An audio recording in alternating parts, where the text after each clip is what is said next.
The European Cricket Series is proudly brought to you by HCL Software and Bizaway. Well, good morning to everyone and welcome back to Prague and the European Cricket Series here from Czechia. It's match number 26, Saturday, day 6 of this tournament. It's a 2-week tournament. We're pretty much halfway there. So, we're going to have a little bit of a recap in a moment. We're going to also bring you a game between Vinaradi and Spartans, a bit of a replay of yesterday's game. So here's some of the action from yesterday, all the action from yesterday. United just went down to Vinaradi. Good effort from Vinaradi, 68, not out from Sid Gowd. Got a bit lucky, but good bowling from Venkatesh Margashayam. We'll have a chat about him in a moment. So it was a good win to Vinaradi, first up against a very good United side. Brno are on the resurgence, 166 for 3. Ahmad Ratul looked fantastic for his 94 on his ECN debut. And Satyajit Sengupta also in good form, just missing out on his 50. Junior Punalet is starting to come to the fore for Spartans with a sparkling 60, and Kasi Balakrishnan with a good half-century. Then Spartans played Vinaradi, and it was pretty much one-way go there with a 50 for Sagar Madareddy, and Junior Punalet, as I mentioned before, is starting to find form with the bat with a nice 42. And Vinaradi really were put under a lot of pressure by the Spartans bowlers. Only could manage to score just under 100. United played Brno, and Brno, again, very good victory.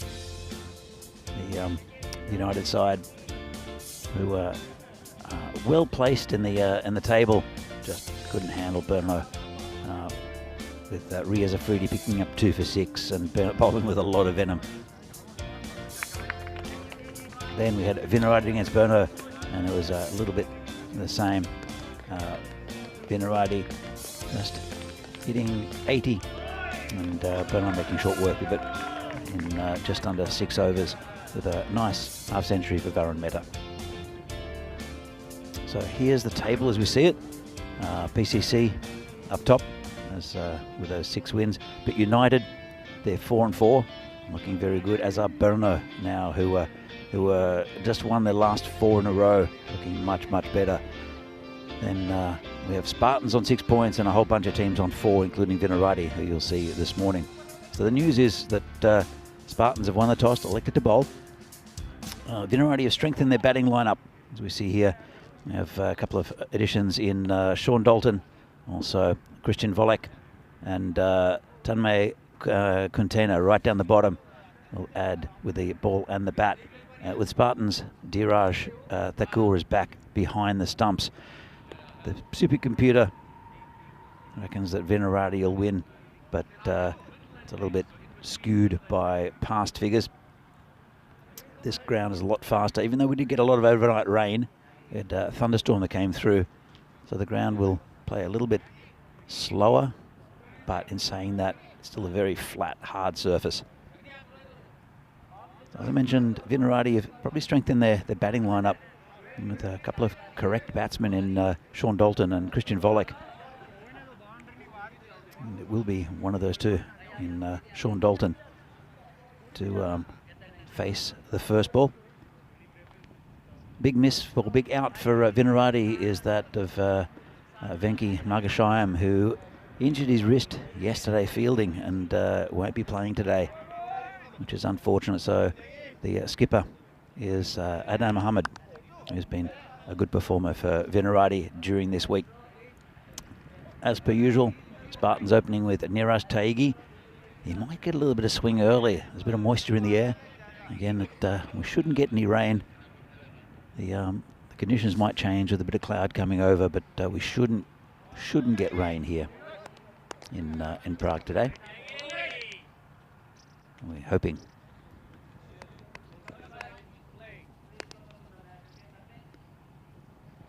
So Taigi comes with the first ball. That's just a hit into the gully region for no run. Sean Dalton, a very correct batsman, a former national team player. Haven't seen him this week yet. But there's a few few new ins for Vinarati.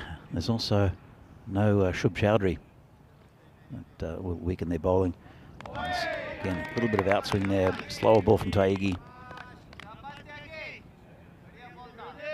And a good start from him. He's a very consistent bowler as Taigi. No great pace about him, but normally keeps it right on line.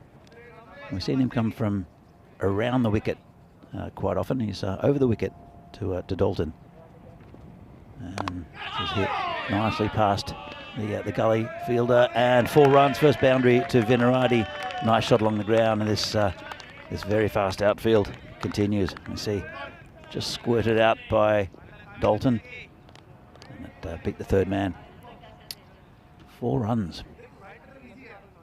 So he's a good addition to the side. As mentioned also that Christian Volek is in, and Tanmay Kuntena. We haven't seen them this week either. So we're looking forward to seeing how they perform. Comes Taigi again. Just squeezed out to the covers. Just a single. And brings Sid Gowd on strike. Sid Gowd has been batting pretty well during this tournament. He's hit a couple of 50s. Hit 88, I think, on a couple of days ago. And looked fantastic. I think tried to hit the ball a bit too hard yesterday. Got a bit lucky against United. He got dropped 3 times. They ended up with 68. Taigi comes in again. This time bowling to Sid Gowd. And that gets to point. Just be a single. It's good to get bat on ball. The pitch was covered overnight, so it shouldn't be affected too much by humidity. It does affect the pitch, though. There's a clay base, and actually a little bit of rain is good for it. Taigi comes in again with the final ball of the first over. That's cut through point for 4. Lovely shot there by Sean Dalton. And that's the end of the over. Cracking shot. Just waited for it. And that's the type of player he is, Sean Dalton. Keeps things on the ground, keeps things pretty simple. That's the end of a pretty good over there for Vinarati. 10 for no score. Vinny will join us later in the day, as we see here. Top batters for Vinarati. Sid Gowd with 189 runs. Adnan Mohammed, we'll see a little bit later, and then Rakshit for the bowling. Parth Baladia and Niraj Taigi are the top wicket takers. But Rai Prolu, who is in the lineup, is probably a little bit quicker than those two, and has caused a few issues. In fact, it will be Rai Prolu who will be bowling to Sid Gowd. Been impressed with DJ Rai Prolu and his bowling. Comes in for his first delivery and just punch back past the bowler for a single. Bring Dalton back on strike. Both these players are former national team players from quite a while ago. They were both in the lineup at one stage for the 2019 World Cup qualifiers. Sid Gowd unfortunately had to pull out of that tournament.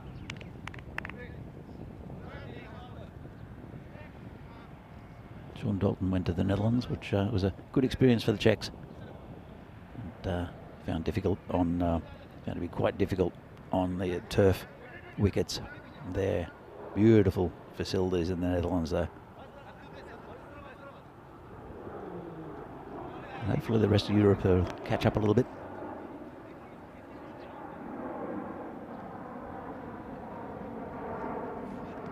And this one's hit over the top, just out of the reach of the fielder. He's chasing towards the boundary and stops it with his foot. They'll come back for 2. Just hit it over the infield. The power play is in effect. There are 3 overs of power play in these 10-over games. So there are only 2 outside the circle. One of them is in front of me here at long off, which is Niraj Taigi. It's been cut to point. Bit of confusion, a bit of a fumble from the fielder as well. Allows them a single. And Dalton moving on to 12. Looking pretty good as Sean Dalton at the moment. Again, I hope I haven't put the the mockers on him.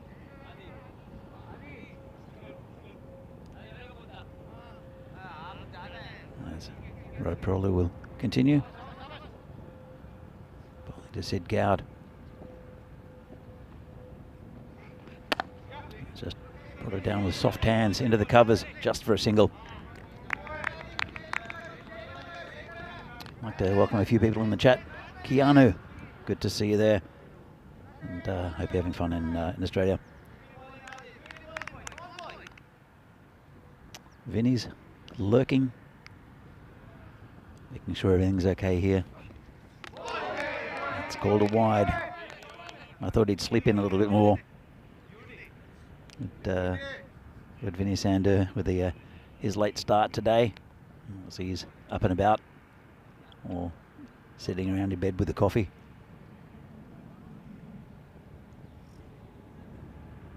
Yeah, plenty to watch over brunch.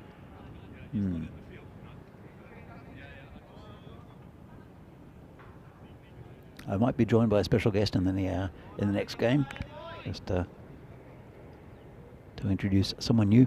I know that Vinny had a very good interview with Riaz Afridi as this is hit over the top, and that'll be 4.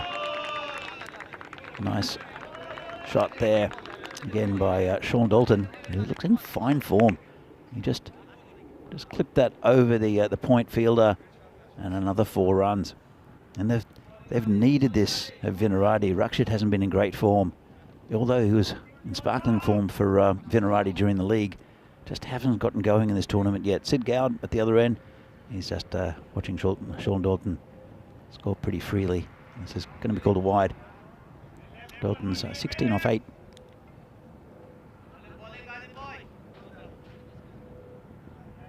So he's been with Vinaradi for quite a long time, has Sean Dalton. It was a good, solid South African contingent in Vinaradi for a while, with Ed Knowles, the former national team captain, and Kyle Gillam also. So probably comes in. This is over the top again and away from the fielder, and 1 bounce over the rope. Another 4 runs for Dalton. So he lifted just over the field, as you can see. One bounce. Nice shot, good timing. Nothing the fielders could do about that. And there's also Christian Volek who's come in, as we see the 2 teams. Christian Volek is South African, but with Czech parentage, and has been living here for quite a while. So he's officially Czech, which is good to see, with the locals coming in. So I'm sure we'll see him a little bit later. New bowler will be Sandeep Kumar. As we see the table here, PCC have been, well, we'll see them soon. United also have had a very good tournament and burning on 8 points. But you can see Bohemian have only played 4 games. Again, we'll see them soon. I'm sure Bohemians will be there up in the mix for that top 4. This tournament, there are 56 games in the tournament.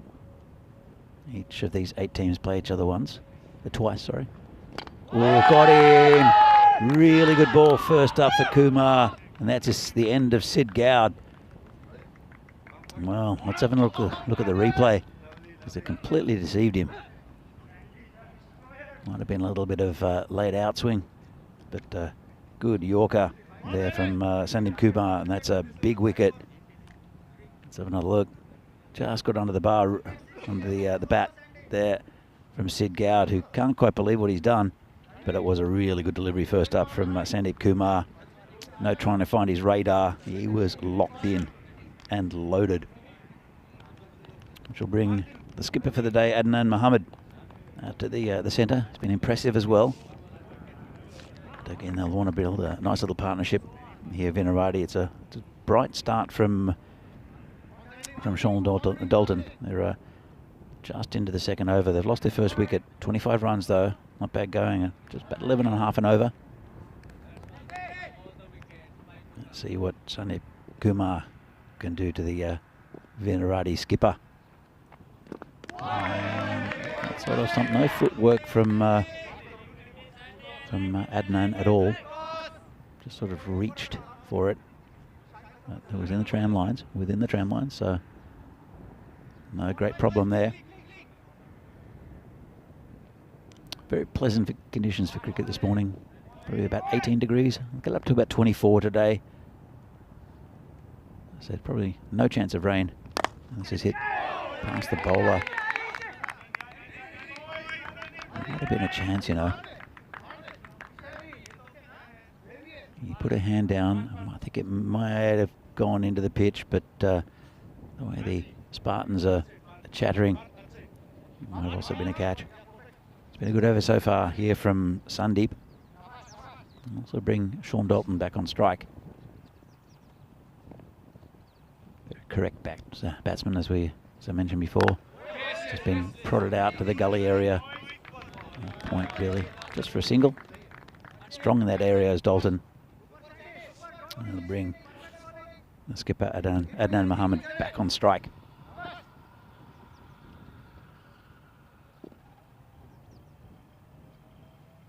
That's Kumar. And get down to mid-off. Quick single. There's a bit of backing up there. Oh, if they'd been aware, they might have looked for another one. He's a good judge of a run, is Sean Dalton, but didn't really have the opportunity. 1 for 3. Kumar's figures at the moment. 1 ball left in the over. It's been a good one for Spartans. Bowling to Dalton. It says hit over the top again. Over the cover region. It should be 4 runs. In fact, it is. So good. And oh, it's been signalled 6. I missed that. Can't quite see past the corner of the marshmallow here. Yeah, let's have another look at this. Just over the boundary. So nice shot over cover for 6, and good end to the over for Vinarati, as we see here. 10 off the first, 15 off the second, 9 off the third, but that wicket of Sid Gowd will damage their chances of a big score. He is a prolific run scorer, is Sid Gowd. As I said, they've strengthened in the batting, have Vinarati this morning. One thing I did miss out yesterday, on my day off, was Peacock Friday, so I'll make sure I've got a Peacock Saturday shirt on. You'll see that a little bit later when Vinny comes.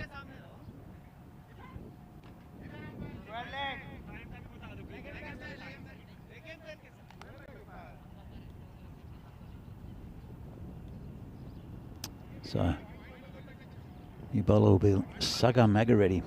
He's again, he's been in the leagues for a long time, former Barbarian. And he'll be bowling to Adnan Mohammed. Good form with the bat yesterday against Vinarati too. Right up in the block hole, squeezed out to deep point for a single. Of course, we're out of the power play now. 34 was the power play score for Vinarati. Loss of 1 wicket, a pretty good one. But the field's relaxed now. Only 4 needed inside the circle. So it's a very good innovation from World Cricket from quite a few years ago with the field restrictions. Just allows a bit of open play. More defensive field now.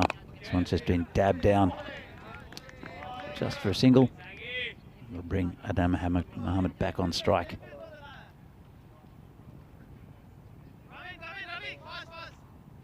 So it's a good contest at the moment.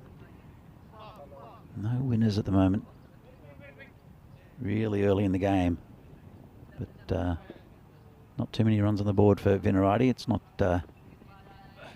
gone out of hand for Spartans, but also just the 1 wicket. But Spartans had a good win against Vinarati yesterday, and I'm sure they'll be confident of getting another one.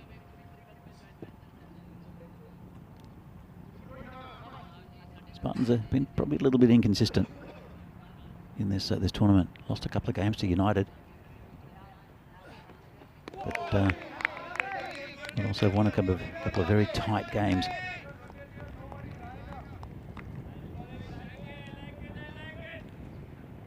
It's a big swing and a miss from the skipper. Sagar, again a very consistent performer for many years here in the leagues. And another good ball. Probably lost a yard of pace as Sagar, a bit of a tear-away fast bowler a few years ago. Now just bowling with a lot more control, and definitely a lot more thought behind his play.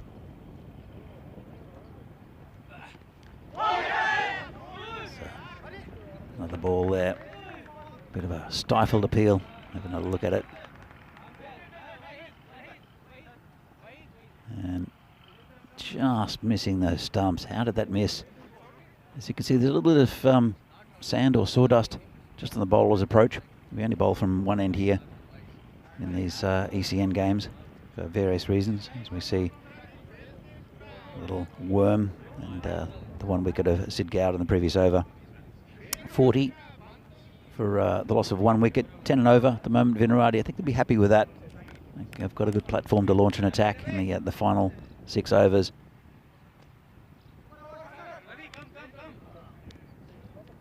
Let's see who takes on the attack for Spartans. They've mixed their bowlers up a bit. Kranti,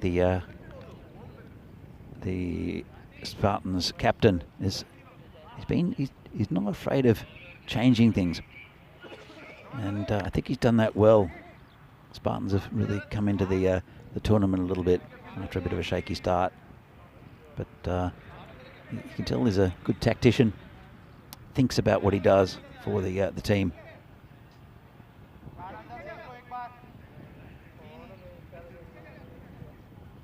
And that will be Ravi Radadia, who we haven't seen this week. Well, I haven't seen recently, at least. Bowling to Sean Dalton. He's on 28. And called a wide. Bit of a stifled appeal from the wicket keeper. Let's see this again. And, well, the keeper liked it. But the umpire had his arms out rather than his finger up.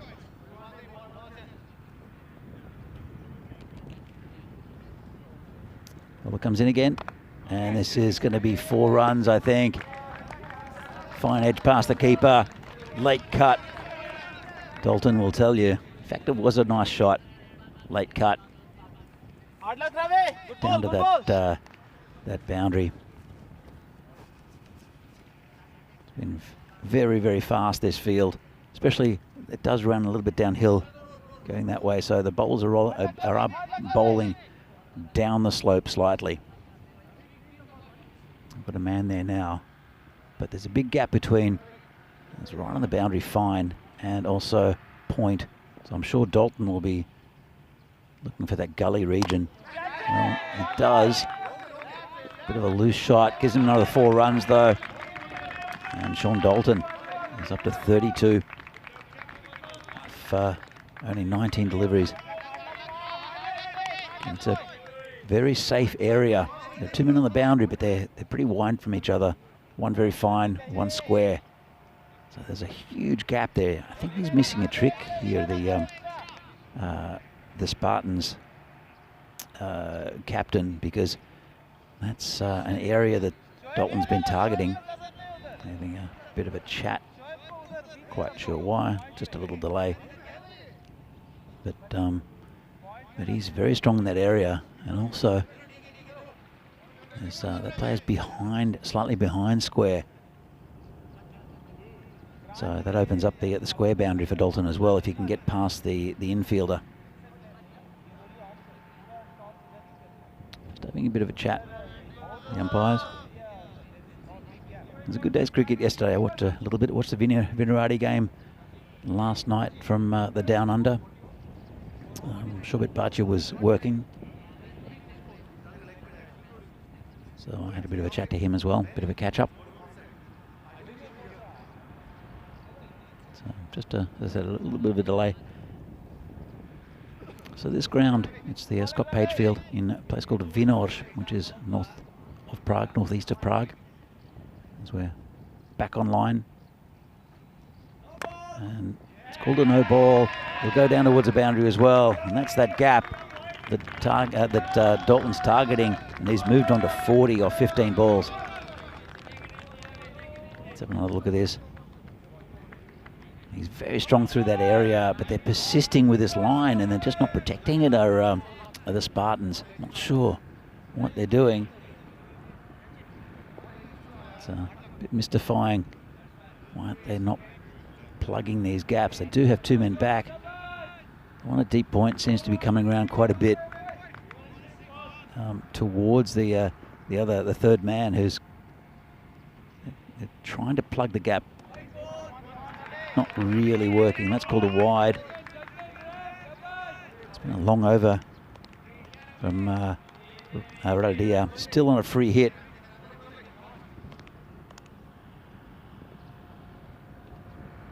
Comes in again.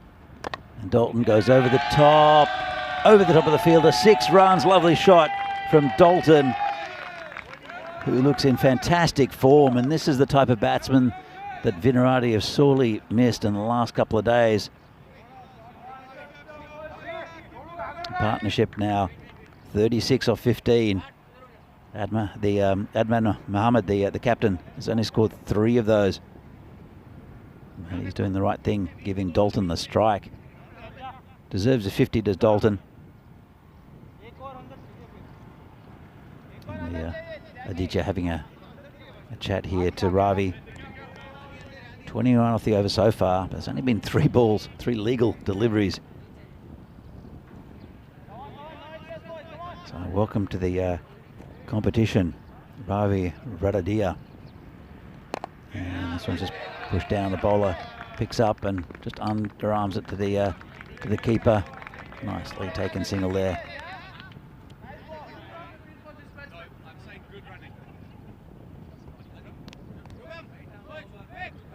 Another thing Sean Dalton will bring to the Vinarati side is he's very chatty and very encouraging of his team, which is a role that Venki Margashayam normally has within the this side. Always a very positive influence.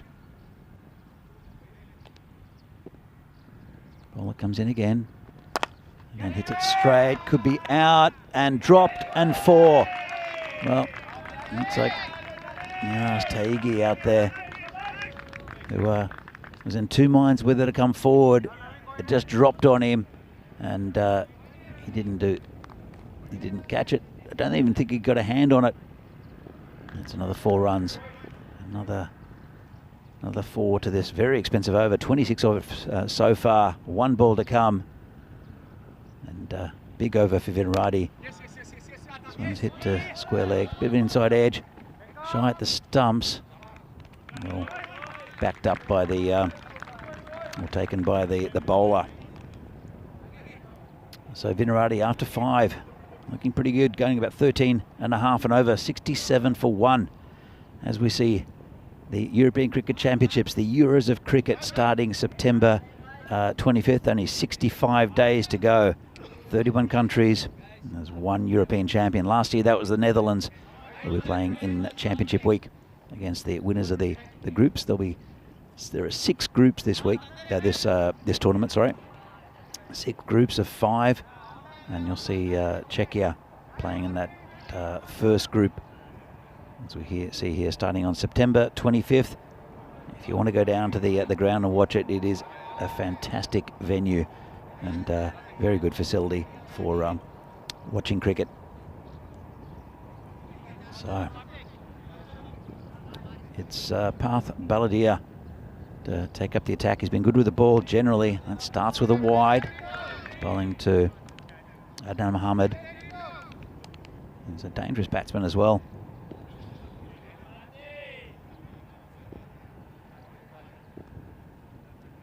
Comes in again. This is in the air.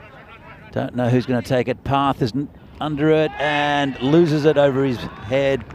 Bounces out of his hands. And no excuses really for Parth here. As you can see, he tried the circus trick. Bounced up off his hands, over his head. It's a chance lost for Spartans. Parth comes in again. Hit through the covers. Just be a single.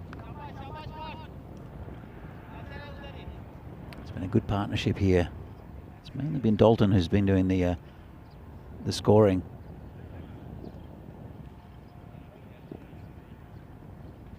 It comes in. This is a big swing up in the air, right in the middle of 3 players. Just be a single again. Well, living dangerously are the Vinarati batsmen at the moment. But fortunately, the Spartans, they are not helping with their fielding. It's a fairly early start here. Not too early though, 8:30 start local time. Now bowling to Sean Dalton, who waits on that again. It's a point. Well fielded by the man out there. Just 1 run.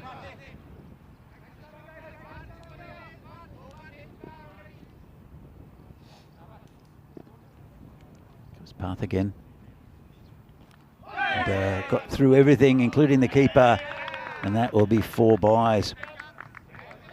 Santosh in the chat is asking about why part-time bowlers are bowling. Why not Taigi? Well, Taigi only has 2 overs, so there's probably a couple of bowlers that.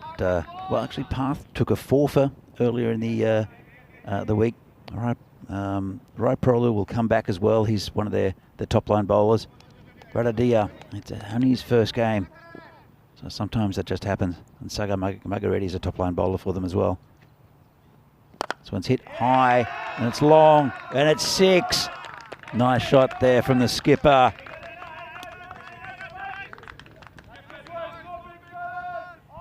And Vinarati, their charge continues.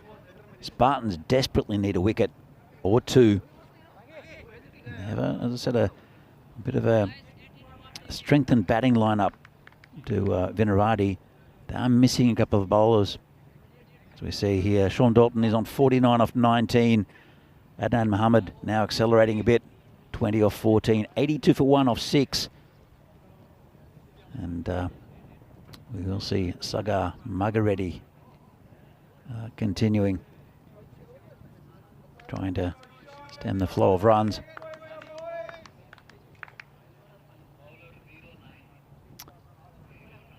Hi Dave in the chat, good to see you back again. We're in for a long day. 6 games here, then 2 games up in Portugal. It's just waiting on just 2 off Madareddy's first over. It was fantastic bowling. Dalton's on 49, deserves a 50. And clips it over the leg side. Lovely shot, gone all the way for 6, and that brings up his 50. 55 at the moment is Sean Dalton. It's really the only shot he's played on the leg side. It's been very strong through the square on the offside. Magareddy just over pitching, a bit straight, and just beautifully clipped away by Sean Dalton. He's in fantastic form, it seems. It's a shame he hasn't been here for the last couple of days. But none of these players are professional. They're all have work commitments. Shubman Gashayam is a big loss for Vinarati with the bowling attack. So just push down to 3rd man for a single, bring Adnan Mohammed back on strike. So as I said, Venki, the regular skipper, has got a wrist injury. He did fielding yesterday in the final game of the day, so we won't see him for the well, hopefully see him soon. Not today though. This is a big wide by Madareddy. And they're running out of ideas, I think, a little bit, Spartans.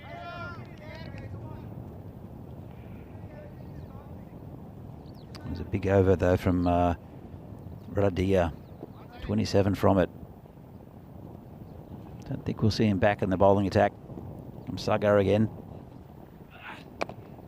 It's pushed down to backward square. They'll look for 2. It's a good pick up. He'll have to hurry. That could be out, you know. I think it's going to go to the replay, but I think it was a very good throw. It was a good pick up as well by the fielder out there. Neat take by the keeper. Let's have another look. Keeper's behind the stumps. It was Adnan's call, and the bat's not down, that's out. Well, if he's slid his bat, he would have been home. That's a bit of a turning point in this game, I think, where the skipper will have to go. Neat piece of work from the keeper, Diras Thakur. But really good fielding. A good pick up and throw from the boundary. That second run was on, just didn't slide his bat. It's a second wicket down for Vinarati. They are 90 for 2. We're only in the 7th over, going to about 14 and over. Let's bring a new batsman out. But just as he started getting going, Adnan Mohammed will have to go back.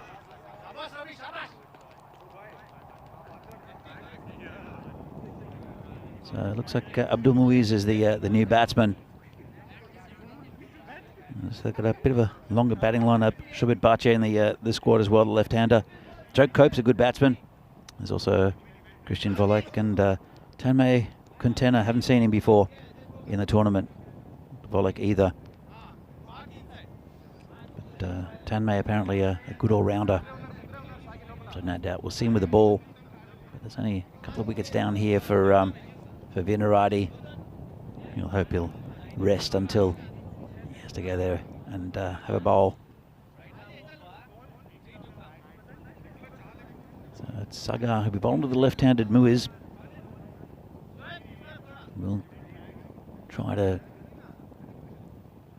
rotate the strike a bit, these two. The right-handed, left-handed combination is always difficult for bowlers, especially if it changes every couple of balls.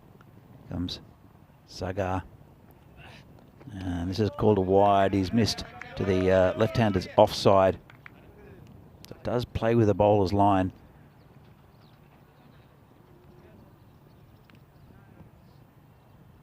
And Sean Dalton is the story at the moment. 56 off 21. Looking very good. I'm sure there's some Vinarati team members lurking.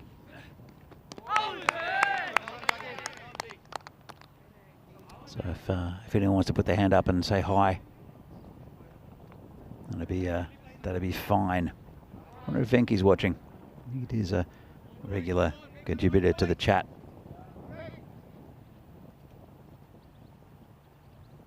As Sagar comes in again. This is hit over the top. That'll be 4 runs. In fact, has it gone all the way? No, just 4 runs. So a bit of a slash outside off stump. Got under it and picked it up, and that's exactly the type of batting they need, Vinarati. It's been very different to their efforts yesterday. They really struggled with the bat. They did pick up 1 win, 2 losses yesterday, did Vinarati. But the 2 losses were not great performances. And this is hit over the top again, same sort of area, maybe a little bit squarer, but same result, 4 runs. And Muiz is throwing the bat. It's exactly what they need, someone to really take on this attack. They have plenty of wickets left in the sheds. They've brought up their 100, and ends up being a pretty expensive over from Sagar after just 2 off his over. You can see the daily run rates. It's hovering around about 11. A little bit more on the second day on Tuesday. That was when BCC went a bit rampant. But it's compare it to previous years.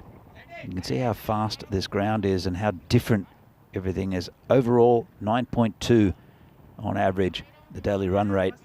It's up to 11.5 and over, up to 12 and over. So you can see that this ground is very, very different, playing differently this year to what we've seen in the past. What it's shown is some spectacular cricket. The pitch as well in the past, because this ground's only 3 years old. I think the first year was a little bit of an uneven bounce, and it's been getting better and better each year. And hats off to the groundsman here. Who are, again, part-time. Venky Margashayam is one of those, as well as Dan Casey. As Dalton just pokes a single on the leg side. Bring Muiz back on strike. I think it's a wise thing. He's the one launching an attack. He's 8 off 3. And it's Sandeep Kumar who took that big wicket of Sid Gowd earlier in the game. Seems like an eternity ago for Spartans when they were celebrating. Comes Sandeep. Big swing and a miss, good ball. It's a pretty tidy first over from Sandeep Kumar. He did get hit for a 6 on the final ball, which skews the figures a little bit, but it was a really good over. Probably the best of the match for the Spartans, especially with that first ball to Sid Gowd, very dangerous batsman. It's been hit on the leg sides past one of the fielders, but there's one just behind. That's Sago Reddy who picks it up and just throws it back to the bowler. Just a single, bring Dalton back on strike.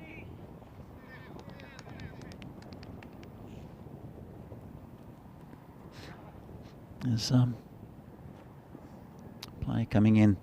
Tyagi moves into a regular mid-on. And Dalton goes over the top again. Oh, doesn't need mid-on. He's just gone over the covers again for 6. Lovely shot there for Dalton. Uses his feet, gets it on a half volley, gets under it. And Sean Dalton, here's the story of the morning. 63 off 23, a couple of overs left. We haven't seen 100 yet here in Prague. I'm not actually sure if she's seen 100 at all in Prague in a T10. This one's hit past Tyagi, 4 runs, lovely shot. Well, they've moved Tyagi up and they just hit it past where he is. You probably would have stopped that on the boundary. Again, really good batting by Dalton. Best I've seen him bat probably ever. 67 off 24, and Vinarati now 1 ball left of the 8th, 112 for 2. And it was left, but left by the keeper as well. And they come through for a bye. You see the umpire believes it went inside that tram line. Now that tram line is just an indicator, and it's a good indicator for umpires, and makes it clear, I think, for viewers as well.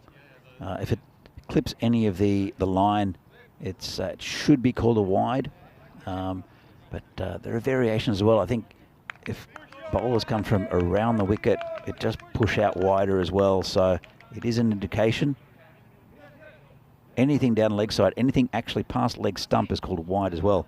So we've seen a couple of times where the during the week where the ball has just missed leg stump when batsmen have tried to give themselves a bit of room. As we see the jump from over 4, that's when the runs have started to flow pretty freely here for Vinarati. Just the loss of 2 wickets, Sid Gowd, and also the run out of the skipper Abdul Muhammad. So we have Ebola. It's Wahib Wani. Go down towards the boundary. They'll come back for 2 byes. Good work out in the boundary there. So they got past the keeper. Having a bit of a chat, the umpire.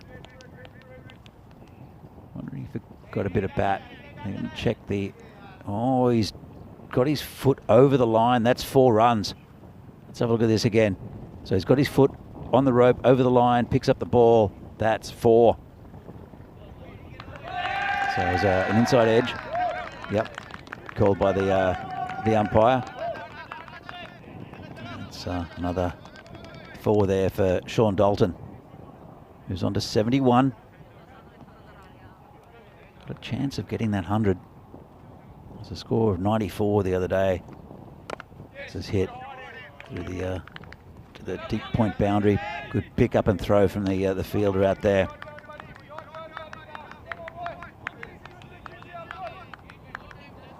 Being the left-handed, Abdul Muiz on strike. And bowler will have to adjust his line. Sometimes too much for some bowlers. This one's good bowling, I think. Inside that tram line, left alone by Muiz. You don't often see that. Wani, he's got that line right. I can see a left-hander Muir's big swing and a miss as well. Pretty good over so far.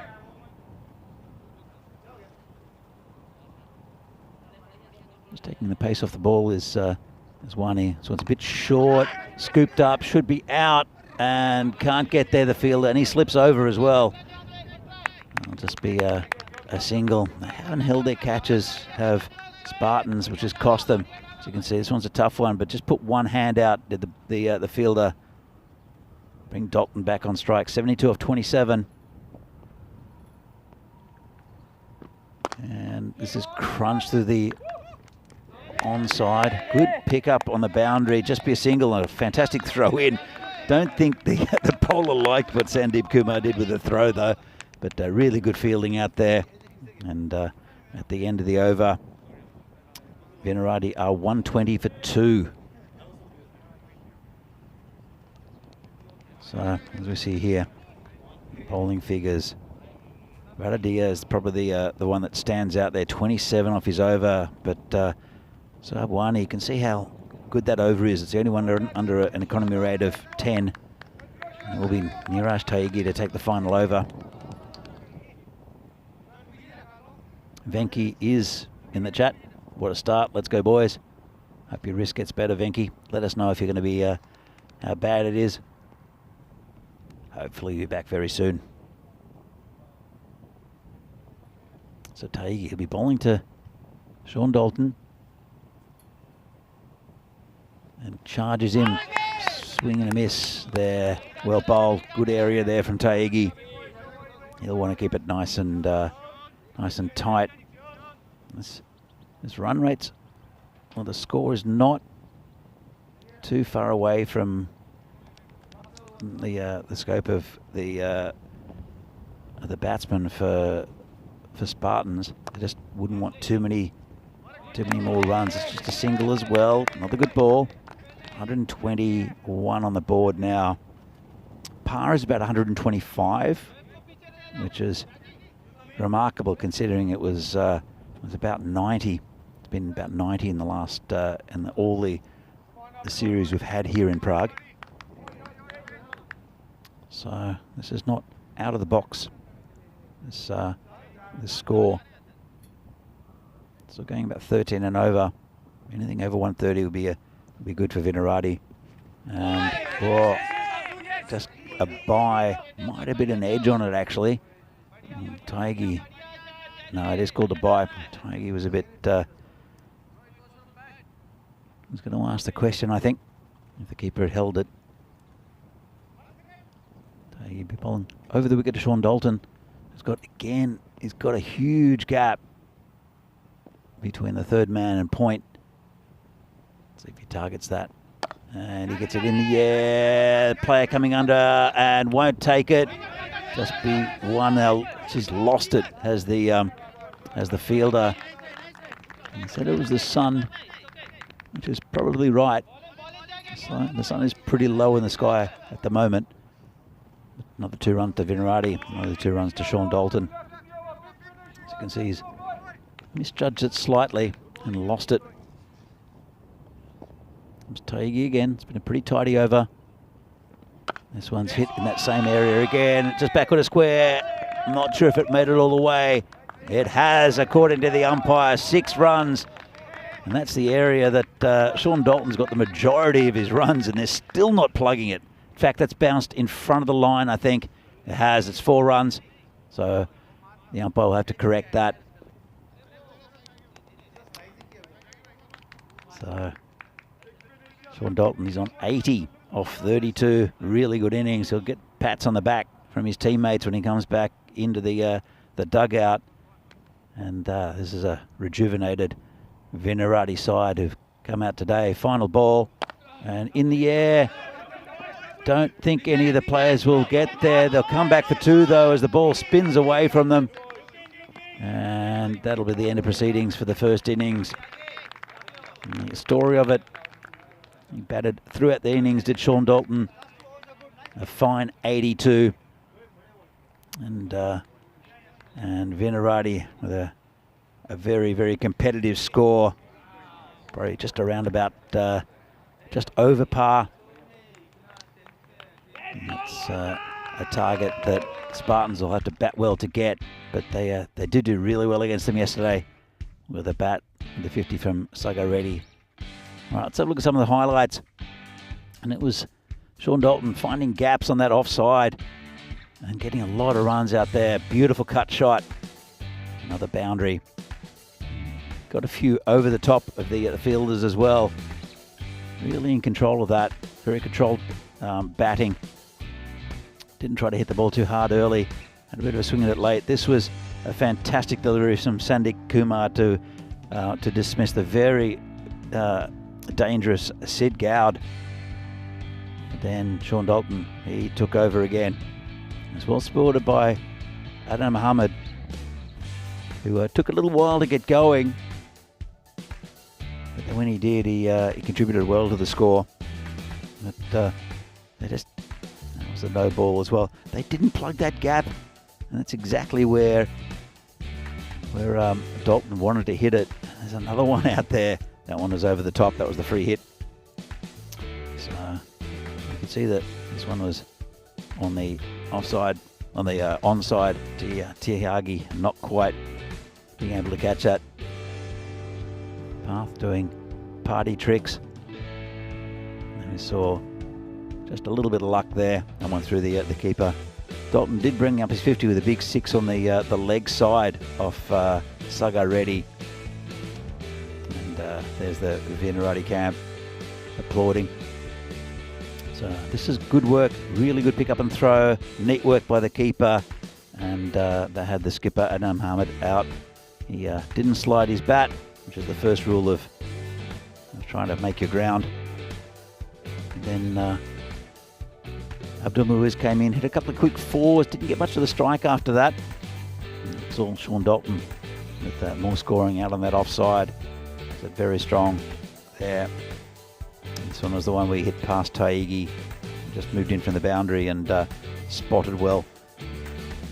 Bit of a lucky one there. The fielder stepping over the boundary, and again another drop catch. They didn't hold the catches, did Spartans. Not just quite a few of them just out of reach. Nothing simple apart from maybe the court and bowl chance for Palodia. As we see, Sean Dalton looks a bit tired there, but I think he'll be very happy with his efforts. So Vinarati, after 10 overs there, 130, lost 2 wickets. Let's have a look at this batting card. Sean Dalton, 82 off 33, batted beautifully.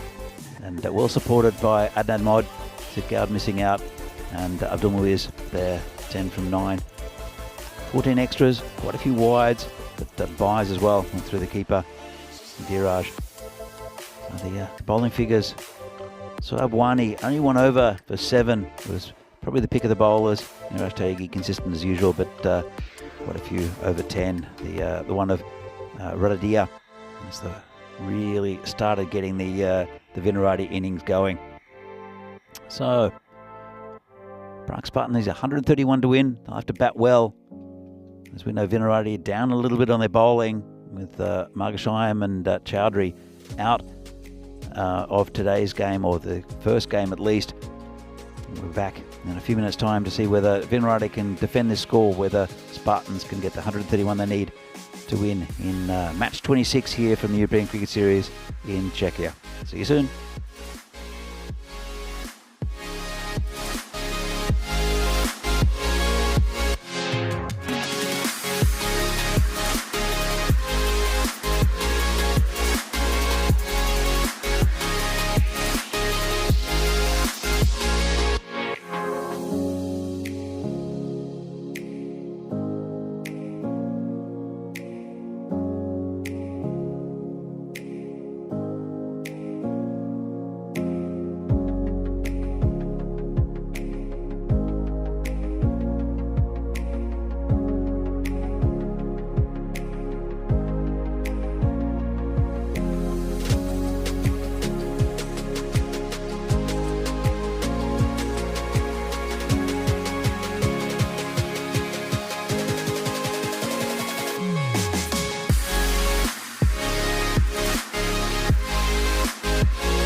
The European Cricket Series is proudly brought to you by HCL Software and Bizaway.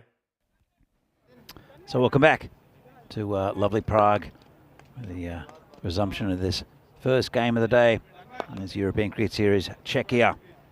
It's match number 26 between Vinohrady and Prague Spartans. Vinohrady have set Spartans a pretty healthy total to chase.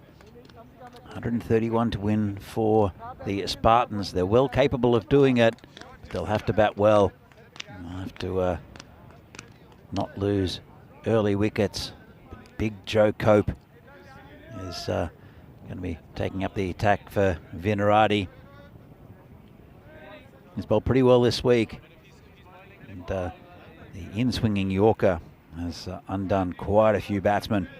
The wicketkeeper, Dhiras Thakur, will be facing the first ball. Sandeep Kumar is opening partner. And Vinohrady, they'll be pumped up by this. I hear quite a bit of chatter, especially from Sean Dalton, who very rarely closes his mouth. The run maker for Vinohrady. Very encouraging of his teammates as Joe Cope comes in with the first ball to Thakur and just turned around the corner. Just a single. You can see how intense the Vinohrady boys are this morning. They had a chat about what went wrong yesterday. They won their first game, then were just really not very competitive in the two games afterwards. They do have 3 games today, do Vinohrady, so they'll look to get as many wins as they can on the board. Got a good chance here. Cope comes in again, bowling to Kumar. Got him! Well, that's it. That in-swinging Yorker I mentioned from Joe Cope. And that's exactly what he's done. And that's a golden derrick for Sandeep Kumar. Perfect start for Vinohrady. That's how threatening Joe Cope is. Uses his height well. Gets a bit of in-swing. Let's have another look at this.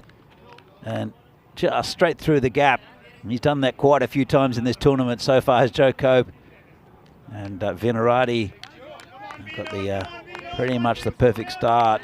Spartans are 1 for 1. Joe Cope, he sometimes, we saw him last year, he struggled for his control, but it's been much, much better this year in this tournament. And he's the frontline bowler for Vinohrady, and they are missing a couple of bowlers, as we see the golden derrick there accompanying Sandeep Kumar. So they do have a pretty strong batting lineup to Spartans. It will be Kasi Balakrishnan, who batted superbly yesterday. He's the new batsman, but a pretty good batting lineup. Parth Baladi has been in the runs.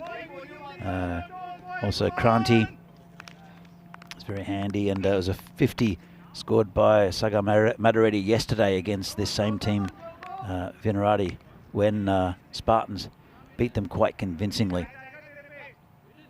Different story today, though.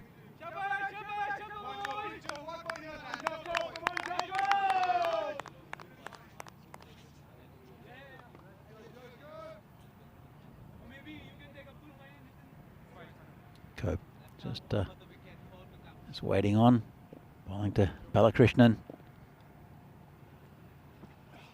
This one's outside off stump. Inside Kasi Balakrishnan. Been in good form. Hit a big 50 the other day.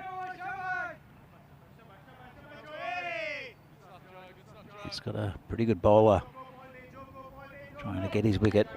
And big Joe Cope, left armour. And this one's hit down the ground. No run. It's Sid Gowd, who's just at a regular mid-off.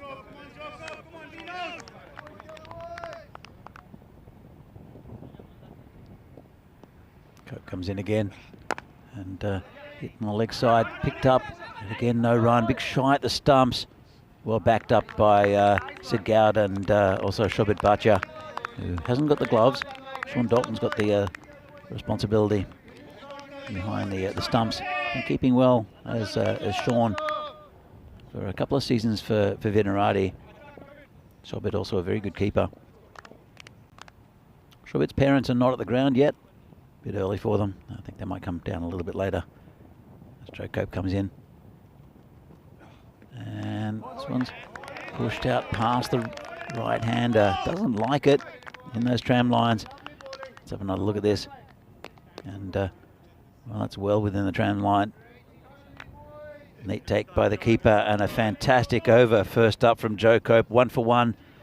And Spartans will almost have to start again. 183 matches since a golden ball. That's the last one was in Bulgaria. And as we see there, May 26th. It's well overdue. We'd like one in this tournament. But we had 2 in Milan when I was down there with Vinny.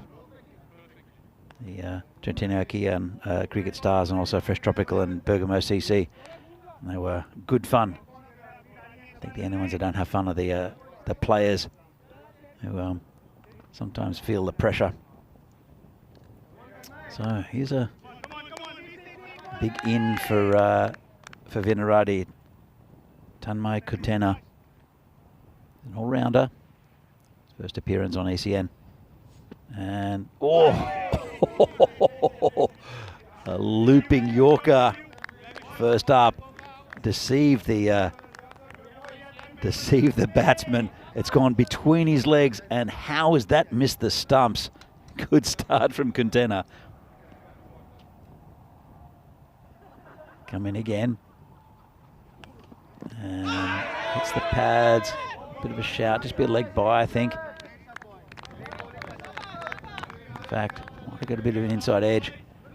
No indication from the umpire. In fact, he's turning around now and calling it a bye? Leg bye. There we go. So it was a missing leg stump. No issue there.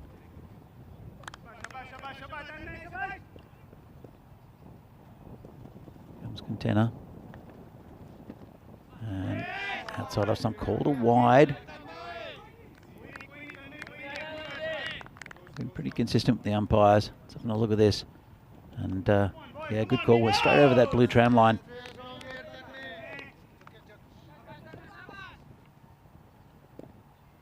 Comes in again.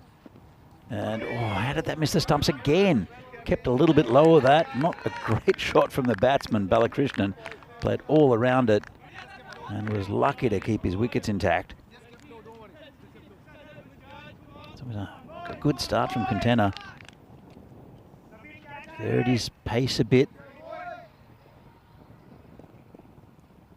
And very dangerous batsman in who's in good form, and can't see Balakrishnan, who's none from 5.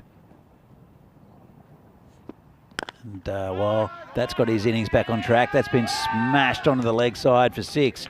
Nice shot by Balakrishnan. And just hit it with a swing. He's swinging a little bit into the right-hander. And he did come wide of the crease, and they needed that, did Spartans. A couple of balls left in the second over. They lost a big wicket, but also they've only scored 9 runs. They want more of those, will the Spartans. It's in again, and this one's hit through the leg side, and the fielder not given any chance. There are 2 fielders on that side. But it beats Mohamed Nabil out there. He's pretty quick, but couldn't catch up to that one. So it's pretty good second half to this over for Spartans. They've moved on to 13. Balakrishnan now 10 off 7. This one hits the pads. Be another leg by. Couldn't quite turn it around the corner. And pretty good over there for the Spartans. They are 14 for 1 after 2 overs. But Vinarati want to keep some tight overs. Joe Cope will bowl the next one. As we see the table here, Spartans have won 3, including win against Vinarati. They want revenge against Spartans. Vinarati have played 1 less game than Spartans. Bohemians there also won 2 games, but they've only played 4. We'll see them again a little bit later. Prague Tigers as well. They've only played the 4 games.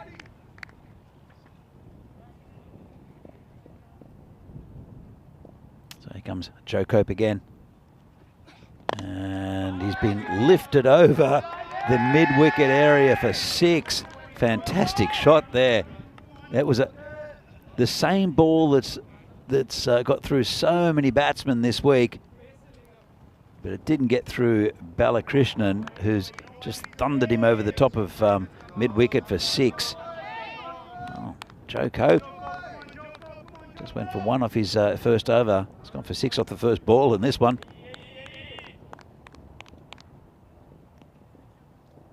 Coming again, want a bit of a revenge. So outside off stump, just prodding batsman, and no run.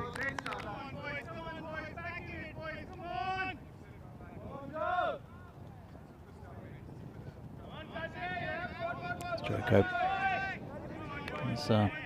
Bowlers only have 2 overs each. As I said, I think Vinarati are down a little bit on bowling. A bit shorter from Cope, tucked around the corner, just be a single. Dumu is picking up the ball. And well, apart from those boundaries, it's been pretty hard going for these Spartan batsmen. The Coors faced 3 balls. There is 1.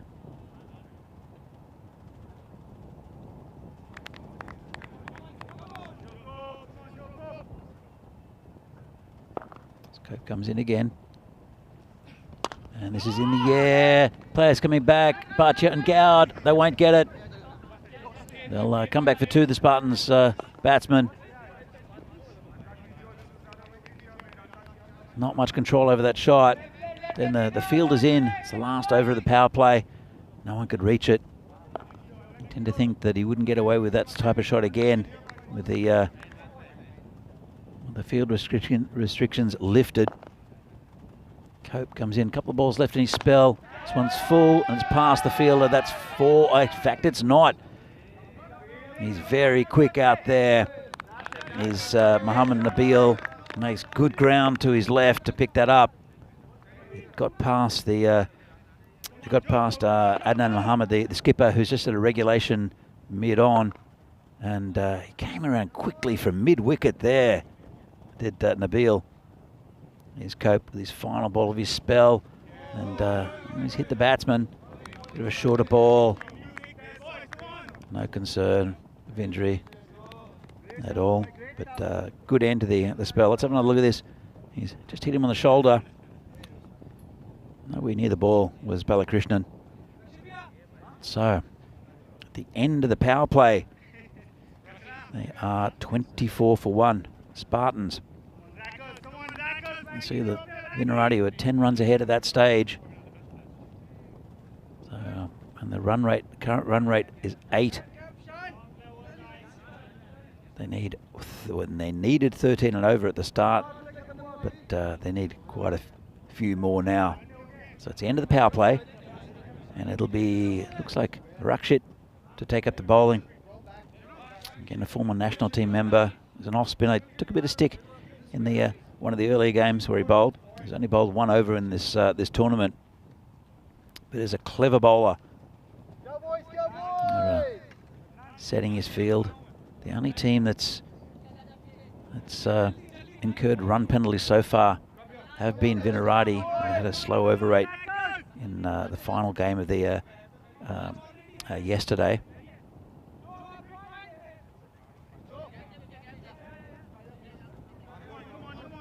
It was part of the squad that won the Valletta Cup a few years ago. And, very good Czech squad. Most of those players, a lot of those players are still playing. A lot of them have moved on. But the Czech national team is looking very competitive, especially with the addition of Riaz Afridi. This is a good start from Rakshit outside off stump. Swing and a miss from the batsman.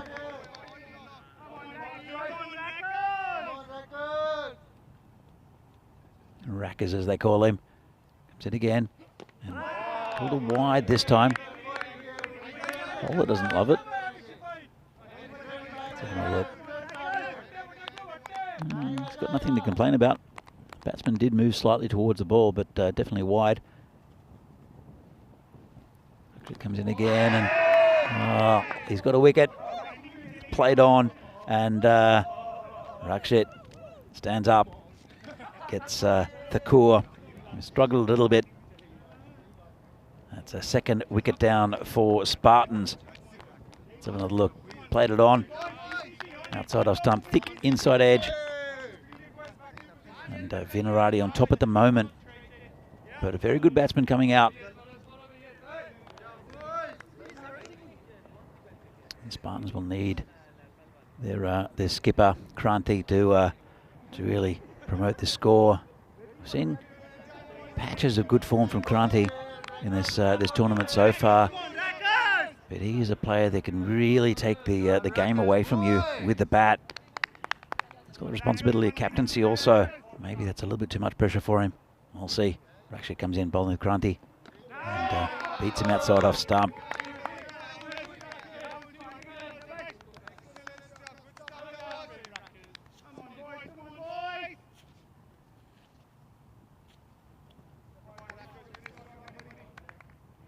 Been a good start. 1 for 1 for Rakshit so far, halfway through his first over.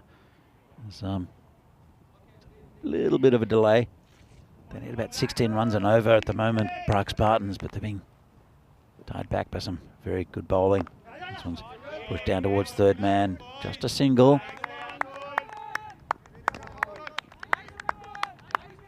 Continuing this good over is Rakshit. Bring Balakrishnan on strike. He'll have to launch an attack soon, I think, Balakrishnan. And hits it down the ground, straight back to the bowler, no run.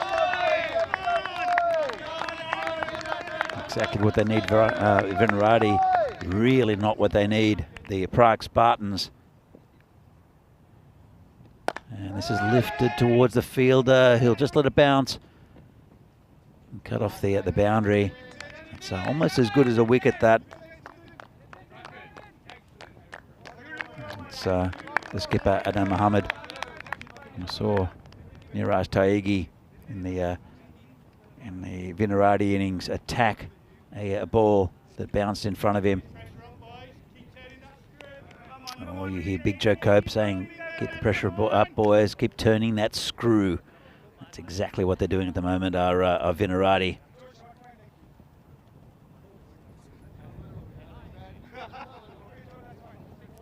So the new bowler will be Nitin Meal. Again, they have to start launching a bit of an attack here, Spartans. They've got a pretty good batting lineup. Some very capable big hitters, including Saga Madareddy, who I'm sure will be preparing next. Meal going to be bowling right arm around the wicket, playing with that angle. And it's been hit onto the leg side. Will do well, the fielder. Can't get there. As quick as Mohammed Nabil. Couldn't get down to that. It's 4 runs for Balakrishnan. Someone saying, use your hands, man. We've seen a lot of foot fielding here. And foot fielding fails as well from quite a few of these teams. Neil comes in again, bowling to Balakrishnan. It's a bit shorter. Not able to put it away.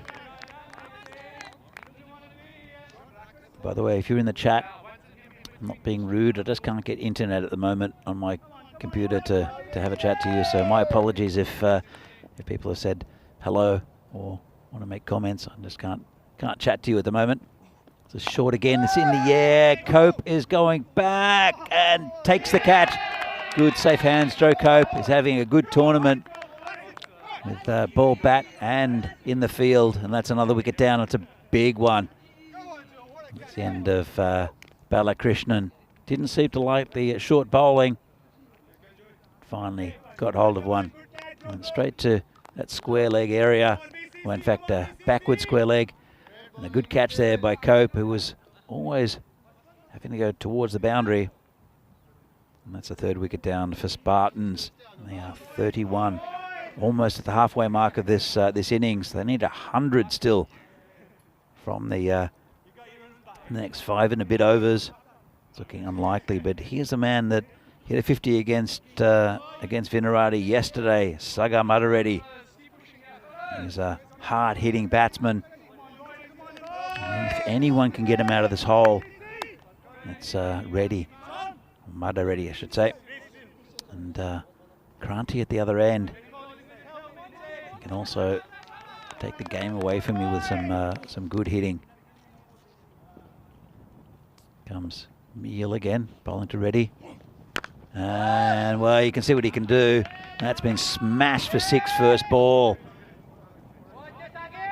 I think the tactic against Balakrishnan and bowling short was fine. Got him the wicket. Can't do the same against Sagar. He hammers that one over mid-wicket for 6. Again, Meal.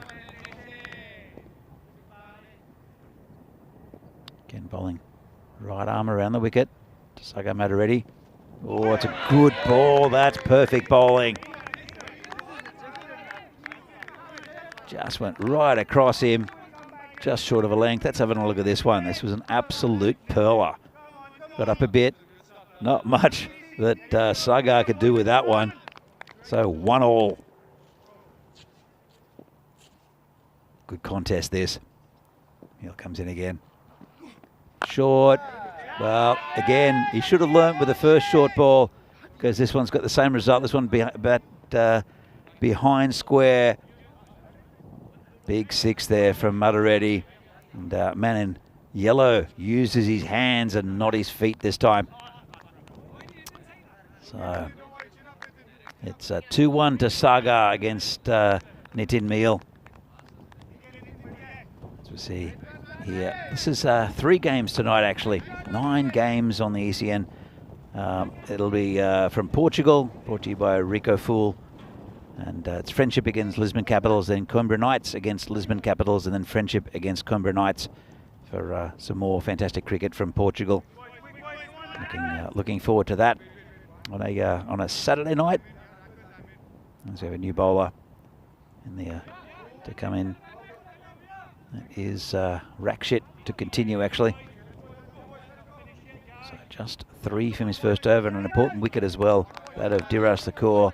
Bowling to Kranti. They're moving the field around. They have to be careful with time again. Vinarati. Rakshit comes in and turned around the corner. Nice shot, 4 runs. Lucky he got bat on that one. He squared him up. Have a look. Would have been absolutely plumb of BW if he'd missed it.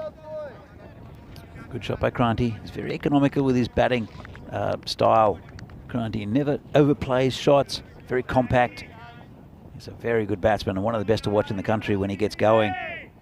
It's a really nice shot. There's Rakshit again. And that's beaten. Oh, good fielding. And that's an appeal. I think not out given by the umpire.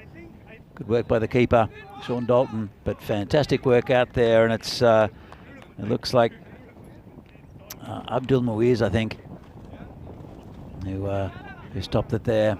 Let's have a look at this. It's going to be called a wide, I think. Muiz saved a certain 3. Neat work from Dalton, just flicking it onto the stumps, but no great appeal. But really, really good work out there at slip. Saved a certain 3 runs. Did cost them 2 though.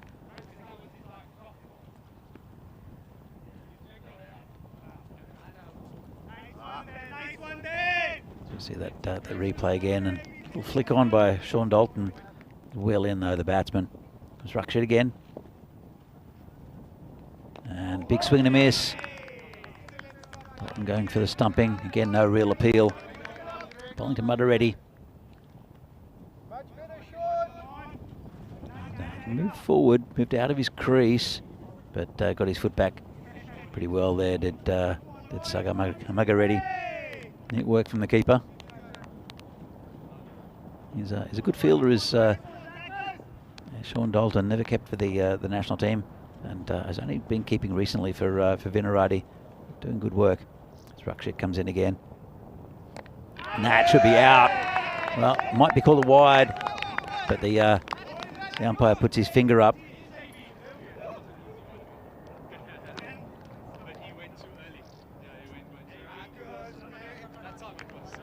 So it's a big wicket out of Saga Muggereddy, who, let's have another look at this. It's called a wide, really nice take. You saw him going down the pitch, pushed it out wide, neat work from Dalton. It'll be that one for the wide, but a big wicket. He did score a 50 against them yesterday, did Saga Muggereddy, but he won't be scoring 50 against them now. Path Baladia is the new batsman. Kranti is 5 of 3 at the moment, and just after the halfway mark. Prague Spartans are 50 for 4. They're running out of recognised batsmen. They've still got a few options. These two especially can get them towards that total. It's going to be very, very difficult to get them there. So Rakshit 2 for 10 at the moment. It's been really good. On to Path Baladia.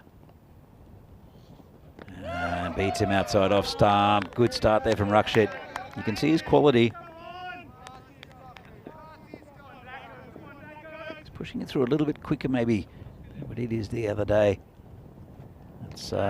That's helping. And another dot ball. Turning the screws. Need over 18 and over now to Spartans. They've lost 4 wickets as well. And Vinarati looking good for a win first up. But Path Baladia has something else to say about that. That's been smashed for 6. Gave it a bit more flight, did Rakshit. And he hit it over that man at long on. Good shot by Baladia, who batted well on the first day for Spartans. That could be close. That could be close. That's another wicket for Rakshit. And the end of Baladia. Spartans in real trouble now. And 3 wickets for Rakshit. Be very happy with his efforts. We've seen him opening the batting for Vinarati. That pressure's been taken off him. And he's returned that with a very good performance with the ball. As you see, that was going on to hit middle and leg. Very good, very easy decision. Right on the back pad there. And a good piece of bowling, just push that one through a little bit. The flighted delivery cost him 6 runs, but he won't mind that after his revenge against Path Baladia. So Spartans after 6 overs are 56 for 5. They're struggling, as you can see. Balakrishnan 22, Madareddy 12. No one else in double figures. Niraj Taigi, who's clever with a bat. He'll need to be. He's very inventive. Sid Gowd is the bowler. Not going to get much easier for Spartans.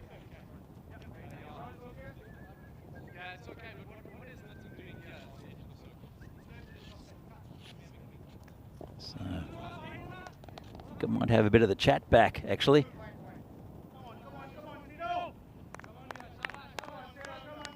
I think for the moment Arrington is back up. Sid Gowd pushes that one across the right-handed Kranti. The dot ball.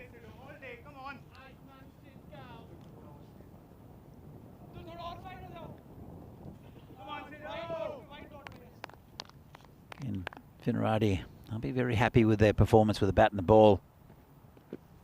Oh, big swing and a miss. Spartans, after a good win against Vinarati yesterday, really not at the races in this game at all. Quite a few games today, though. There are 6 games scheduled. As Gowd continues around the wicket. Kranti, this one's going to be called a wide. Just got that slightly wrong. So we'll see a few teams again. Burnell will be back against Spartans in the next game. Then Vinarati and United lock horns. Very good side, United. Vinarati got the wool over them yesterday morning. This has been hit pretty well onto the onside. There's a fielder out there, just be a single. And then we'll see Bohemians come back in a couple of games against Vinarati and Brno. So it's big day's cricket here. We'll see the might of PCC again tomorrow. But interesting clashes here today. Very even sides though, all throughout this tournament. And, this one again just pushed across Taigi this time, and it's been fantastic bowling for the most part from Vinarati, really starving the batsman of any width. Clever bowling around the wicket from Gowd as well. Just pushes it across the batsman. This one's in the air. Players coming under it and takes a catch. Another wicket down. That's the end of Taigi. Really good performance here from Vinarati, who are looking in sparkling form early in the morning. They are similar to their performance against United yesterday. Maybe they're just an early morning team. This one plays across it, and a really nice catch out there by Rakshit. Who's, well, you can't keep him out of the game, Rakshit, at the moment. Aditya Rayaprolu is their new batsman. He's hits a ball firmly as well. I have lost my internet again, so sorry if I can't chat with you. But I hope you're enjoying the action between these two teams. Sid Gowd comes in again. And again, just with that angle outside off stump, causing an issue for these batsmen. That's the end of a really good over. And Prague Spartans, after 7, are 58 for 6. Don't think they've got much of a hope of getting towards that total, but this is what's coming up in the game after this. They want an improved performance against Brno, who was resurgent after losing their first 4 games. They've won 4 on the bounce. And Brno, with, we'll see Riaz Afridi bowling probably the first over, as the Spartans won the toss and elected to bat. I don't think Brno will be too upset about that. A couple of new players in for Brno as well, as we have Nitin Meal to continue bowling again, right arm around. It's a good tactic at the moment for Vinarati. Bowled a couple too short maybe to Sagar Madareddy, but he's no longer there. Our scoreboard needs a little bit of time to catch up as well. Just a few little issues, technical issues. So, hopefully we'll be able to fix those.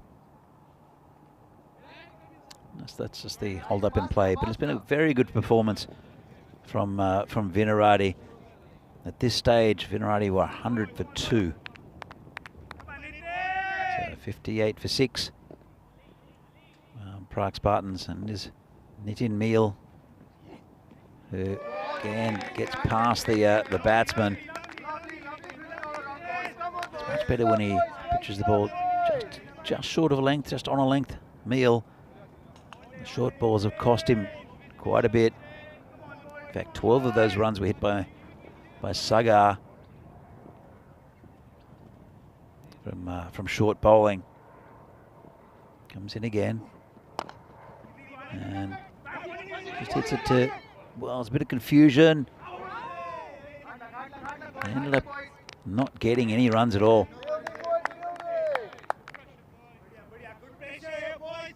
And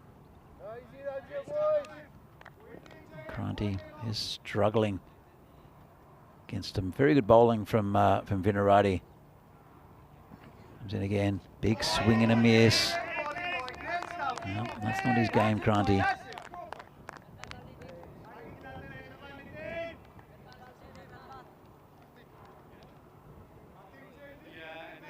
The batsman at the other end is Rayaprolu. Taigi's already out, so I'm sure that'll be fixed soon. And again, another dot ball by Nitin Meal, just short of a length. Going across the line is Kranti. And again, it's been a fantastic over from Vinarati. Really good bowling. I want to do that in the 3 games they play today. Won the next 2 at least. I'd like to continue with this one, but pretty much out of hand there for now for Spartans. As this one's a deep backward point just for a single. They're picking out fielders as well. Just nothing going right for Spartans in this game. We'll see them again in the next game against Brno. That's not going to get any easier either. And the 5 brought by Riaz Afridi, sorry. Vinny had a nice chat with yesterday. That was very entertaining. And to find out more about Riaz, the big fast bowler for Brno and the Czech Republic. As Meal comes in. His final delivery of his spell. It's in the air, could be caught and gone. Simple catch there for the skipper, Adnan Mohammed, who'll be very happy with his team.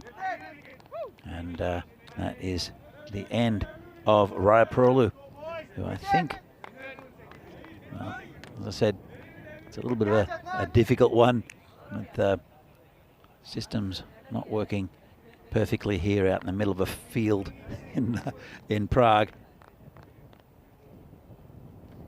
I don't see him. I don't remember him getting too many runs at all, Rayaprolu. So it might have been a Derek. Again, I can't check with the chat either. Let's have a look at these scores. You can see way below the asking rate after 8 overs. It all happens in the 9th. I don't think it's going to happen much for the Spartans, unfortunately. We'll just have to regroup. You see that clump of wickets there. 6 wickets in the last few overs. We Sid Gowd to continue. He's taken 1 for 2 off his over. But Spartans will have to regroup. They're a good side, and they've got every chance of beating Brno. But Brno, with a slow start to the tournament, just not looking themselves, have come back and won the next 4. Here comes Sid Gowd. And again, continues that perfect line of length to the right-hander. There's that natural angle from a right armour pushing across the right-handed batsman, and he's doing it perfectly at the moment. Is Sid Gowd, former skipper of Vinarati, good leader for the team as well. And well, Kranti has moved across to just cut off that angle, but just gives him a single down the ground to the skipper Adnan. Who's led his team very, very well, I think, in the absence of Venki. As Sid comes in, and again just poked out towards Shobit Bhatia, can't reach it. The skipper to pick it up again. Just a single. All pretty slow here for Spartans. They know that they're not going to win this game. They need 70 in 9 balls. But a fantastic performance first up from Vinarati. I'll be very, very happy. As I said, considering they're down a couple of bowlers and their skipper as well in Venki. Sid Gowd comes in, pulling around the wicket again. This is in the air, but it'll just beat the fielders. And Adnan couldn't quite reach it. It was out of the reach of Shobit Bhatia as well in the covers. And couldn't quite get down to it. 4 runs. They're playing a little bit for run rate here, the Spartans. So are Vinarati. And this will be a big win, and it will help their net run rate. And what's going to be a very tight contest. This is an under edge by the batsman, well taken by Dalton. And they as a keeper today, it's done pretty well, Dalton. Definitely going to get the man of the match with his nice 82. But he's had good support. Rakshit with the ball as well, taken 3 wickets. Sid Gowd just gone for 8. 1 ball left in his spell. This is hit in the air, could get a wicket, and dropped and goes over the boundary. Well, he won't like that, will Sid Gowd. He's already said he's had 5 now 6 catches dropped off his bowling in this tournament. And that was Tanmay, who's just playing his first game. And this week, as we see the bowling figures, all very economical. Tanmay going for 11, but Joe Cope up top with a big wicket.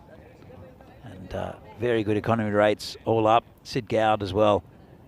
Could have been better, could have been a wicket and 4 less to the total. But Tanmay Quintana, who's just dropped that catch, trying to make amends. Bowling around the wicket again. It's time to Kumar, Vignesh Kumar. And this one's going to be pulled wide. So the net run rate, I think, will play a big part in this tournament.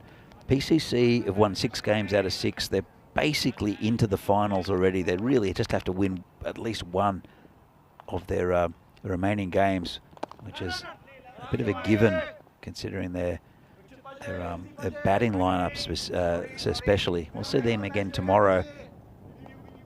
But the other teams are all trying to get into the that final 4. Of course, it's an 8-team tournament. Each team plays each other twice. Bowler comes in again. It's hit towards long off, just be a single. And it's very tight. All teams have won at least 2 games. Vinarati looks like they're going to win their 3rd one here. Berno have won 4. Bohemians, I think, will pick up a couple more wins.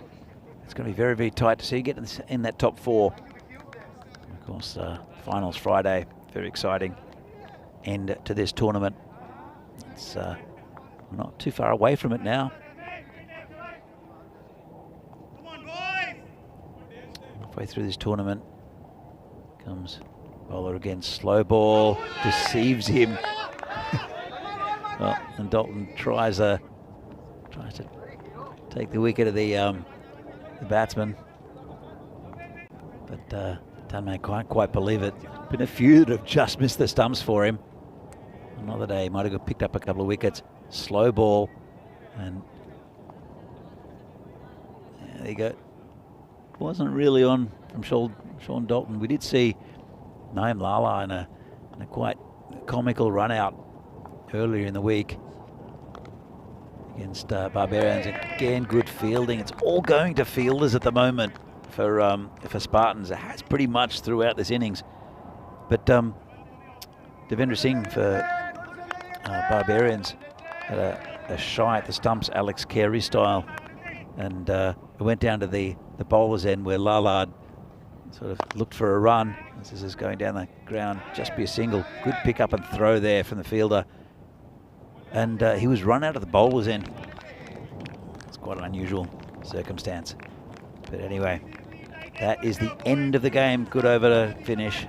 And a very, very good win by Vinarati, who looked fantastic with the bat and very, very strong in the field. Some good bowling all up. We'll see the scorecard in a minute after we see some of the highlights from this Spartans innings. But they'll be buoyed by this Vinarati. It's a good win for them. They did go down quite easily to Spartans yesterday, so it's a bit of revenge. See Joe Cope again, typical Joe Cope delivery, beautiful in-swinging Yorker to the right-hander, finding the gate, and he does that so consistently. And this one, how did that miss? Tanmay can't quite believe it. There was a little bit of lusty hitting, and a few runs came, blasted through. Joe Cope got a bit of stick, but then Rakshit came on, got an early wicket out of Thakur. Took 3 all up, did Rakshit, bowled very, very well. Coming into this the bowling lineup, he hasn't seen him with the bat a little bit, hasn't been the greatest. Another good catch there by Joe Cope. He was safe in the field. The wickets didn't really tumble, but they didn't really get any runs at all. It's Kranti with a nice shot off his legs. Didn't see much of Kranti at all. And this is the very clever piece of bowling there from Rakshit, who saw the batsman coming down, pitched it out wide, and neat stumping by Sean Dalton. That was another Rakshit wicket, the LBW. This is Niraj Taigi. Rucks it again. Can't keep him out of the game, this man. Neat catch out there at deep backward point. But really, they never got going with the partnership, did Spartans. A little bit of lusty hitting, but really not enough to trouble Vinarati, who had a pretty comfortable victory. It's at 131 for victory. They couldn't get anywhere near it. Could the Spartans? Well, look at the scorecard in just a moment. There we go.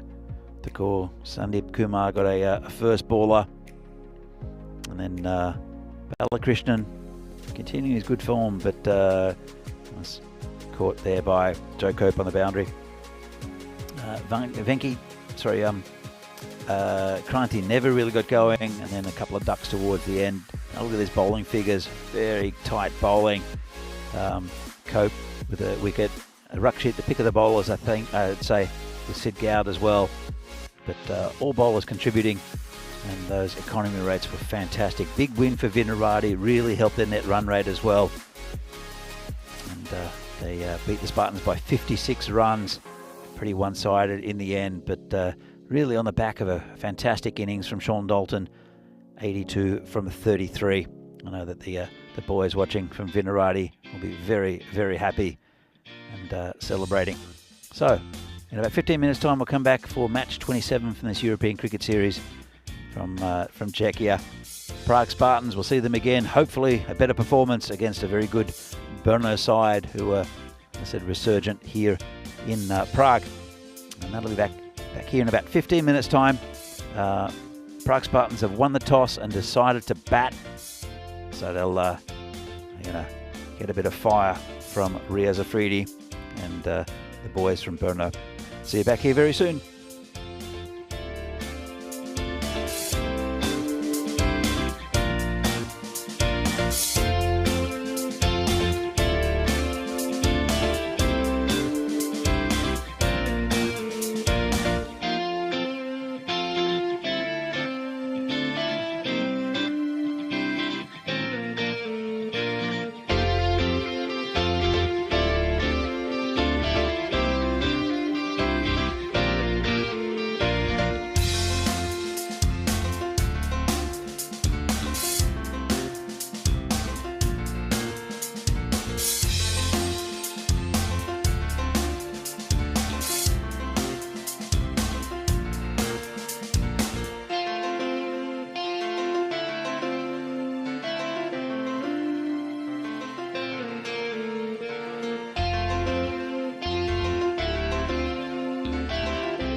The European Cricket Series is proudly brought to you by HCL Software and Bizaway.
Good morning and welcome back to the second game of the day in this European Cricket Series here from Czechia. Match number 27 between Prague Spartans and Brno.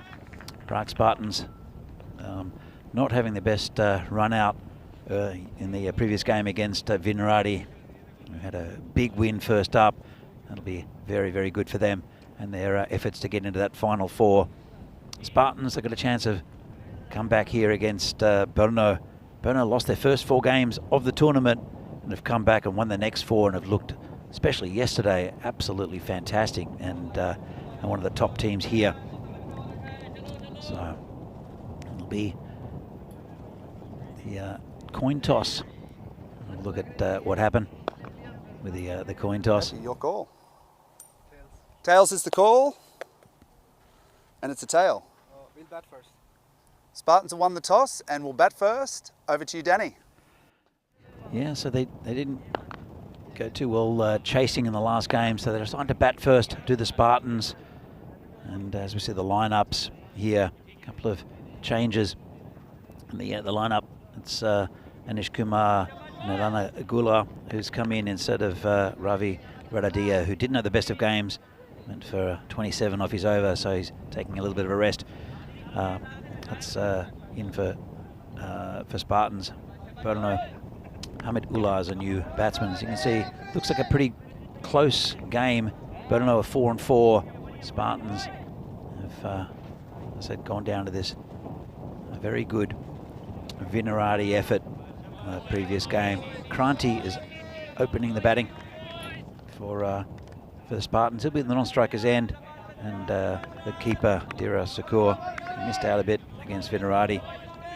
Be facing Riaz Afridi for the first ball of this game, and that's going to be wide, and it's going to be 4 down leg side. Good start for Spartans, bit scrappy for Riaz, and no chance for the keeper. Well, I'm joined in the marshmallow, the commentary marshmallow, by someone who you saw in the last game in Shobit Bhatia. We mentioned quite often during the chat, especially with Phil here. And Shobit, welcome to the commentary marshmallow. Cheers, Danny. Thank you. Lovely to be here in the hot seat in the marshmallow box. Looks nice here. It's another wide there from Riaz, and a bit of a loose start from him. He's so important to this Brno side, and he's got them off to flyers in the past with the ball. He took 2 for 2 in his first over yesterday. Just a little bit wild and down leg side. He's a very aggressive bowler, is Afridi. Have you faced Riaz? Thankfully not yet, to be honest. He comes in again. And same result. This one's going down to the boundary. Well, they're going a pretty good run rate here, the Spartans. They are 11 off no deliveries. That one looked like it might have passed over the leg stump, but the umpire saw it differently. And not the greatest start for Afridi or for Brno. I mean, even if they see him off now, like it's all good because they've got 11 from Riaz's first over. So I think it's that's exactly right. I would do that, to be honest. So Shobit, how are your parents? Oh, good question that. Oh, they're lovely. They're fine. They had 2 super days here. They love their time. They we saw them earlier in the week when Phil G was with me, and this is short and quick. He's coming around the wicket as well. Don't think the batsman likes that too much with that angle, but at least he's got his line right now, Afridi. I think he was warming up his engine. Now he's back. Just needed a few balls. Doesn't take much for him to warm up. Yeah. There's a bit of pace behind Afridi. He's the fastest bowler in the country by a mile. Sudesh has dropped a little bit in pace. Yeah, kind of. Kind of. Here's Afridi again, short again, and this one clamped down on it. It goes down to, it's almost a backstop, just for a single. First runs off the bat, and well, I think the core will be happy to be at the other end. Kranti is the batsman, will be facing Afridi, and looks like he's coming back over the wicket. Now he's got his radar in. So so you folks were here for a couple of days. We saw them sitting by themselves on the first day, struggling with an umbrella in very high wind. But they're lovely. We had a bit of a chat to them. Yeah, it was super windy that day, and they weren't really expecting it. It's their first time in Prague in general, so just got them down here. So Afridi comes in again, and lovely shot. Fielder misses it, and that's 4 runs for Kranti. Let's have a look at this. It's right into him. Nice little flick, and the fielder down there couldn't get down. That was Suresh Romario. So 16 runs of the first 3 balls for Freebie. I take that any day. I think anyone would take that any day. And no wickets down for Spartans. You had a very good win against Spartans. A really good performance by Vinarati. You must be really happy. It was quite good. Like everyone's there's a nice atmosphere in the dugout now. Like if you can see it from here, everyone's happy. Joe Cope's looking at me right now. Cut away. This will be 4 again. Lovely shot. Just stuck the bat out. Let the pace of the ball do the work. And well, Riaz Afridi, he's gone for 20 so far. A couple of balls left, and Rahat, the skipper, has come and had a chat to him. Probably said, just pitch it up. It's been a funny week because yesterday Bono looked so different and Spartan looked so different, and today you just see a different side. It's too early to call it, but it's just the pace of the game changes so fast, so intense. That's the beauty with T10 is that, I mean, we'll come back to that in a moment as Afridi comes in again and continues digging it in. There was one over that really changed things for the Vinarati innings, one that went for 27, and I mean that really lifted the momentum in the middle overs and got you to a good total of 130. And that was off the back of a fantastic innings from Sean Taunton for 82. It was lovely to have Waza back. He would. So Riaz comes in and pitches one up finally. And that's the end of an expensive over. It's gone for 20. Most of it in wides. That was too fast. And Prague Spartans, fantastic start off the first over, 20. I don't think that run rate will continue, as we see the Kasi Balakrishnan has had a very good day yesterday. Sagar Reddy also hit a 50 against Vinarati, and Kranti, after a bright start, has struggled a little bit with the bat. The 3 top run getters, and you see Satyajit Sengupta, who we'll see coming up right now. He's the top wicket taker for Brno. Afridi also a few. I think he should be taking more wickets, Afridi, to be honest. He's bowling with a lot of pace. He's bowling on the short deliveries and some economical overs, not the last one. But I think he should be taking more wickets. Sengupta comes in, bowling to Thakur. Down leg side, turned around the corner, 4 runs. It's a very fast part of the ground there, Shobit. You just touch the ball and it's 4 all day there. It's just so fast down there. You don't need to do anything. That's why Sean was just playing proper cricket shots and he got almost half the score we put on. It was just lovely to see him. It was just such a good effort by him. was a really good effort by Sean Dalton. I've known Sean for many years, and I've never seen him bat so well and so fluently. But to be honest, Spartans did leave that gap on the offside for him, and they just kept on finding it, and they didn't plug that hole. Sen Gupta comes in again, and the goal hits him through the offside, onside this time for 4, and didn't get all of it, but this ground is so fast. As we see it again, did get a bit of overnight rain, but hasn't really affected it much, has it? It was a bit slow in the first innings, I wouldn't lie, like when we were batting for the first few overs, but then as soon as the sun came out, it just went back to normal. Like you can see right now, it's just racing down the boundary. The wind and the sun dry this ground very quickly as Sen Gupta comes in. Again, this was hit straight, and that's gone all the way for 6. Well, this Spartan attack, this Spartan charge for a victory continues. And it's only the second over on 34. And Sen Gupta, well, where's he going to bowl this one? 3 balls left in this over, Shobit. Yeah, I love it when Dheeraj scores. Comes in again. And this one's cut beautifully through the covers. Another 4 runs. Well, maybe not. No. I didn't. Well, it's just blocked from your end. And I was like, am I looking at the wrong side or something? I actually, you've got a better angle of Naveed Ahmed. I actually can't see from the corner. Yeah. Well, single then. Yeah. No, I was saying I love it when Dheeraj bats well, because Dheeraj and I. Come back in a second. Sen Gupta and just prodded down. A little shy at the stumps. So just a single. You're going back to that? Yeah, so Dheeraj and I went to the same film school in Prague. So is Venki and Shubh from Vinoradi. Yep. And I think Dheeraj started playing for... I was in Spartans before being in Vinoradi, and Dheeraj came for a few games and loved it, and then joined Spartans as soon as I was there. And then that season we won the Division 2 T20 league also. Farooq was the captain, so it was a super time. So Dheeraj and I go way long back. Guns. Sacha again.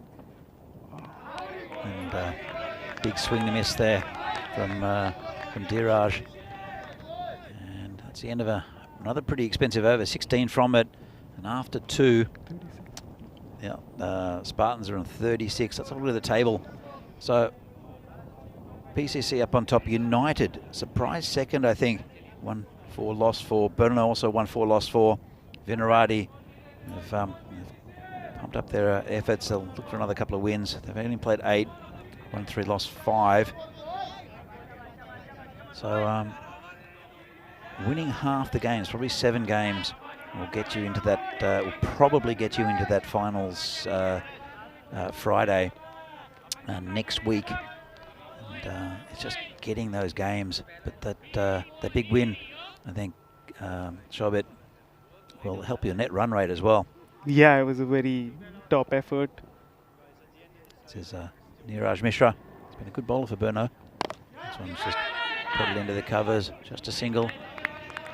It's well run there by these two. So yesterday, I think the last game we lost quite badly, and I think the net run rate suffered a bit. But then he's happy to have a good win by a big margin. So I think we're back in the tournament now. I'm getting a hello from Dave in the chat. Hey Shob, and this one's hit towards the boundary. There's a man out there, it's Riaz Afridi, who just picks up one-handed. I think he's a one-handed fielder at the moment. Does he like fielding like with just one hand? Because yesterday he took a blinder. I think it was Sid who got out, or was it Rakshit? I think he's got a slight injury to his left hand, so he doesn't want to use it unnecessarily. And when he can pick it up one-handed, and you're talented enough to do that. But yeah, he took a Statue of Liberty catch yesterday. There's Mishra gets a leading edge, and that's out. It's Kranti. And a good piece of bowling there from Mishra, who's been impressive throughout this tournament. And Kranti's form continues to slide down after a bright start in this tournament. And it's the first wicket down for the Spartans. Much needed for Brno. Just got under that very unusual shot. I think he's tried to clip it over the field, just didn't get enough of it. thing I really like about Spartans is that, like, no matter how many wickets they're down, they just don't stop. Like, they just look to score, go big, and I think that's a very nice approach in T10. You just keep going. Like, there's no point in prodding it around for ones and twos. They just keep it going. Well, you do have only 10 overs, but this ground though, if you're prodding it round, you might get a boundary. It's they are very aggressive, and this man's been the form batsman for Spartans, Kasi Balakrishnan. You got him for about 20 odd in the last game, which is important. And then also probably the next batsman we'll see is Sagar Madareddy, who hit a 50 against you yesterday, who blasted. He hit 2 big sixes. That was brutal. but he did go. A good piece of bowling by Rakshit to fire it wide, and a good stumping by Sean Norton in the last game. Here comes Mishra again. Just dropped there, just out of the reach of the fielder. It's good effort. He was trying to pull off the Riaz. Let's have another look. And it was just slightly mishit and just stuck out of hand. Sometimes they stick, sometimes they don't. And that's a good effort there, Shayan Khan. I'll come back. I'll ask you a couple of questions in a moment, Jobs, after we see Mishra has bowled a pretty good over. That's a good ball again. He's got good pace as Mishra. Not a Freedy pace, but just a really, he's always at you as well. Really good bowler as Niro. Do you call it the military medium? Like military medium, yeah. I'd say that would be a good, but I think he's a little bit more than medium. Okay. So it depends on what standards you're looking at, but for this level, I think he's a little bit quicker than medium. As Mishra comes in again for the final ball of his over, just tucked away on the leg side, goes for a single. So at the end of the power play, a very good one for the Spartans. Curbed a bit there by Mishra, who only went for 4 of his over and took a wicket out of the captain Kranti. 40 for 1 are the Spartans. You see here the Manhattan's gone down a bit, hasn't it? Like tall building on one side and little supermarket at the end. But there's still 3 overs 40, like, even though there was just like 4 runs from the last over, so still pretty much ahead, like 13.33. You're doing very well. Our Spartans will be very happy, but it was a scrappy first over from Riaz. He'll come back strong, I'm sure. Hi, Wayne in the chat. Also, Kai Bay is there. Kroom, good to see you. And of course, Dave is an ever-present at the moment. So, hello to everyone. Greetings from Prague. This is hit down the ground. Player coming round and won't get it. Just bounces inside the boundary. Rahat Ali, the skipper, trying to get there. Just landed inside the boundary. Good shot there from Thakur. Neeraj looking good today. And Neeraj is looking very good today. He missed out yesterday, I think. He played on the first day. Yeah, I had a chat with him this morning before our game, and he apparently hit, like, the first day it hit him on the knee. Mm-hmm. I think I remember that. Yeah. He got one on the knee. The magic spray helped temporarily, but probably just taking a day off to precautionary. It's a long tournament over these 2 weeks. The bowler, by the way, is Shayan Khan. Is he the magician you the called magician him? Shayan Khan, yes, who has a bag of tricks. So thanks for reminding me. That was a few days ago that we came up with that one with Phil. Yeah, Phil's a brutal commentator. I mean, I hope he's listening to me here. I've got some scores to settle. You do have scores to settle with Phil. But I'm a nice guy, Phil. I won't say anything bad here. I'll see you at the Down Under maybe sometime. Yeah, you're a bar manager at the Down Under. Yeah. I know you've been there for a while, but it's a bit of a new role for you. This is, he got away with that. It was the magician comes out with his bag of tricks with a slower bouncer, and it fools the batsman. But the Down Under is a nice place, owned by a couple of Veneradians in Ash the Pie Man and also Voitahasa, who's not playing in this tournament, which is quite strange. I know he's on holidays, isn't he? Yeah, what's traveling, I think, somewhere in Italy. I think he's back tonight or tomorrow. Maybe get a couple of games in the next week, I think we have. but I'd pick Voita in my 11 any day in this format, and the kind of form he's in this season, I think I'd pretty much have him every day. He bats it one way, does Voita. Just like this. This is how he bats. Big shot there. Lovely shot from Balakrishnan, who's in fine form. Picks up the half volley, and that's a big 6. Terry's in the chat. Mads Mikkelsen says hi to Shobit. So here's the thing. I think Terry O'Connor looks like Mads Mikkelsen, and he doesn't agree with me. But I think it's an unpopular opinion. But I can do a comparison with you and probably convince you in that. I'll have to have a look at both of them together. I've never thought of Terry looking like Mads Mikkelsen at all, but think about it. Comes the bowler again, and that's a bit of rubbish. Too short down the leg side and just tucked away. Didn't overplay it. Did the batsman Balakrishnan, and that's an easy 4 to the fastest part of the ground. So they continue their good start to the Spartans. 50 up. 50 up as well, and 12 off the over so far. So I wanted to ask you about Vinaradi as a club. A couple of things. Firstly, what is... Not quite sure what the umpire's saying. He's communicating something. Definitely wasn't a wide. As the magician comes in for the final ball of his first over. Well, maybe not. It's wide down leg side. So tell me a little bit about Vinaradi, about the club and where they're at. So I guess Vinaradi was formed in mid-2000s, I think. I think a couple of players from Women's Cricket Club formed the club. I think Misha, if you know him, Mikhal was one of the members. He's often listening and commenting. Yeah, and Ben Sochik was one of them also. And it's interesting. Like, it's an interesting point for the club right now because we're sort of going through a transition phase, if I can say that, because a lot of our big guns, the big players like Ed Knowles, Kyle, and like Tom Sturmey, and all these guys left last year, and they went the other countries to work. So we had like a gap to fill, and we've been getting new players, a lot of young ones actually, a lot of students, as you must have seen in our games this week, in the past week. Like, they're coming in, good guys. So yeah, it's like a transition phase right now. Like, I think with the likes of Danny and Alfie and Henry, like the young players. This is Naveed Ahmed, the new bowler, and the call hits it straight to a fielder. That's his intent. It just got off the toe of the bat. Just a single and bring Balakrishnan back on strike.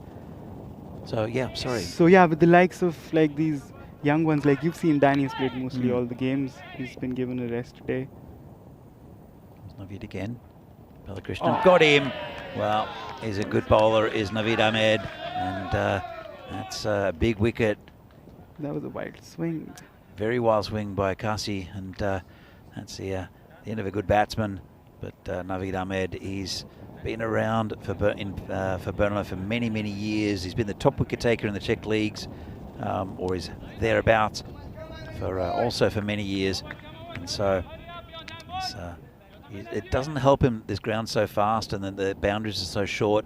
Naveed, but he's so clever as a bowler.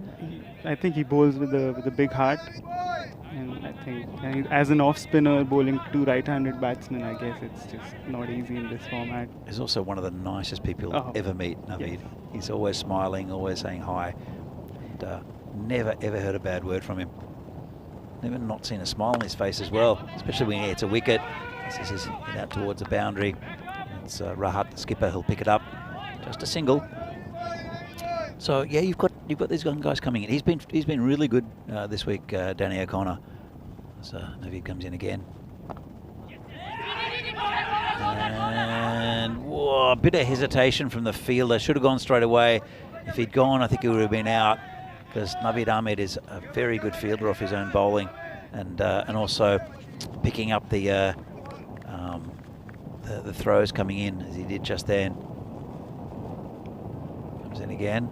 It's a big swing and a miss. Been a good over so far. Just one ball left from it, and they needed that. Did Bernardo. So yeah, Danny's been really good. He's the type of player who's very chirpy on the field. So if he comes in, this is hit straight. Should be 4. Player coming around and does well. That's a good stop. Does Rahat. We've seen a lot of runs in that area. And they came back for 2. I think the umpire might check it, but I think it was fine. okay. Yeah. Let's have a look. He's just put his foot on it there. It's gone back inside, no problem. And then when he comes out, it comes back into the field, and he's cut off 2 runs. Good effort there from the skipper, Rahat Ali. So at the end of the over, very good one there for Bernardo. They are 62 for 1. As I see, upcoming events after this tournament, there'll be an international tournament between on the final weekend in Czechia, Greece, and Cyprus.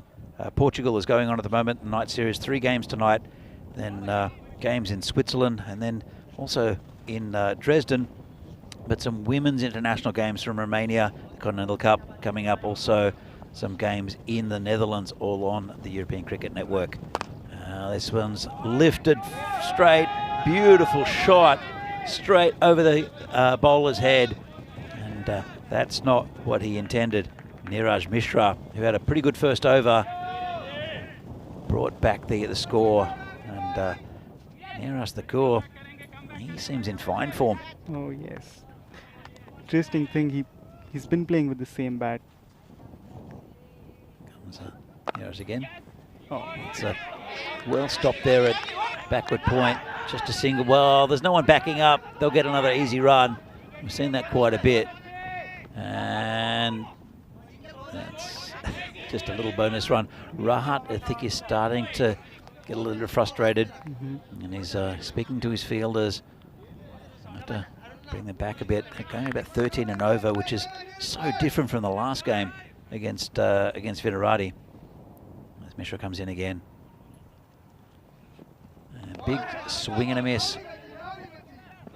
So Dheeraj loves batting with this bat. Like, ever since I've been playing with him, he just picks up this bat and nothing else. So like, it's just nice to see. And this bat has been repaired so many times by different people. Like, I think, in my opinion, this bat should retire. But they've been stretching it, I think. It's definitely working for Niraj. Yeah. Is it a club, like a kit bat? Yeah, I think it's a kit bat from Spartans. Let's make sure again. And swing and miss again. It's a better line of length after being slammed back over his head. He's brought it back here, Mishra. He's been impressive this week. Going back to Vidarati, yeah, you're right. It is a bit of a transition phase. A lot of Hugo Banks is an ex-Vidaratian whose land this is, who started off the field here probably about 8 years ago, I'd say, maybe more than that. Not quite sure. Time flies in when you live in Prague. This Mishra comes in again. It's lifted. He's hit slightly. Just be a single. But there are also quite a few other Vidarati players who have, as you said, either playing in the Biancos. I know that you mentioned Ben Selchek before. His son Alfie's coming through, who's a good young. He will be a good young pace bowler. Alfie's a good fast bowler. Oh, that's been hammered, and that's into the car park. Just short of a length there, and that's the batting of Sagar Madareddy, who he hits the ball hard. So Alfie. Yeah. So in fact, that was Shakur impersonate. It was Madareddy. It's the end of the over. It confused me there. So at the end of the over, Prague Spartans 77 for 2 after 6, doing very, very well. They've been disciplined after the first over with the wides have Bernardo, but that first over cost them a lot. So it'll be Navid Ahmed to bowl the next one. He's going to be bowling to the course 34 of 19. It's a good first over from Ahmed. This one's turned around the corner. This should be 4. It's so quick that down that part of the ground. And Navid can't quite believe it. And just turned it off middle stump. Nice shot there from Dheeraj. You mentioning about Alfie? Yeah, so I guess it was the last Bianco's game. Bianco's is the Div 2 side of Vinoradi, and I guess he took a 4-4 or a 5-4 and just gave like runs in single digits. Like he was just taking wickets left, right, and center. Alfie, so I'm pretty like confident about like 4-5 years down the line what's Vinoradi gonna look like. Like Danny, Alfie, Henry, they're just. It's a good nucleus of a very good side. This has been hit hard again over the top of the fielder, is it? No, into the fielder, who took it on the shoulder. He thought he'd stopped it, but I think it's just 4 runs. I'll have another look at it. The umpires are talking about it. Should have been taken, would have been a wicket, and it would have been a lot less painful. He did take it on the shoulder, burst through his hands, hit pretty hard there by Thakur, which I think, let's have another look, and it went through his hands into his shoulder. It bounced up, and he loses it. I think it bounced inside. Yeah. Well, you can say he saved 2 runs, but probably should have caught it. It did go straight to him, and Thakur moves up to 42. This is hit high in the air. Rahat Ali's coming around. Riaz is coming around. They both take it. Who took the catch then? I'm not quite sure. But end of a very good innings by Dheeraj Thakur. Ends on 42. I think Rahat Ali took the catch. Yeah. Yeah. Who would you give this catch to? Let's have a look. I'm not sure if Riaz can't catch left-handed because he doesn't have a left hand at the moment.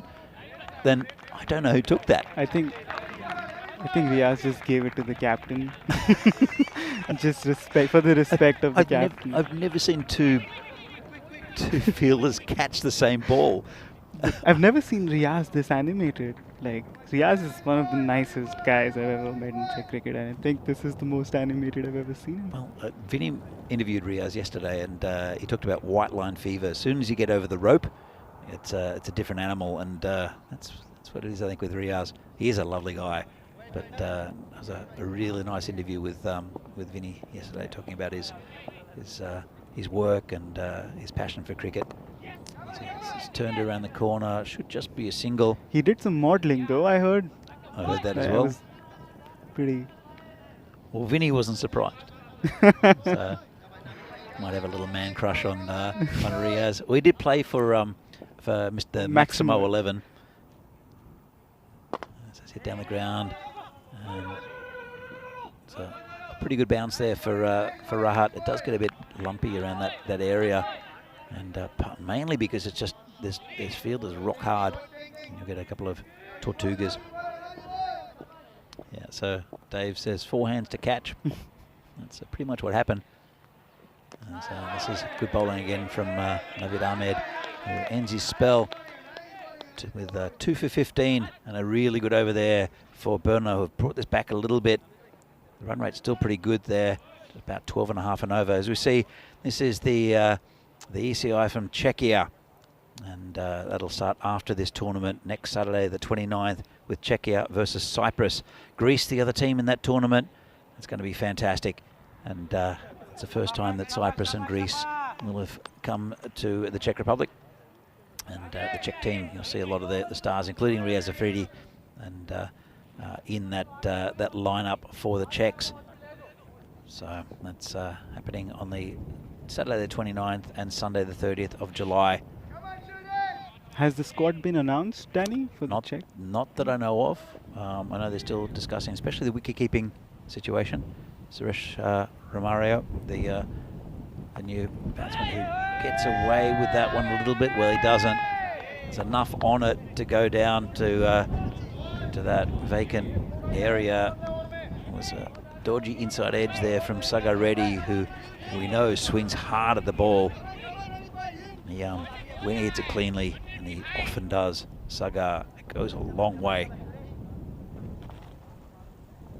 Comes Suresh again, and waits on it. It's a good ball.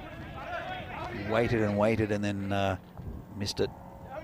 Did Sagar.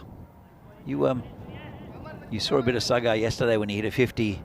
How do you bowl to him? Not like that. Well said. And it's taken Good catch out there. That's by our captain Adnan. Like, Venky's not in here today. He hurt his wrist. Get well soon, Venky, by the way. He was in the chat earlier and said hi. Of course, he was going to be in the chat watching the game. Yeah, of course. But nice catch out there by Adnan. As the ball comes in again. And, oh, that's hit straight back at him. Unlucky he didn't get back onto the stumps as well. That would have been an unfortunate run out, but that was absolutely hammered back at him by Sagar Reddy. This would be a good angle. And stuck a hand out. If he could have taken that catch, that would have been an absolute beauty. Path now the new batsman. This will go over the top for 4 as well. So a few runs again happening for Spartans, and well, they're in a contest here. It's such a different Spartans team that's turned up, and I think it was that first over that really launched them into this innings. That Riaz Afridi over that went for 20, but quite a few of those were wides. I think anything around 120 is defendable here. It is. A question from Keanu. This is hit to Rahat and puts it down. It was hit pretty hard at him. Path not happy with himself. Rahat not happy with himself, but it did save 3 runs. Yeah, I think he's correcting himself. It's pretty accurate.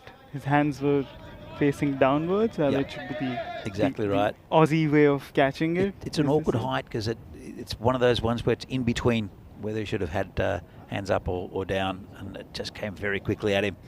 As we see here, it's been 3 wickets down. It was that first over though. It hasn't sort of plateaued out now, and it's still going at just under 13 and over. So Keanu asks Grover, the wicketkeeper for Czech. He has kept for the Czech Republic as the bowler comes in, and good start again for Sachat Sengupta. Well, in fact, it's not. It's called a wide. Let's have a look at this one. And yeah, good call right over that line. So, Farooq's one of the sharpest minds we have in Czech cricket. Well, you played with Farooq quite a bit, and I played against Farooq a while ago in a friendly. Ooh, this has got to be out. And, well, no, it's not. Oh. Sagar is lightning quick, obviously. So it's he got hit down just, well, the keeper had, yeah, he's gone. He's gone. Really good work there from the keeper. And that's an unfortunate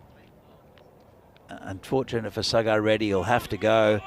But really good work there by the keeper. Bit of a risky single, I think. And with only a couple of overs left, I guess you have to go for everything. But at the same time, that's a very dangerous batsman who's now walking back to the sheds. So, let's have another look at this. It hit his leg, and the keeper just comes in and takes the stumps.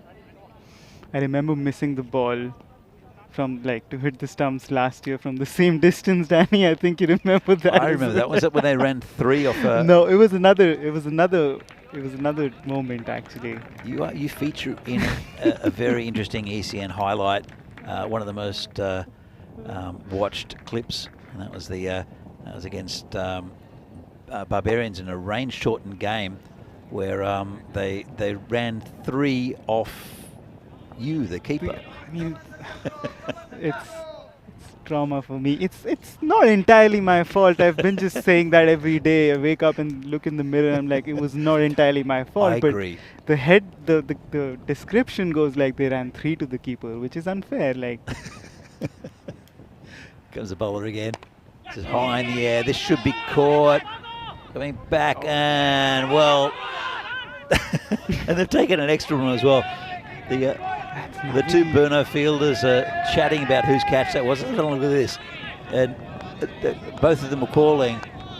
And looked like Neeraj Mishra. I reckon it's the wind. The ball is just changing the direction. Because I was also fielding on covers, and there's one ball which was just tanked up, and it just changed the direction. I think the wind's going this way. It does swirl a bit here at Vinoj. This is, well, again, another sharp single. So coming back to that meme, the fact that Pat Cummins shared that on Twitter, I can put that on my CV, to be honest. no shame in that. But I'd like to also forget that. Yeah, well, you're going to be reminded of that for the rest of your life. But to be fair, it wasn't all your fault. Sid Goud, I think, was involved as well. Oh, Sid doesn't like to listen about that. This one's, again, really well bowled from Sengupta. Even though he missed the ball twice, he just doesn't like to be in, he just goes MIA whenever we talk about that, which is fine. I'd take one for the team, Danny. It's fine. Vaibhav Narkudka is out in the chat saying hi to both of us. Cheers. And this is called wide. Good to see ECN back in the Czech Republic. I totally agree with you there, Vaibhav. It's great fun, especially this time of year. It's much, even though we've had a little bit of wind and a few issues, it's a much better time to have a tournament here rather than May, which we had in the first year or the second year. Sajja comes in again, and it's been a really good over, nice and tight. They are over 100 now, though, the Spartans. Vaibhav's an old Spartan member. He used to open with him back in 2020. And then I guess last year he moved to Amsterdam and has been playing cricket there, I guess. So yeah, hi Vaibhav, hope you're doing well there. I mean, Prague is a bit of a transient city. It's, comes in, and this one right at the end of the bat, it's gone down to the skipper Rahat Ali. It'll just be a single, and it's the end of a pretty good over there for Burno and Sengupta. Talking about Sengupta, he was an old Spartan as well. I know there was a disagreement there somewhere, and he decided to play cricket with Burno this year. As we see the bowling figures, Riaz Afridi, he'll take the final over, went for 20, and it was just through a bit of ill discipline. And but pretty good bowling from Mishra, who's taken one, and especially Naveed Ahmed. He picked up 2 wickets for 15, been expensive otherwise, and they'll end up with a pretty good total probably. It depends how Afridi wants to bowl. If he's trying to bowl at the batsman's head, which is pretty common for Afridi, then all it takes is just something slightly off the bat for it to go to 4. In fact, they've got an interesting field here. They've got a very, actually, we'll come back to that in a moment as Freedy comes in. And, oh, it's been hit over the top. That'll be 4 runs, will it? It just plugged a little bit. And they'll come back for 2. Path not quite getting all of it. But he knew where it was going to go from Afridi. It was going to come fast and short. And he put his bat out, just didn't quite get enough of it. But yeah, we've got a very, very fine leg. And as Vinny would call it, a first man rather than a third man. And there is a third man as well. Oh, that was fine, like, yeah. I thought he heard you and put his hand up, but that was fine, like. Comes Afridi again. And short again. And pretty good ball. There's an appeal from somewhere. I heard something. Not sure where. Bowler and the keeper not interested. I did hear something though. So he does like bowling it short though, Freedy. And, is it first for the over? Not sure if they've called it called a first one. Yeah, I think so. It's not going to stop him from bowling another one. I loved how Danny is bowling short balls also. 14-year-old Danny O'Connor got a wicket bowling a bouncer the other day, which was great. And, whoa, this one's over the top, and they've stopped it. Well done. They've got a barrier out there with 3, 4 on the boundary behind square. Is that Naveed? Naveed's a very good fielder, actually. I've seen Naveed take so many low-down catches. He lets it drop until it almost hits the ground, gets his hands under it, and takes catches. He's a good outfielder, and it'll bring the magician Cheyenne. Sorry, it's not. It's actually Kumar, the batsman. Sandeep Kumar. Sandy, as they call it. Sandy. Yeah. We've got a couple of Sandys in this lineup. No Tiwari today though for Burno, I should say, in this competition. Sandy Tiwari been a big play for Burno. Here's Afridi. Couple of balls left. Been a pretty good over. Pretty tight one. This will help the Spartans though. It's going towards the boundary and think he just stopped it. I think they'll have to review it. What's happened to the outfield? It's slower. It's slower a little bit. I think it's just because it's in the air and it plugged a bit, but the umpire's okay with it. Let's have another look. It's good fielding. We're still going towards a boundary. He stopped it. He's got... Where did he put his foot? Looks okay to me. It's very close to the boundary, but saved a couple of runs. Good effort out there. I think that's fine. So final ball from Riaz. And it's got the batsman, I think, on the glove. And they'll look for two. They won't get it. And so considering for the last over, pretty good over by Afridi. 6 from it, yeah. Just 6 from it, and Spartans end up on 115 for 4. I have to wait to see if it's long enough, or it's enough runs, I should say. Let's have a look at some of the highlights of this innings. And this was big from the big fast bowler. There's a lot of runs early. This one got through the fielder as well. 20 off the first over. There's a beautiful shot there from Kranti just to nudge it away. And they continue their onslaught on the second over against Sengupta. Did the Spartans batsman. And this was lifted over the top. A really good innings there from Diras Thakur at 42. Finally, it was the first wicket. That was a pretty soft dismissal there of Kranti. And they continued the onslaught. And just got runs regularly. Did Spartans, which they didn't do at all against Vinarati in the previous game. You can see another big 6 there. And it was a bit of poor bowling there to play the magician. And then Navid Ahmed came on, tightened things up, got a couple of wickets, and used his experience. As we see this one going over the top. I think we'll see the catch in a moment where 2 Burno players caught it. So again, tucked around the corner. Navid Ahmed ruining his figures a little bit. It's a nice shot. This is it, where it was 2 players that caught it, and Riaz giving it up to his skipper. Right, not quite knowing what was going on, but the Saga Reddy was back in the sheds, and yeah, they constantly scored runs. There were very few overs that didn't produce good runs for Spartans. The last one just went for 5 though. It was a good run up. That was the run out of Reddy, actually, and that was maybe a turning point. It looked like Spartans might have got a few more runs. So we'll have a look at the scorecard in a moment. Yeah, I think it was a decent bat by Dheeraj Thakur, top the order, like 42 from 22. Kranti not having the best of time with the bat, but guess like the middle order. That's the thing with Spartans, like they just come and go, and they just like go big or go home. I think it's the perfect strategy for T10. And so we'll have a look at the bowling. Riaz, very expensive off his first. Put it back a bit in his last. Sengupta, thought bowled okay, but pretty expensive. Niraj Mishra with 1 for 19, but Navid Ahmed with 2 for 15 off his 2 was the pick of the bowlers.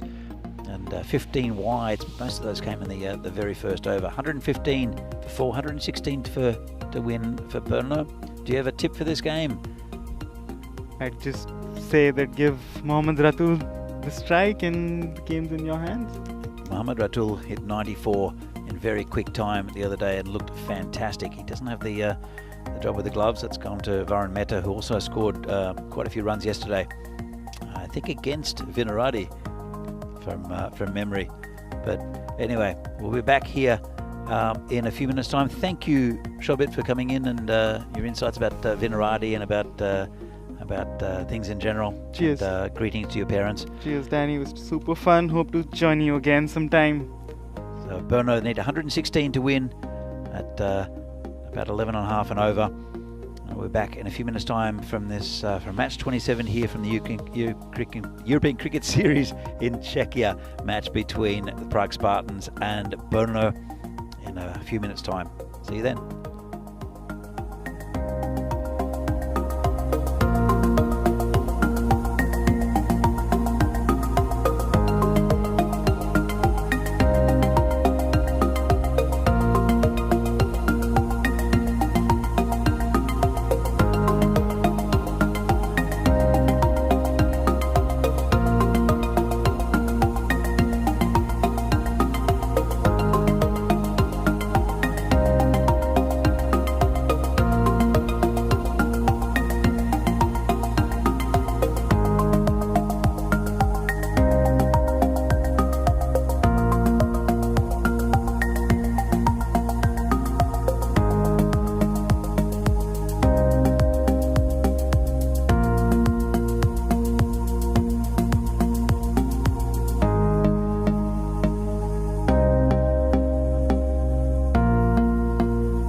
The European Cricket Series is proudly brought to you by HCL Software and Bizaway. Well, welcome back to this second innings of this game. In between Prague Spartans and Brno. Prague Spartans setting 116 as a target for Brno. It's very achievable for Brno, but they'll have to bat well. And Spartans batted pretty well after a disappointing loss in the game against Venerati. First up today. So Brno will rely a lot on Mohammad Ratul, who was magnificent with his 94 not out. And yesterday, actually it was on Thursday, Ratul. And it'll be Niraj Taigi who will open the bowling as per usual for the Spartans. And it is Ratul, the left-hander, will be facing Taigi. They want to see the back of him as soon as possible to give themselves as much chance as they can. He's a very, very good player, is Ratul. He's relieved of the wicket-keeping role, actually, with Varun Mehta in the side. He did pretty well today. And but Ratul was given the responsibility at the top of the innings, opening the batting with Satyajit Singh Gupta, who again looked pretty good. He had 49 also. Did Singh Gupta. So, just about to get underway.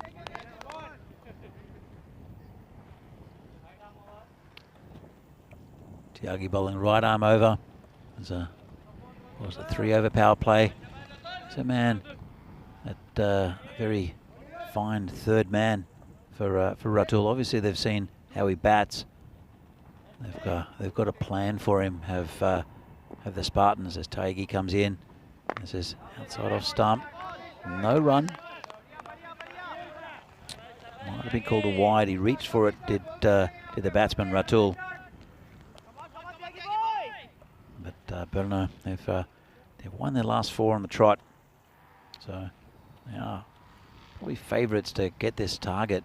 But Spartans, they need a win. This one's a full toss, put away, and it's too easy.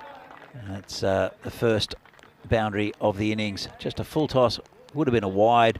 Reach for it, got enough bat, and hit it straight for 4.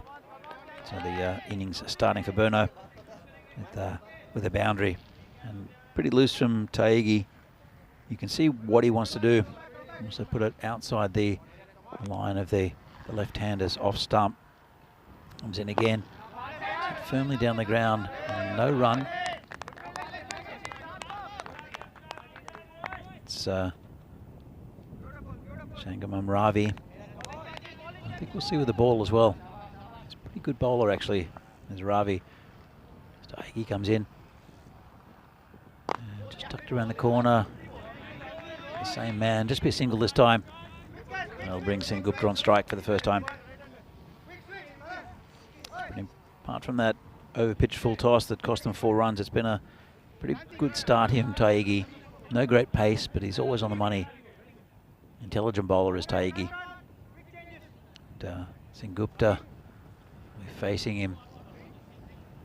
So this will be a good battle in between them. There's a bit of history with Singh Gupta playing for Spartans for quite a few years. And shifting to this Brno side for this year. So he'll want a good innings against his old team. So 115, a pretty good effort. Look like they're going to get a few more though, almost hovering around 13 and over, brought back by some good bowling from Naveed Ahmed. As Taigi comes in, he's hit down straight and dropped. Well, that's a chance there.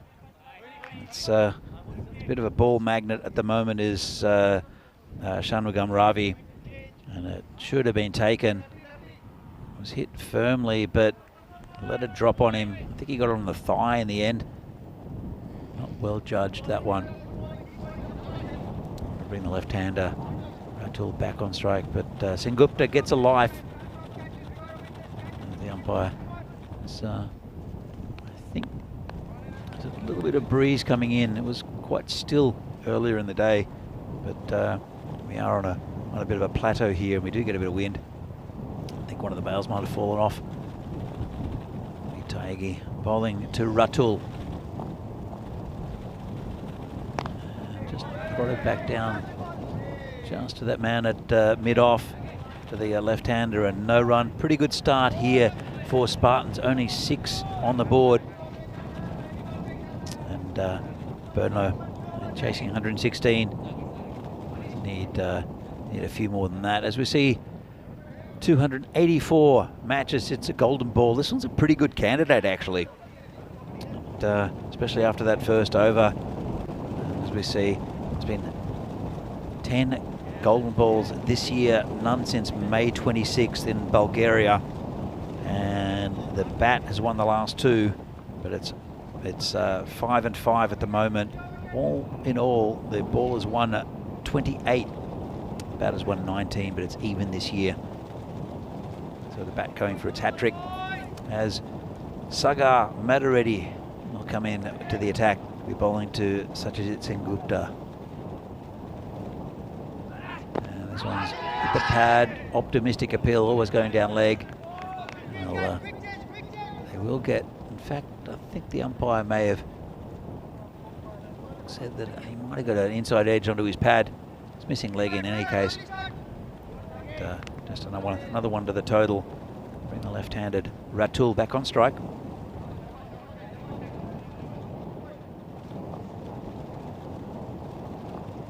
As he comes in, and this is down leg side. It's pitched outside leg, and will be obviously, yes, as will be called a leg by. And pitched outside leg, missing leg, hit outside the line, not out. Optimistic appeal. Sengupta facing Sagar. Gets him through the onside without any fluency at all. Just a single again. It's all pretty slow here for Burno at the moment. That run rate's starting to creep up a little bit. It's up to, it's about 12 and a half and over. Morning to Frantic. And hugs to you too.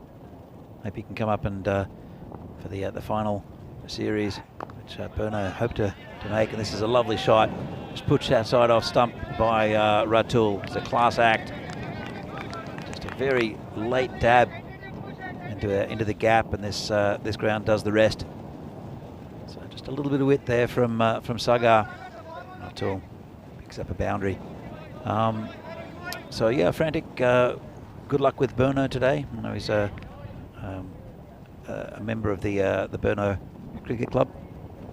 Does a lot around the club. Well, used to at least. I haven't spoken to him about what he does around Burno Cricket Club. This is miss field, and it's releasing the pressure slightly there. A bit of an apology from the fielder. It's Vignesh Kumar. I'll bring Ratul back on strike. He's 11 off 8. Slow going for both these batsmen at the moment. 15 on the board. And just dab down on the leg side. And again, just a single. Won't get it in singles with these two. But the longer they are in, the more the chance that Burno have of getting this total, because they're both very, very good batsmen. At the end of the over, 9 from it. And Burno, as you can see, the table, Burno are sitting on 8 points. They were 0 and 4 at the start after a couple of losses against Prague CC. But they have won 4 on the bounce. United up there as well. Spartans, they want to win to keep in touch with the leaders as well. They've picked up a few victories. About 7 will probably get you into the final series. And PCC are looking pretty good to do that with 6 victories already, and a very, very strong looking side. The new bowler is Shanmugam Ravi, who's impressed with the ball. He'll be bowling to Mohammad Ratul. the left-hander. 94 the other day. Brilliant innings on debut here on ECN. And this one's hit on the leg side. There's a player out there who doesn't stop it. It's Aditya Rayaprolu. Doesn't quite get down to it. Made pretty good ground to get there. Hit pretty firmly, but just couldn't stop it from going over the boundary. Just straying a bit straight there was Ravi. Have another chance against Ratul now, though. And this is hit straight past him. This is going to go towards the boundary. Player chasing, he won't catch it. In fact, he might have done a bit of damage there to his foot. That's Sandeep. And see him pull up, but he couldn't quite reach it. He might have done a hamstring, actually, so there might be a little break. And he's limping back on.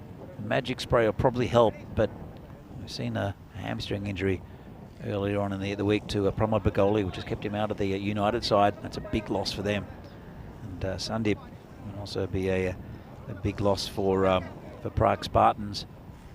And looks like he's twinged his hamstring. They do have a 12th man in Ravi Radadia. As the batsman does his shoelace. Looks okay to continue. Does Sandeep. And, oh, how did that miss the stumps?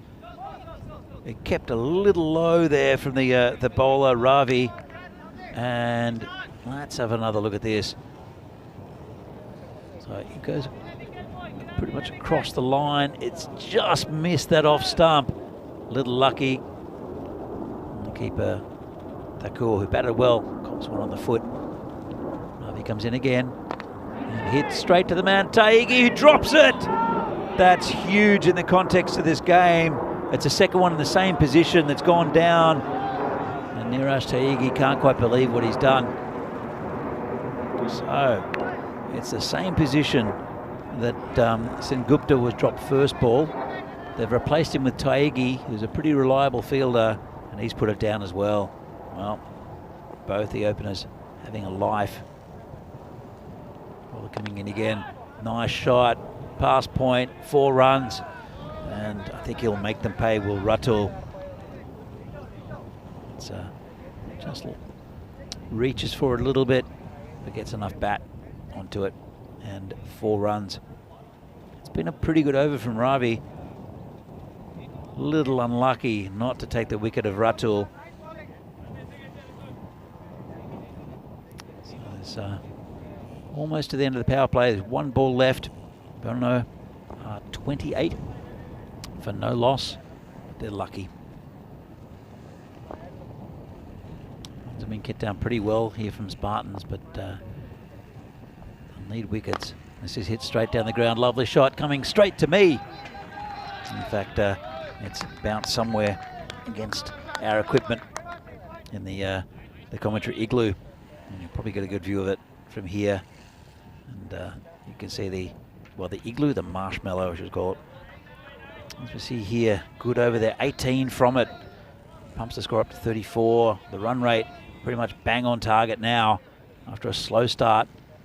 And you can see there was a big over first, a couple of big overs there, but then a couple of very tight overs, mainly those from Naveed Ahmed, which clawed Burno back into this game and set a target of 116 to win.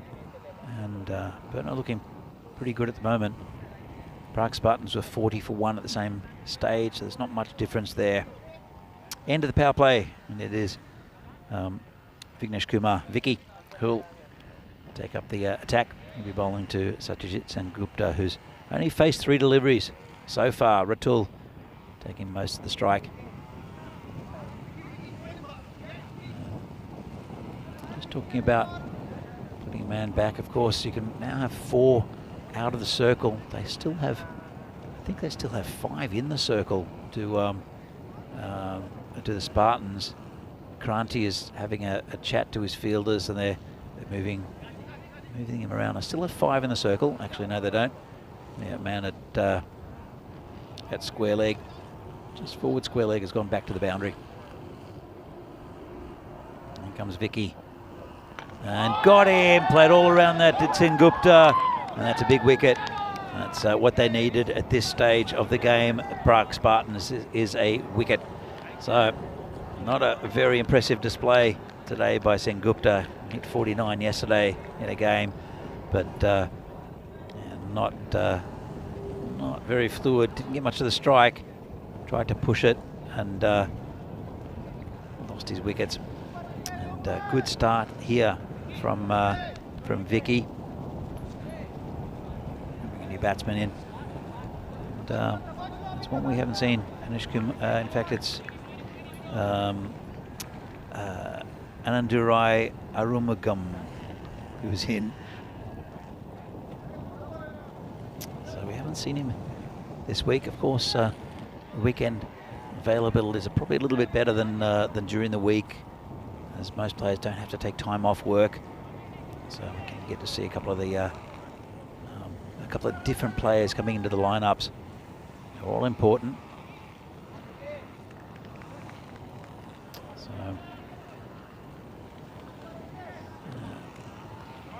to see what he's about, Arumugam.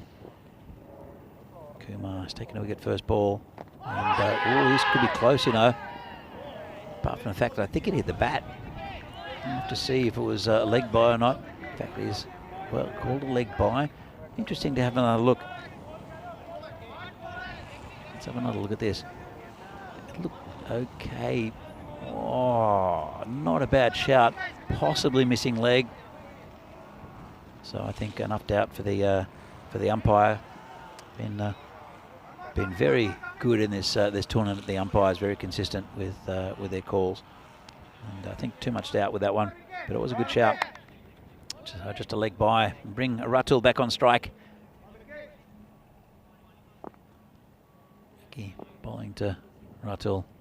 This is nicely struck over the top. That's gone all the way for 6. Beautiful shot from Ratul, who continues his fine form. And then there we go. Just dropping over the boundary for 6. And Ratul now 36 off 16. After a bit of a slow start, but I need 75 in 39 balls. And how costly will that drop of Ratul in the previous over be?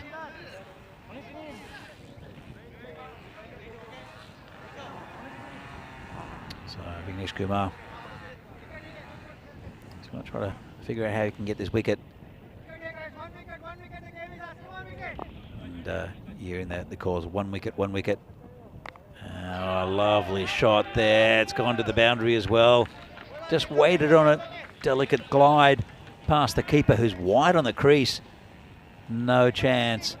Lovely shot. Class batsman is Ratul. So he's a good pickup for Brno this year. He's a student who lives in Slovakia and studies in Slovakia. Of course, Brno not too far away. So he comes up and is very handy. Keanu Ratul would definitely be looked at in the ECIs, but he's not eligible. So it's a bit of a shame. And same as Katiwala for and Lala for PCC. We're not residents of the Czech Republic, so not considered for ECIs. There could be a case for the Slovaks. This is just pushed down to the gully just for a single, and that's exactly, well, it's the end of the over, and Arumugam keeps the strike. You want Rahul on strike for most of it, as we see here. The worms, and well, Brno have just crept over that required run rate, about right on at the moment. You can see how it changed after that over from that expensive over from Riaz Afridi with all the wides. It slowly started to creep down, and the run rate towards the end dropped from about 13 and over down to 11. So we have a new bowler, Path Balodia's the new bowler. Again, he's had a pretty good tournament, has Path. Started off very well, took a 4 for, Also hit, I think he hit a 50 as well, did Path. Batted very well early on. Has faded a little bit. He's a good bowler. And he'll want to get the wicket of Ratul. 47 for 1 at the moment after 4. At the same stage, Brank Spartans were 57 after for 1. Path comes in. And just tucks it around the corner, just behind square. And it'll be a single.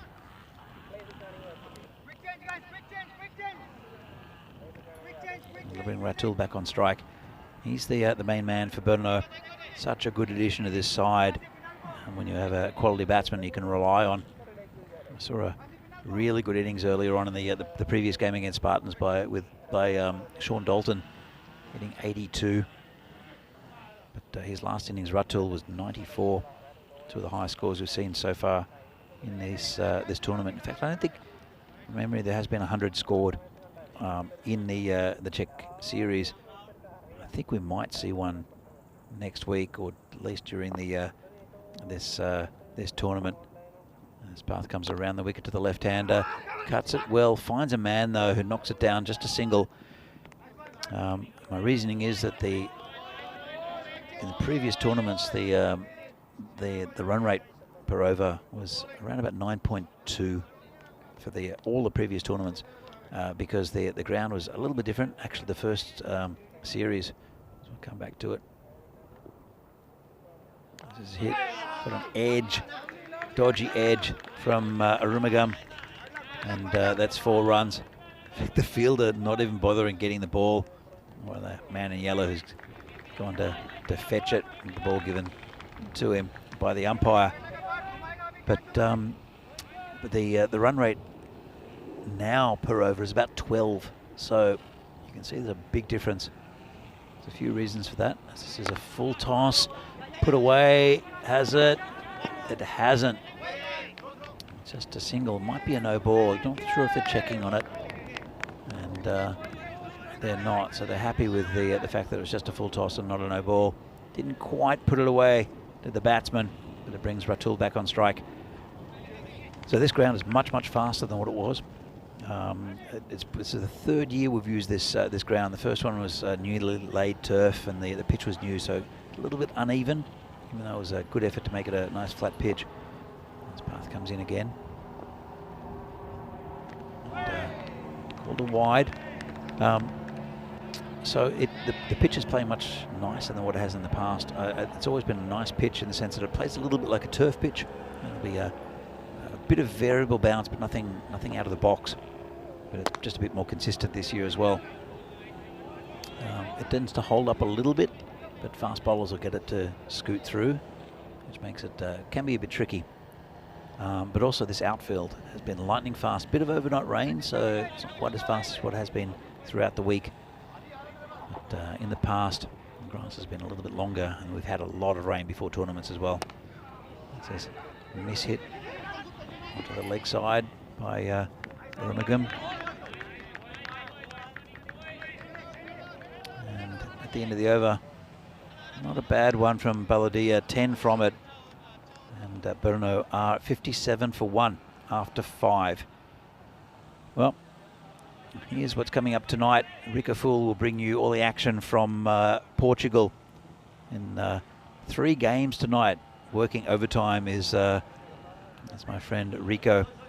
And talking about friends, Friendship CC against Lisbon Capitals first up, Coimbra Knights against Lisbon Capitals, and then Friendship CC the final game against Coimbra Knights.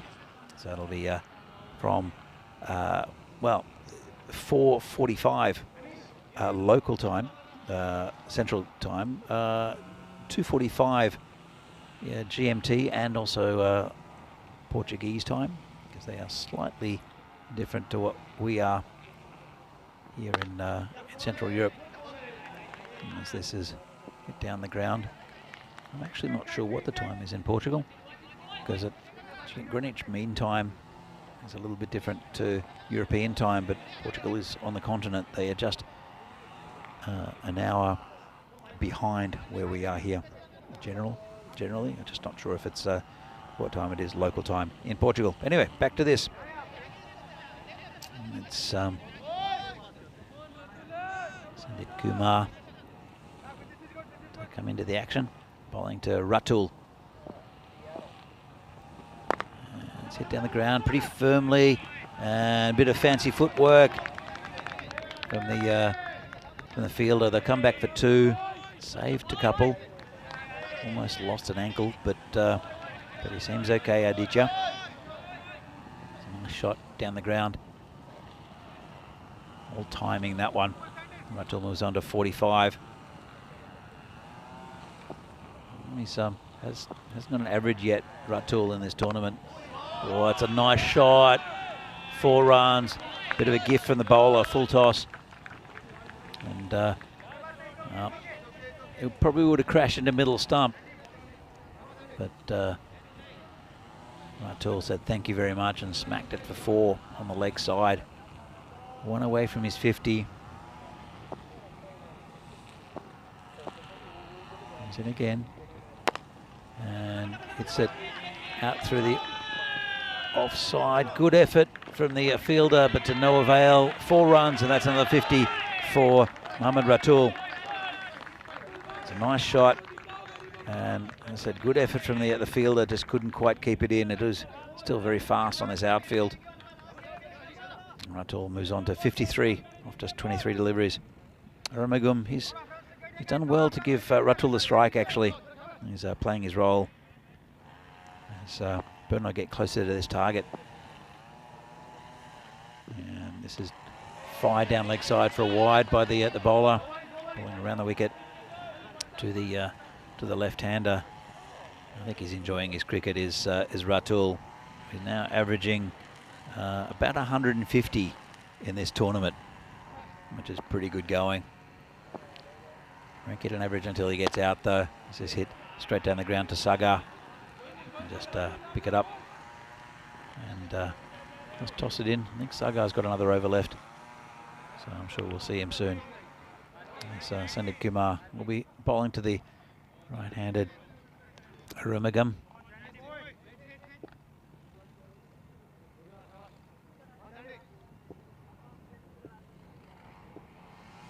Comes in again and down leg side to the right-hander this time. It's been a bit of a loose over here from Sandip Kumar. 14 from it, 1 ball remaining. It's going to help Burno, creeping closer to the target. That run rate still hovering about what it was at the start. This one's in the air. Don't know if anyone's going to get there. Path is chasing and does well. They'll come back for 2. Well, the throw has gone to no one. The bowler's just realised, and and it was actually being called a no ball as well. So Kumar losing it a bit.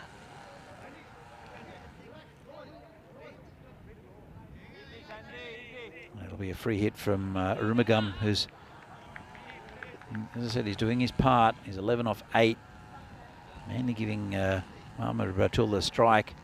They want to hit a boundary here off the free hit, and hits it straight, and it will be a boundary. 4 runs. Nice shot there from Arumugam. That's a big over here in the context of this game for Burno. And Spartans need wickets. So let's have a look at this. Mohammad Ratul at the top, 54 of 24. Senguk really didn't get going, and Arumugam there, 15 off 9, doing his part. 78 for 1. Current run rate is 13, so they're above the current run, the initial run rate of about 11 and over, and well, 11 and a bit and over, as we see here. 39 needed off 24 balls, 9.5 and over. It's dropped below 10 for the first time, and it is Sagar Madareddy will take up the attack. He's a good bowler to have at this stage. Went for 9 off his first. I'm sure they'll bring back Taegi early as well, because they do need this big wicket of Ratul. And Sagar comes in bowling right arm over to the left-hander. It's a good start. Just prodded down the on the offside for a single. And here's Taegi who picks up the ball. They bring Arumugam back on strike. Kai Bay saying Prague Spartans need a couple of wickets. You're very right there.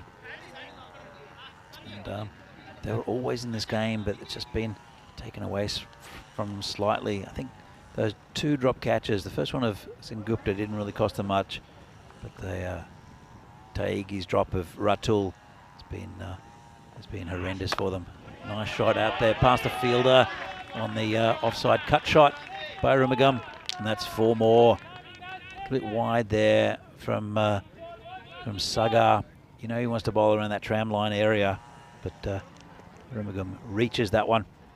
He gets a nice boundary from it. And having a chat with these two. And I don't think Ratil would mind if Rumagum hits boundaries. He's hit a couple in the last couple of deliveries he's faced. So they just want to get to that target. But no, this one's hit through the covers. Path coming around, but he won't be needed. There's a man out there. It's Vicky. Pick that up and throw it back in. Just be a single. Ratul back on strike.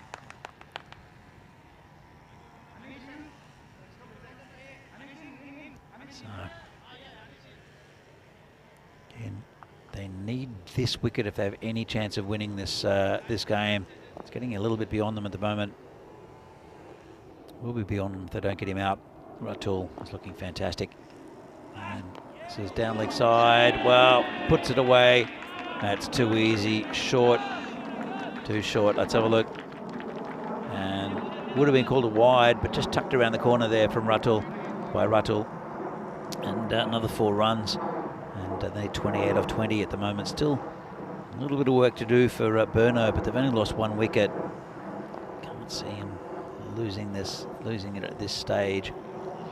And just again tucked around the corner and through the fielder. And a bit of poor fielding costs him another boundary. Again, it's on leg side from the bowler Sagar.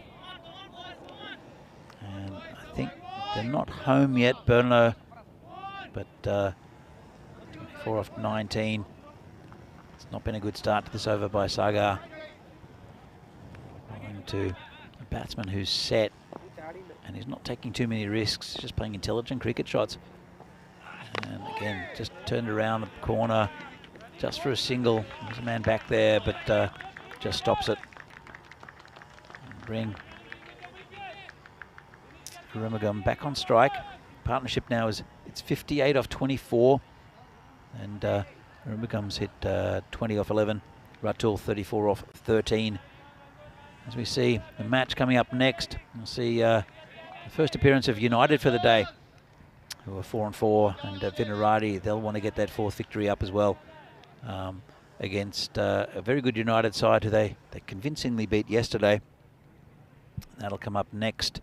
Vinarati against United. It is United who won the toss, elected to bat. Interesting. And we'll see Big Joe Cope up against the United batting attack, who actually have Pramod Baguli back in. So that's good to see. That he adds a lot to this United lineup. All right. So Aditya Radaprolu, he'll need the breakthrough. He's probably the quickest of the Spartan bowlers. No great pace, but that's a good effort there from Sagar to pick that one up. Just reduce it to 1. Would have been a boundary if he hadn't have done that. It's a good fielding. That picks you up as a team as well. If you look at it, Prague Spartans were 91 for 3 at this same stage, so pretty close. But you'd have to say that with only 1 wicket down, Burno have got enough firepower to be able to get past this target. Could be a golden ball though. As Ray Perula comes in. This is hit in the air. Taigi's coming around. Won't stop it. It'll be 4 runs. Didn't have much chance for that one actually, to be honest. It's pretty well hit, and it might have been actually called a no ball. It has been called a no ball. Front foot. And it's a free hit. Bit of a disaster there for the Spartans. Let's have another look. And there you go. Front foot, no ball. Well called by the umpire. Called early. The DJ will have to keep this down to nothing. And he does. Good bowling there from Raiprolu. Did give up that big 6 first up.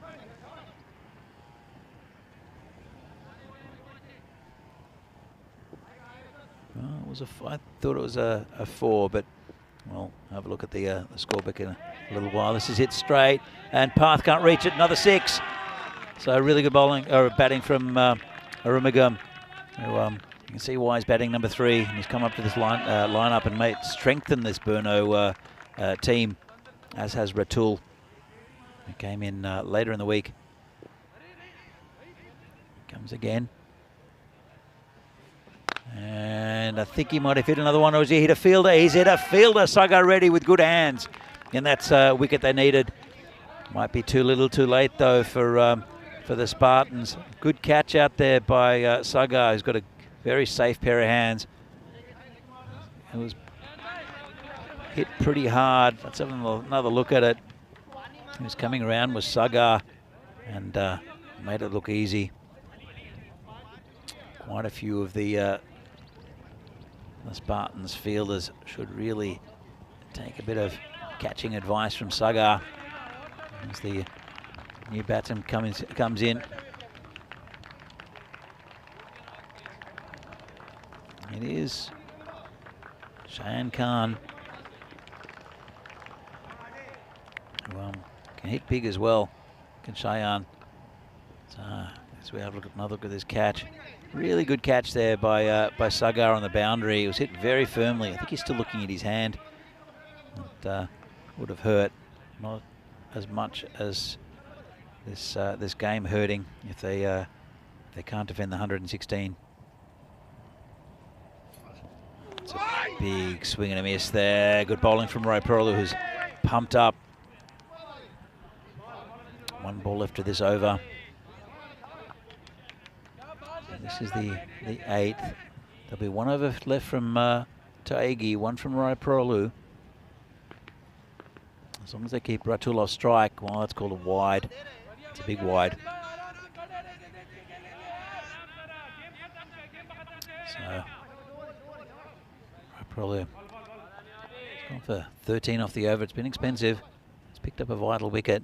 They want to keep Khan on strike. And this is in the air. It's going to the and out towards the boundary. Just be a single, and we'll keep Khan on strike. That's at the end of the over. 14 from it. And Burno are now 107 for 2 off 8. It all happens in the 9th. I think it will be Niraj Taegi to take up the ball. And it'll be bowling to Shayan Khan. As you can see, they're above the run rate now. Burno with 2 overs left. It did about the same score, actually, were Spartans, but their 2 good overs reduced the run rate a little bit. So Taegi, I think they want to keep Shayan Khan on strike and starve Ratul of facing any deliveries. 9 runs in 12 balls. It's unlikely that Spartans are going to win. But a good tight over here might put pressure. They need to get into the final over, and then anything can happen. Taegi comes in. And this is hit straight. We'll be down to Sagar. I'll just pick it up, throw it back to the bowler. The main thing is that it brings Ratul on strike, who's 65 off 29. Has looked really good in this tournament. They'll need him out. Well, they need to restrict his stroke making, but it's difficult because he's a very clever batsman, does deflect the ball in different areas, but can also hit big. Taegi again, bowling with the left-hander, and just like that, he finds the gap. It's going towards the boundary, and we'll get there. Well, a lovely shot there from Ratul. That's what he does well. He just deflects the ball, uses the outfield. And I think he's an example of how you should bat on this ground. He's just finds gaps. He knows where the gaps are, puts the bat there, and just deflects it into areas. It's super safe and effective. Well, Niraj Taegi, he's there's 4 runs to go. He's the one who dropped him at mid on. This one's going towards a boundary path behind it. Does well, the big man. Just a single. It'll bring Cheyenne Khan back on strike. But 3 runs from 9 balls. It's hard to see Burno losing this. And again, it's Mohammad Ratul who's going to get them over the line. But how different could it have been if Taigi could have held on to the catch? But off Ratul. Whoa, that'll be it. And big, thick outside edge that goes for 4 past the keeper. And it was a pretty good effort from the Spartans. But Burno ended up winning with an over and a bit to go. And another good victory for Burno. Make it 5 in a row. And Spartans have just lost their opening 2 games of today. And we'll have to have a bit of a think of what they're not quite doing right, the Spartans. So we'll see the highlights of this game. And it was Mohammad Ratul who opened with Satyajit Sengupta, and that's Sengupta being dropped there by Ravi. But see Ratul just prodding the ball around, very economical with his shots. Can hit on both sides of the ground, but is just very strong in all parts. But this was the one. Taigi couldn't hang on to it. You could see in his face what he'd done, and he's you don't drop a class batsman like Ratul and get away with it very often. As we see, it's a wicket there for Vicky, which helped a little bit, but Ratul just hit to all parts of the ground. He's very subtle, very, very handy batsman to have, and I'm sure now with 5 wins that Burno are going to get towards that, well, they're 1 win more towards the final 4. And the finals Friday next week. See, it's a good little cameo there from Arumugam, and what he did well was initially was to give Ratul the strike, and then he ended up scoring quite a few boundaries himself. There you go, too easy from Sagar, and then again just turned around the corner, and well, just not good enough I think for the Spartans at the moment. They were gave themselves a good chance. The no ball went for 4. And, good catch out there by Sagar, who showed them how to do it. Then in the end, it was just clever batting from Mohammad Ratul just to get them over the line, and that was the final one, the edge. Went over the keeper for the winning runs for Burno. So Burno continue their charge. Mohammad Ratul, he scored a 94 the other day, 70 today, both unbeaten. Still hasn't lost his wicket, obviously. Good little contribution from Anadurai Arumugam on with 30 from 15, and Cheyenne Khan right at the end with that boundary. Pretty disciplined in a way. A couple of no balls and wides from Spartans, but it was the fielding that let them down. Sandeep Kumar, expensive over 21, changed things as well. Also from Shanmugam Ravi with that 18. Taigi, the best economy rate, but all the bowlers going over 10. So we're going to be back here with another game as we see that Parg Spartans lost by 8 wickets. But Burno beat them, and as I said, continue their charge. We're going to see another game soon. This is match 27. Good win for Burno against Spartans. We'll be back shortly. There'll be a match between Vinarati and United in about 22 minutes time. Vinarati with a good win this morning.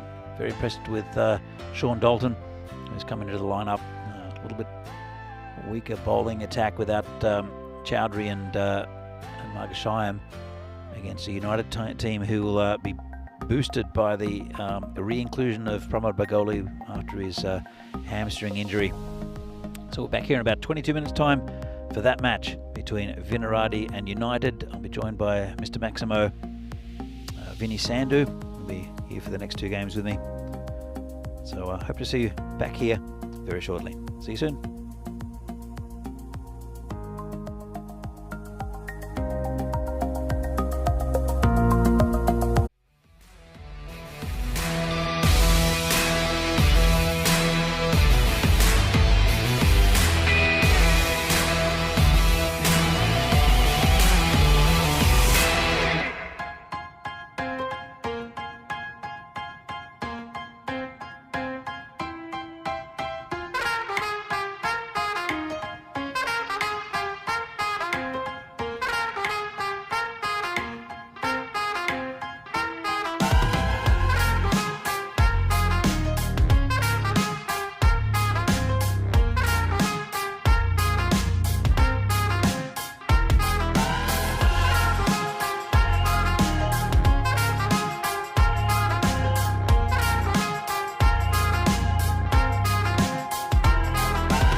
The European Cricket Series is proudly brought to you by HCL Software and Bizaway.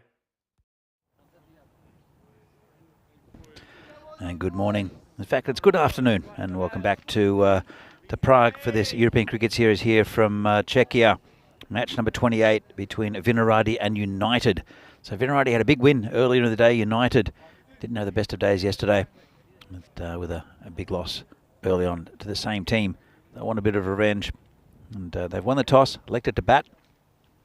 And good to see that Pramod Bagoli is back in the side after that hamstring twinge. So otherwise, it's a pretty similar lineup to what we've seen most of the week for United.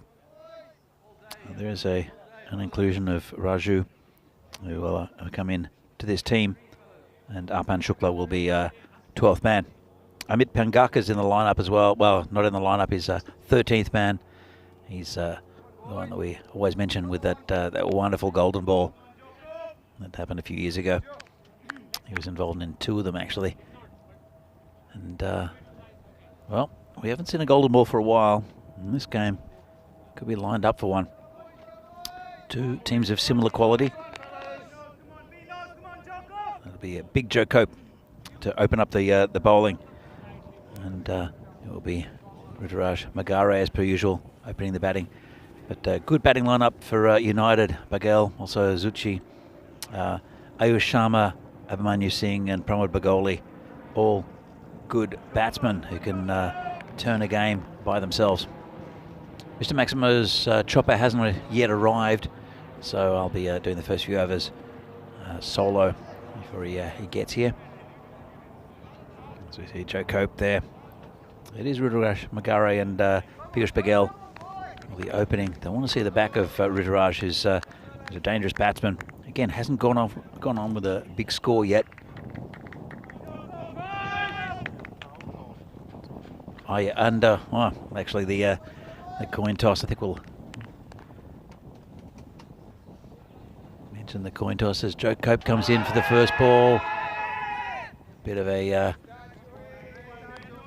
shout there from the Vinohrady players. Nothing doing. Good start from Vinohrady. He's been a lot more accurate this year, has Joe Cope. So his downfall a little bit last year. That one's a shorter ball. Nice take by Sean Dalton, who's taking over the keeping duties from Shobit Bhatia, who was in here doing a bit of commentary with me in the previous game. So thank you to Shobit. It's a good start from Joe Cope.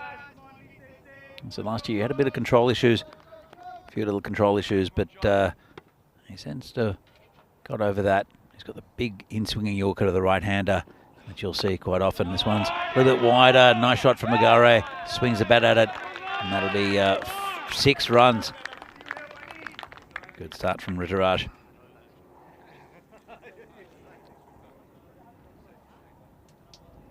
Have another look at this. It's outside off stump. Just picked up on the half volley. And nice shot over backward square. Backward point, I should say. So Cope will want to come back from this. Didn't swing that one.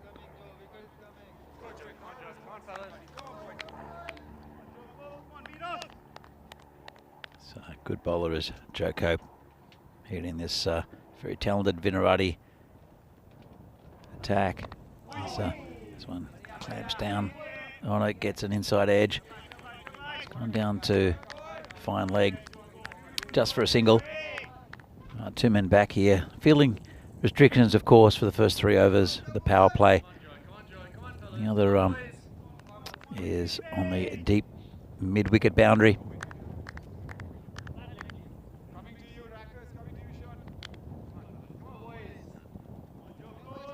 So Joe Cope, we're bowling to Piyush Bagel, who's missed out quite a bit. Bagel, I think he's opening the batting. Haven't seen the best of him yet. Did get a score earlier on in the week, but as I said, has missed out a little bit since. I'll find it a challenge against Cope if he gets it online. It's funny, I never hear anyone just call him Joe. It's always Joe Cope. for Big Joe. He comes in a bit short, bit of a dabble outside off stump by the batsman Piyush. Let's have another look.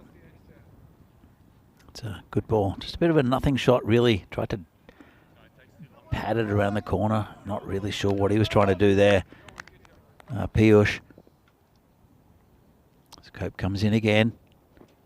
And, well, it's not the greatest ball. Gets away with it. Tucks it around the corner. Just for a single. There is no Danny O'Connor for Vinarati today. He's taking a day off. And Tanmay Quintana has come in instead of him. He looks a handy bowler. Christian Volek is in as well. It's Christian Volek who's taken the gloves. 3 keepers here. So see, their predictor scores are pretty even.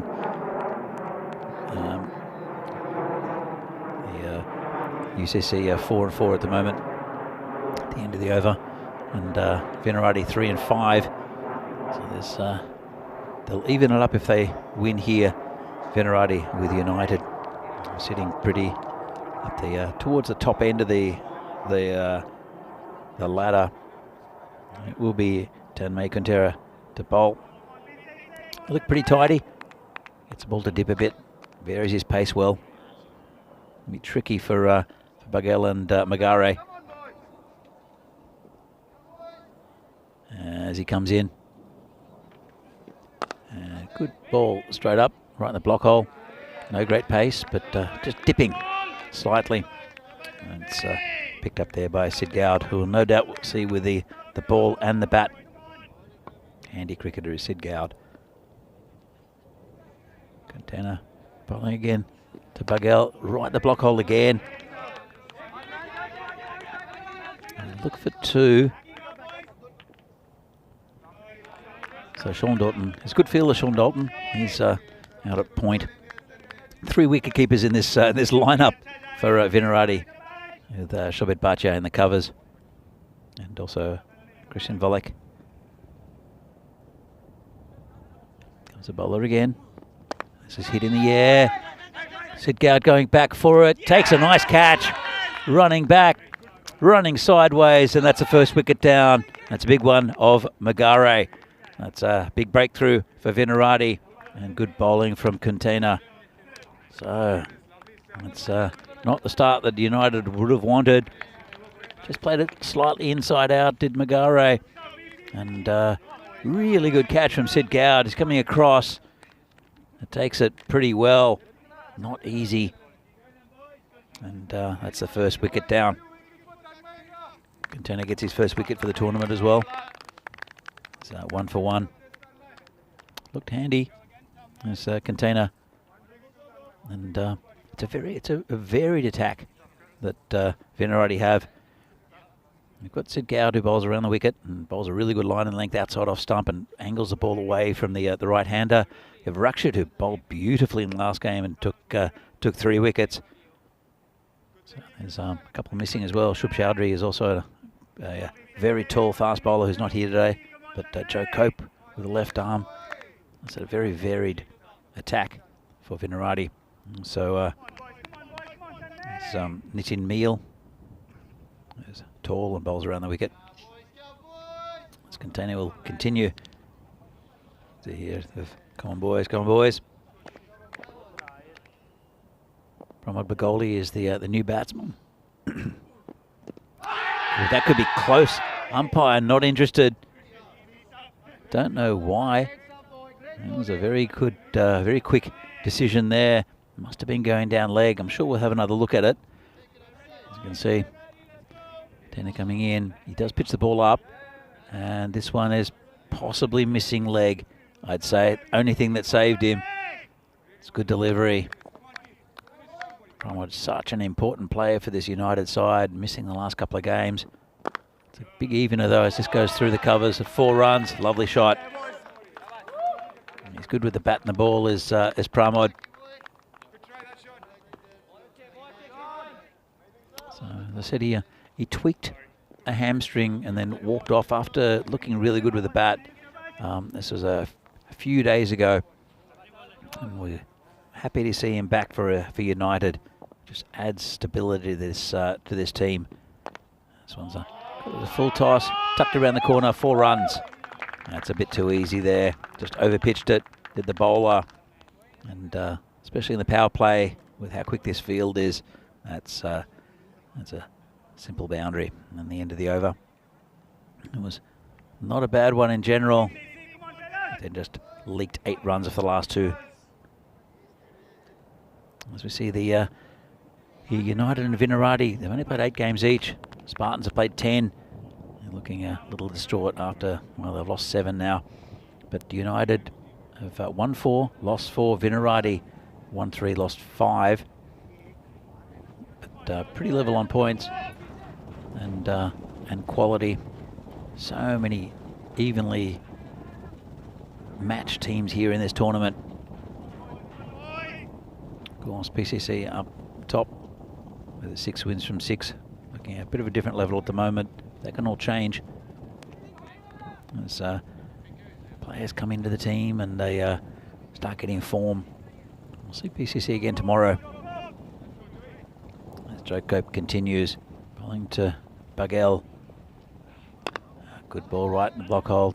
Branch will pick it up. Try at the stumps. Good effort.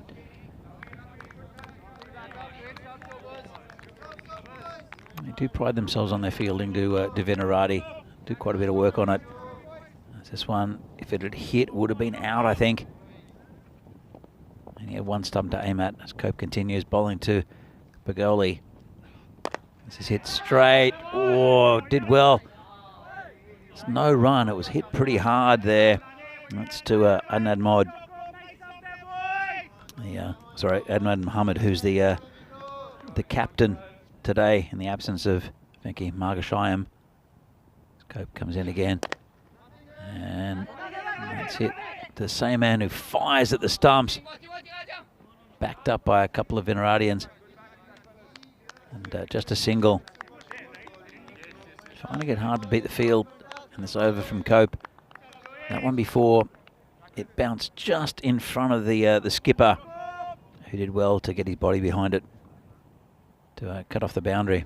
Cope now bowling to Bagel. He just pushes it to Sid Goud. No run. Been very handy. This over from Joe Cope. Comes in again. A couple of balls left. This is in the air. Sid Goud going back. Who won't get it, I don't think. Well, he does. Doesn't get the catch though. Just 1 run again. But good fielding from Goud. He turned it around pretty quickly. Never quite going to get that catch though. But Cope's causing problems. Ball this time to Bagoli. And big swing and a miss. Dropped by Volek, but no extra run. That's the end of a very good spell there from Joe Cope. Only 11 from those 2 overs. So you see this one again. Just outside the off stump. Big swing and a miss from Bagoli. Swung hard at it. And at the end of the power play, United are 20 for 1. Big wicket too, that of Ruturaj Magare, who doesn't often go on with scores, but he scores pretty quickly. Often gets him a quick 20 or 30. And that's unfortunate for United that he's gone. So see here, 8 off the first, 17 off the second. There was a wicket as well. And then just 3 off that last over from Cope. So here's a man who had a very good game this morning in Rakshit. He took 3 good wickets, including the one of Sagar, where he saw him coming down and fired it outside off stump. It was a wide, but neat work from Sean Dalton behind the stumps to get the stumping. And very impressed by Rakshit this morning. The chopper's just come in, and Vinny is sitting next to me. Yeah, that's nice to be here, Danny. Have been lurking along. Pretty entertaining. New day, new Vinos. Absolutely. And who knew the Messiah's name was Sean Dalton? Anyway, yeah, bit of a different look to their side. I've got to say, nice to see Pramod Bagoli back for United as well. Absolutely. certainly struck the ball okay so far. But good morning. No, it's not good morning anymore. It's good afternoon here from Prague. But hello to all of our viewers, no matter where you're watching from around the world. And yeah, it's Rakshit who has had some success. Rackers to bowl fourth over. Nat, if you're going to be really harsh, you'd say that's a chance because there's a little bottom edge on that. But yeah, I don't think the keeper Volek can do much about it. If you're super lucky there, you can kind of bounce up off your leg. But as you can see, it was a bit higher than his leg that hit him. Well, it's a good start here from Rakshit. It's 2 dot balls. Tough drop chance from the keeper, but yeah, it's not really a drop. It's just kind of bad luck that you don't get a second opportunity. There's Shobit, who I thought he was very good in the commentary box this morning. It's good to hear from him, and he's a lovely guy. There's Shobit. He was also my bartender last night at the Down Under. I noticed that you'd left, but I thought I'd surprise the crew. I think the Vino supporters had cleared out by then, to be honest. But I did actually watch a bit of Portugal from the Down Under. Rico, some good games there last night. Yeah, Gamblers getting up in a couple of contests. Second one was tightish. Reminded me of a couple of games here when it seemed like the fielding side was on top and then just big over towards the end. Yeah. And changing the face of the match. Well, that's what happened twice this morning. There was an over of 27 for Vinarati, and there was an over of 20 something from for Berno, and that it just changed the momentum of the game and just released the pressure a bit, and they could think about a bit more sensibly. So he's been hit to Barcher, just bounces in front of him. Good stop though. Yeah, really good fielding. Blocked it. He's already low to the ground, so he has that advantage, I suppose. Barcher, another guy that can have the gloves. So they've got a few options, don't they? They do have a few options. There's Rakshit again. Just hit high in the air. Don't think anyone will get there, and they won't. Just be a single though. I tell you who's pretty happy with, I don't know if you realise this, but that finish where we saw almost a 7 on Thursday, by the way, we get to the end of the fourth over here, 24 for 1. It's already got a bit viral. It's only been up on social media for a couple of hours, but it's already has gone around the world. Yeah. It was one where the keeper kicked it originally, and then there was an overthrow, another overthrow, another overthrow. And I tell you who, one of the happiest people is about that is Shobit, because he was involved in the infamous 3 buys incident in the 3 over match against Barbarians last year. And he said, see, look, this is way worse. He's got a point. And another thing that's got a bit viral, and you mentioned it there, is the incident on Monday where Lala was in La La Land and got reverse bear-stowed. And that's already up on ABC Sport in Australia as well. So something about this tournament here in Prague, stuff happens. Not that it doesn't in other tournaments, but just seems to be a higher frequency of viral moments. It is strange, isn't it, that things like that do happen here in Prague. And it was filled with a comment of Lala and La La Land. Yeah, and it was very apt. But yeah, we don't know what to call it. Inverse bear stow, reverse bear stow, accidental bear stow. This is high in the air, and it's gone all the way back, and that's 6 runs. So it's a bit of relief there. It's been slow going. You mentioned Bagel and the fact that he's a good player, but he just seems to be out of runs at the moment, with the exception of that one 50 not out that he scored earlier in the tournament. I mean, one thing about this tournament, the structure this year, is you're going to get plenty of opportunities. You're going to get 14 matches, you know, so it gives you every opportunity to find your touch. I think we saw that with Jono Panel in the games yesterday, who was horribly out of form in the first on the first day or so, and came back and was hitting runs freely yesterday. It's good to see. Yeah, he was just on fire. Such a confidence game, cricket, isn't it? Comes Meal again. And short and put away. Well, that's 6 runs, and Piyush Patel is looking pretty good. Yeah, Meal hasn't learned his lesson, and that's pretty close to the car park, to be honest. But yeah, can't afford to bang it in, I think, especially from around the wicket. The batters just love it, and that leg side boundary has certainly been hit pretty frequently during this tournament. Big Joe Cope's out there by himself. Not much you can do about that.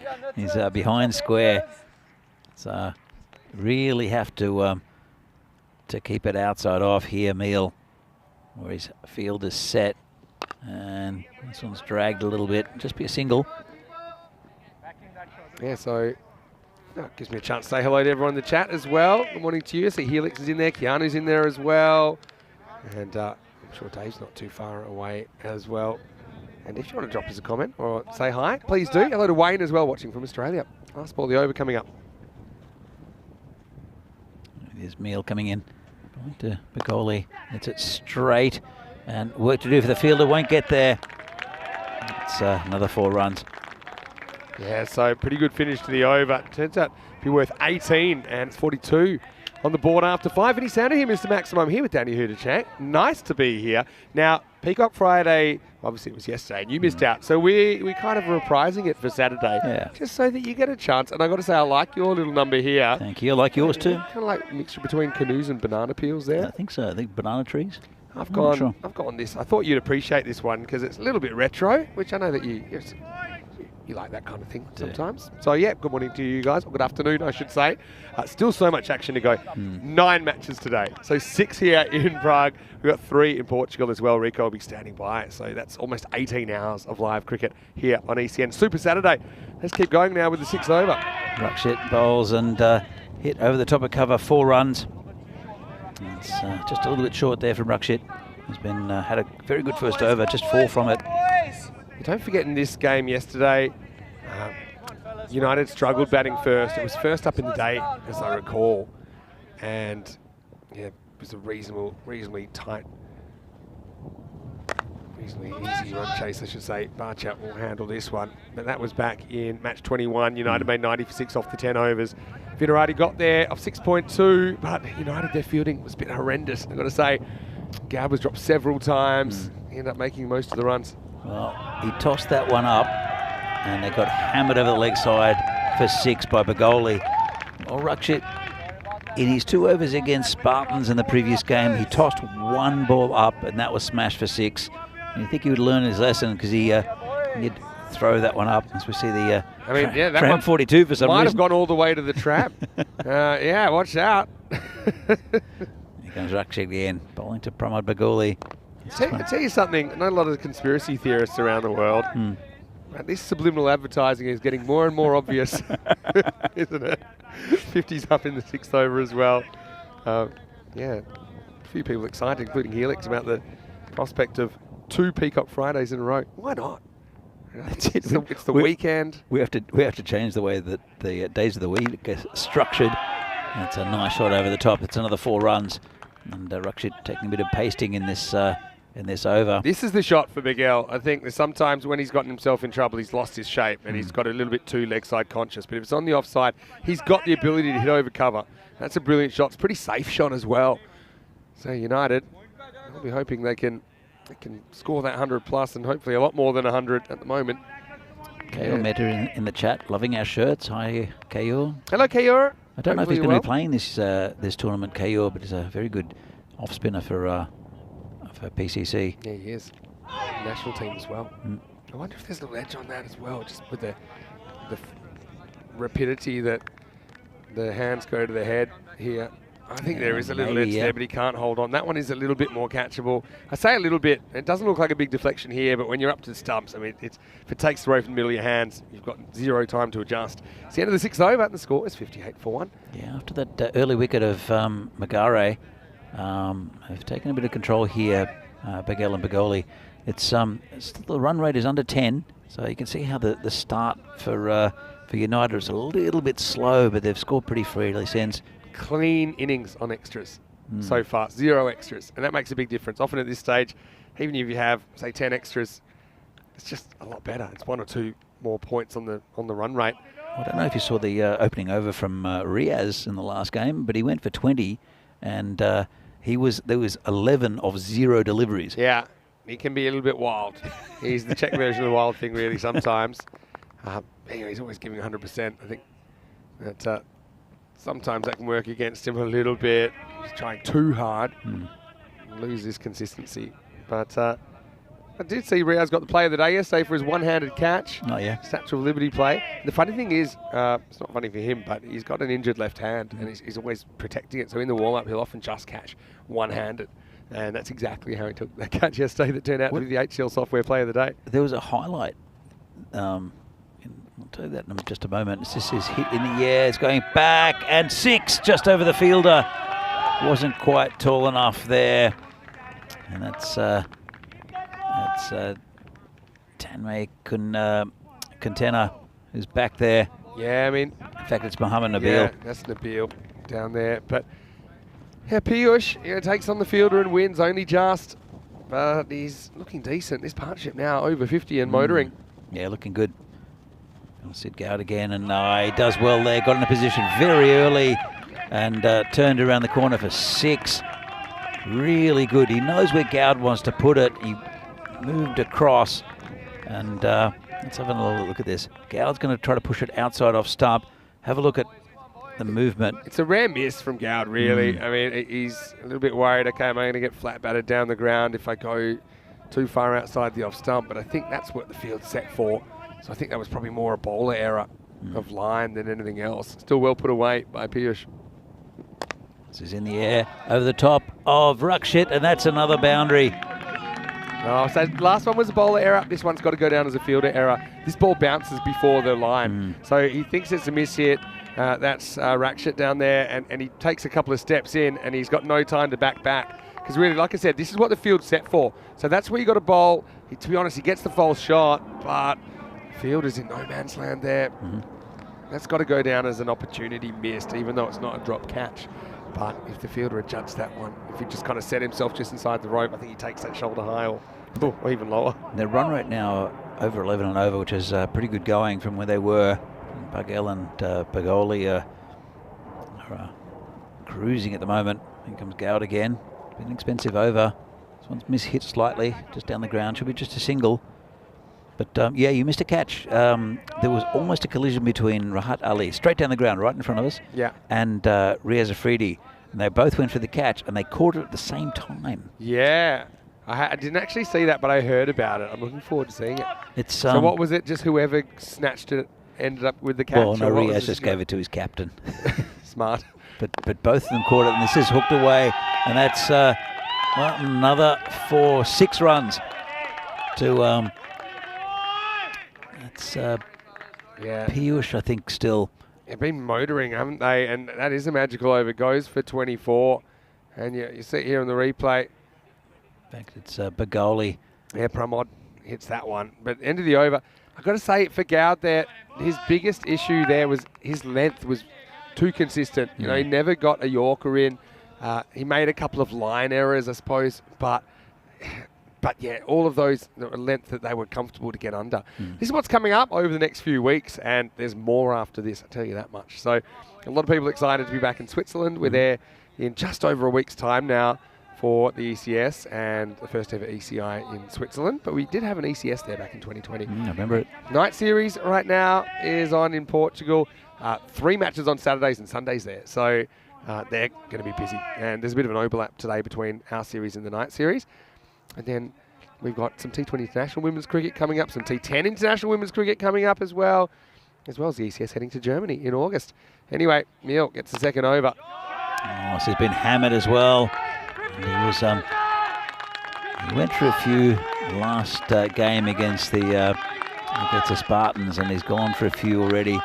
It's 18 off the first. It's a brilliant shot, don't get me wrong. As by the way, that also brings up Peter Singh Bagel's 50, and he snuck up on us, didn't he? He scored his 50 off 24 balls, so now it's his highest score in the series, his second half century. And you can see there, he's been pretty strong in front of the wicket. And then a couple of little hooks away as well. But Mio, he's got to find the block hole. It's kind of been bowling machine length so far. This one's a little bit shorter and beats the bat, but yeah, I just haven't seen enough Yorkers attempted or executed.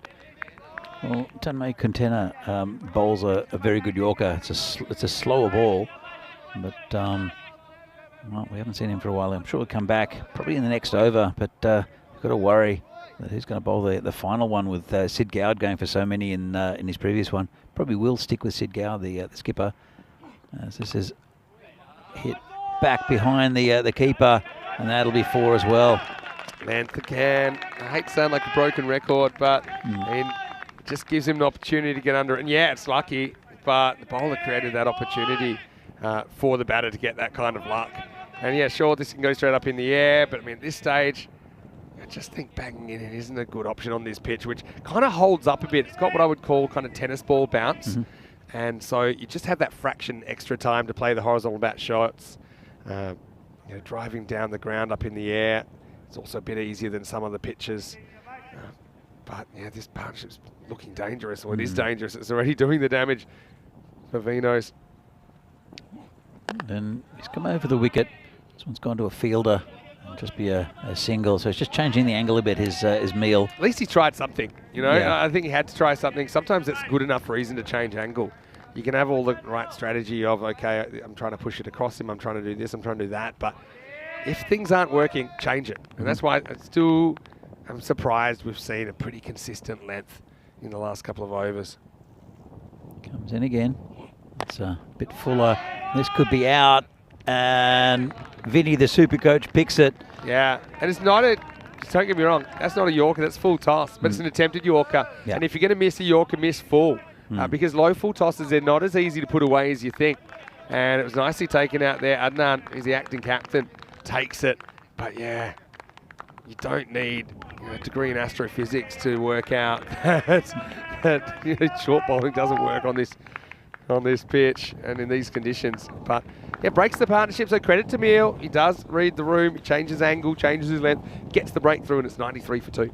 Yeah, they needed that Vinarati, and but they still got some good batting to come up to UCC, and here's a very good example of that in Ayush Sharma. He's probably, again, not gone on with big scores, but has always contributed well. And if he gets going, he can hit the long ball as well, can Sharma. But Bagel is on 56. It was Bagoli, the man to leave. Good innings though, I mean, on his comeback. Some injury concerns about Pramod, but didn't look too discomforted in that innings. This one's pitched up a little bit more as well. I think he's learnt. He's heard you, Vinny. It's gone down to Rakshit, down at long off just for a single. Well, here's the bad news. He's out of balls now because that's the end of his 2 overs. And so maybe others will learn from his mistakes. He certainly did. And Meal, yeah, good comeback from him towards the end. After 8 overs, the score was 94 for 2. I was a bit upset to hear about Venky's injury. Margashaim out with, I think it was his wrist, was it, that he hurt? And I think I know the one it was. He was diving for a ball long off yesterday. Also, remember, he suffered a bit of a knee injury in the ECIs recently, playing for the Czech national team. So hopefully he's not too serious, Venky, and we see you back soon. I know he has been watching, and he's been popping in the chat on occasion, I saw. Yeah, I've seen that. And definitely was in for the first game. It's going to be Sid Gowd bowling over number 9. Yeah, so Gowd, his accuracy is normally what he hangs his hat on, you know.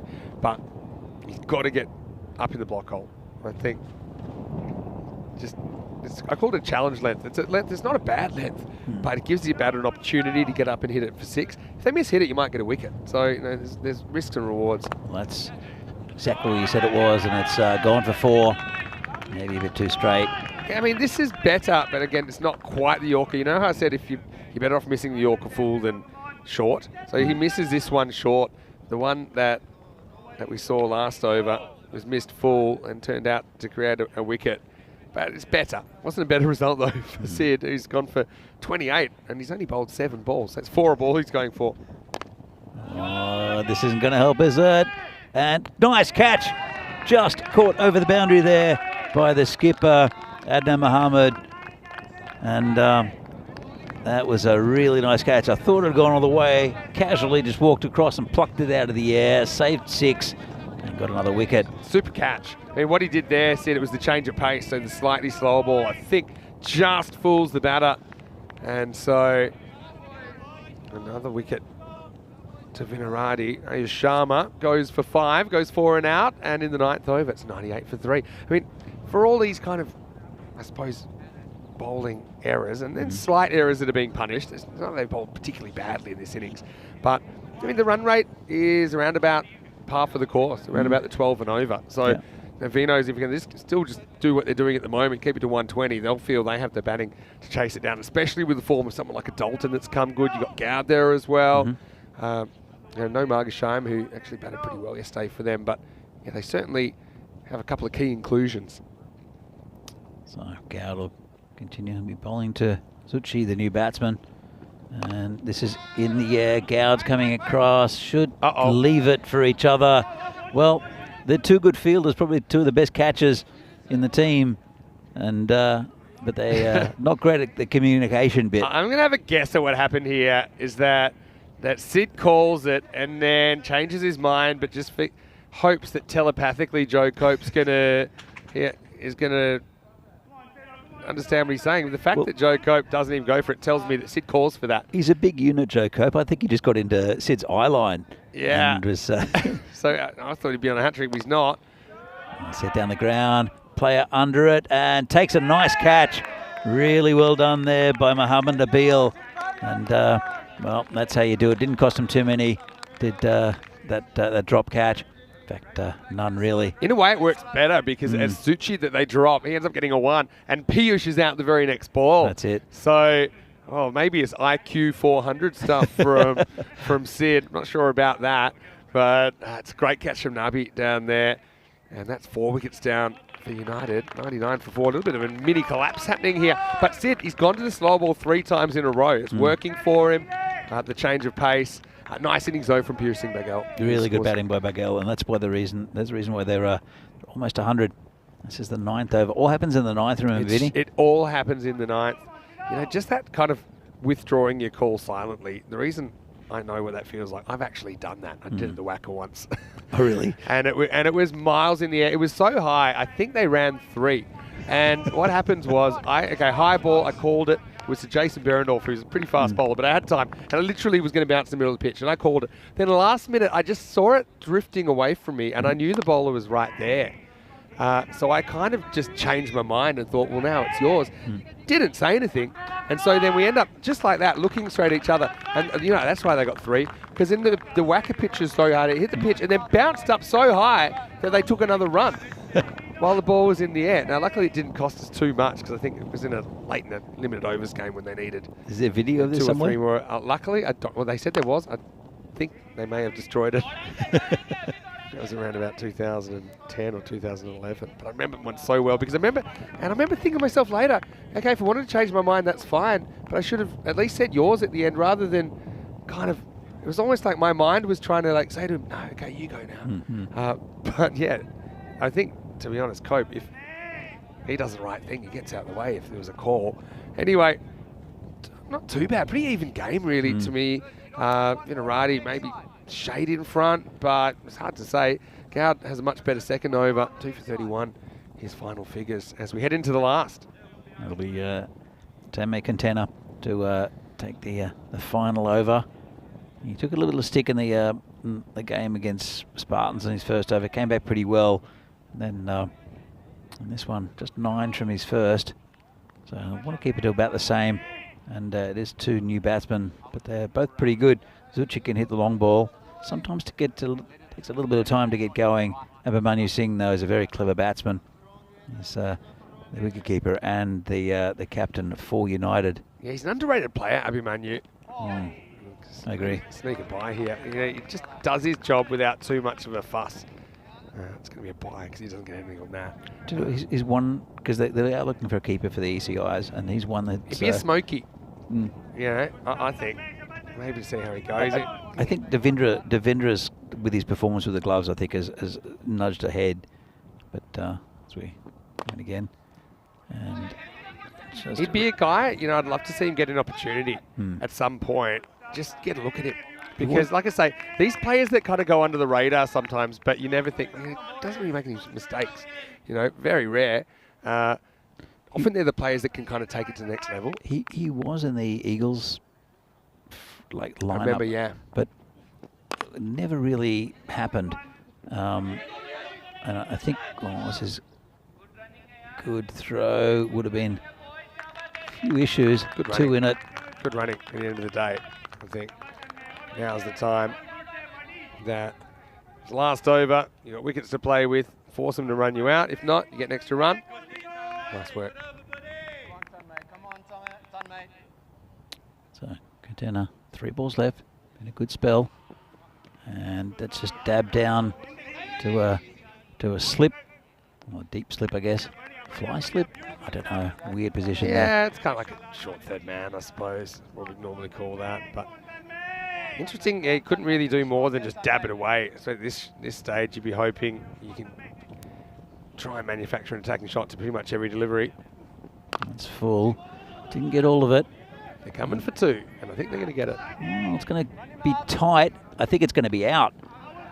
Oh, that's super close.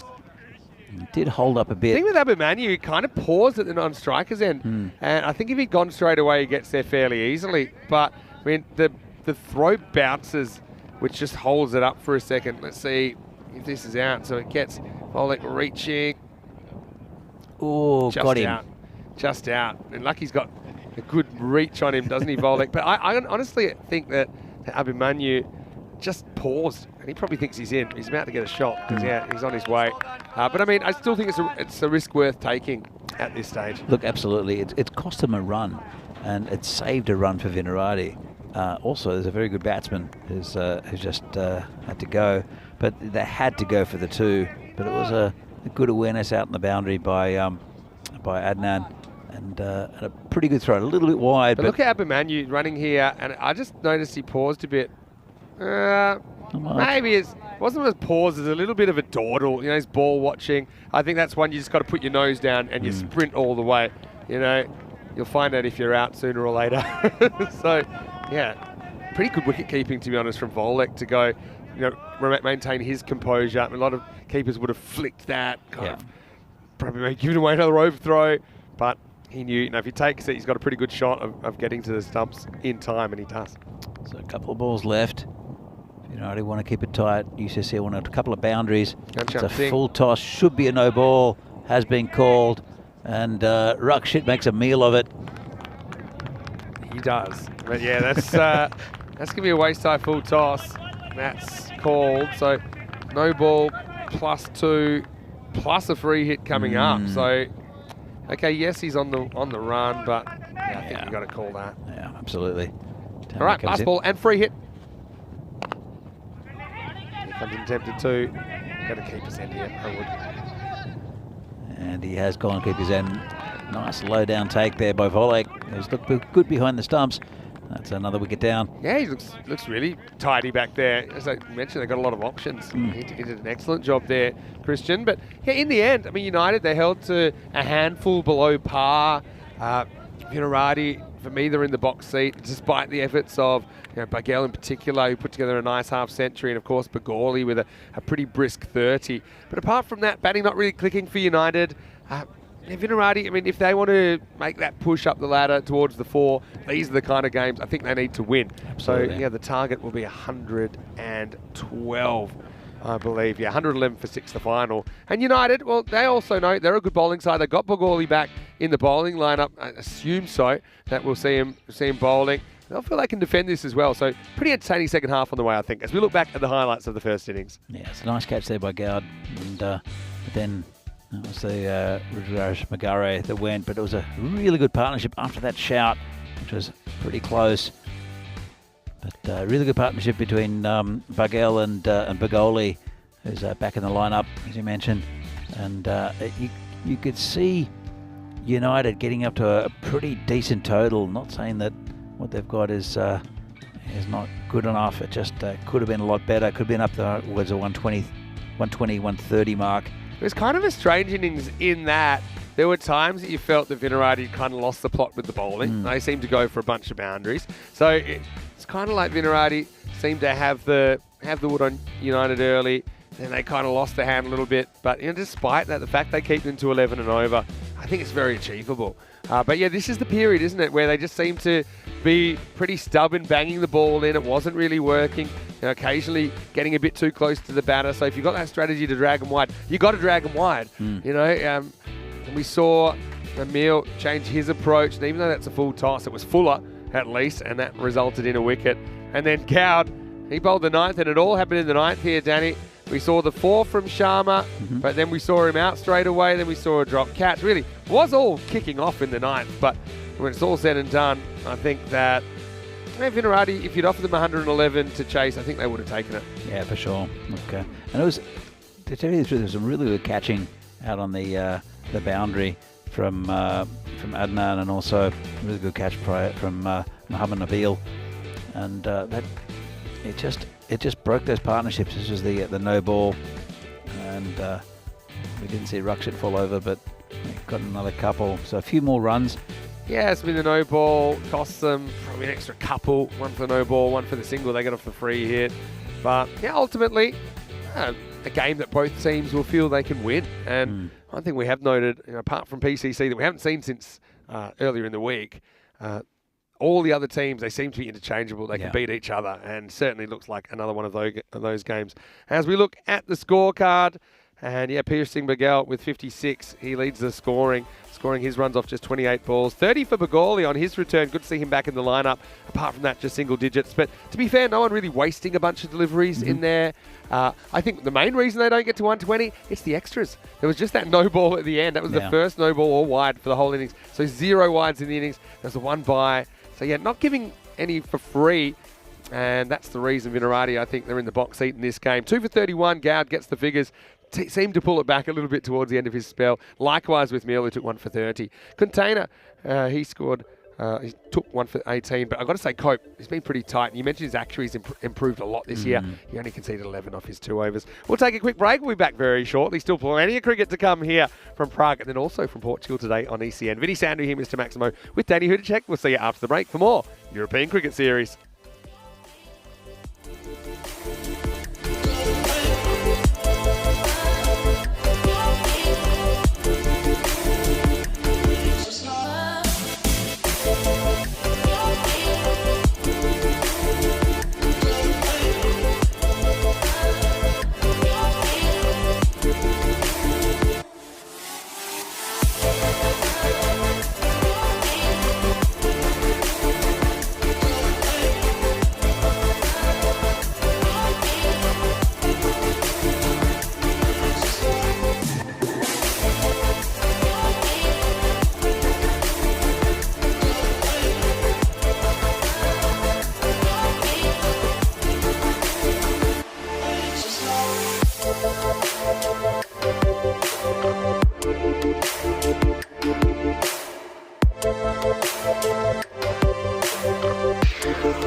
The European Cricket Series is proudly brought to you by HCL Software and Bizaway. Hello and welcome back to Prague. It's a super Saturday of action here on ECM with no less than 9 games across the network. Right here we've got 6 of them and we're halfway through the third one. Vinarati taking on United and Vinarati chasing 112 for victory. Vinny Sandu here, Mr. Maximo for ECN. And, well, mentioned that Vinarati looked a slightly different side. And that man on screen there, Sean Dalton, he was incredible this morning. Just what the doctor ordered. 82 he scored off 33 balls undefeated. I love the way he hit the ball over the offside in particular. I think he sliced away over point and cover. Danny Hudacek joins me next to me. And well, full disclosure, you are a card-carrying Vinarati supporter. That's fine. You must be pretty happy with what you're seeing from the guys this morning. But let's see how they go chasing this score of 112. Got to say, though, United are a team that they've won the hearts of a lot of fans over the last couple of years with their improvement, and we want to congratulate them because they actually have qualified for Division 1 in the domestic T20 next year. No, they won the Division 2. They sort of, I don't know if they cruised, but they just got into a winning mentality in that division, and they ended up winning and getting through. So we'll see them in Division 1 here. Ali Hassan Sitar to get us going. And, Dalton hits over the top of cover and exactly where he left off last game. He's started this one. Lovely shot over the top of the covers. Pretty safe with the field in. Yeah, it wasn't the worst ball really from Ali Sitar, really. But yeah, we're calling it before we see it now because we were just mentioning he was strong in that area. That one angled in a little bit. You can see that he's looking dangerous. He's looking in form. United want to see the back of him pretty early. Comeback ball now from Ali. Comes in and just hits it onto his leg. Man at the other end. Actually, they've got 2 of their 3 keepers out there opening the batting for them. Yeah. Volek, I think, did a pretty good job with the gloves. So did Dalton. Yeah. Who are you counting as their other keeper? Adnan? Shobit. Or Shobit, yeah, because Adnan also did the job. He did too. Yesterday. So, yeah, I count 4 keepers. It's always a feast or a famine with keepers, though, Just watched onto the bat, laid on the leg side. So you've either got a whole bunch of keepers that are frustrated they're not getting a go, or you're looking around going, right, you do it. You're having to force people into it. But I know that. I also know that. I mean, for how quickly I actually got an opportunity after, playing, I thought, some of my best cricket and not getting opportunities at higher levels. I jumped like 3 levels because of just injuries and just things seem to happen at once. And that's the nature of it. It's a bit like goalkeepers in football, I suppose. Sometimes you have to wait for an injury or retirement or some unavailability to climb the ladder. I do have a story about goalkeepers. I'll tell you that in a minute. Volek gets on strike for the first time. Oh, good ball from Ali Sitar. It's been a good pickup for United. At university, it was actually a friend of mine's sister who was at university. Yeah. And she was talking to me about her hockey career. She was the hockey. She was the. So we're talking the field keeper, hockey here. Field hockey. She was the keeper for the Australian team. Yep. All right. This is before the Atlanta Olympics, so I think it was Atlanta. 96. Yeah. So, this is hit through the onside. That's gone to the boundary for 4. Lovely shot. Yeah, it's an interesting one because you'd say it's not where the textbook would say you should have hit it, but it didn't overdo it. You think he just made sure he didn't miss it. Kind of watched it pretty closely, closed the face a little bit, and let the outfield do the rest. Found the gap and gets 4. Oh, it's good batting. You've seen that quite a bit with Mohammad Ratul, who's undefeated again. Oh, he's having a great time. Bit of a worry about he's got a finger injury at the moment. Stopped him keeping. Okay, so that's the end of the first over, by the way. Yep. The score is 9 without loss after 1. Just quickly before we go back to what you're saying, let's have a look at the golden ball counter because, do you know what? I'm a bit scared that we're going to hit the big 300, and that's fine in 10-pin bowling. But the way it's looking, now we've got 9 opportunities for a golden ball today, though. So we're not there yet. 285. But I think if we have a golden ball this weekend, I think we're heading 300 Monday morning. It's all right. I mean, I think it's time. I think it's time. We've had so many close calls as well. You like your golden balls, don't you? I just like to see that number down a bit. Anyway, okay, so she's the goalkeeper for the Australian national field hockey team. Yes. Right? Yeah. So this was early 2000s. I was where I was working at uni, and yeah, it doesn't matter. And she's saying that she did a bit of part-time coaching for the university team. Yeah. And they were out in a place called Bathurst in Australia at a tournament, and they were celebrating. It's what you do when you're on tour. Stuffing them up, bowling over number 2 here. And one of she was the coach of this men's team, and one of the guys decided to tackle her in the bar while he'd had a few too many. It took her knee out, and she never played again. Oh, So how's that? that's a sad story. It is. Hit down the ground. They have to And rush. if they're hockey players, at least you should tackle her with a hockey stick. That's awful. But yeah, and the guy didn't even know. Actually, I think Sean Dalton has broken his bat. It's a shame right because off the bottom of the bat. that was working well for him in the last game. It's probably never been used so much. So he's saying, yeah, okay, get us another one. So you've seen Sean bat before? No, Sean's a talented player. Yeah, I've seen a bit of Sean. I know he's had an opportunity with the national team before as well, a few years ago. He remember that Turkey game we always talk about where the Czechs scored 278 and Sudesh hit the 100 off 35 Can balls. I guess what you're going to say? What are you going to say? He made a duck. First baller. Yeah. He hit it way at the outfield to the only Turkish fielder who could catch. A lot of these guys actually don't even play baseball, so I'm surprised they didn't have baseball gloves out there in the outfield. Anyway, it's going to be Volek who's going to face up with hopefully a bat that's operational. He has been reminded of that a few times as Sean. Now the whole world knows. Oh, big swing and a miss. And I don't want to rub salt in, but has he ever scored an international T20 run? Because I've got a concern. Yeah, that was the only time he ever batted in T20 international cricket. So I've got. He's done a Phil Emery. Yeah.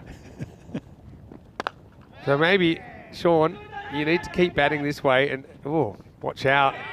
Lucky that hit the edge of the pitch because he might have been in trouble then. If he has a really good series here, I know they're talking about naming a big squad for the ECIs and then kind of trimming it based on performances in this ECS. So I'd love to see Sean before his career's over. He was in the national setup for quite a long time. He went to the Netherlands with us as well, I think, from memory. He's only 31, right? So yeah, that's time. true. He's That's got true. time.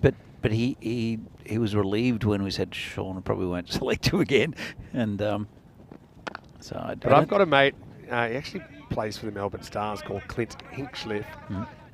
He's also played a bit for Western Australia and Sheffield Shield cricket. But when I say a bit, he was in the squad. His only game, and he's batting at number 6. And he's a spinner. He scored 1 and 0, and that was a good probably 4 or 5 seasons ago. And now he's become a bit of a short form specialist. So I just feel like he'll probably end up with a first-class average of 0.5. and there's just nowhere to get it. If you're not playing, no way to improve it. Anyway, this is going to test the field. It does really well down there. Cuts it off, but they will scramble back for 2. Yeah, this ground has slowed down a little bit because of the overnight rain. There was some serious rain last night as well. Yeah. The storm came. Eventually, there was lightning as well. But luckily, we got lucky it wasn't in playing hours, but I would imagine, it slowed down a little bit. You can certainly see it with that ball. I think yesterday that was running away for 4. Good work, though, by Ghanshyam Kumar. It takes us into the second over, and the score's 14 without loss. Now, Keanu's got a question, important question. Looking at the table there, we've mentioned a few times how it's pretty close. How about Brno, though? They lost their first 4 games. Now they've won 5 in a row. So they're on a big streak. But, yeah, Keanu's got the important questions. What pies did we get today? Or is it something else for lunch? What did you have, Danny? I ordered the beef, but there weren't many beef ones left, so somebody stole my beef pie. But it's not that drastic. I did get the chicken and leek. Chicken? Yeah. Chicken? Is that the London? The London. It's very so nice. they all have names. Yeah. Right, at the Down Under. So that's the London pie, I think. And I think I had one of those as well. Big swing and a miss there. It's not really Dalton's game to be playing that sort of shot, but he's always on the mark. Is Ali Sitar maybe frustrating a bit. And there's no need to panic yet for VCC. It's been a bit of a slow start, only 14 from the first 2 overs. Can I say something in Dalton's defence? He has taken an international catch, so he's got a stat. He has. All I right. think it was a substitute for the game. Maybe. He's got 1 official catch, which probably means it was catch when he was in the 11. Up and over the top. This is going to be 4. And we mentioned how good he's been over the offside. This time he lets it come to him. A little bit of length to work with from Sitar. Fraction shorter. Batting's a confidence game, though. It looks so easy when you're doing it well. And Dalton is doing it well today. Absolutely. So I was just going to say, spoiler alert, I gave my pie to some hungry Burno players because I have come straight from brunch. Made the most of the first 2 games off. Meant I had to get here by about lunchtime, 12:30, third game started. So how was your brunch? What did It you was have? one of my favourites, a place called Venue, and I had fried chicken and waffles with maple syrup. Oh, more runs over the offside again, and Dalton goes back-to-back boundaries. And you mentioned that Vinarati just fallen a fraction behind the run rate. Well, not for long if Dalton's continuing to go in this fashion. What I like about Volek up the top of the order, it's given Sid Gowd a bit of a respite because he started off the tournament really well. Scored 88 and was chanceless, and he scored a 50 yesterday against United, but got dropped 3 times. And I think his concentration is waning a little bit. He has to really bring things back. Same as Ruckshit. Yeah, fatigue factor. You know, a lot of matches. This is over the top again. 4 runs again, the third man area. Nice shot there, and well, he's just waiting on the ball from Elisitar. They got the field slightly wrong for me. They got the deep mid wicket out there, but I think that you'd want to encourage Dalton to try and hit out there. So I'd rather see them have 2 fielders on the offside. If you look at where Dalton's hit the ball this morning, you know, whether that's third man deep point or deep point long off, I think they might make that change now. But by leaving the fielders up on the leg side, maybe you can trick him or lure him into trying to hit over the leg side when he shouldn't, and it's a more risky shot. I can only remember him playing one big shot on the leg side to bring up his 50, where he flicked the bowler over mid wicket for 6. Sitar's shown he can bowl it outside the off stump consistently. Just in that area again, to third man, just a single. But this morning against Spartans, I couldn't believe it. They just left that gap so big for him. It was like they're daring him to hit it there. So what he do is he hit it there. See the field there, how there's no one back on the leg side now, but they might make that change because they changed the striker, and Volek has shown he's a bit more likely to go across to mid-wicket. Last ball of the power play coming up. It's been a good over here for Vinarati against a good bowler in Ali Sitar. And again, bowling to Volek. And it's hit beautifully to that side, but straight to the man. He's out. Well, Volek is gone. Alisitar picks up a wicket, and UCC pick up their first. And he couldn't have picked him out any better. Yeah, well, it's kind of the classic different field to different players, even though they're both right-handers. I think Volek is more likely to go across. That's what we said before that ball. He did, and he just couldn't have picked him out any better. You're right. And so that's the end of the power play, and something to shout about for United fans as they pick up the first wicket. Vinarati 27 for 1 after 3. Talking about Volek, it looked like the way he holds his bat is very odd. Looks like you can see the back of his bat from his back lift. It's got like it's a really closed grip. Like he kind of chokes up on it, as we'd say in baseball. So it's like a closed face grip. So, you know, I suppose he's able to take balls leg side that most players wouldn't. Looking at the over by overs, you can see they want to be about 33 by now. So a fraction behind. It's probably not the worst. Sid Count comes out at 3. So yeah, I think that even the fact he gets 3 overs off gives him a little bit of a breather. He's a fun player to watch when he gets going. They're ahead of the run rate, or not ahead of the run rate, but they're ahead of the same stage as the power players, what United were. So about 7 ahead. But there were a couple of big overs, and they really got going, did Bagel and Bagoli after a slow start. So Bindra. Bindra is the new bowler, the left armour. He's bowled pretty well this tournament as well. And they'll be bowling to Sean Dalton. Dalton 20 already off just 11 balls. And hit nicely through the cover area, going towards the boundary. That'll be another 4. And he's in fine form as Sean Dalton, just at the right time as well. Yeah, if you could sum up his day today with the bat in one shot, that would be it. Yeah. You know, like he's very good. He's strong. He lets the bottom hand take over, throws the hands through the ball, and even with the fielder out there, wasn't too far away from him, but it was just hit too well. He's not doing anything too complicated, is he? He's picking out areas, picking out gaps, and hitting it firmly towards those areas. Bindra, and we come back from the boundary. Pretty well, actually. It's been guided down to third man for a single. Bring Goud on strike. So after work last night, if we're going to continue on food chat, that's a bit early for that. I went to the Down Under and had a pie tower. I was about to say you've had pies. Shobit for the last talked few me weeks. into it. He asked me the first time, I said probably not, and then he asked me again. I said okay. But yeah, it was the pie served with mashed potatoes, pea puree, and beef gravy. So it's like on the top. Yeah, it's pretty good. Fries with that? I didn't, but it was filling enough. This one just misses the pad, but it will be called a wide. And it made me think, is that the same as a pie floater? Yes. So pie float, I think in Adelaide it's very, very famous, the pie floaters. Yeah, we'd call it a pie floater. There's a very famous pie van called Harris Cafe de Wheels. That's the one. And and that's that was their pie floater with peas and mash and stuff. So that's probably been ripped off by Ash. Well, I was enjoying. We had the Portugal series on, and we had Rico's voice going around the bar, and let's just say I was stopped for one beer. May have had a couple more than one, but still reasonable. Did you have the Ravens? I did. I had 3 of them. Actually, Phil from Raven was at my quiz the other day. Is that right? So I'll probably be doing this one. Look at that one it's come a back. beauty. I mean, to be honest, Goud's pretty lucky to survive that. I could have easily crashed into the off stump. So I had a bit of a chat to him. He's a really nice guy, Phil. He's Australian, but from Czech lineage. Okay. As Bindra comes in again. And this is lifted over the top by Goud. And really good work there from the fielder. I think he was in the field to play. Yeah, I think this is fine. No, we're going that's to run not out. fine. Oh, boy. This is a mess. Well, Yeah, I think there's no problem with the stop. And to be honest, I reckon Goud just must have walked it assuming it's going to be 4.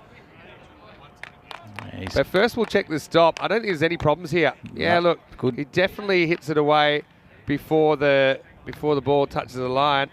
And then I think he's going to be gone by a lot. Yeah, he is. You know, it should have been an easy 2, really. And yeah, he's gone. Well, have a look. He ball watches here. He just watches his shot. Dalton's on the way, and then he's just jogged the first one. And I don't even know if he made the first one. Might have touched down. Yeah, I mean, they're going to check some. So yeah, the ball's definitely Yeah, fine. nothing wrong with that. Like, there's no issue there at all. Everyone knows it, I think. They're gonna be told now, and it's also one short. Yeah, you it was called short. it. Yeah. Yeah, so it's just going to be a long 0. It's a disaster, really. So he watches it, and then he comes down, and he looks like he taps down, but I don't. You can have a look. Yeah, I mean, actually, I thought he might have got there. Maybe it was the other end. It certainly wasn't at the other end because Dalton ran past the stumps almost.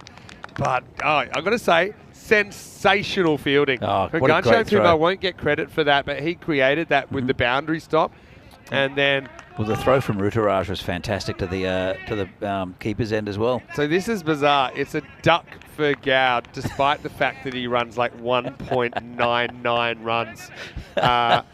And where's the justice? But Vinarati finding new ways to mess things up. Anyway, it's 33 for 2. And Magare ended up firing it at a decent throw, but it's a big wicket for United, though. In the I still context can't of this work game. out how it wasn't an easy 2. I thought he dawdled. I suppose he did a bit. He did. He ball watched, and then he jogged the first one, and Dalton was back running to the supposed danger end. Oh, this is disaster for Vinarati, but United are on top now. Great bowling by Bindra, and that's a golden derrick there for the skipper, Adnan Mohammed, and a bit of trouble, I think, Vinarati at the moment. Slides off the back pad as well. It's that in movement that actually does him. So he just flicks the back pad back onto the stumps, and oh boy, just what a game this is. The ECN cricket is something else. You get so much action packed into a package that just never fails to disappoint. Right now, Vinarati lose 2 in 2, and it's 33 for 3. Still got quite a bit of batting and especially with Ruckshit, who won't be coming out. It'll be Joe Cope will come out, who can bat a bit as well. I like Joe Cope batting higher than lower. You know, I think he's got a pretty uncomplicated technique. He strikes the ball well. He's left-handed, which just means that some bowlers find that a bit of an Inconvenient. off-putting thing, as well. Let's see if he can turn around. I suppose those wickets don't look great on the score sheet, but they haven't really used up any balls. Goud goes second ball. Adnan goes first ball. So you're just hoping you can get a partnership going at the acceptable rate. They need a partnership now, and Sean Dalton's just watching this from the other end. It's a responsibilities on his shoulders a little bit, but if they get a partnership, they can comfortably get this total. But they need a partnership or two here. Do Vinarati, but United I think they feel they're on top now after those 2 quick wickets. Certainly feel like they've got the momentum as Cope prepares to face up. Just pushed out into the covers just for a single. But I mean, that stop from Ghanshyam Kumar that created the run out originally, I think yesterday there's no way he's getting a hand on that. Yeah. I think it just blasts past him on the first bounce. Yeah, pretty eventful over. As Cope gets off the mark, he'll retain the strike. It's 34 for 3 after 4. Yeah, it's could be a very significant over in the context of this game with those 2 quick wickets. But let's have a look at the comparison at the moment, and it's They're ahead of where United were, but they're behind the actual run rate required for the entire innings. well, the acceleration started in this over for UCC. Is that Bagoli and Pearce Singh Bagel? That was that partnership, a really good partnership. It's exactly what Vinarati need. They need 78 off 36, 13 runs and over. So it's gone up a little bit, but it's pretty much what was going through with United as well. So anyway, Joe Cope will face another bowler.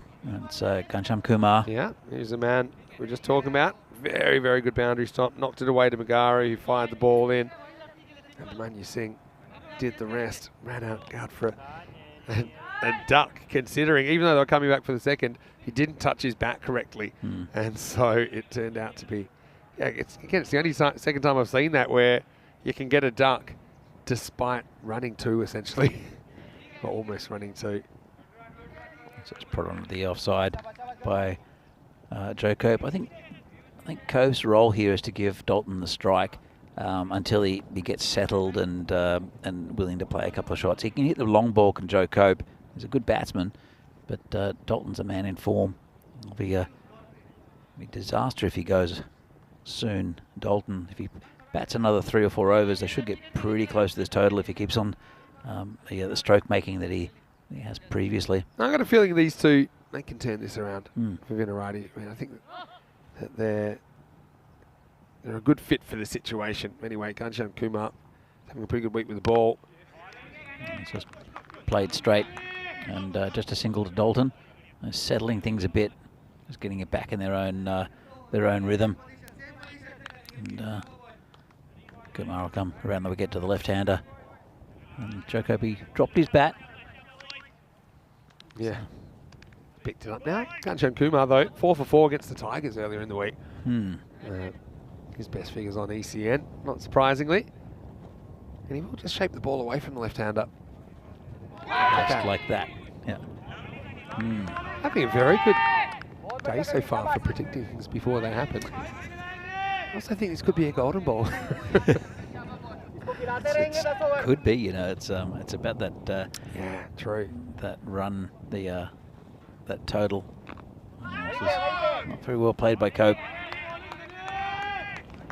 Yeah, Cope just wanting to work it away and kind of in 2 minds. He's just happy just to work it for a single rather than a fully fledged pull shot. He edges it into his thighs. You don't want to get in the mindset. Oh man, I think this could be gone. This is super close. It's not great awareness from Cope. He plonks his foot back. He may just be back, but he may not. I think he's fine. Abhimanyu. Look, yeah, he's I think fine. he's just fine, but only just. He had to get back a bit quicker. Just. But just the way he plonked his foot back, I was a bit worried for him. Anyway. Amazing innings from Joe Cope, and There's a little bit of the Johnny Bairstows about that. In a way. I could I imagine. wonder how long we'll be calling it that. Forever. Could be a while. And it seems that it's been called a Bairstow, not a Carey. Maybe it depends where your allegiances lie. But I think it's because it was Bairstow's fault. It was. That he wasn't paying attention. Anyway, last ball of the over coming up. Been a good one to Joe's on the march. Hits it to Magari out there. Just a single. It's a very, very good over there from Kumar. Only 3 from it. Venerati a bit below the run rate now, 37.3 after 5. So here's what we're going to see tonight. Yes, we've got 3 sides on tonight. So on Saturdays and Sundays there in Portugal, we have 3 games and 3 teams taking part. So Friendship as well as the Capitals and Coimbra Knights on tonight. Slightly earlier start time as a result. So 2:45 p.m. GMT, which is 16:45 or 4:45 p.m. in Central Europe. And 8:15 p.m. in India. Rico Full standing by for a triple header from Portugal. I'm sure we'll have fun with that. So Bindra will continue. The left armour, who again took a 1 wicket, but there was a run out in his over. And they need some runs here to do Venerati, and need them pretty quick. Bindra has been reliable. His left arm wobblers. Hit down the ground by Cope. Bring Dalton back on strike. Bindra won't give him too much space though. Sean Dalton. That's where he's been getting a lot of his runs. It's just a bit of width outside off stump. There's just checking the field there. He's got behind square. They have a fly slip. Now they're moving someone back. They've realised they moved someone else into that point area. 6-3 field here. I think it's the right thing to do. Even though Bindra will move the ball probably into Dalton, I think he'll try to turn it around the corner for down to a defined leg if he gets the right ball. I'd be tempted to go across though with what Bindra bowls. Oh, this is over the top. I don't think it'll reach the boundary, and they'll look for 2. That's great bowling from Bindra, considering the field he's got. And Dalton, I think, just like I said, I'd be taking the bait now, looking at the required rate up at 13 or so, with only 3 fielders on the leg side, with Bindra normally moving it into you. I'm thinking, take a big step across and whip away. But Bindra pushes it outside the off stump, created that leading edge, and he's pretty unlucky it doesn't fall to a fielder. I think he's so strong outside off stump. I think he's still waiting for that. Dalton hits it straight this time. Player coming around, just be 1. It'll bring Cope back on strike. And they're in control of this game at the moment, United. It's been some good bowling. The Cope fires, then I think Venerati have a shot.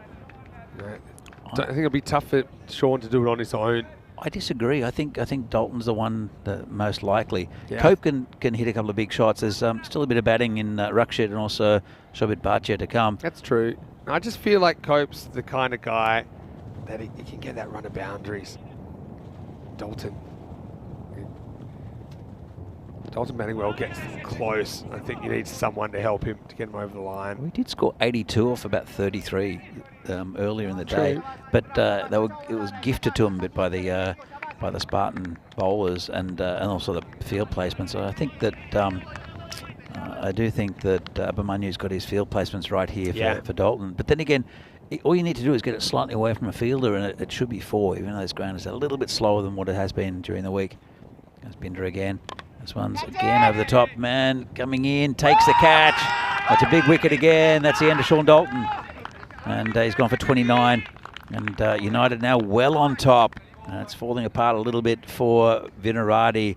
I think it was due to that run out of Sid Gowd. You can see Gowd and Dalton mounting up a partnership, possibly, because they are both quality batsmen. But when he's gone, he's gone. You can tell by watch the last 5 or 10 minutes of cricket from United. You can see why they've come from at the bottom tiers of Czech cricket to become a contender. Yep. Because there's been a real intelligence about what they've been doing. They've set a plan, they've bowled to the plan, they've taken catches, the boundary stop that leads to a run out as well. Yep. I just think that they're thinking about what they're doing.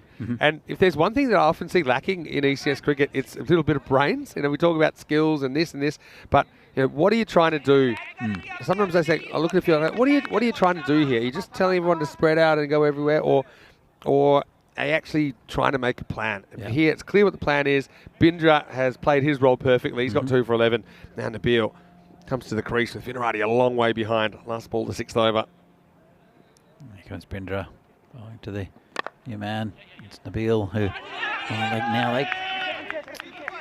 it was the game between Spartans and Vinarati. Spartans couldn't get past the fielders, and it's exactly what's happening to Vinarati at the moment. They're hitting into fielders, they're losing wickets. It's a bit of a carbon copy from the last game we saw with Vinarati, but just with the shoe on the other foot. Yeah, 6 overs down, 43 for 4. But it's not just a coincidence they're hitting to fielders. I mean, there's twice as many fielders on the left of screen than the right of screen. So with Bindra continuing to put the ball out there, even though I think they liked the idea of going leg side, they just didn't get anything to hit over there.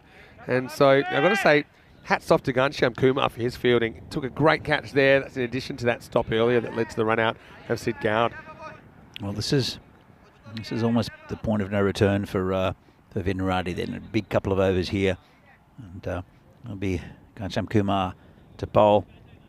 Only 3 off his first over, bowling to Nabil. Need a magical over here, don't you? If you're Vinarati.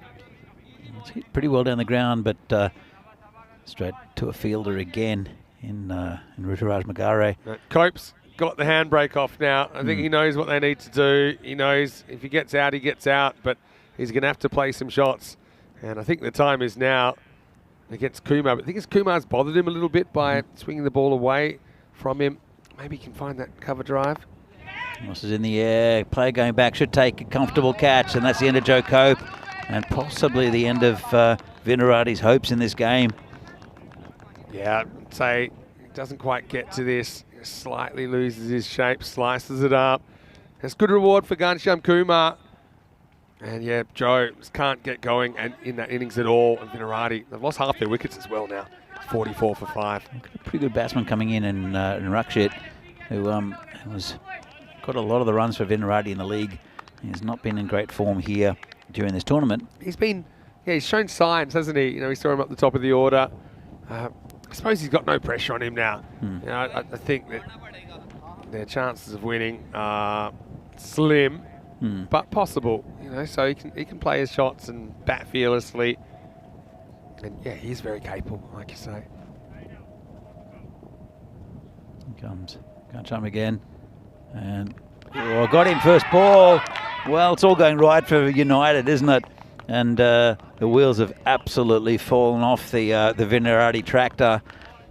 And he's not happy with himself with the golden derrick there, Rakshit. It was a leg spinner from Ghanshyam. Not that it really moved much, but... yeah, it was kind of an inducker, I think, more than anything else. But, I mean, regardless, he cuts it, but it's like the latest of late cuts. Just takes a little feather through to the keeper, and Derrick's out of the box. And, first ball, that creates a hat-trick opportunity as well. Vinarati 44 for 6. Tanmay Kuntena is the new batsman. When I met him for the first time this morning, Tanmay and the boys were saying, "Oh yeah, look, we've got faith in him. He's an all-rounder. He's been okay with the ball. Let's see what he's like with the bat. It is his first performance, and we see the hat tricks. And it's time. I think it's time. Well, it's been 5 in Hungary. Yeah, 5 in Hungary, including one in the semi-final. It's been 8 days. Here's the hat-trick ball. Nicely played there. Nicely played. But playing the no role of runs. party pooper. Considering they do need about 3 a ball now. But yeah, Ghanshyam Kumar, I mean, to be honest, he's in my conversation for player of the match here. Because it's not just a 2 for 4. And okay, you've got contenders like Bagel in the first innings, for example, with his half century. But when I think about his 2 wickets, the boundary stop that led to the run out of Gowd, which is super important, the catch of Dalton last over. 2 wicks for 5 as well. So he's dried the runs up. And big swing and a miss there from Tanmay.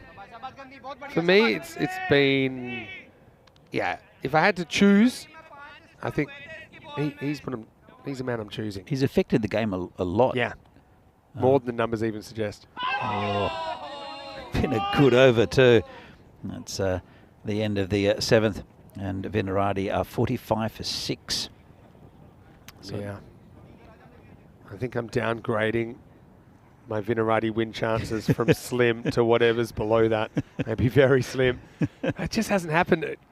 Maybe I'm a jinx. I think when I was watching on the TV this morning, they were full of runs. But I mean, that's the game, though. I mean, I think with this format and with the 7 teams between 2 and 8, it really seems like every game is a bit of a lottery, depending on who stands up in that particular game. it was really strange because Vinarati, as we see what's happening in the next game between United and Brno. So United will be on a high.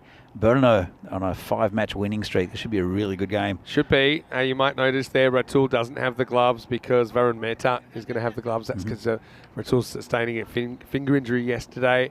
But we'll see him at the top of the order. Certainly didn't seem to be affecting his batting, Danny. Nothing. Nothing's going to affect his batting. I don't think the way he's been just guiding the ball around, and very, very clever cricketer is Ratul.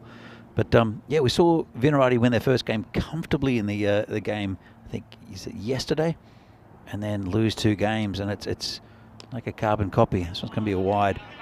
It's a bit of a carbon copy for Vinarati, where they've the first game of the day. They're obviously morning performers.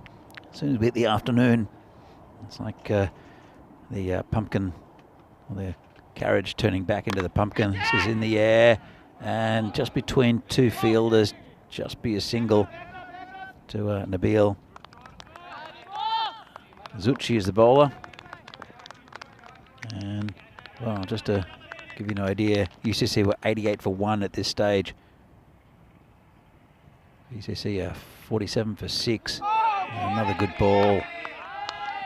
It's been a really good performance from United. I think you got to say, you got to tip your hat to United. They have been outstanding here. Absolutely.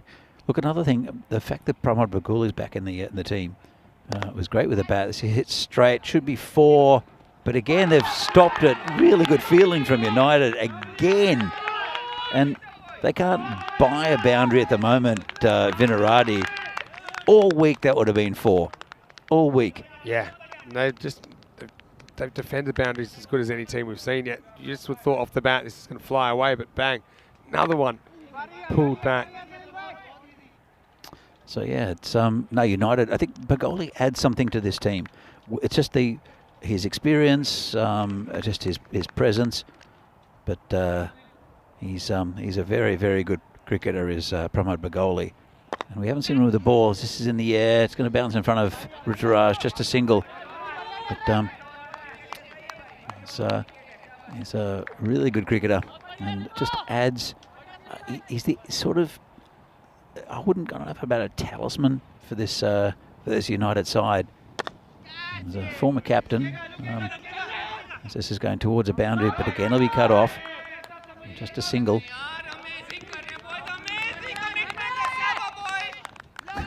A lot of cheering. 50's come up, but it's taken a while.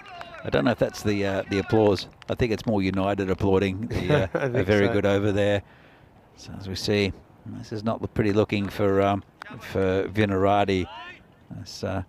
This worm will need to go towards the surface pretty quickly, but you can't see it really happening. So United, they'll be happy with this. They came into this today with in 2nd place on the table, and they'll pump that score up a little bit. I mean, good series. I mean, yeah, can't win them all. PCC trying to prove me wrong with that, but yeah, I just think that they've looked really capable.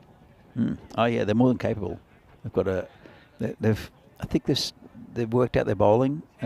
They've grown in the tournament as well. I think I think early on it looked like they were short of a couple of bowlers, or they didn't have quite the depth in bowling. But now it'll be hard to argue with the fact that they're probably going to be possibly one of the teams in finals Friday. This is sure it's going to get over the top, and they'll finally get a boundary. Will Vinarati? Well, they need 30 runs and over, so that's not quite enough for them. Just getting 4s, as you can see there. Just tries a pull shot. It's a lot go down to that area, but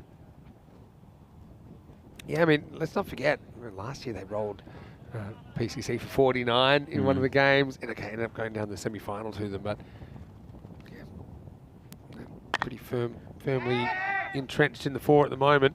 They're a good side, United. And as I said, with that winning mentality, by winning the second division, they've brought it into this tournament as well. And not everything's gone in their favour. Vinarati did beat them yesterday, I think, pretty convincingly. But they've turned the tables on them. And this is going to be a bye. It's got past the keeper. Didn't bounce very much. Outside off stump. So we kind of said, we think 7 wins should see you through to the 4. United with this one, they'll have 5. But still, they'll have 5 matches to play. Well, they've got a couple of matches against PCC. Yeah. So that's another thing.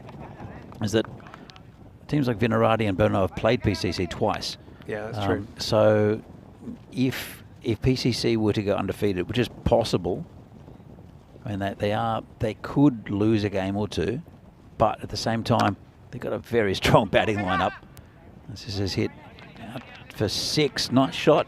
Really nice shot, Brendan Beale. You see there, kind of muted applause from Vinarati. We'll probably set their sights on the game later in the day now. We'll see them playing Bohemians in the 5th match of the day, match 30 coming up. But yeah, I mean, United, not necessarily a lock for top 4, like you say. I think it's very hard to tell at the moment how things are going to work out. It's firmly hit and dropped in the covers. They'll look for, it could be a run out here. And if the keeper had taken it, I think it would have been. He's having a bit of a word, is Abhimanyu. Yeah, Pramod, well, he had to catch it because he couldn't get out the way of it, that's for sure. And this is actually hit pretty well, right out of the middle. And ends up trying to kind of hug it. But, like I say, if you're going to drop one, now's probably not a bad situation. Then, at the end, I think if it hits direct, he would have been gone. I'm not sure Abhimanyu had time. I think he did. Yeah, well, it was looking like it. But I mean, still no batsman. By the time he got back to the stumps, the batter might have made it in. But anyway, 64 for 6 after 9. This one, mercifully, will be put to sleep after this over. Ghanshyam Kumar, though, 2 for 5, plus his catch, plus his boundary stop that led to a run out. I think it's a good shout. Yeah. Bindra, though, 2 for, he's been very good. Piercing Bagel with his 50 might be a shout for player of the match. Again, it's a good problem to have, I don't think. It's nice to get these individual awards, but ultimately I think you're happy that your team wins. It shows you how close all these teams are, because yesterday there was a convincing win for Vinarati against United, whereas Spartans beat Vinarati very convincingly yesterday afternoon. And then Vinarati came back and were always in control of the game against Spartans. So it's just so many variables. This is in the air and going towards the boundary, and I think it's gone over for 6. Well, it's a late flurry here from Nabil. Not going to be enough though. Just going back to that team news for the next game, match 29, no Riaz Afridi in the lineup for Brno. Interesting. Yeah, so maybe just being rested. I know he's got a few minor injuries. So, yeah, interesting. I mean, they do have 3 matches today. They've had 6 matches in 2 days. So maybe they think this is the one, look, just to keep him fresh. Going into the last game, I think they played the last game today here. We just missed a wicket here. But chatting about that, I was wondering why Nabil was walking off. I think he got bowled, but I'm not quite sure. It was a quiet wicket, because normally I hear it coming. I thought they were still showing replays to see if it was a 6 or not. But the fielder did clearly show the 6. We'll bring a new batsman out. But it's the action is quick here. We do know that. But yeah, he's been bowled by Zucchi. And so he goes for 23 off 12. Not a bad little innings. I tell you what, though, I feel sorry for Shobit Bhatia, because he's come back into the team right after having to work. Yeah, right, which is fair enough. Come back into the team. His first innings was a first bowler in front of his parents. Yeah, right. It was an embarrassing derrick, last and I don't think he's batted since. He's still they're 7 down, and he opened the batting for Vinarati, and he hasn't batted yet. So I do feel a little bit sorry for him. He's a pretty good bat.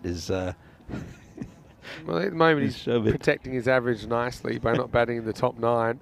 Well, Ruiz gets a bat here. But his average in this tournament is 0. Yeah. How's he protecting his average? Yeah, probably doesn't need protecting when you put it that way. Anyways, he's been a nice little inclusion for United. It's just over the top of the field, going towards a boundary, and it'll get there. Well, now they're finding the boundary, Vinarati, but just too little too late.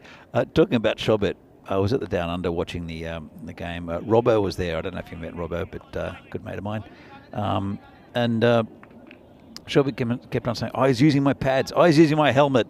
Oh, he's using all my equipment. That's my kit bag open." Constantly. That's all. I mean, Vinarati, they was struggling, to be fair. But he wasn't commenting on the cricket, talking about his kit, as this is going to be caught in the deep, or maybe not.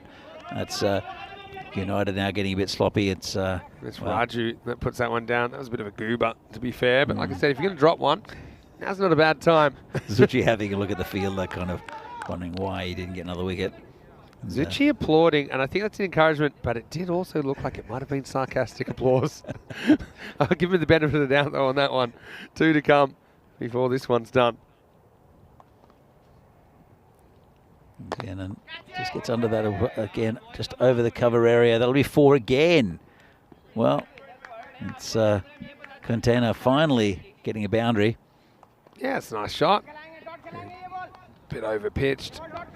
This field will probably get a bit quicker again, I think, as the afternoon rolls on, especially if there's a bit more sunshine. Tell you what, the big victory for Vinarati this morning, and this one with a late flourish with some runs, it could come down to net run rate towards the end of the tournament. Yeah, they protected it reasonably well in the end, but they will go down. The final score will be United 111 against Vinarati 81, and in the end, I think it was a pretty comprehensive victory, but United, they set it up with a very, very impressive performance with the ball and in the field.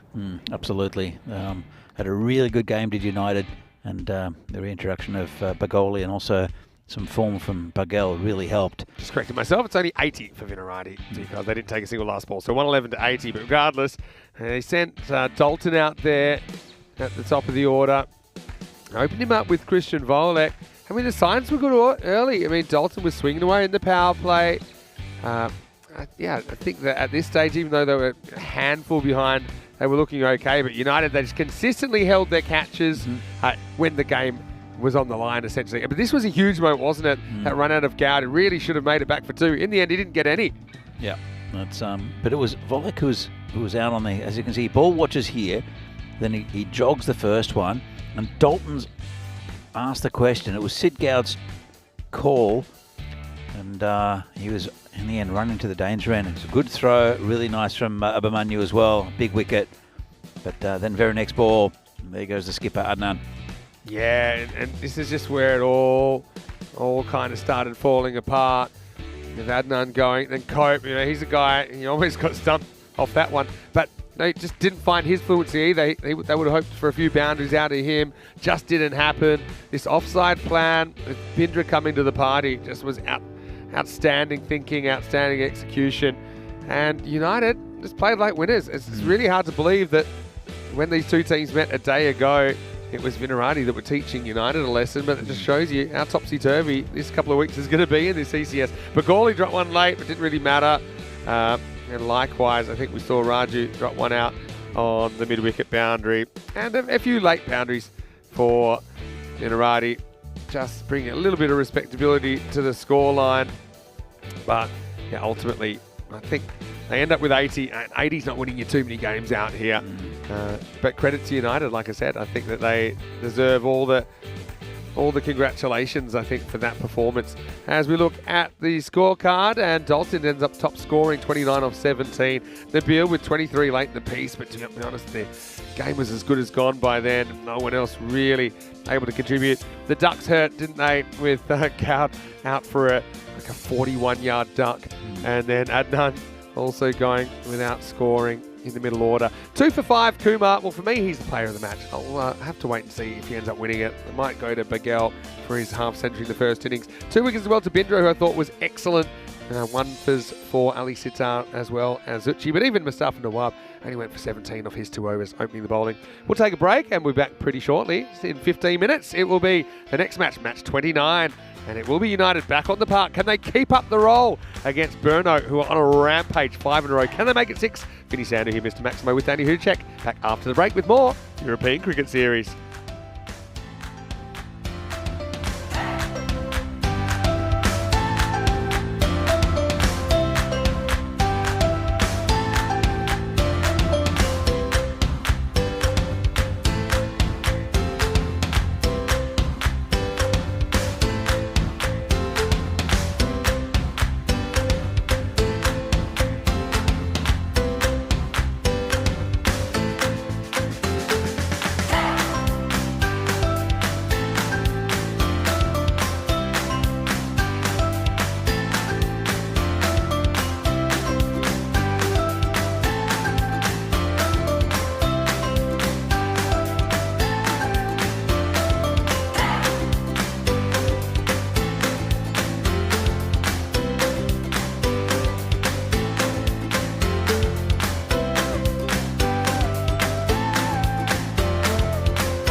The European Cricket Series is proudly brought to you by HCL Software and Bizaway.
Well, hello. And hello, Prague. I've got to say, every time I see that video, it makes me want to jump straight on tram 42 and get around the city.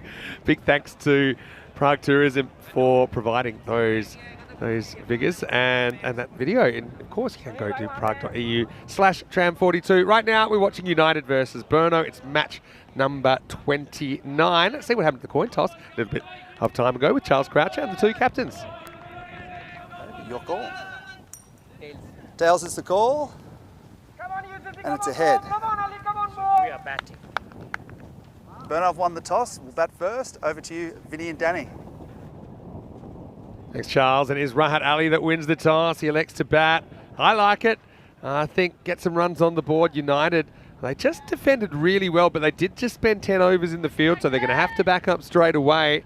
Ratul out there, isn't he having a brilliant series? We didn't even see him early in the series, but since he's come in, he's been incredible. Set a record for the most amount of fours in an innings yesterday with 17 of them. There were 25 in the innings for Brno, also a record. They're on a winning streak of 5.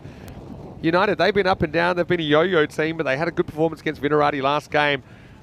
A man who's just recovering from a broken heart. Danny Hudacek joins me as we are going to get ready. Yeah, of course, Vino's going down. We'll see them a little bit later in the day, but right now, what a clash this is between two teams in a bit of form. Should be a really good game, and United, they must be on a real high after that the match against Vinarati. As you see the lineups here, it will be Sengupta and also Mohammad Ratul. He'll be facing the first ball from Ali Sitar. He cuts it away. Ratul, got to get him early, I think. He's a guy that sometimes he can be too good.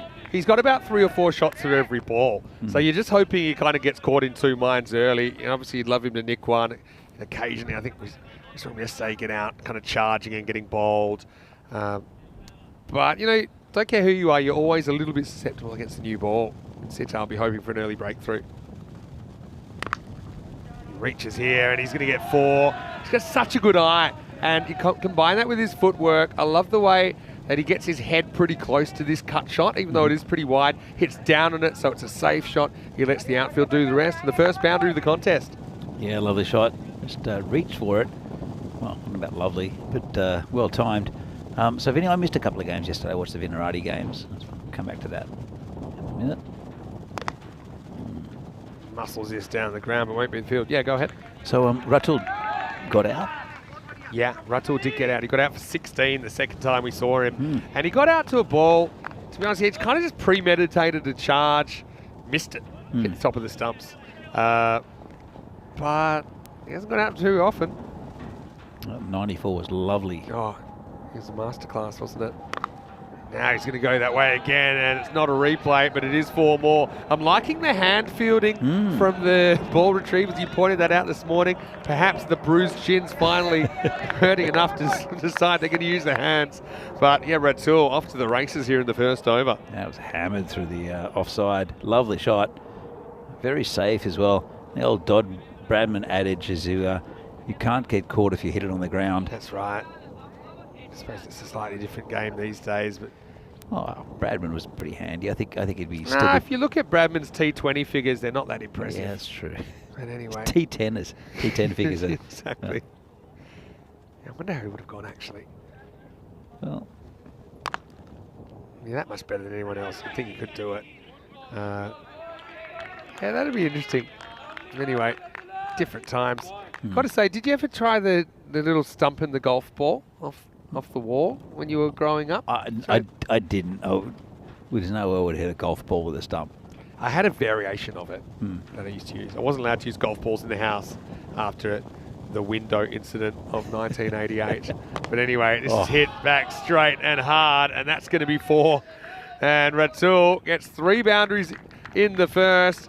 He's a 4-hitting machine, isn't he? Maybe he's going to try and break his record. That's the end of the over. It's 12 without loss after 1. That was fielded there by Riaz Afridi. Riaz, he's sitting with us, and he's meant to be having a rest, but he sprung out of his chair pretty quickly. Now, again, the supercomputer, we think that it might have been up late last night having a few on a Friday night because it's still predicting scores in the 80s. But I told you what, I'll tell you why that is. It's because previous series it uses as a big metric of how to predict. They played a lot of previous games, these two. So I think that's why it has it down 82-81. Berno, 1-run favourites, though, according to the supercomputer. So Gupta to face up for the first time now. And he's been a handy pickup for Berno. Previously, if I'm not mistaken, played for the Spartans, am I right? Did play for the Spartans, had a bit of a falling out, and he's now playing for Brno, and I think he's finding a good home down there, even though I think he's still based in Prague as Sacha, but he's got a lot of friends, I think, in the Brno lineup. It's a really nice club also. Pulls this first ball. It won't get more than 1. Probably not a bad thing at the moment. Ratul in the power play. I think you want him to face as many as possible the way that he's hitting them at the moment. I want to say a quick hello to Wayne, who's watching from Australia. Hello to James Stewart, watching from Estonia. And I was in town this morning, and they had some sort of cultural, it was like a parade, and including some traditional Estonian dancers, some traditional Was Terry Polish there? dancers. No, Terry wasn't there. I was watching out for him. But yeah, we sat and watched that for a little while. The crowd I was with, and yeah, always something happening here, especially on the Always. weekends, especially in summer, right? Absolutely. All right, so Ratul, 3 dots, 3 boundaries so far. Short, pulled away with ease, and you can go fetch it. That's 4 more. Cuatro carreras más. This guy, he just is. I've never seen anyone pick it up so quickly. I know he's played a lot of cricket. He went to a very good school in Bangladesh. Produces some of the top cricketers in the world, and he has not missed a beat. I really like that he's the right amount of aggressive, I think, for T10. I think sometimes people come and overdo it or underdo it, but I just think he's sensed it so quickly. What he does is uncomplicated as well. He's just he'll see the ball and he'll hit the ball, but he makes good decisions. Well, he's almost out there. That's Ayush Sharma, who I don't think he quite touches it, but this is uppish, and this is what I said. Even good players, they're going to make the occasional mistake. This is almost a mistake. You see, he wants to get it higher. As it is, he gets it just high enough. Another 4, and it's almost, he's reprising that innings when he hit 17 fours. He's already hit 5. Hasn't hit a 6 yet. All his runs are in 4s. 20 off 8. We're halfway through the second over, so I think he's going to try to beat his record here. It's great to watch. Now, this isn't going to be a 4. This is going to be more. Maximo! This is kind of more what he was trying last time. And what do you do here? I mean, I don't mind keeping mid-on, mid-off up, hoping that he mishits one, maybe can get caught. But also, if he doesn't mishit it like this, then you're going to be going for plenty. He doesn't mishit many. Yeah. And the way he'll play a full-blooded stroke down the ground like that, but then he'll glide one past the past third man, or he'll cut one, or get beaten outside of stump. Good comeback from the bowler. Yeah, and look, like I said, doesn't seem it at the moment, but he is human. He's got 2 hands, he's got 2 legs. He makes mistakes like everyone else. That was a good bit of bowling from Nawab, just pushing it across the left-hander. So he's having a great start, but it still is pretty early in this tournament. It's still in week 1. And this one, so that's more of a mental error. It's not one that he had to go for. But anyway, Nawab fighting back, and that's the end of the second over. It's 27 without loss. Good start for Brno, going at about 13.5 and over. And as we see the table here, United sitting pretty with Brno up there at the top, both with records of 5 and 4. And see, Spartans have played 10 games already. They've lost 7, so they'll have to do very well to get into that the top 4. Vinarati also have lost 6 of their games. And we'll see Bohemians, Barbarians and Tigers soon enough with PCC. They've got a lot of games to play in the next week. Yes, it was a battle for kind of outright second here. And Burnout, I mean, on a rampage, they were 0 and 4, and they've won their last 5 in a row. No coincidence that Ratul coming into the lineup has made a big difference. Bindra bowled really well last game. This is up in the block hole. Sengupta gets 1. So when you've got a guy that's just on fire, you want him to have as much of the strike as possible, and so especially in the power plays. That's what Ratul's done really well here. He's faced 11 of the first 13 balls in this game. So James actually, pardon me, Danny, but he just sent me a link to a historic film. And I think it might be kind of an old-timey Australian cricket film. So I'm going to have a look at that when I get a moment, James, but I'd watch the first little bit of it. What's the name of it? It just said, I think it said Cricket Story. It was a YouTube video, but I'll check that one out later. Yeah, but yeah, the Don Brad, we were talking about, you know, the stump and the golf ball.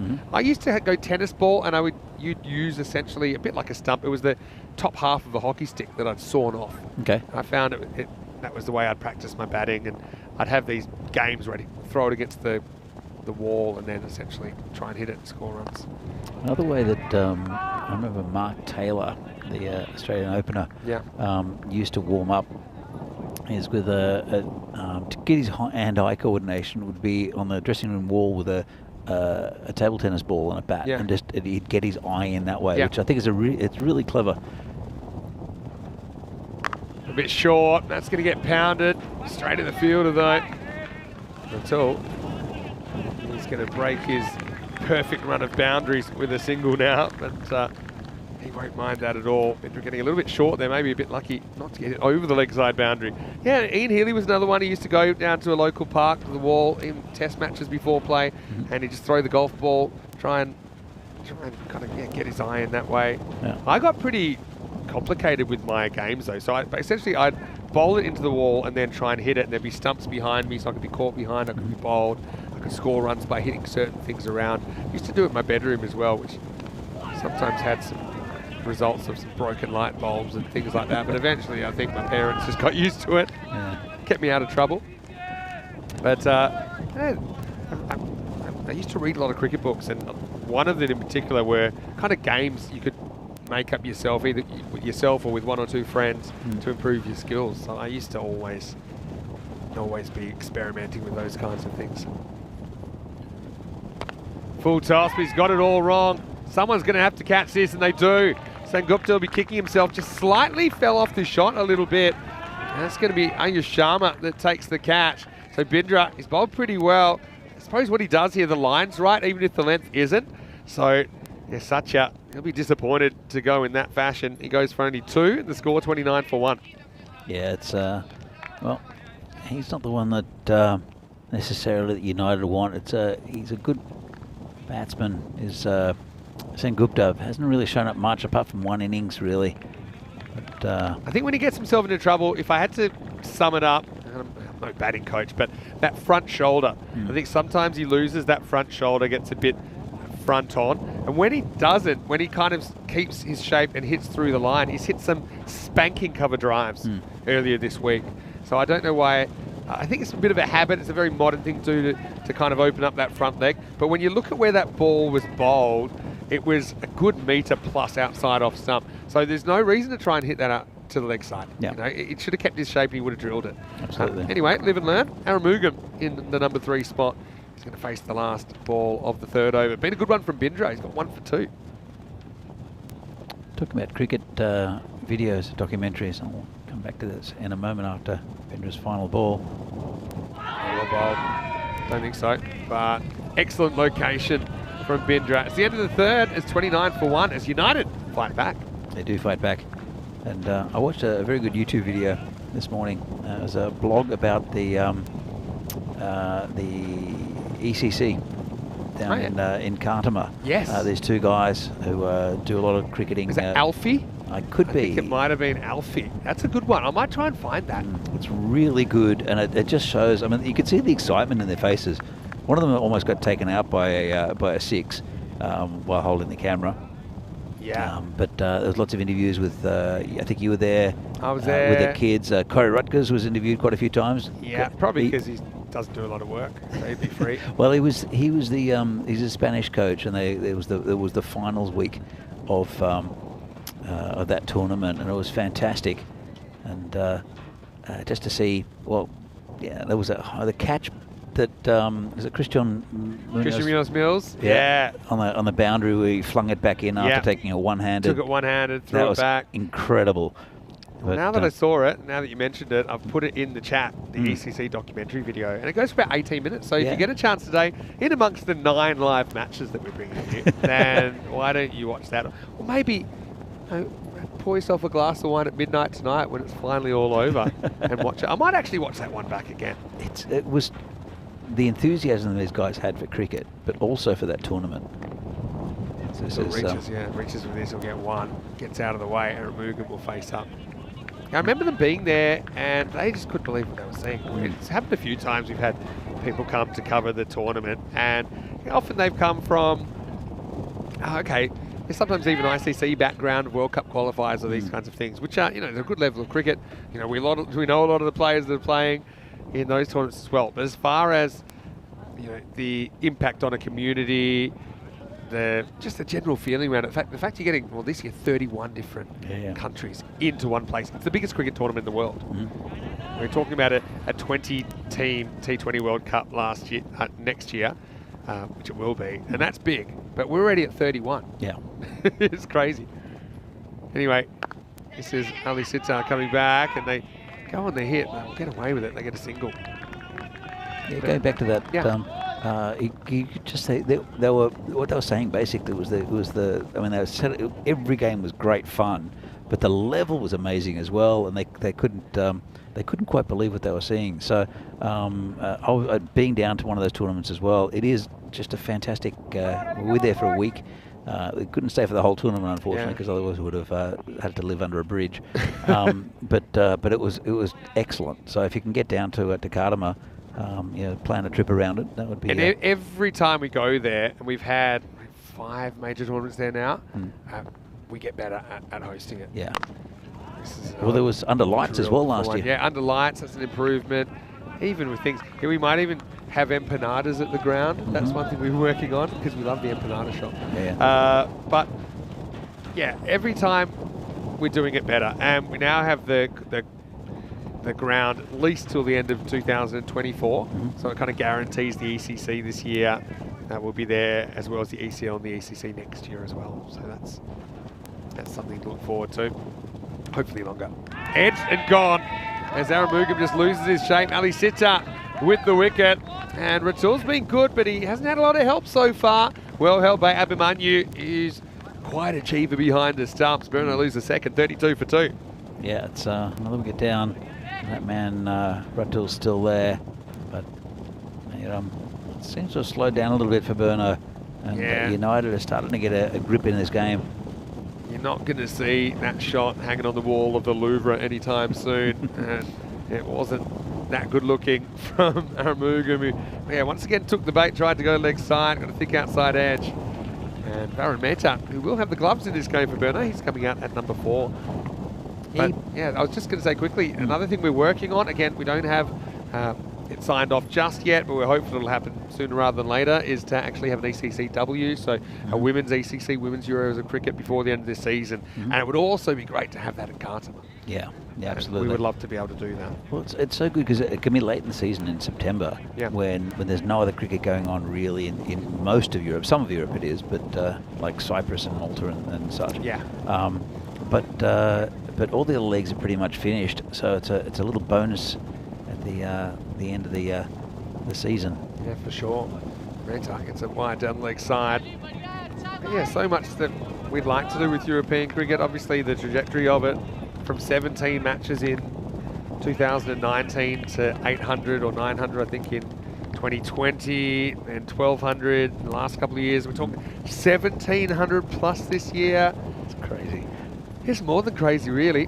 But as we grow, you know, we're hoping that the game grows with us. That's the whole idea. Meta gets another chance at the first ball, and he dabs it away nice and fine. It's a clever shot, bit of a risky shot as well, but he makes the most of this outfield. That's down the hill for 4. He's off the mark. I don't know about it being too risky. I think he guided that very nicely. Now, I suppose the risk is you can nick it, especially early in your innings. You know, you get a little edge. There's also a guy in the circle, like kind of a short third man. I think when you're in a little bit longer, it becomes a bit easier to judge that. So I suppose it wasn't so much the shot, it was when he's playing the shot. But that's fine. It's a short game, and he gets a boundary. Another 4 for Burno. They're the 4 masters, aren't they? It's, was it 25 yesterday in the game? 25, a new record. And I'll tell you something interesting about the old record, which is knocked away for 1 this time, and they'll get there easily. End of the over. Burno just been curtailed a little bit in the last couple. It's 38 for 2 after 4. Yeah, so the old record was in Bulgaria in the 2020 ECS, and it was a game between MU Dons and Indian Tuskers. Now, they both got 23 fours in their innings. So that was the old record. It was shared, and it was shared by teams in the same game. Yeah. So it was 46 in a game, which is the record for most in an actual match. But that's pretty crazy. That is very crazy. But that Bulgarian outfield, I mean, it should carry a warning. That's the place that we said there's the vortex. So any edge, it's like you can't even see it. It's already like in the trees. You know, like it's gone. And even at this field at its fastest, which we've seen in the last week, I'd say Bulgaria's probably about 30% faster. You know, it's the kind of ground that every fielder should wear shin pads. And helmets, probably. Probably. Yeah, well, Meta trying to set a bat speed record. This is out the first one. Bindra, he's a guy you can set your watch to. He's metronomic, isn't he? He's pretty predictable. Plays his poker face up. He's going to bowl outside the off stump. And it's up to you to come up with a plan. Here's the batter. This is another full toss, similar to the one that got the wicket. It's drilled down to long off for 1. So my imagination, or hasn't Ratul had much of the strike in the last couple of overs? Not just your imagination. Remember I said he faced 11 out of the first 13 balls of the match? You know, well, since then, we've had another 13 balls, and he's only faced 4 of them. And the thing is, he's getting once. Getting once, he's not always getting the strike back. Well, he needs to, because Burno are going at 9 and over, but they're starting to bog down a little bit. United, as I said, getting grip in this game. And I saw what they did to Vinarati when they picked up a few wickets, and that really, more than most teams, maybe Bohemians, a bit more emotional, but United, they buoy themselves up when they get wickets. Oh, close one there. It's a good one. You know, Bindra, he's a good bowler because he's had to bowl at the right-handers pretty much exclusively so far, and then when the left-hander comes up, he makes the adjustment. So he's a guy I've got a lot of time for. He's super accurate. Like, he's not the quickest. He knows he's not, but he's super accurate. And Ratul's just gone cold on the shelf a little bit, I think, over the last couple of overs. It's never easy to kind of find your mojo. And now it might be trouble, but I think he's going to be safe. It's flying away. In fact, it goes for 4, but a false shot. But into no man's land. Another 4 for Ratul, who moves up into the 30s. See what I like about Bindra's bowling? It's just uncomplicated. Yeah. He does something simple. He's got a good action, because a little bit of variation, rolled his fingers over that one, but generally it's just a very compact way of bowling, and the fact that he's a left armour as well really helps him, because he does get that in-swinging Yorker coming into the to the right-handers as well.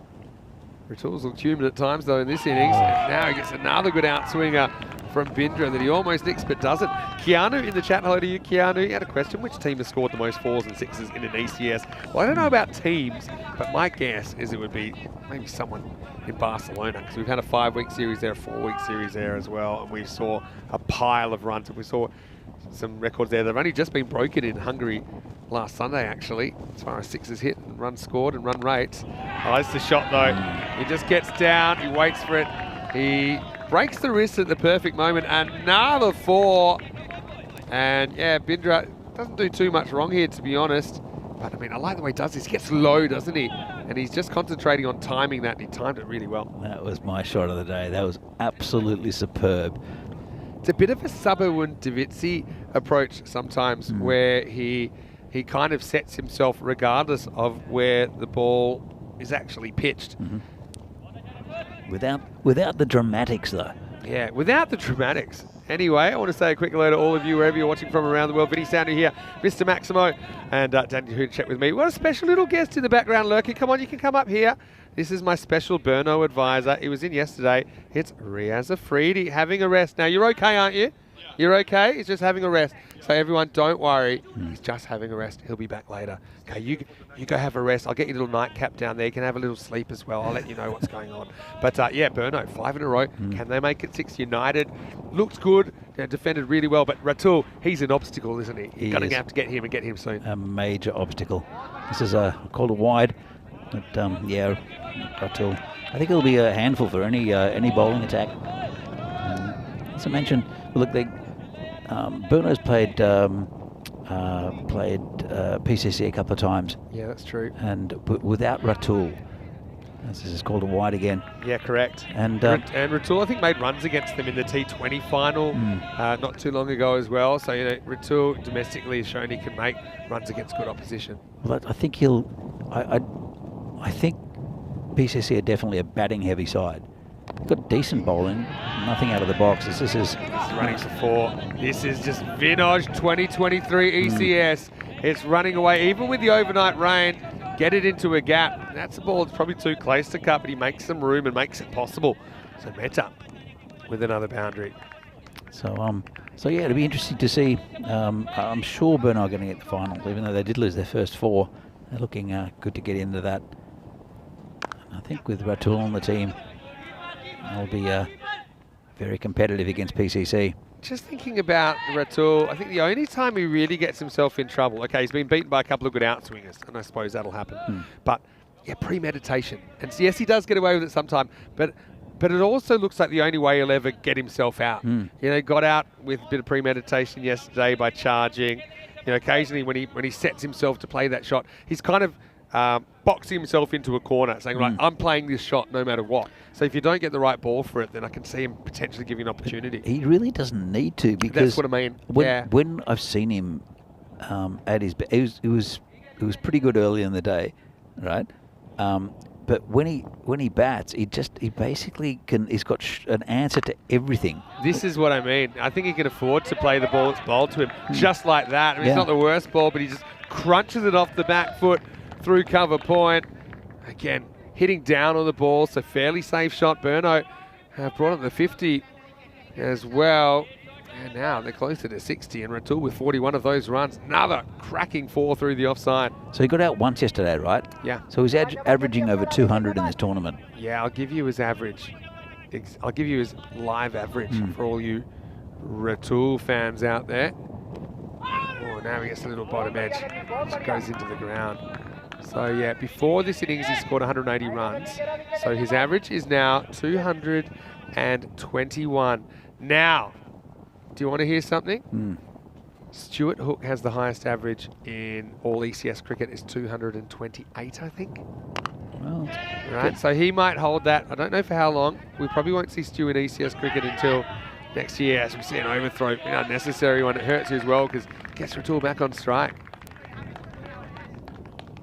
Yeah, but Stuart Hook, pretty sure he, and we saw him playing for Estonia in the ECIs recently, by the way. Up there, of course, Terry O'Connor manages that team. But Stuart, he'd be smart to put the bat away in ECS cricket and keep that record. Anyway, backs away. This is one area I think maybe you need to start looking to protect, because Ratul is just so good at exploiting that as he goes over and goes to the boundary again. He moves to 47. You can't protect everywhere with 11 fieldsmen. True. You just can't do it. True. And that's part of the way he's been batting, is that he's finding gaps pretty easily, and he knows where the fielders are. See the scorecard here with Mohammad Ratul, 47 off 23, and Varun Mehta doing a good little job there, 11 off 6. But current run rates pretty much on the mark. Thing is, Ratul hasn't had a lot of help so far. Mehta's been handy with a couple of boundaries, but sometimes if you just have one guy, have a big one, and other people don't really do too much, then you end up with an average score, even though you've had a very above average performance from one guy. It can happen that way. And just looking at this current run rate, it's kind of average, or maybe even a slight bit under average. There's still 4 overs left, Vinny, and Yeah, true. and there can still be an acceleration. And they, even though they are missing a couple of big hitters, But let's say they get 15 and over, they end up with 124, right? Yeah. And 124 is about an average score. yeah, that's That would true. be a good That's finish. true. Yes, Stu Hook averages 224, including a top score of 81 not out. But he may lose that record for the first time in a while. In fact, I think he already has, because now Ratul's averaging 227. But the issue with Ratul, if he gets out once, that average is cut in half. It is. So it's just like, kind of, people have higher average than Bradman in Test cricket, but they've only played, say, one match, something like that. I know that there's a record of someone who's close to Bradman's average after 10 overs, 10 games, I think. Yeah. Or 10 innings. There's a few, though, that kind of are higher than him, but they've only played 1 or 2 games. Don't qualify. Yeah, I think he played.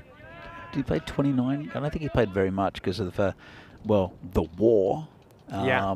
Which sort of hinders your career a little bit because not much Test cricket during a world war. But Yeah.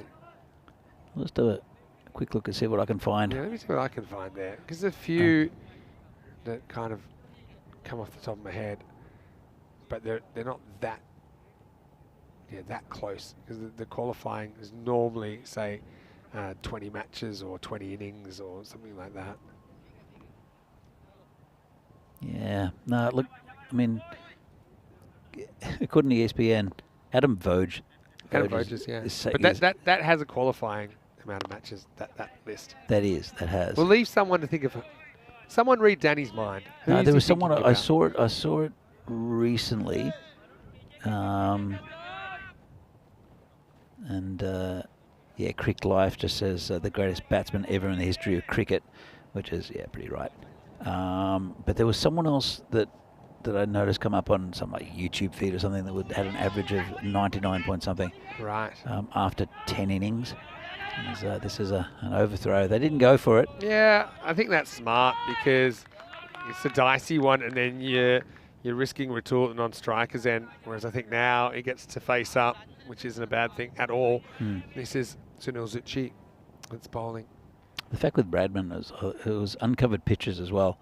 Crazy. So yeah, Body line. Yeah, which he still top. He topped the averages in Still that. averaged 50, I think, in Yeah. that series. Now another uppercut. And I tell you what, the more things change, the more they stay the same. Because Ratul brings up his half century. Yet another one. And this time he brings it up off 25 balls with 10 fours and the single 6. And he's been super important. In fact, he scored 52 out of the 70 runs in this 71 runs in this inning so far. And have a look at that, those shots all round the field. This guy is so talented, especially with no Paras Kari on the scene at the moment. He's a brilliant pickup for Burno. That's what I've noticed about Czech cricket, and as we'll come on to the Zucchi's penultimate ball. Oh, he's dropped. Oh. That's another premeditation.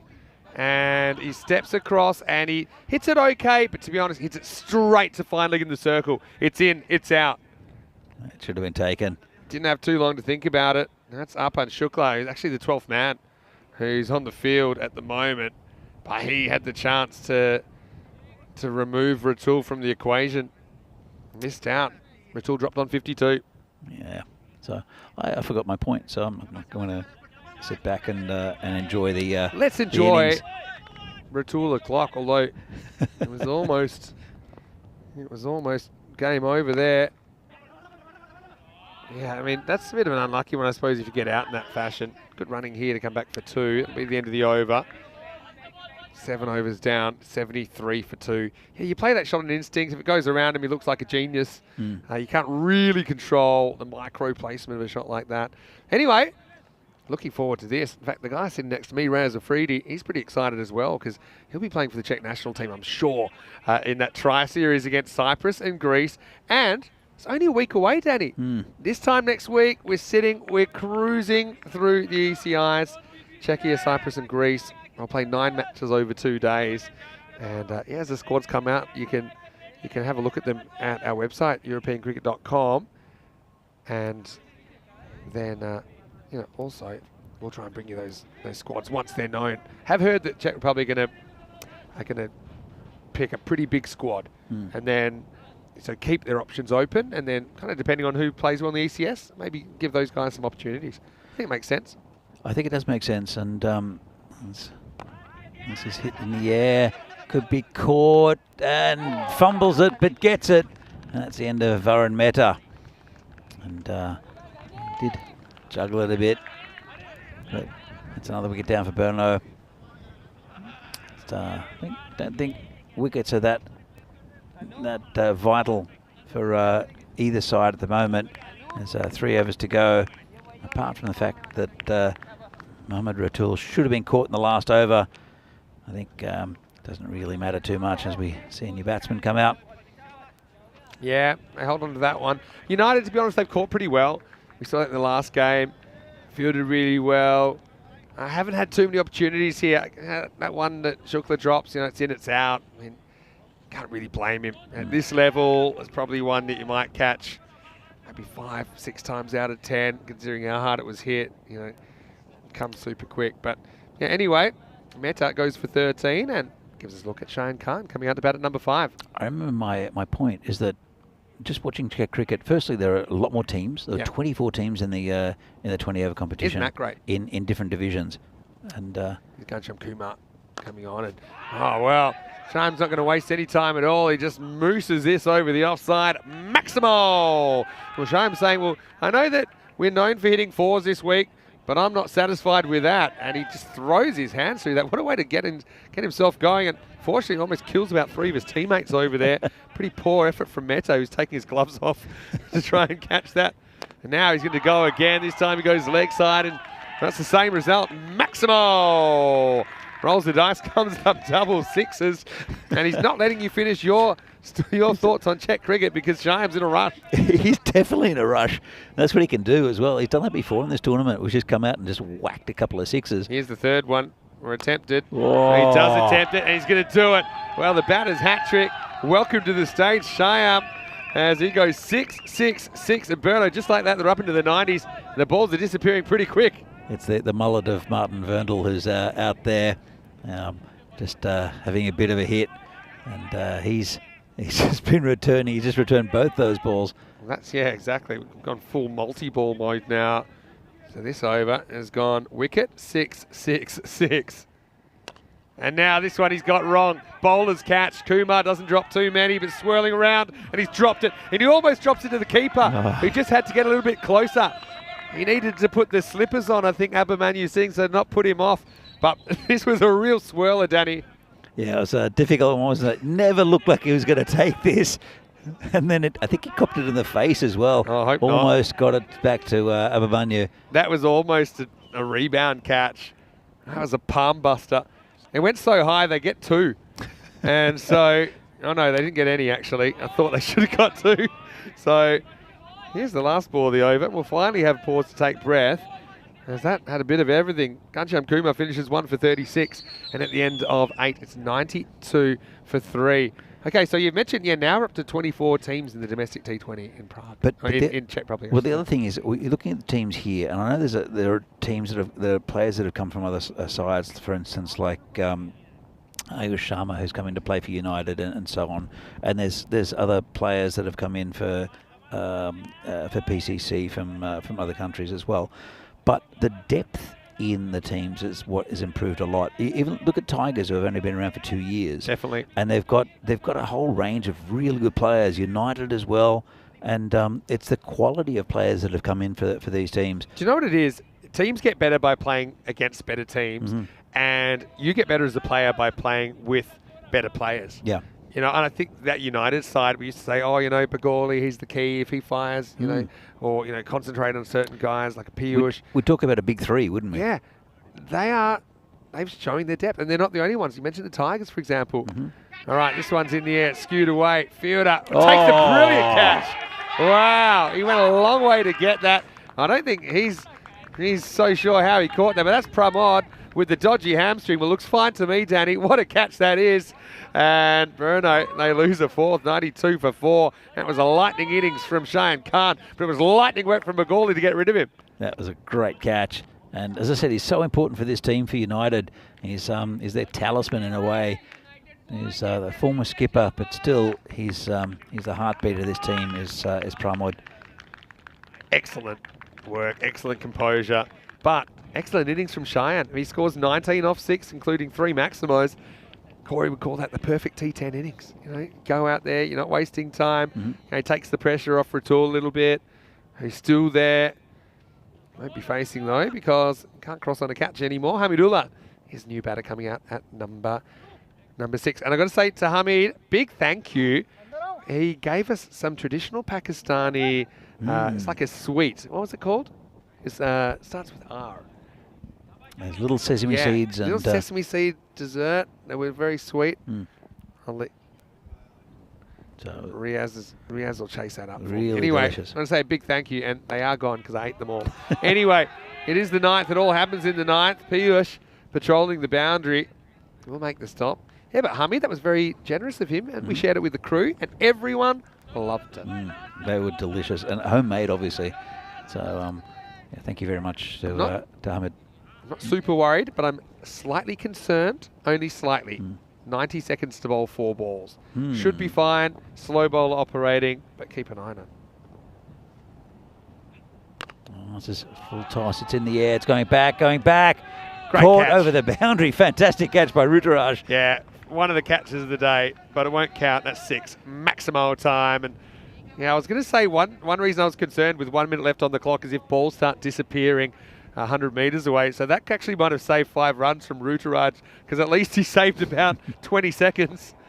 But yeah, well struck. Next one, he can't get back past the bowler. So yeah, they should be fine. Got 2 balls to bowl, but this is where if you bowl a couple of wides, for example, at this stage, you can run into trouble. Yeah, just got it at the end of the bat. And, still going 60, about just over 2 a ball. Whoa. That one is large, and by large, I mean really large. It's over everything. Maximal! And look, it's a race to get it back because there's 30 seconds to bowl the next ball. No, I think the umpire's got one in his pocket. They're He not said getting. no. Riaz is doing some more fielding. So we'll be all right. What a shot from Ratul, though. He's just launched that one. So it should be all right, as long as this isn't a wide or a no ball. And Zucchi, he never bowls those, so it should be all right. Well, might have been all right as far as that goes, but he's not all right as far as the result, because Ratul, he's got the bat and back, moves into the 70s now, and Burno, they're 111 for 4 after 9. They beat the clock, but they don't beat the ball striking of these Burno hitters. Yeah, he's I think he's working up again, Ratul, a little bit, as we see the bowling figures here. Amandeep Bindra, fantastic figures of 1 for 11 off his 2, and the rest have gone for a bit of stick. Ghansham Kumar with 36 off his 2, and Zucchi there just getting hammered off the last couple of balls. But it'll be Mustafa Nawab, I think, who went 15 off his first, who'll probably take the last. I think we'll see him with the ball. Yeah, 111 for 4 though, still pretty much a par score that they're on track for. Low 120s, yeah, runs on the board. No Riaz Afridi in the bowling attack either for Burno, so surely that's something that United are reasonably happy about. It's 2 overs you don't have to worry about, although they have a pretty deep bowling attack. Mustafa Nawab to bowl over number 10. He cuts this away, but there's protection down here, so it's just a single. So you've got 2 left-handers at the crease now. And Ratul, well, I've seen some pretty amazing things. Just going to put this out there. 5 balls, 5 sixes, 102. Well, he's hit the last 2 for 6, but well, I've seen the last 3 hit for 6 to go from 82 to 100. I've seen that. Did something happen in Hungary like that recently? Yeah, to win the semi-final, yeah. Well, make that 4 sixes out of 4 required, because he's absolutely hammered that one. Charles Croucher does the fielding. Maximal Ratul keeping the miracle century hopes alive as he moves to 78. Yeah, great shot. And, well, is it 4 more, did you say? See, this is where I feel like he wants to premeditate, but he doesn't have to change a thing. Just see the ball that's bowled to you and bat. There you go. See, you still get 4, so it keeps the century alive. But yeah, I'm reading his mind. He says, okay, I've done that, and I'm going to do something different. Don't need to. I mean, he gets away with it. I mean, I suppose if your bad shots are going for 4, it's probably a good place to be. It shows you're talented. But yeah, so now we're in that situation we just said, 82 with 3 balls to go. You know where the bowling's coming with Nawab or thereabouts. So, I mean, premeditation, it might not be too bad with him. Yeah, hit down the ground. That's one way to not get hit for 6. Just refuse to let go of it. Right, I mean, this will be something if he can do this. If he can hit 28 off his own bat in the last 5 balls to bring up 100. And I'll be building a statue for this guy in Burno by the end of the series. Have you seen the clock in Burno? I haven't been down there. I've only been to the railway station. Oh, that's asking for it. Is it going to go all the way? I don't think so, but it will be 4. So I suppose it's a good result. But now I'll be relying on a no ball or something like that. Nawab just tries to cramp him Varun, but he's got super fast hands, gets inside the line of that one and puts it away. He's improving his average again. I think he's gone know well what? over Stu Hooks. Now that he's on this kind of roll, it'd probably take a 90 not out over an 100 out. Anyway, couple to come. Oh, goes again, leg side. This is going to find the gap. It's another 4, and he's up into the 90s, but he's not looking nervous. Burno kicking at the tail. They move to 130 with the ball remaining. Yeah, they were well within touch just a few overs ago, United, and they were starting to edge ahead with a couple of wickets, but it's just been taken away, and it was a couple of innings, and this is one of them. The last. Now here's the curtain call, but he might have found trouble. No, he won't, but he should get 2. This is one time I would advise. In fact, he won't get 2, he'll just get 1. So he's going to finish on 91 not out off just 36 balls. What a knock. Bats the 10 overs again. Burno slightly above par there with a very good finish. We saw 19 come off the 8th, 19 come off the 9th, and then we saw a magical 10th. So yeah, in the end, it's going to be a reasonably good finish, and Burno in good shape halfway through this match 29. United, they're chasing a few. They are chasing a few, and it's that man, Mohammad Ratul, who well, you'll see a lot of the highlights here, and most of it will be Ratul hitting 4s and 6s. And that was a nice shot down the ground, or just out of the reach of Ayush Sharma. He got them off to a good start, and he was dominating the strike in the first 2 overs at least, wasn't he? So he got them off to a good start. He was pretty hard to bowl to. Bindra, I mean, you can't fault his efforts. He's always turning up and putting in a good shift for United. Maybe a bit fortunate to get a wicket off the full toss, but it was good lines. And then we saw a wicket the very next ball. It wasn't the very next ball, pardon me, but it was Arumugam going, nicking behind for just 1. But yeah, I think that Burno, they had the right approach in this innings. And the guys that came out, and they were also willing to play some shots off their own bat. And they did that pretty well. Mehta with 13 off 9, Shane Khan with 19 off 6.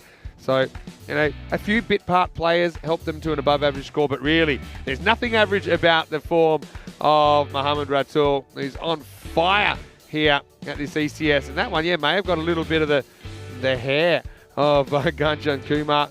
A couple were dropped. I mean, remember that Ratul, he got dropped off on 52. That one wasn't dropped. It was a brilliant catch by Bagoli to get Cheyenne, who was looking dangerous. He'd smacked 3 maximos already, but then, yeah, I mentioned that 19, 19, 20 to finish. So that's 58 off the last 3 overs. It's a big finish. It just means that Burno go into the second half with all kinds of momentum. I tell you what, though, the innings of Cheyenne Khan in there, what I think it did is it was like an adrenaline boost. Like he hit the nitro button. Yeah. And it activated Mohammad Ratul again. So that's, I think it had a big impact with that. As we see not that he was under pressure, but you're right. It made him under even less pressure. But I think it just jolted him into like, oh, I need to start hitting the ball again. Yeah. And that's what he did. Yeah, he sure did. And how did he do that? Well, 91 off 36. He goes through the 10 overs without being dismissed. 13 fours, 5 sixes in there for him. Mentioned a couple of cameos there. 13 for Varun Mehta and 19 for Cheyenne Khan. And just the 3 extras, so in a way, that's a good thing. that they don't give too many away for free. Maybe it keeps them in the contest. Just one fizz there. Bindra for me was the best of the bowlers, 1 for 11. The one they couldn't get after, but there was some carnage in the figures elsewhere. Wickets also to Ali Sita, Kancham Kumar and Sunil Zucchi. We'll take a quick break. We'll be back in a few minutes with the Chase United. Well, they won't give up on this at all. We know that they've got some good players in their lineup, and join us for that chase after this. Match 29, second half on the way. Vinny Sandu here, Mr. Maximo with Danny Hudacek. See you very shortly for more European Cricket Series.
The European Cricket Series is proudly brought to you by HCL Software and Bizaway. Hello, cricket lovers, and welcome back to the beautiful city of Prague in Czechia, where we are currently in the middle of a European Cricket Series. Of course, the European Cricket Series is a rolling cavalcade of cricket all around the continent. We've been to so many countries already this year, so many still to come. It's the biggest cricket series in the world, and it's brought to you here on ECN. And right now, this series pretty interestingly poised, with lots of teams taking points off each other. Fast-paced 10-over format, of course. Right now, we're halfway through match number 29. It's United versus Brno. The news so far, Brno winning the toss, electing to bat. They put on 131 for 4 in their 10 overs, so 132 will be the victory target for United, who I suppose, you know, kept themselves in the game. And so here we go with the start of the chase. It's Sengupta to get us going to Magari. Starts with a wide. Now, normally, you'd probably see Riaz Afridi opening the bowling, but he's been rested this game. I can understand that with 6 games in 2 days, but he's not going to get too much of a rest because he's right here next to me. Riaz, welcome back to the commentary box. Glad to be here. Thank you. Of course, we had you for a brief stint yesterday, and I thought it might be nice to get you in for a few overs, considering this is your team playing. Here's Sengupta. Gets driven away. May just get over the top. It does, and rolls away for 4. Not for the first time, because this is a very fast outfit, isn't it, Riaz? Exactly. We talked many times, Sengupta or bowlers, bowlers from the Brno team, they are always like worried about the boundary, like it's 50 meter, and I try to explain to them that don't think about the boundary, just go for it. A good delivery can save you the boundary, even if it's a 20 meter. Yeah, one thing that I would say is that good bowlers really stand out under these conditions. Exactly. And that's someone said that to me a while ago. I thought, yeah, that makes a lot of sense. He gets a little touch on this down leg side, so it won't be a wide. Yeah, so I think about some bowlers that come away bowling, you know, pretty innocuous off spin, for example. If you're playing on 80-meter boundaries, you can wait for the batter to make a mistake, or you know, have people take catches of balls that are hit 75 meters. But on these boundaries, you can't do that. So yeah, the good bowlers really have to stand out. Obviously, I think that you're one of them here in the Czech Republic. Anyway, here's Sengupta. He's bowling to Magari again. Another ball that would have been a wide. Instead, it's French cut. This will test the outfield. Not too much of a test, though, because it's going to be another 4. A bit of a lucky one for Ruturaj. As you'd know, Riaz, this is just kind of, it's part of the luck factor as well that does come in. That could have gone anywhere. Here I can understand the frustration of the bowler, because it's happening the same thing when I'm bowling. The edge is behind the keeper. You were pretty clever, I think, with some of the fields you were setting to your bowling, with trying to clog up that third man quarter, sometimes having 3 fielders on the boundary back there, because yeah, a lot of balls do fly away in that direction. I actually thought about it in the previous game. It's pretty well bowled, though, from Sancho. Good comeback. Okay, so tell me what are you thinking with fields, and how much input do you get as a bowler, as far as where you want your fielders? If I talk about myself, when I'm bowling, the only concern is the edge on the slip or on the leg side. The rest, I don't care about anything. Yeah. My whole focus is on the batsman here. Magari faces up again. Goes leg side, gets it over the top. There's no one square of the wicket, and it doesn't matter anyway, because that's gone all the way. Maximo! Running start for United. And yeah, well, Riaz, we talked about the fact that you're not bowling the first over. Could make a little bit of a difference. Such obviously a very good bowler. We'd see him anyway, but I think United probably feel a little bit more confident without you on the park. That's for sure. If I was bowling, I'm sure I will never give them a 6 like this. But, you know, I suppose also makes sense to try and manage your resources. You're playing a lot of games at the moment. That's a good delivery. That's a good delivery. That'll take us to the end of the first over. And the score is 16 without loss. It's Vinny Sandhu here, Mr. Maximo. And look, I'm here with Riaz Afridi, who's having a bit of a rest this game. But yeah, welcome to the commentary box. Nice to have you back.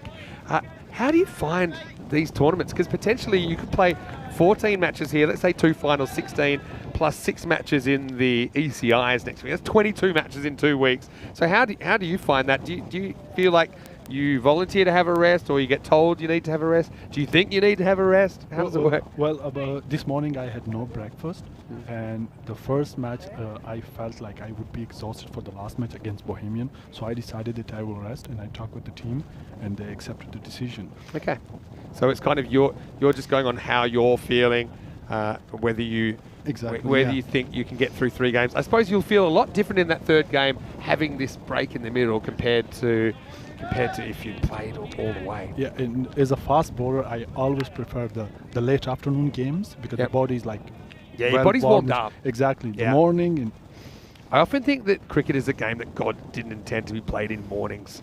Because especially it's like going to as the a office. wicketkeeper as well, you know, the ball freezing cold, the ball smashing into your hands. Anyway, this is going to be Mishra who's going to continue. He starts with the wide down leg side. I was telling to the guys that it's like I'm going to the office 9 o'clock or 8 o'clock instead of playing cricket. And this is a long work day because this is the only day we have during this series where we have 6 games. And the reason is we need to get 56 games in 11 days. That's the round robin stage. And so 11 times 5 is 55. We've got to have one day where we have the extra game, and here it is. We're doing it on a Saturday because a lot of people don't have as many work commitments on a Saturday. So it'll be a wide. Mishra does get this one to move a bit. Having said that, what do you see so far in this game? Obviously, Ratul with another very good innings. 131, is it enough? That was a destructive innings. Like, he is a one-man show. He contributed all he could do. Otherwise, the Burno team was in trouble.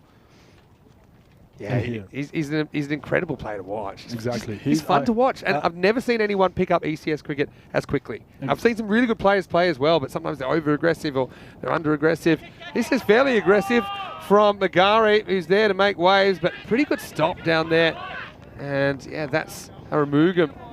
That will get it in, but he won't stop the 2. Good fielding. Yeah, that was good fielding. Speaking of the boundaries, before we were talking, Neeraj is one of them, one of the bowler that he's very concerned of the boundary, like the length of it. Yeah. And he always, on every delivery, he thinks about the boundary, that the boundary is small. And we talked many times that don't think about the boundary, just go for it. Yeah. Exactly. Just control what you can control, I suppose. Anyway, this one's top edge and it's flying in the air. Well, good luck catching this. It is almost caught twice. Oh, that looks like, is that Shahan Khan back there? And he drops it upwards, and he has about 2 steps to try and get it again, but he can't. This almost goes to another fielder as well. Pretty good effort, but it doesn't stick. That was an unfortunate, because Shahan is a very good fielder. He's a very good athlete. I can trust him to take this catch, but it was very high. It's a tough catch, and when you're running with the ball, you know, he's running with the flight of the ball. It's a difficult one, but he gets his hands in pretty much the right spot, and then it bounced so high. I thought that maybe Haramugam was going to take it on the rebound. As it is, Magari has a life on 17. Still could be another exciting one. Riaz, maybe you've got the golden touch. Could be a golden ball here. I don't think we've ever seen Burno in a golden ball. United, they have had 2 golden balls in their history. I have never experienced it. I never played it in a golden ball. Once I had the experience of the super over in my whole life against Hungary. Yeah, that was in the CE Cup recently, right? And how did you find that? Was that your first ever T20 international? Yeah, that was my first. I know you just recently qualified because to play for the national team, you need to either have citizenship of a country or have fulfilled the 3-year residency, right? So you've recently fulfilled the 3-year residency, and that's why you're eligible now to play for the Czech national team. Yeah. And that must have been a fun series against Hungary. It was very fun. The guys, the players. Here's Mishra. Pretty good ball. That was a good delivery. Neeraj determined to get the front foot. So, obviously, it's a big deal now with all T20 nationals being fully fledged internationals, recognised by International Cricket Council. So you've fulfilled your dream of being an international cricketer now. Yeah, I'm more looking forward for it. Yes, I can never get enough of it. That's what I love. I love this comment as well from Kushal Mendon in the chat saying, come on, Burno, give this guy something for breakfast. Another good ball from Mishra. He's found his range now. Picks Magari outside the off stump. Magari's faced every single delivery in this power play so far. So Kushal Mendes, that's why I'm not playing, because I had no breakfast this morning. So Yeah, you're saying that the Burno should be giving you some breakfast to make sure that you get on the park. But I suppose, yeah, to miss a game here or there, especially in a 3-game day, to miss the middle one probably makes a bit of sense. We saw that last week with France, with their battery of fast bowlers, and they had to play 9 T20 nationals in 7 days. And That's quite sometimes they had games where there wasn't as much riding on it, but they continued to keep bowling these same guys in the heat. It's 40 degrees out there, and they certainly seem to lose a bit by the end of the week. So I think strategically, I think you have to manage your squad. Also, I mean, Burno, it's a big club now. You've got 4 teams in the Burno club, right? As we get to the end of the over, scored 23 without loss, 286 matches since the Golden Balls. We creep up on the 300 through the weekend. So that must be really nice to be part of an organisation that has so many cricketers involved. that's very true. Burno had 3 teams, and this year the 4th team debuted, and it's like a community. It's like you will meet a lot of guys. They're all playing together, and they have quite competition between them as well. Every weekend they are organizing matches, there's mini tournament between them. Yeah. So let me test my knowledge here, and I haven't been to Brno. I mentioned somewhere I would really like to go, and it's about 2.5 hours away We from Prague. would love to have you. We would love I would like to have you on visit the Brno. ground. I'm always like kind of flying in 1 hour too late or something like that. Almost made the T20 final. I flew in an hour too late to get down there. And this is up, it's in the air, and this is going to be for Magare. Last over the power play. Yeah, this is a play and miss from a batter off the field. I think it's Magawli. Yeah, that's a nice looking shot over cover. So let me test my knowledge. Now, I know one of these has changed now, but I remember it used to be 3 teams, and it was Rangers, Raiders, Raptors. This might be before your time, you know. And now there's a 4th team. But maybe Danny can help me. The middle one, it might have been the Raiders were changed to something else, like Challengers or something. Anyway, this is up, and it's going to be 4 behind point. So Magare just going to town. And to be honest, he's handing a couple back to Cheyenne Khan. He came out himself whacking a few boundaries straight away. Now he's gone for a couple. Good batting though. Good game this. So speaking of Burno teams, so probably next year we will see a team, and I would like to call it Burno Robbers. So it's rhyme like Burno Rangers, Burno Riders. Yes. So the worst performer, the player with the worst performance, they will be playing in that. Oh, you have to go play for the Robbers. I tell you what, yeah, Danny suggested the Burno Robots as well if we continue with the R theme.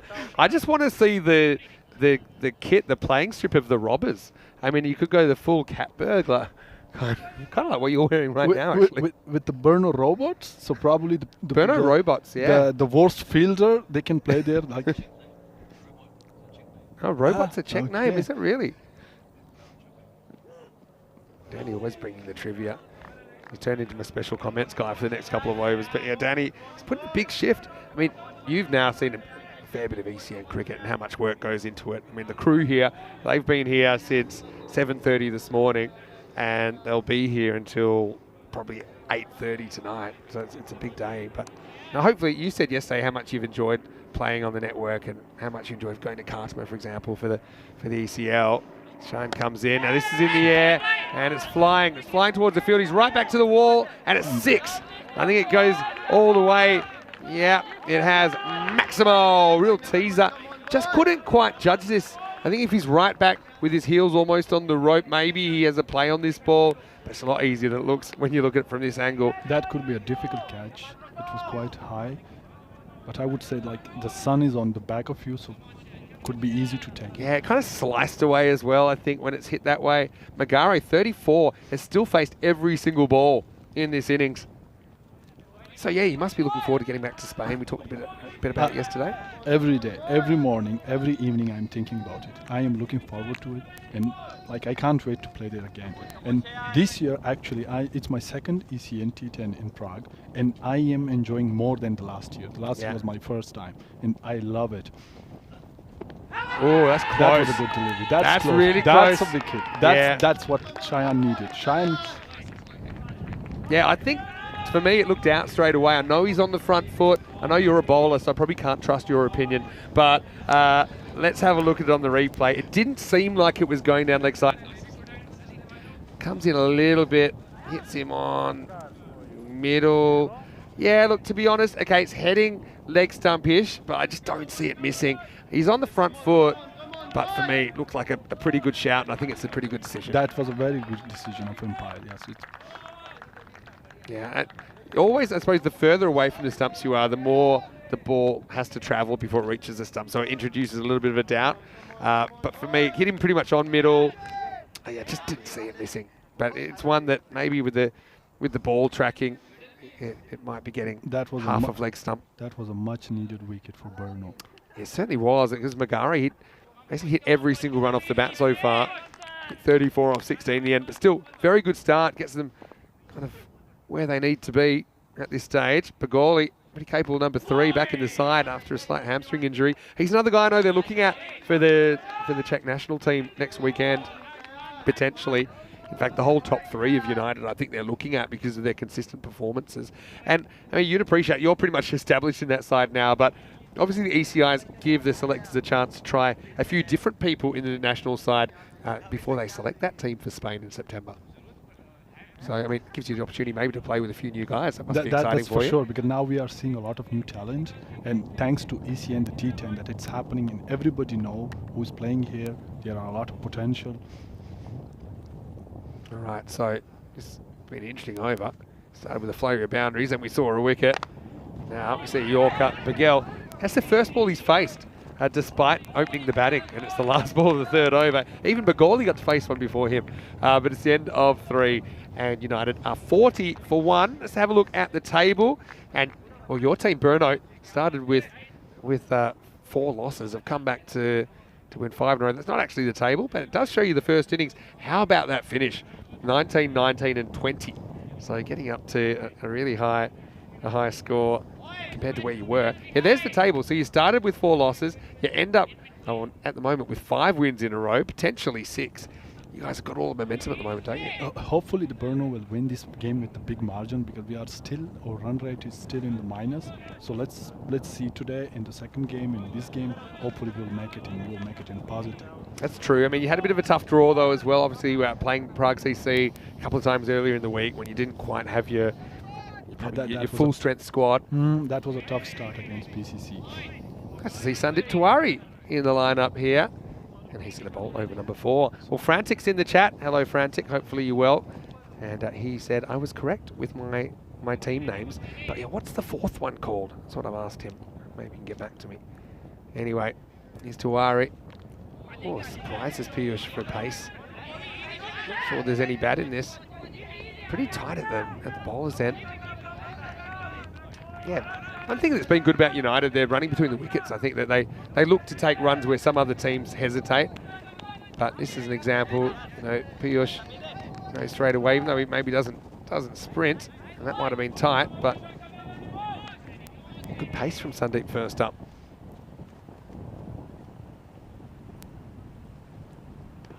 Goes after this, but will be called wide. So Raptors got changed to challengers. Okay, got it.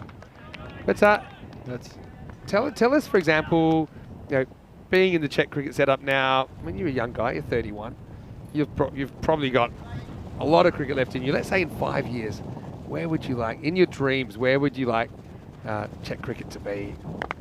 As well, wait 1 second for that, because we might have some action. And we do. Oh, he caught it, then he dropped it. That's Naveed out there. And dropping the catch. At least it doesn't go for 4 or 6, so that's something. But he did everything right there, and I thought he actually had it. Let's have a look how much he had. Kind of.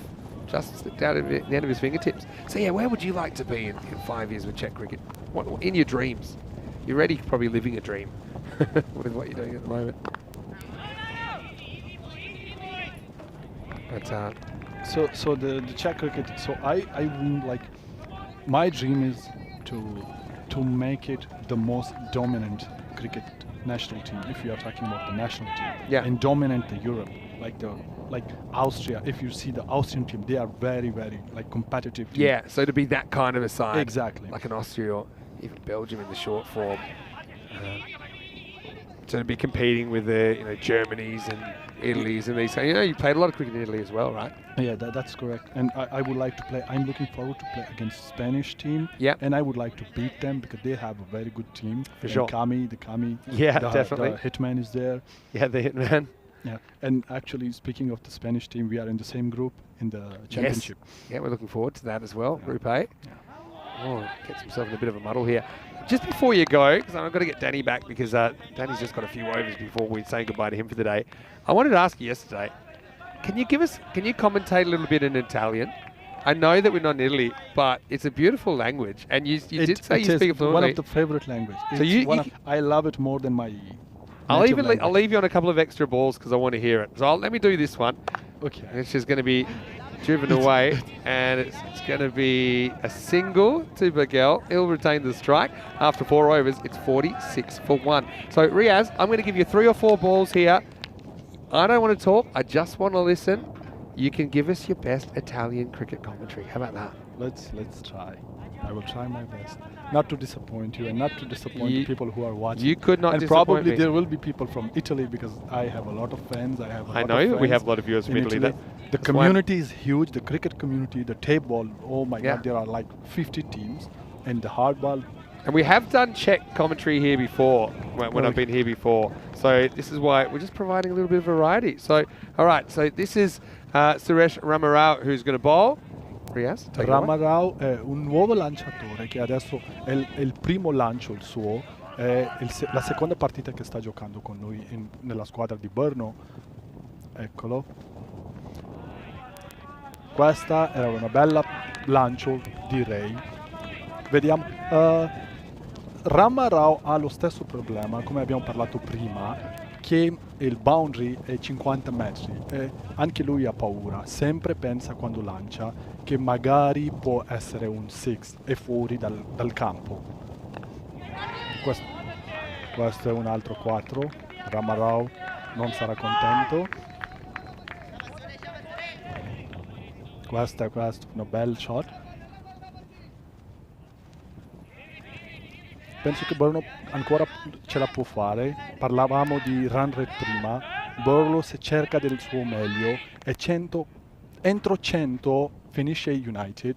Questo sarebbe molto meglio per il run rate che siamo in negativo. Un nuovo lancio. Ramarao. Un po' piano. Questo è un 4. Ramarao 4.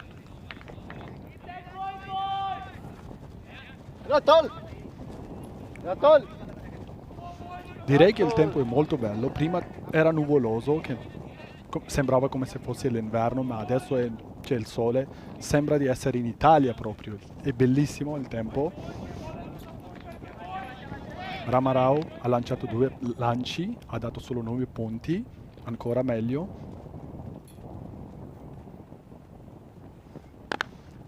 Questo è proprio un schiaffo, proprio è uscito fuori del campo.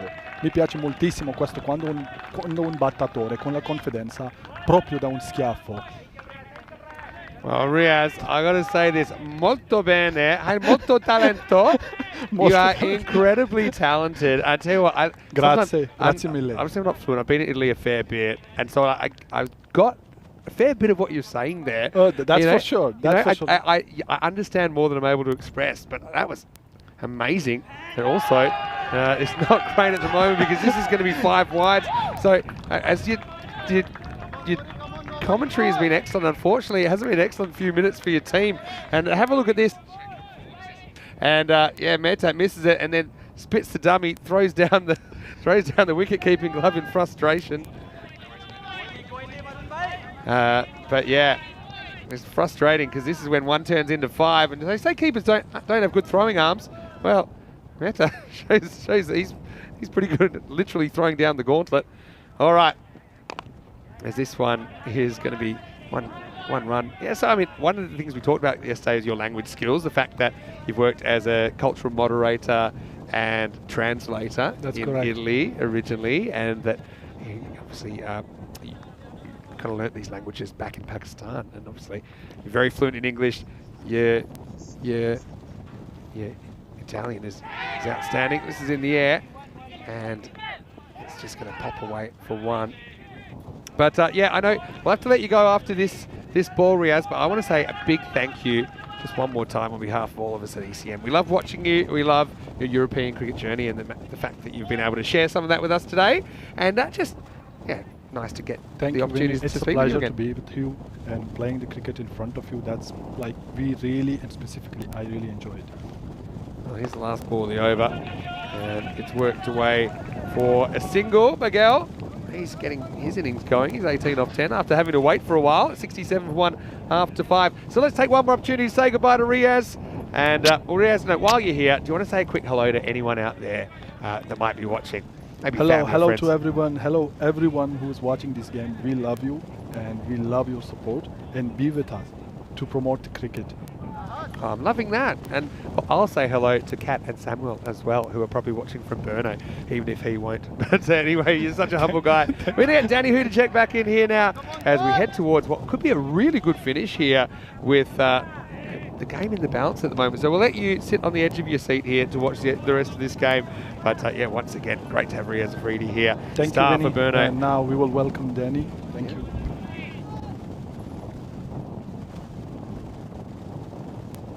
Something about the Italian commentary always gets me. He does a good job. Naveed gets a bowl with some off spin. Miguel pushes and he runs. And so let's have a look at this equation now, because they're pretty much bang on the rate. As we welcome back Danny Hudacek. Good game in our hands here, Danny. Really good game. And I've got a question for you in a minute, Vinny. I hope I know the answer. This is a wide +1. Yeah, pretty sure it'll be wide. And I tell you what, he's so busy asking for the wide that he almost gets run out, but it kind of works out because they get an overthrow. What's the signal here? Let's wait for it. The umpire's probably forgotten. No, it's by. Well, he did. I think he might have been out. The throw I reckon he might have been. I'm too wild. busy. He moved. Yeah, the idea is saying he moved. It was a long way away from him anyway. To be honest, he gets the extra run anyway because he probably didn't deserve the goal. He now pushes for 1. So yeah, then gets run back to the non-strikers end. Okay, there's a lot going on. What's your question? If we get a golden ball, because Yes. it's possible here, to be honest. True. And it delays things. How late are we going to finish tonight? I've got experience with this from Malta where we almost had a super over and the sun was going to set in 5 minutes. So it would have been a moonlight super over that we were going to have the other night. That was Switzerland versus France. We need a glow-in-the-dark ball. Yeah, we needed like the miners' helmets with the, with the light. I think at the moment the sun's going down around 9 o'clock at this time of year. Yeah. The last game starts 6:30, so it should finish about 8:15. So we should be okay. Here, yeah, I think you're fine. Malta would have been a bit different though, because the sun would have gone down a little bit earlier. And so it was- Yeah, no, Malta, it was going down around about 8:15.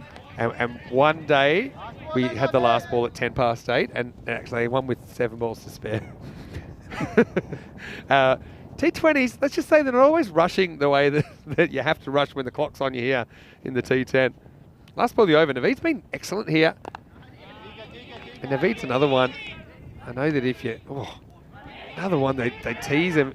Now they're going to go the long way. Could have a run out here. But keeper gets a terrible bounce. Mention United, they're cheeky with the running. Yeah, they're always goading you to throw. And although there was half an opportunity there, created another extra run. So 2 off the last ball, 75 for 1 after 6. Still a good over from Naveed, just 6 off it. Really good. And he did launch it at it. Lucky Naveed wasn't behind it. It was a good throw, but it got a bounce off the edge of the pitch, which is unlucky. Let's have another look at this. And they dawdle the first one, launches it, would have been close, and then comes back. Does Bagel, and that bounce. Yeah, it's the edge of the pitch area where, as a keeper, if you're playing on artificial, it helps to set up for, you can set up a certain way if you know it's going to bounce on the pitch or if you know it's going to bounce on the grass. But when you don't know, it's really tough because it will react completely differently. Well, as a keeper, did you always prefer the ball to come on the full or on the bounce? On the full, generally, Yeah. because I've got the gloves, Yeah. but it depends. A good low bounce throw, is also good. It depends. Depends on things like the field. Fields that are soft, the bounce slows it down too much. It actually messes you up. It slows you down. In the air, but in the gap. And they'll get a single here. So I suppose the bounce throws come in more when you're thrown to the bowler because it just takes a little bit of the sting out of the ball, considering that they're having to catch it without gloves. I suppose a keeper, if you can get to the keeper on the fall, I think your job is to be able to catch it. You should be able to handle it no matter how hard it's thrown. Actually, playing with Riaz, he said he loved throwing the ball back into me hard because he enjoys it. And so I enjoy taking them as well. But yeah, the confusion comes with throws, not so much from square of the wicket where you know it's going to bounce on the grass, but when throws come from long on, long off, a bit like that, where it may bounce on the pitch, it may not. And it even kind of applies to playing on a natural turf pitch because the actual cut strip, it skids on a lot faster than the surrounding grass. So you just have to make subtle adjustments. This one's a wide, so 54 off 22. The beat's over. Super important, I think, and just getting Burno back ahead in this game, but still a lot of cricket to play. Yeah, absolutely. And he's such a cagey bowler is Naveed. I love James Stewart. His comment from Estonia saying, cheers, Riaz, but I was a bit confused coming back to Italian commentary. Obviously just popped back in for a while. Oh, that's out of the middle. That's 6. And sometimes you can just tell by the noise. That's 6 by a long way. Maximo! And some early fielding practice for the Bohemians who have arrived. Yeah, but this ball from Sengupta, he's not express. Just sat up in the slot and disappeared over mid-wicket for 6. What a shot. Yeah, he lined it up, and as soon as he saw his back lift, you know exactly where he was aiming. And he middled that one. That was crunched. He's going to try again. All right. Gets a bit sensible, which is probably smart, because that was a better ball from Sengupta. Partha Das as well is watching from Malta. He's saying, Riaz Afridi, please come to Malta, because you have another brother here, Waqar Afridi, waiting for you. Yeah, so Wakar's probably tuning in right now. He had a great series, Waqar Afridi Ahmed for Malta last week. I should have asked you about that, Riaz, but he just qualified for Malta. He was great with the bat and the ball, bowled his heart out, and by the end, Malta were playing their 10th game in 7 days, and he's pretty much down to 0 good knees, but he was still steaming in. And that's what international cricket's all about. All right, in the air and gone. And it looks a little bit soft from Bagel, but he just doesn't judge the pace. And Gupta gets his revenge as this game takes another twist. You see there, down off the bottom of the bat, wasn't it? And a simple catch taken there by Mohammad Ratul, who finds himself without the gloves, but I don't think he was tested too much by that one. 85 for 2 still. Decent contribution by Bagel, but someone else is going to have to take them further. It's going to be Ayush Sharma coming in at number 4. Yeah, good batsmen do coming in now. And they still have a bit of batting to go, have United. They're only 2 wickets down. And with Abhimanyu as well there, and Zuchi. It's going to be a very tight finish. And might get really close to that golden ball, Vinny. Yeah, you never know. I still think, I don't know what to think anymore. I'd say normally in this situation they need about 15 and over. You're normally favouring the fielding side to do that. Sure, you've got Bagoli out there who's a... That's the thing. And Sharma is like tailor-made for this situation as well, though he hasn't quite had the best series with the bat so far, but we've seen him do it time and time again last couple of years for United. So yeah, maybe it's line ball still. Wide. And so Sharma get that first one again. Sengupta 1 for 26 with the ball remaining in his spell. Yeah, these two, nothing between them on the table. You heard Riaz mentioning the net run rate. Obviously a bit of a factor for Burno because a couple of their losses earlier in the week were pretty hefty. So even though they've got a winning record, they're not quite back in the green. Wow, missed this one up, and this is all hands. Maximo! What a way for Sharma to get off the mark. End of the 7th over, game on. It's 92 for 2. Yeah, nice shot there, right in the slot from Sengupta. And he appreciated that, did Sharma. He's got a sighter now. And as we see here, what's coming on in the next game. Actually, this is this game. Yeah, this is this game. But don't worry, we'll bring you next game shortly. This is what happens when there's 6 games in a day, because normally second last game of the day would be 29 or 5th game. So we'll be back to you with that pretty shortly. But don't worry, these guys, they've been here. While I was having brunch, you guys were slaving away. So I'm pretty conscious of that. I could have done brunch. Yeah, you could have, but you were here. I had breakfast this morning because I decided I should have breakfast and took care of the dogs and then missed the bus. So managed to get here on time. Because the public transport is fantastic in Prague, except on weekends and public holidays where they change everything a little bit, especially we're in the sticks a little bit here. Now we are technically in Prague. It's a lot more difficult public transport. As Navid pulls another wide. Yeah, Navid, I think he's an important cog of this attack. And he's a genuine off spinner. He's no part-timer. This is hit pretty hard, but handled down there. They think of a second on the fumble, but not quite there. Hamidullah doing the fielding. He's a good addition to the side as well, Hamidullah. Depends on the team. There's quite a few players. I spoke to Ali also, who is missing out because he worked until 3 in the morning and he's got a bit of a fever. So he's still got the 12th man bib on. But, not in this Brno lineup today. On the other bench, you got Amit Pangaka for the first time. You notice that he's on the team sheet, though he is 13th man. Famous. Not even for hitting a golden ball, but just for having the idea of running a second while the other team was celebrating. Well, he worked couple it of out. years ago. He worked it out after the first golden ball they lost. That if they'd stayed at one side and they could have actually snuck that extra one if needed. And that's exactly what happened. I think we'll see a couple of other little things pop up on the social feed. The 2-man catch, that was interesting, but it was apparently Rahat who took the catch. He said he got his one hand he's under claiming the ball. He's claiming. He said I called it, so I caught it. That was what he said to me. Riaz did give the ball to Rahat because he was the skipper, and I'm sure Rahat would have said something. But apparently Rahat caught it one-handed, but with Riaz's both hands cupped under his hand. If that makes any sense. So yeah, this is a genuine team effort. Anyway, that's a really good spell from Naveed Ahmed because he only conceded singles in that over, and that means it's going to be 98 for 2, I think, after 8. So that leaves 34 in 12 balls. So he runs on the board, standing up. Naveed's 2 overs have been super important. In fact, both those last 2 dips were when he bowled. So yeah, his overs have been super important. They only went for 8 and 6 total. So Mishra is going to bowl over number 9. But as we've seen lately, things can change very quickly, especially if there's one big over towards the end. And quite often it's been the 9th. Exactly. And Mishra, he's a good bowler, Mishra. I've been very impressed with him this week. Again, he's got a good turn of pace. Keeps things pretty simple. Bowls a pretty good line and length as well, does Mishra.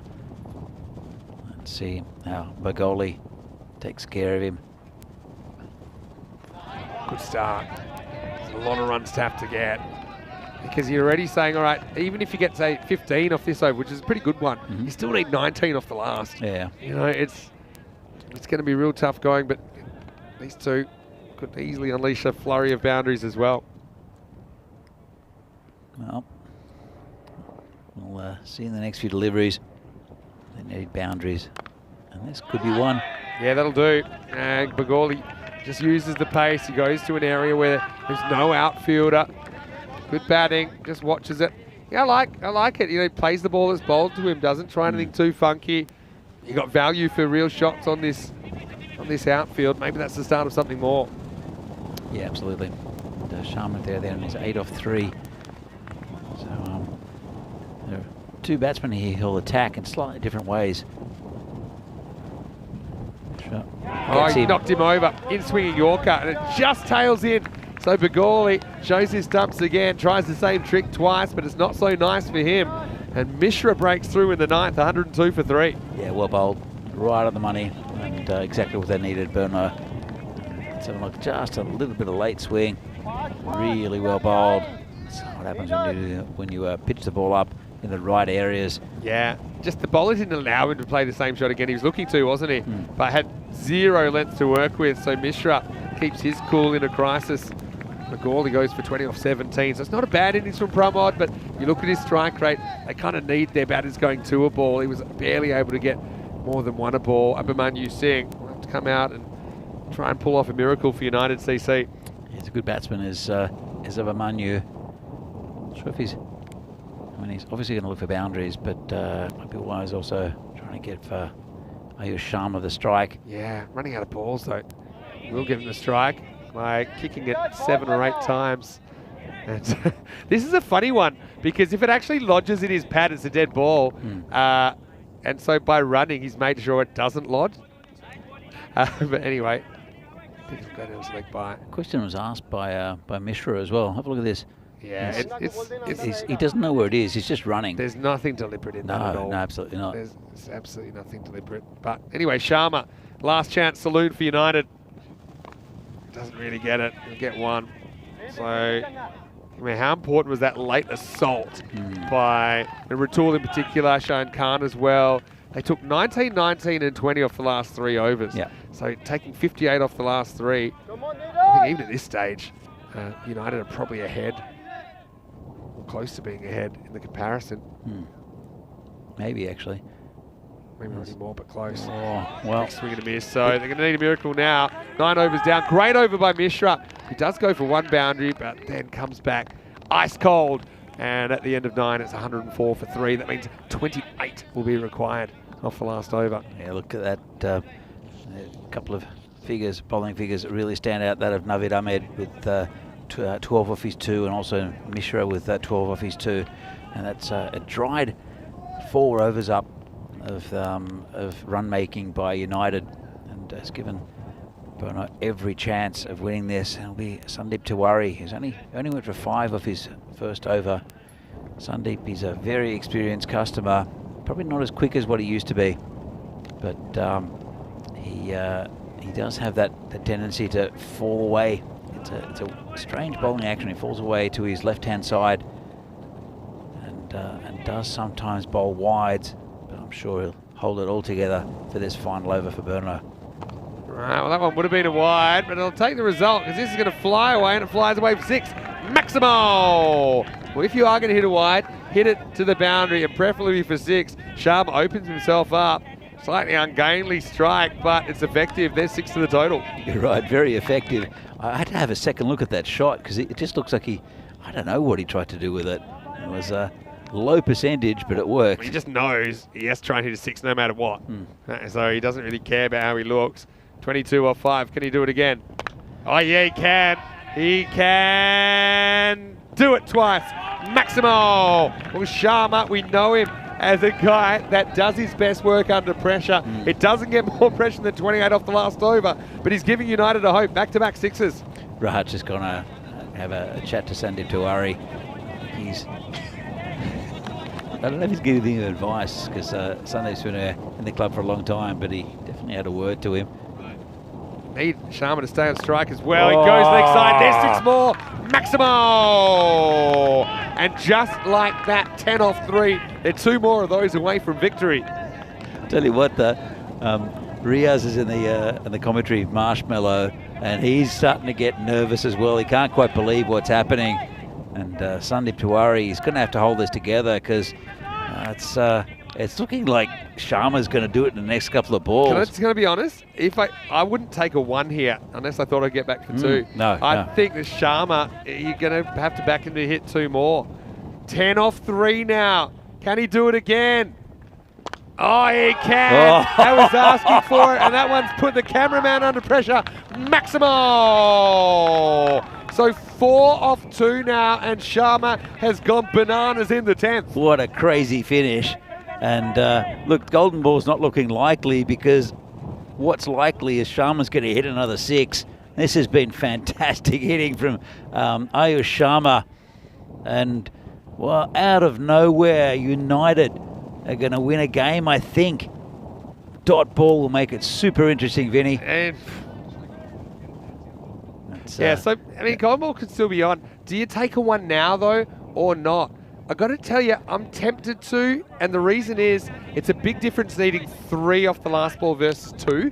You know, now you get so close to victory, it's a tough one. The way he's going, though, with this matchup, I probably think I'm not taking it, or you can just try for 2 no matter what. All right, let's come back to it. 4 wins it now for United, 2 left. And he goes in the air, but this isn't going to make it. And I think it's going to be 2. All right. So now we've got a serious golden ball opportunity because 1 ties it, 2 wins it for United on the last ball. This one was wasn't hit well enough to get to the fielder on the full. And a dramatic finish to match 29 on the cards. I hope Sandeep can not bowl a wide here, because I think what he'll try to do is try to get it towards that tram line, but that's flirting with danger when you're when the scores are tied. You gotta run 2 no matter what. I think if it goes to the outfield, you gotta run 2 no matter what. And Riaz up out of his chair now. And yeah, Tiwari, he's gone to the cleaners here. Could this be the end of the golden ball streak? 280 plus matches, 1 for a tie, 2 to win. Sharma, he's been smoking them. He's 35 off 9. I think this is smart. Ice the batter. You know, make him really think about it. That's what I'd be doing anyway, because he's got all the momentum at the moment. And yeah, just checking the field. Yeah, they've just got it spread far and wide, to be honest. Okay, here we go. Last ball. 1 for a golden ball. 2 to win for United. And it's in the air. And they'll surely come for 2. They got to run him out. It's a long throw. Oh, a golden ball! Oh, I think he might have made it. I don't know, Vinny. I think he's gone. Not sure. Oh, I think he's made Well, it. he might have. Burno don't look to be celebrating. My instinct is that the divers got him home. If Ayush gets back safely, United have won the game by a single run. Here we go. Here's the play. Has to wait for the bounce throw. There's the ball. There's the bat. And he's just out. Golden ball. He's just out. He's dropped the ball, but he's already got the ball. And so it's going to be a golden ball here. And Sharma's out. Yes. So Sharma can't hit the golden ball. He's the guy you would have had facing the golden ball. And yeah, what a great piece of fielding. Gets that in one-handed, hurls it to Varun Mehta. And yeah, you see. Let's have a look if he takes it cleanly. I think there's no problem here. There. So he takes it, then the ball jumps out. So I don't think there's any issue with that. So United are going to have their 3rd ever golden ball. Wow. Unbelievable stuff. And look, Sharma is walking off. He can't quite believe it. That's how close it was to a victory for United. The golden ball means the batting team will need 2 runs to win the game. Otherwise, the fielding team wins the game. Now, this year, it's 5-5. It's tied. And we haven't had a golden ball for over 8 weeks. So it's almost 2 months. And look, Danny, we've reset the clock. We're back at golden ball 0. You saw it here first on the European Cricket Network. So what a game.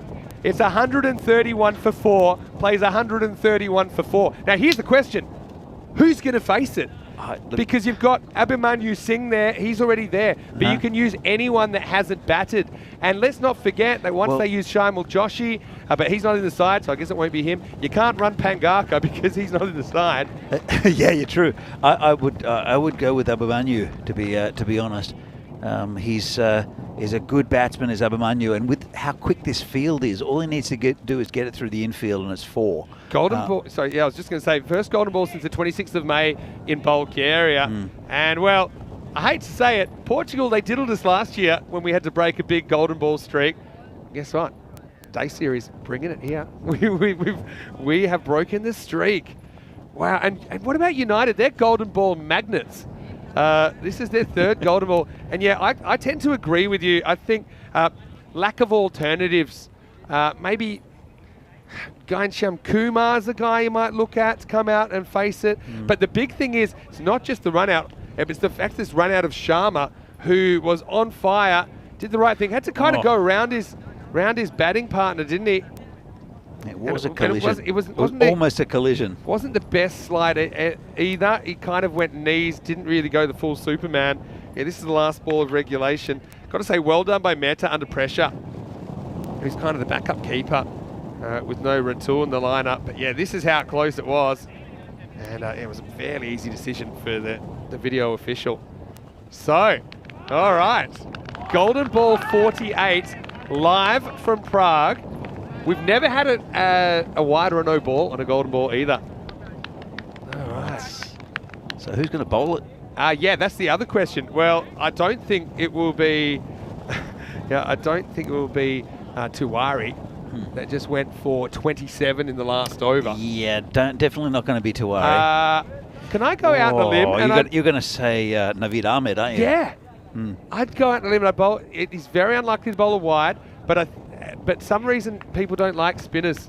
It's not. It's. I think it's a Niraj Mishra. I think is a good bowler to be bowling this golden ball. Mishra took 1 for 12 of his 2 overs, so I mean, yeah, he's a good option.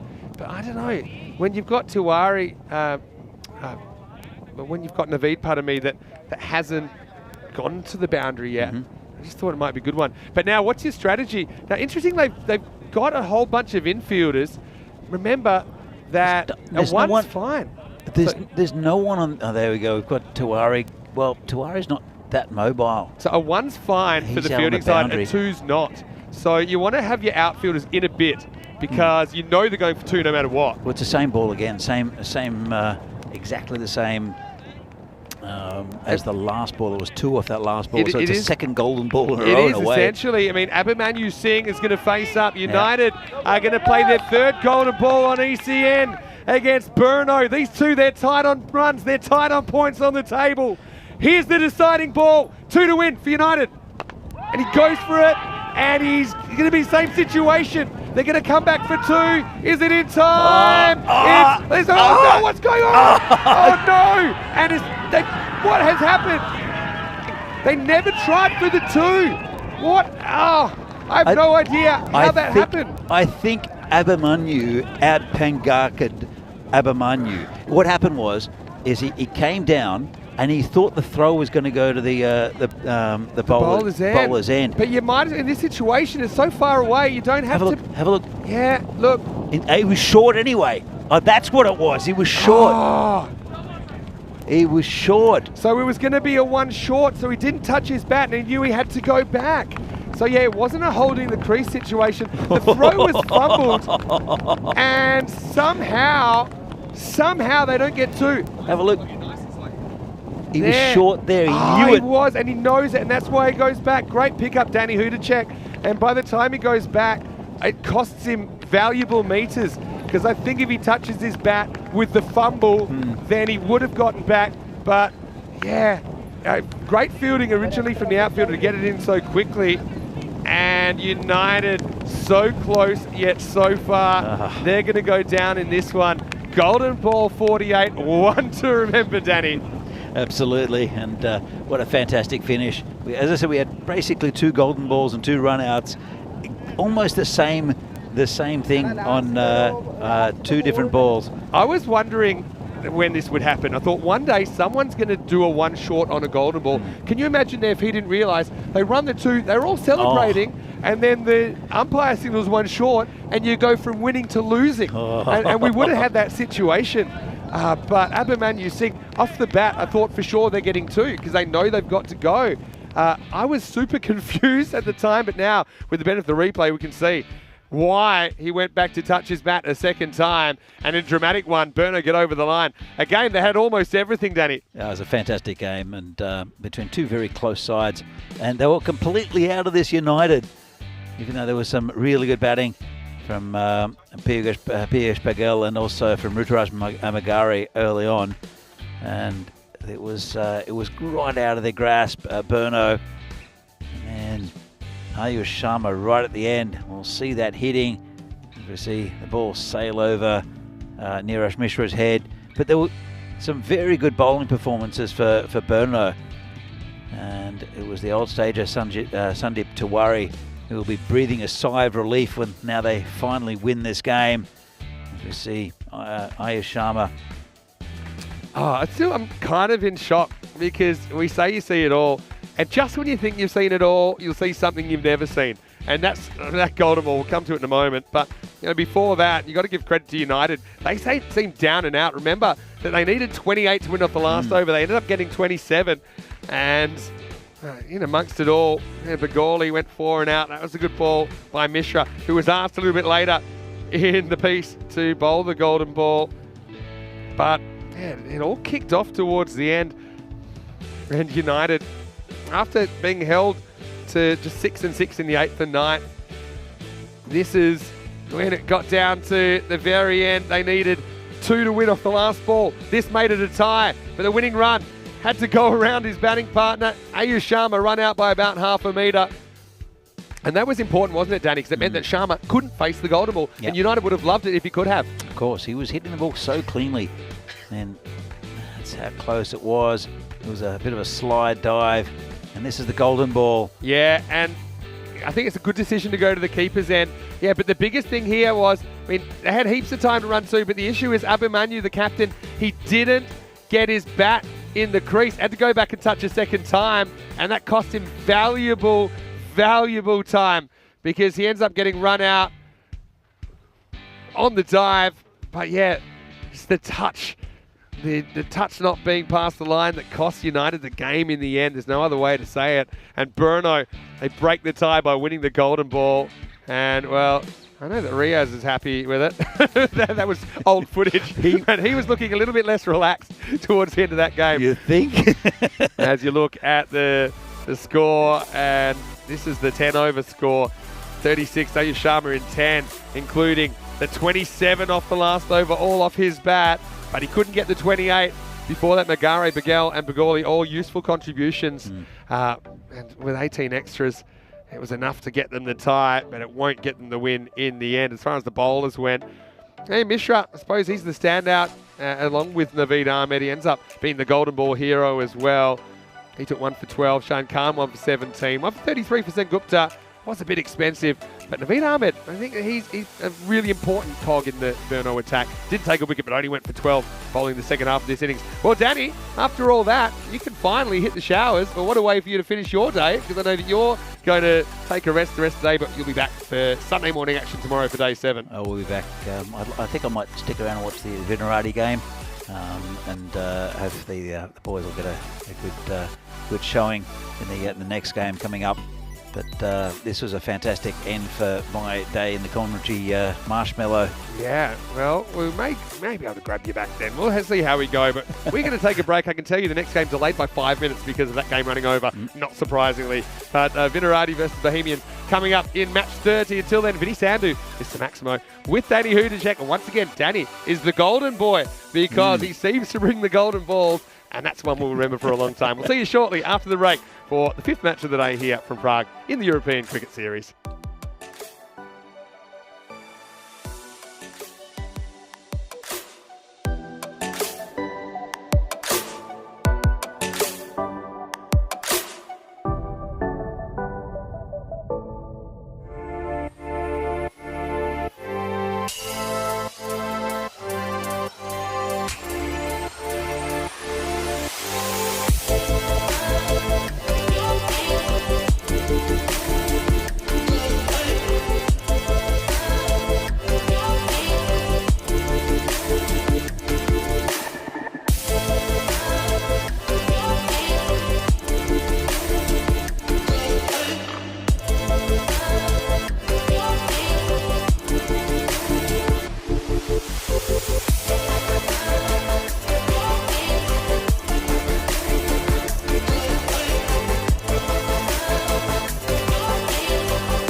The European Cricket Series is proudly brought to you by HCL Software and Bizaway.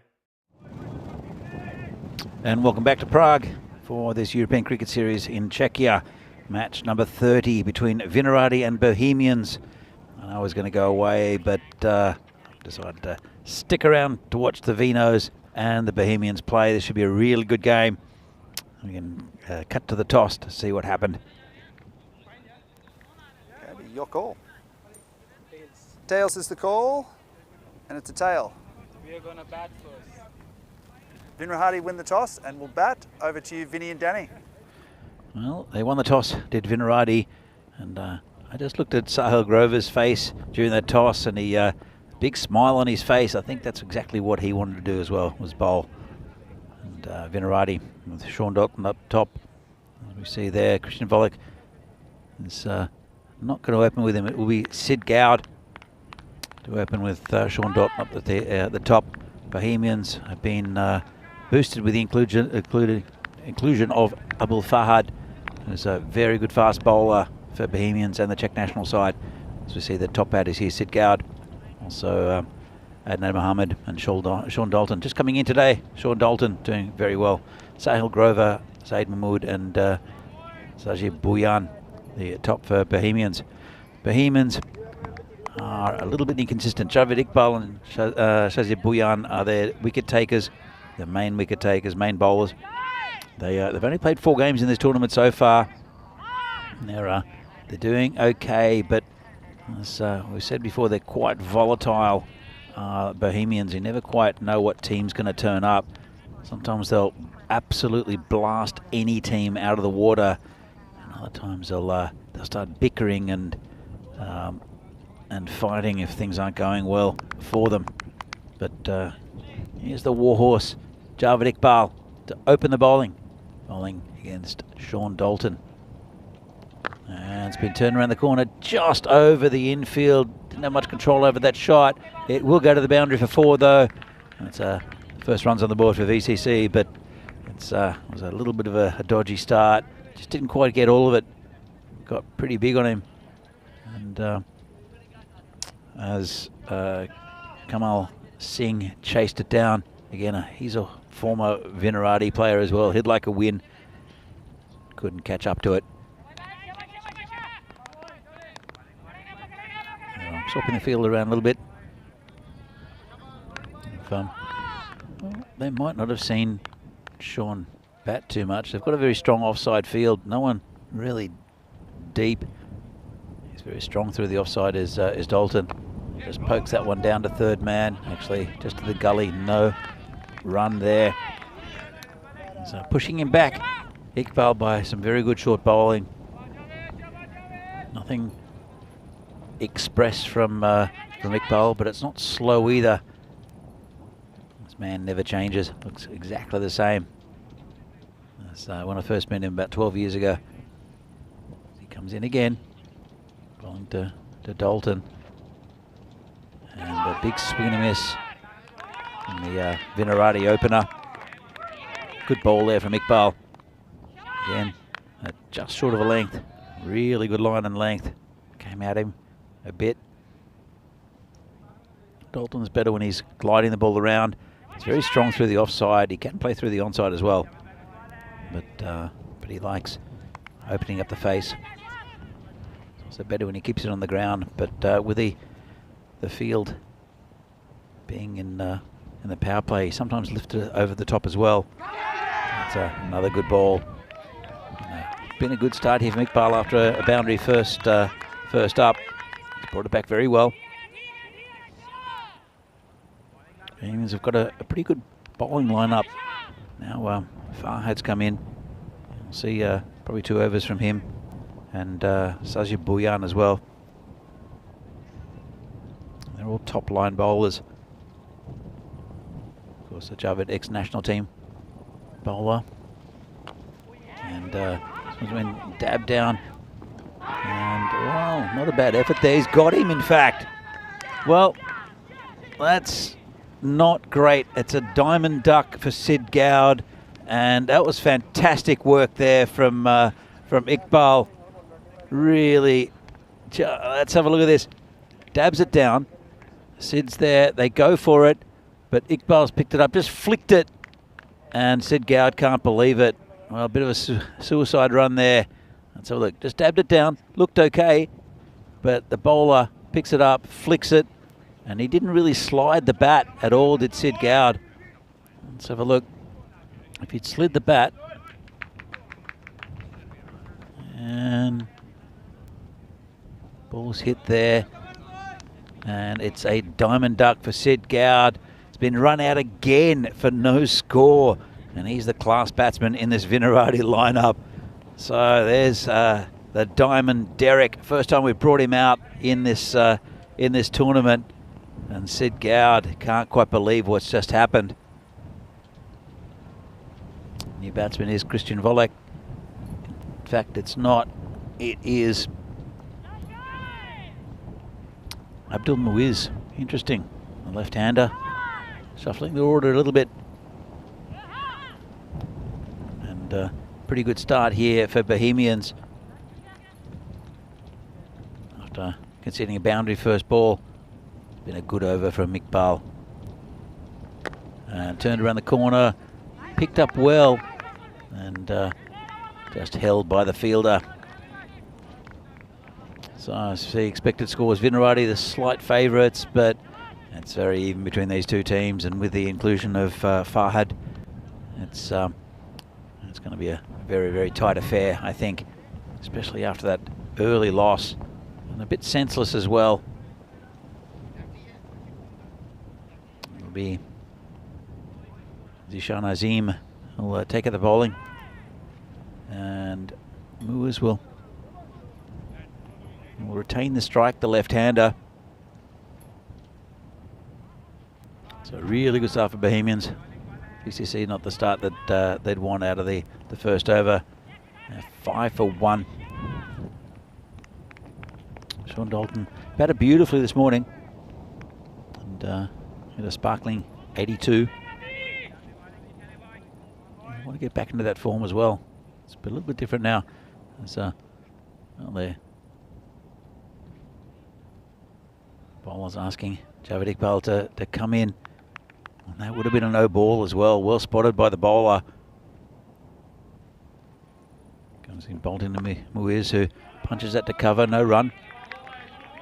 The bowler saw Javed Iqbal, who was on the boundary, but there's also Sazib Bhuyan at long off for the left-hander, and there's a third man. So it would have been a fielding infraction. It would have been a no ball and a free hit. So really well spotted by Azim. As he comes in again, bowling to Muiz, who hits it firmly again to that same man. It's Zaid Mahmood, who's in the covers. It's quite nicely timed. Just can't get away from the fielders at the moment. He goes over cover. There's plenty of space. If he hits it straight, it should be 4 as well. And he flicks it off his toes there. Really good fielding. That's Martin Verndl, who's in the field there. He's interesting guy. He's here on holidays, visiting parents. He's of Czech origins, and lives in, well, he plays for around the Bristol area in England. He's a left-handed opening batsman. Hasn't really scored any runs in this tournament yet, but looks very correct and possibly due. As Azim comes in again, bowling to Sean Dalton this time, who just dabs it down. The third man for a single. It's a very cagey start here from Vinarati after being rocked by that early run out. They'll need some runs. And this is when Bohemians are at their best, when they put pressure on. And the pressure's on the opposition rather than on themselves. See, only 2 so far off the 4 balls in this over. And it's been hit nicely over the top of the fielder there at mid-wicket. And that's 4 runs. Another boundary. Muiz didn't quite time it as well as he'd like, but got enough of it. Nice shot. 4 runs.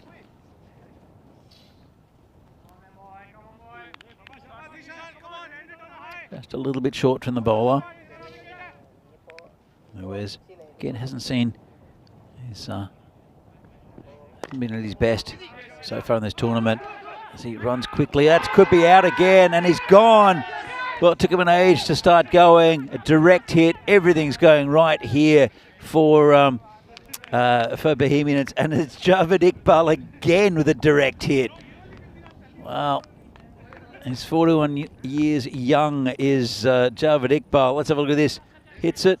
There's a bit of hesitation. He ran, put his head down, and direct hit, and a good decision by the umpire straight away. That's a second run out. He puts his head down. He's not the quickest. And Iqbal, he did have 3 stumps to aim at, but it was a really good pick up and throw. Let's have a look. And he's not even putting his bat down there. He's just about ready for the stretch. And Vinarati have lost another one to run outs. And it's not a great situation for them. They've got plenty of time to bring it back, though. The new batsman will be Adnan Mohammed. And he got a first baller last time. As we see, Vinarati played 9, 1-3, lost 6. Bohemians played 4, 1-2, lost 2. Equal on, well, not equal on points, but close in the table. That was a really good piece of work there from Javed Iqbal. The new bowler will be Sazib Bhuyan, who generally keeps things pretty tight. He'll be bowling to Sean Dalton. He'll want to stay in from the majority of the innings. And that's hit the pad, going down leg. Bhuyan, he's surprisingly quick, Bhuyan. He has got a good faster ball. Doesn't come off a very long run at all. Let's have another look. Angling again. So, he wants the ball outside our stump. Generally does Dalton. Comes in again. It's hit in the air. Should be gone. 2 of them getting together. Mahmood takes it. There's a bit of a chat between 2 of them. And that's the end. It's actually the skipper, Adnan Mohammed, not Sean Dalton. And I think that was another duck. So not a golden, not a diamond. We've got the trifecta here. I think it was a normal duck. There is a golden duck there. Here's Derek.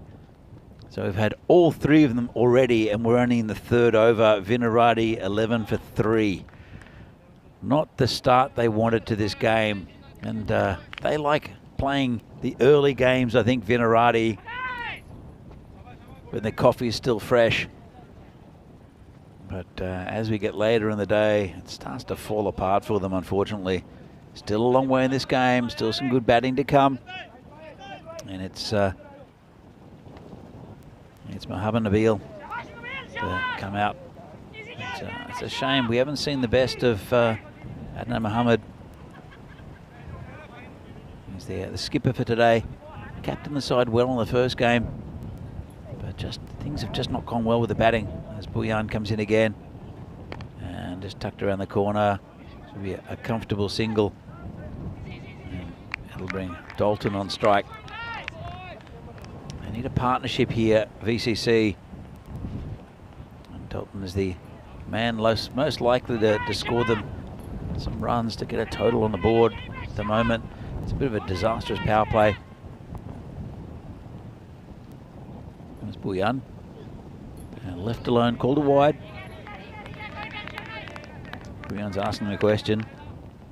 But no use having, well, it was outside the line. Don't know what is he playing to different rules? Sazib Bhuyan comes again, and this is hit in the air, and that is going to be 6 runs. Nice shot from Sean Dalton. Just lifted it over the top. Still in the power play. Really nicely played.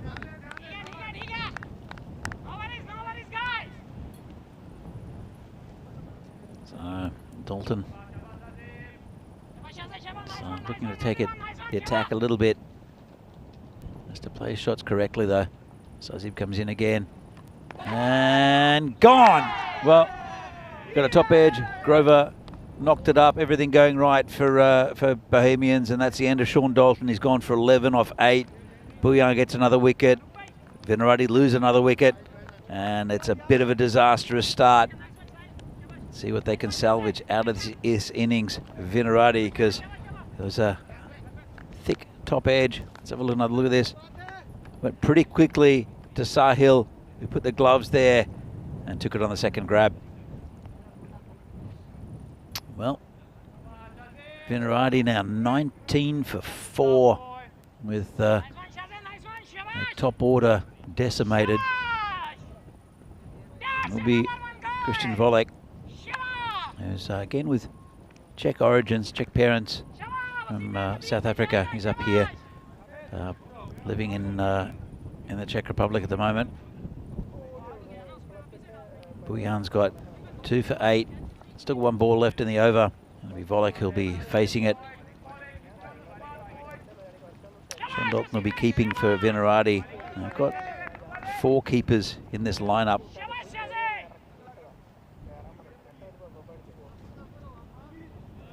So Bouillon, we'll see him for the national team in next week, next Saturday, no doubt. An important part of that setup. But in this competition, Bohemians, they're probably one of the favourites to get into the top 4. Sazib comes in again and clamped down by Volek, and it's got through the fielder. It's at that fly slip area. It's gone towards the boundary, just a single. It's the end of a really good over there from Sazib Bouillon, and Vinarati are 20 for 4 after the power play. So it's not going to get any easier. Some good quality bowling in the Bohemians side. As we see the Manhattan 5, 6. Actually, it was. Looks a little strange. So I don't think there were 15 off that over. Because, no. It was a test. It was a I'm back test. to save you. I got 5, 6 and 9. I don't know where 5, 6, 15 comes from. Well, 9 and 16 make 9 and 6 make 15. Is that? Yeah. Is that the So confusion? the supercomputer's just been just fried by what we saw at the end of the last game.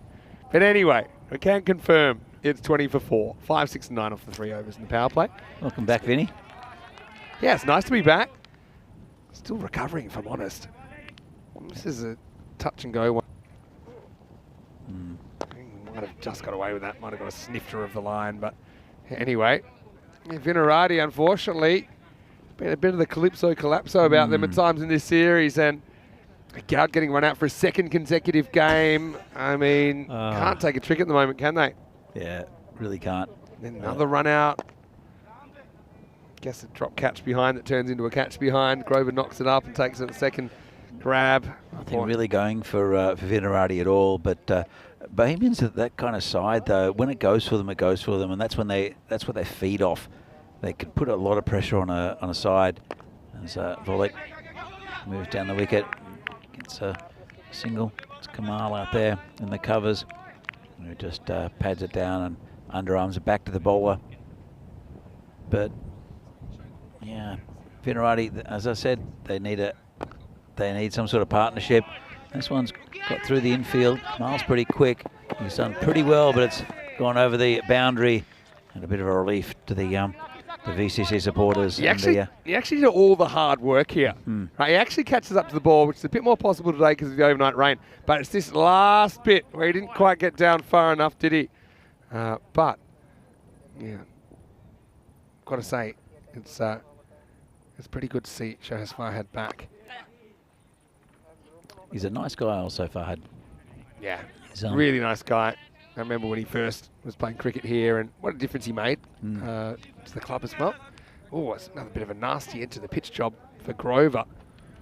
We've seen a couple of those lately, haven't we? Anyway, This takes us to the end of the fourth over, 28 for 4. Meanwhile, in Portugal, I think they're underway. Would have gotten underway about 5 minutes ago with Friendship taking on Lisbon Capitals in that match. And yeah, got Dikshit Patel there. He's always a handy one for Lisbon Capitals. I love their purple uniforms though. They're led by Sunil Patel. Yeah, but Friendship, they've got some good plays in there. Watch out for Nazrul Islam behind the stumps also. Guy can give the ball a real crack.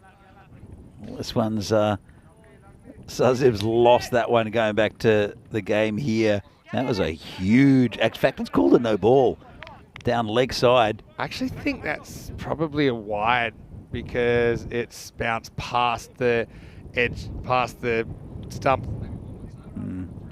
Yeah, so it's only a no ball for off the pitch if it bounces before the line of the wickets. Yeah. So I think we saw that one there, bounces after the stumps. Here it comes. Yeah. I just like the batsman's reaction, just watching it fly past for 5 wide. So it won't be a free hit.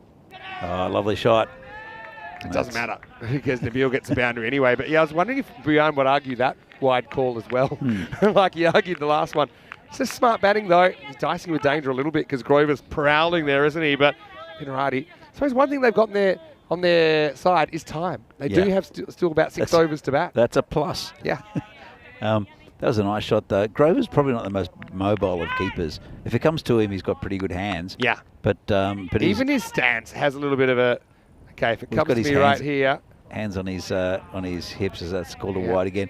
Sazib, I think is he imitating the umpire or showing his disdain? I'm not quite sure. You can't complain too much, otherwise you'll get in trouble with the authorities.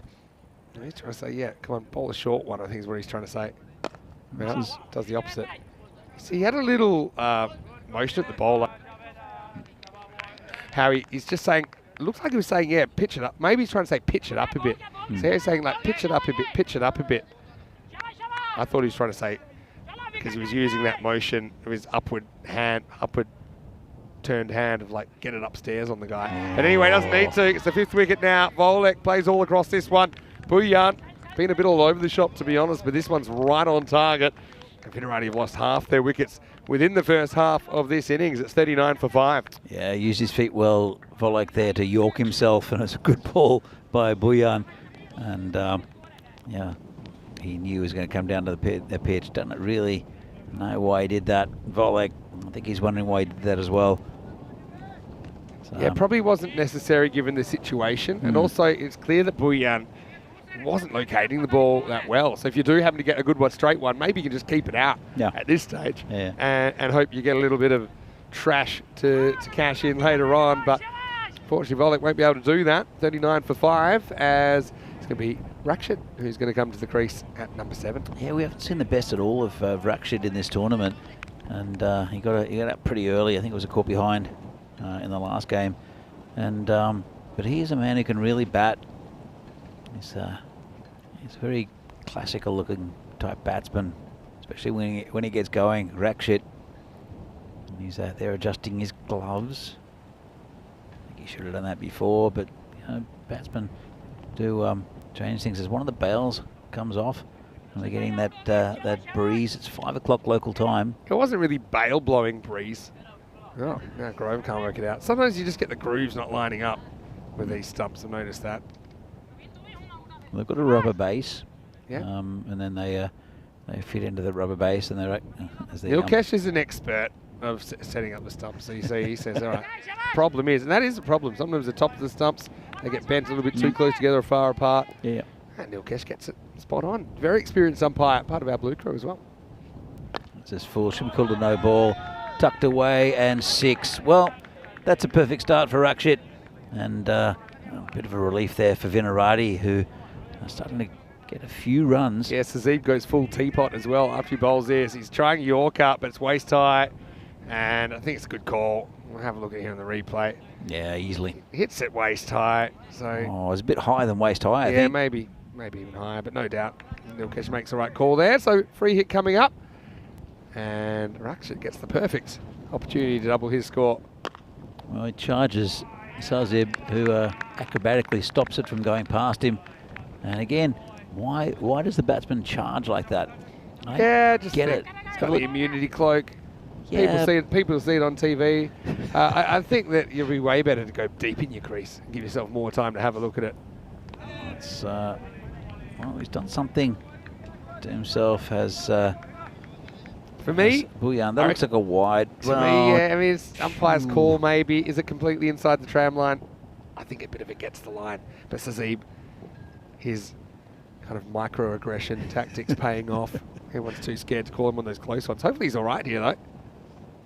All right, you're not going to get that one, though. He's not. He's limping. He's looking terrible. He's an important part of this Bohemian side. He's also important to the Czech setup. It looks like he might have twinged a calf muscle or something. He's no questions from his captain, who's behind the stumps. So, 3 for 28 as Bouillon. And that's the final ball of his spell. Oh, would have been a run out. Again, living dangerously of Vitarati. And that's the end of a pretty good over for them. Let's have another look at this. Dodgy inside edge. They start to go and then realise that the... We've been gone by heaps. And well, Vitarati catch a break there at least. But it's been hard going. Into the over 47 for 5. 65 days until the Euros of Cricket. The ECC, Dream 11 European Cricket Championship, biggest ever. You know, we've gone from 15 countries in 2021, the initial edition, to 21 last year, to 31 this year. And so, yeah, sky's the limit there. 109 matches over 4 weeks. 7 teams will make it through to the championship week 4. Join us at the Cartermore Oval. I'm just in the other chat, and I saw... Oh, this looks terrible, by the way. Hopefully he can continue. Jay Wild in the other chat in Portugal, and he was saying the ground's looking tip-top condition, ready for that start on September 25. That's great. So, Saklain is the new bowler, Saklain Mukhtar. That's a good start outside off stump. He's got Nabil reaching.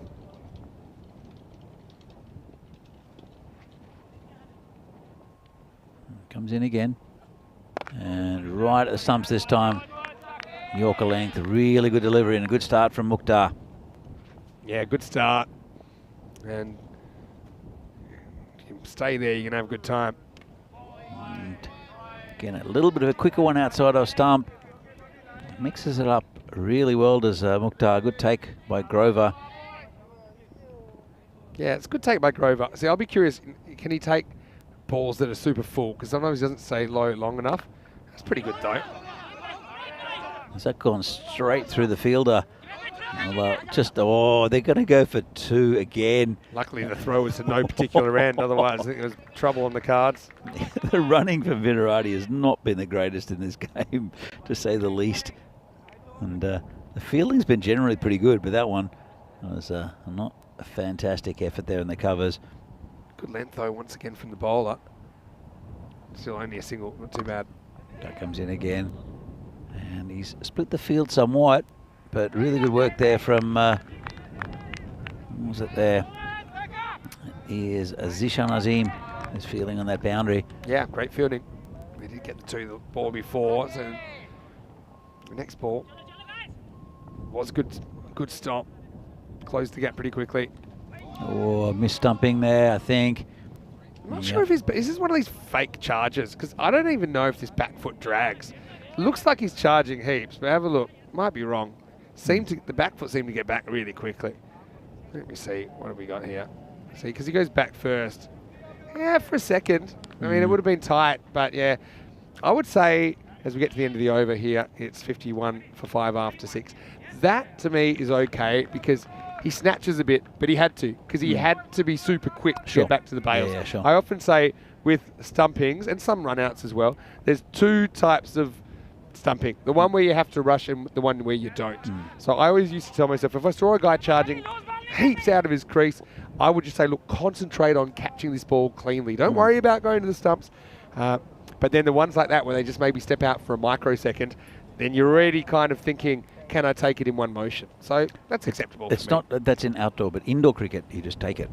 Yeah, but it's the same principle applies. I mean, if the guy's out by heaps or if he's not, you change your technique. Well, that's miles off the charts by Farhad. Welcome to the series. Anybody want to go get that one? That's the classic Minimo. 5 runs, 5-run bonus. Vitarati need the help at the moment. That's a filthy one. It's his first game in. He's hasn't had, well, his first delivery. Farhad, he is a good bowler as Farhad, but didn't really show it then. That was a big, big wide. So, Yeah, that. Finnerati won't mind. Yeah. It's the old Steve Harmison from the Ashes a few years ago about that. Comes in again. And down leg side as well. Turned around the corner by Rakshit. Now look for 2. They should get it pretty comfortably, and they do. It's good running. Yeah. A lot of ground to make there, the fielder. Good running that time. Yeah, so I just mean, so for example, knowing how much time you've got as a keeper, that actually is quite important. So it's kind of goes under reading the game, I suppose. Because for example, on a catch, you're so focused on the catch. And you're not really thinking about anything else. Whereas on run-outs and stumpings, you've got 2 elements. You've got the catch and how you're going to get to the stumps. So if you know you've got lots of time to get to the stumps, then you can really just focus on that catching the ball element. But when you do have to rush, if you do miss it, then you think, okay, maybe I had to rush so I can accept that. It's pretty close, you know. I think he's gone. Oh. Yeah, you know what? I think it's just in front of off. Umpire was off to the races, but I think that he has a second thought. It's an unorthodox way to give it out. I got to say, live, I liked it. I know you had some second thoughts about it. I could see the stumps from here. Let's have another look at it. I thought it was heading down. Oh, it's not bad. He did step across the stumps. Let's have a look. And that's... I think it's out. Yeah, I think so. You can see that leg stump there. Yeah, I think because he was kind of on the move. The umpire was on the move as well. Yeah. So for me, you can see a bit of leg stump. Yeah. I mean, he angles. He comes from very wide of the crease to his Farhad, but I think it's thundering into the stumps. I don't see it missing. No. Yeah, I don't see it missing. I think it's a good decision. And look, credit to the umpire. I mean, probably a slight little technique thing that he takes a side step before giving it, but I think he gets it right. And then when it's all said and done, I think that's the most important thing. So Shahriz Farhad with his first wicket of the series after bowling one almost into the car park first ball. It brings out Joe Cope at number 8. There's, well, they've still got a bit of time. They've still got almost 4 overs left. The run rate's not too foul at 9 and over. And Joe Cope hits it down the ground. And let's take a single.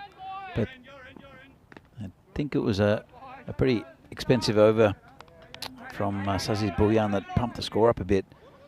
Nothing's really been flowing. Nabil's still there. He's on 16 from 12. Joe Cope, we know, can hit the ball hard, but they're not going to give too many easy chances. Too many bad balls are Bohemians. As Farhad comes in again. Well, there you go, right on cue. It's a bad ball from Farhad. Farhad's been waiting to get into the series, so he's probably maybe trying to overdo it a little bit in his first over here. He just needs to settle. Doesn't have to go so straight either at the stumps. I think he can afford to try and start it a bit further to left. If it comes back, fine. If not, it's also a good ball. Yeah, it's true. Exactly what he needs to do. So comes Farhad again. Bowling to Joe Cope. He should be pushing it across him. And he does. Cope hits it over the top. That should be a boundary. Nice shot there from Cope. Yeah, nice shot. Maybe that can get him going because his bat just struggled for timing in the last game. But yeah, hits this one pretty well. It's not a bad ball from Shahriz Farhad at all. But yeah, Vinarati, see if they can sneak up to 100 or so here.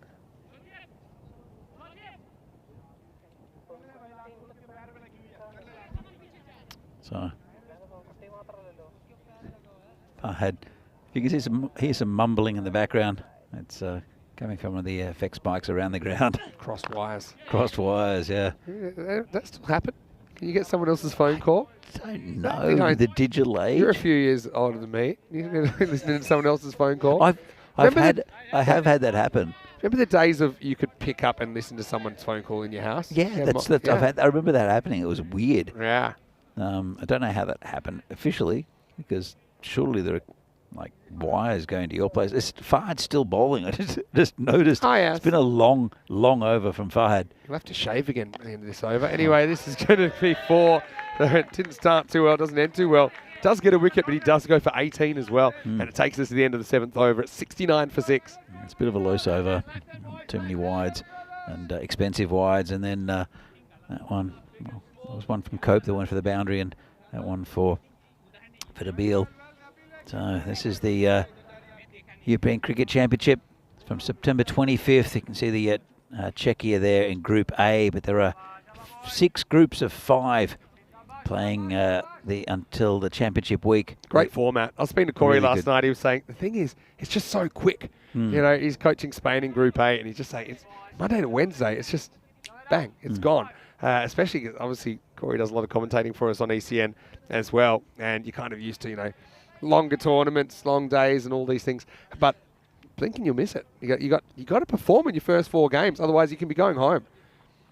It's a good move from the skipper, bringing the warhorse Javed Iqbal back on in the 8th, bowling to Joe Cope. Just leaves it go down leg side. No run. And, again, left-handers, those pesky left-handers. They throw out the line of bowlers, and then they hit you to all parts of the ground. Iqbal is going back. He's got a quite long run, has Iqbal. And I have to watch the time as well. There's a big appeal. Oh, no. And it could be no. run. Oh, Iqbal's got his 3rd run out. Oh, boy. Oh, that's Mohammad Nabil. I have to go. Oh, the run-outs for Vinarati cost him another one. So Cope here, because he's kind of semi-concerned about the LBW appeal, which we can see isn't close. It's going down leg side by a mile. And then Iqbal, this is smart by him. It's also smart by the fielder, who doesn't go at the stump, says, you know what, he's out by so much. Let me find a human. And so he does. And then from point blank range, he does the rest. But look at the Joe Cope. He's got his back turned. Nabil's just coming. And then when he sees him, it doesn't get any better because he continues to go back. So Nabil has to do the big U-turn. And I think, is that 3 run-outs in the innings? Oh, it's Iqbal who's affected all 3 of them. It's all Iqbal, you're right. And yeah, that'll make it 71 for 7. Sakale Mukhtar originally. Now, I think that was really good presence of mind to sum up the situation. And again, it's knowing how much time you've got. He saw how far Nabil was out by. That was in his eye line. Didn't have to throw at the stumps. Just threw in a position where Iqbal could kind of get it on the way back to the stumps. And then Iqbal did very well to finish it off. Oh, Joe Cope will need to score big to, I think, for Vinarati. Oh, that could be close. It's going to be the same situation. It was I think from straight on you can see this isn't that close, but it's almost exactly the same. Cope just gives his partner the cold shoulder. Yeah, it's pitch outside leg, missing leg by a long way as well. So the key is here, just a little tip. If you're not sure where the ball's gone, don't worry about it. Look at your partner. Your partner will tell you what to do. Yeah. If your partner runs, run. If he doesn't, then don't. But when you're searching for the ball, you're missing valuable time you could be communicating with your running partner. Yeah. Comes Iqbal again. Bowling to Cope. Turns that one away. And he's just broken the foot of the fielder, but that's okay. That's Rohit Kungar there. So Meal will get a chance. And Vinarati in grave danger of not batting out the 10 here. I don't know why they haven't put poor Shobit up further up the order. Saving him for a rainy day. He can bat Shobit. Well, not that he scored many runs. How many runs has Shobit scored on the network? That's a good question, and I will look it up. But yeah, well, he's a good chance of batting at some point the way things are going. There's Javed Iqbal, the warhorse, will come in again this time, bowling to the new batsman, Nitin Meet. Gives himself room, hits it straight back to the bowler. Javed launching it at the stumps for no apparent reason. Oh, he's a run-out fiend now. He's looking for them when they're not even there. Shobit scored 130 runs, but 98 of those were back in 2021 when he was playing for Prague Spartans, Prague Spartans Vanguards. But last year and this year, in 14 matches, he's managed 32 runs. But to be fair, he hasn't always batted in those matches. So yeah, true. He's a good player to have up your sleeve. Absolutely. I think I'll need him again soon. It's gives himself a lot of room, does Meal. And that's been hit out to the towards the boundary. Fahad picks up the ball, throws it in, and it's the end of a pretty good spell there from Javed Iqbal. Actually, there's 1 ball left. He's gone for 8. I love watching Javed. He's a real Mr. Evergreen, isn't he? He is. He just keeps on going. nice rhythm about the way he bowls as well. Yeah, he's got, I like his bowling. I like when he throws his hand. Oh, he didn't do it that time. He when he comes in, was really charging in. The hand, his right hand was holding the ball. He'll fling it backwards somewhat. And like he didn't do it at that delivery. You'll have to go and look at the early replays, or you'll see him in the next game.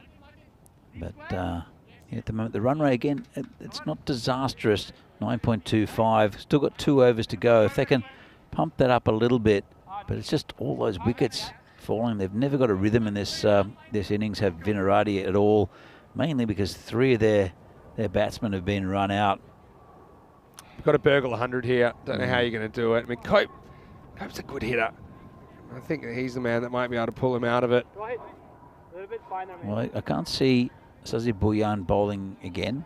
I'm assuming Farhad will bowl another over, but he went for 18 off his, and that was mainly because of the wides. That does him, only went for 6 off his first over.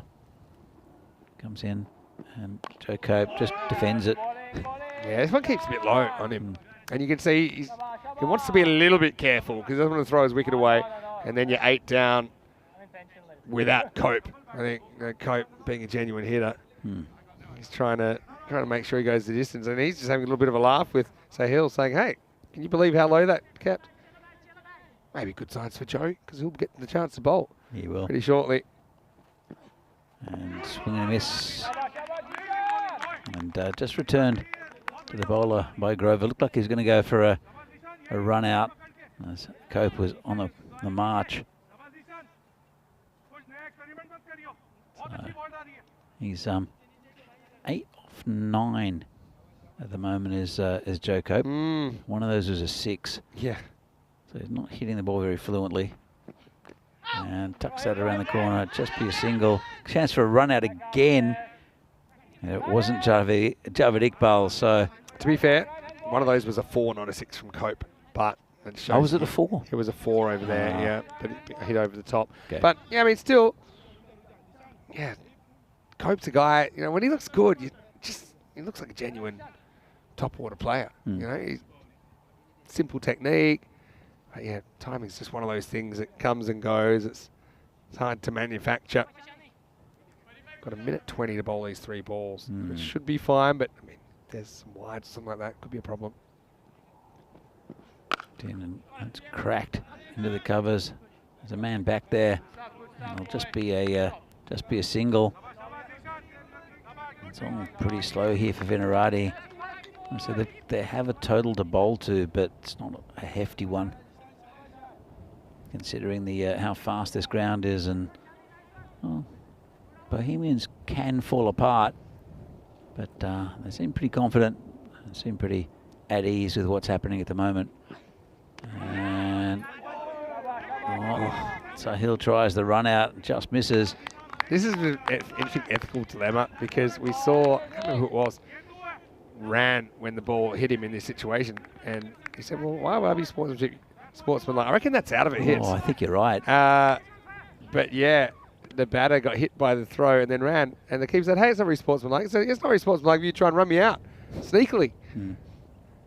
Anyway, survives, only just, but what a good over from Azim. He's right where he needs to be. And Cope's in the twilight zone at the moment. There's only 1 from it, Vinny. Yeah, this brilliant stage over. in the 9th.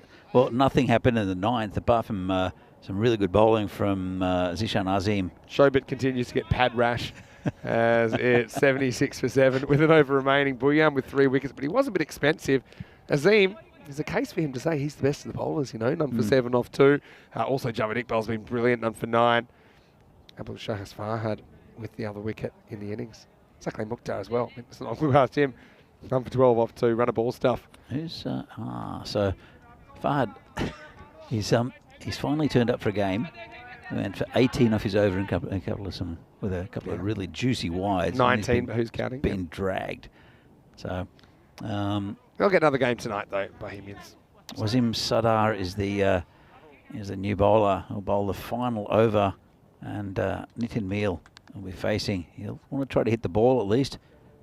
And succeeds, hits it down the ground. Should just be a single.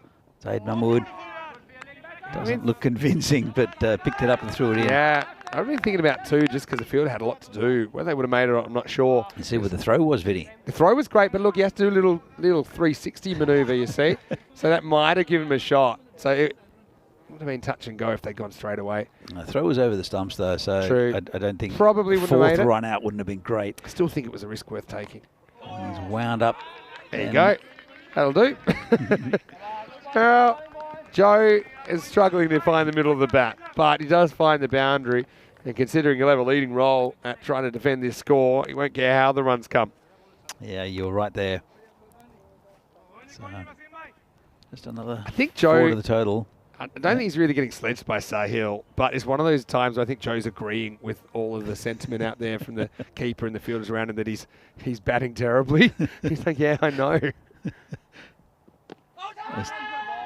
That's not out because it's pitched outside leg and missing leg, but it'll be a leg by. It's one thing that you can't describe to people unless they've played a bit of cricket, because you look at a guy and say, that guy hit the ball so well that game, and next ball, he just can't get a ball in the middle. Yeah. How can that happen? But that's cricket. It is. You know, every innings is different, every match is different. That's a huge swipe by Meal, and they'll. Here's your fourth run out. There it is. And he never moves, and Cope's going to have to go. Well, tell you what, Cope trying to get back on strike, but Meal giving a live review of what he thought of his ball striking, saying, look, I've seen what you've been delivering, and I'm going to say that out of the two of us, I want to stay. Well, I don't know quite what Joe Cope, like. I know what he's doing. He's trying to get the strike back, saying, look, I'm the senior batter here, but in basically a kind of a batting coup, Meal says, well, now I'm in charge. And so it is a fourth run out, and it's a run out by 22 yards. And Cope, I think he just says good luck on the way off. Anyway, it's going to be Shomit Bhatia that comes out at number 10. He's got 2 balls to go. Will he face? Maybe. It's up in the air, and fielder goes back and takes a great catch. So Shomit's going to have to walk back to the non-strikers end because it means the number 11's going to come out. And Vinarati, well, he couldn't script this stuff, really. They've lost 9 wickets now, 82 for 9. What a great catch that was. Really good catch. It's Martin Verndl who takes one over his shoulder. And there we go. They're really tough to take like that, but made it look pretty comfortable. And so you'd think batting 10, you're more likely to face the ball than number 11. But this is the one time that you won't, because Ollie Dennis is going to come out. Now, let me talk to you about Ollie Dennis. He cracked a fantastic golden duck the other day, hit a fantastic shot, but because it was last ball innings, he got run out, had to run for it. So all right, Ollie. What are the odds of a 5th run out here? I'm saying he's in form, and I'm going to say pretty good. Shobit probably run out for a diamond What's the here. most run outs in an innings in an ECN game? I think 5. I don't think we've seen 6. So they can equal the record here, Vinarati. At least something to be proud of. As bowler comes in, and it's got straight through him, and that's it. Well, 82 for 9 they end up off the 10, and there's a couple of really good overs at the end that limited them a little bit, but I think it was mainly to do with the batting of Vinarati that and the running of Vinarati that limited them even more. As we see here, Javed in the first over. Dalton got the first one away for a boundary, and then it sort of halted a bit as Iqbal comes in, and here was the run out of Sid Goud. And again, it was just fantastic fielding from Iqbal. Have a look at this. Just picks up the ball and just flicks it, and that was a really, really good run out. So we'll get another look at it from side on. He just sort of just flicks it at the stumps. And this one, we'll see it again. It was a good highlight. So, and then it's the left-handed Abdul Muiz, who's looking okay as well until this happened, where the same man again, the warhorse Javed Iqbal, goes to him. Has one stump to aim at, launches it, and gets another run out. was not going well at all for Vinarati. And then that was Sean Dalton getting a thick top edge. Nice take in the end by Grover. Just knocked it for himself. Came to him pretty quickly. No celebration at all from the bowler, Sazib, who looks like he might have done an injury. Another wicket there. That's Martin Volek, who danced down the wicket and yorked himself.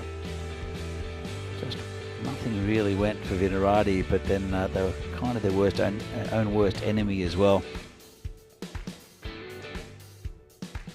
There's Terry in the the chat as Farhas gets that LBW run, Sherbet run.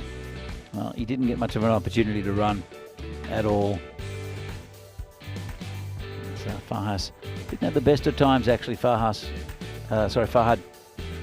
in his over. It's Javed Iqbal. This is another run out, one where Joe Cope decides not to run, and that was the end of Muhammad Nabil, who looked the most likely to score. He was looking at a little bit of fluency, but Joe Cope, the immovable object, it came back to haunt him though. Even though he did score that 4, didn't have the best innings, did Cope, and this is where he ran himself out, where Nitin Meal just stood his ground. Very simple run out in the end that didn't involve, incidentally, Javed Iqbal, who was involved in the other 3, but not much else happened after that. So not a great effort from Vinarati. They do have a target on the board. Sean Dalton there, 11. Muhammad Nabil, one of the run-out victims, 20 from 13. Batted pretty well. Joe Cope batted badly, but still got 12. And if you have a look, 19 extras helped to flatter Vinarati by pumping the score up to 82. They lost 9 wickets. And really, as Sid Gowd with a diamond duck. It's his second duck run out in this the last 2 games. But great overs from Javed Iqbal and Zishan Azim, no wickets. Sardar took 1 for 5 at the end. Really good economy rates. Saqlain Mukhtar again, really good with the bowling, no wickets, but economy rate was fantastic. And also Sazi Boyan with 3. So this is the 30th game. 1 more game to go after this. This is a game between Vinarati and Bohemians. Bohemians will need 83 runs to win this. They should do it comfortably, but you just never know with Bohemians. And Vinarati have got a pretty good bowling attack. And we're back in a few minutes' time to see if Bohemians can get the 83 runs they need, or if Vinarati can defend at this meagre total. See you back here soon.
The European Cricket Series is proudly brought to you by HCL Software and Bizaway.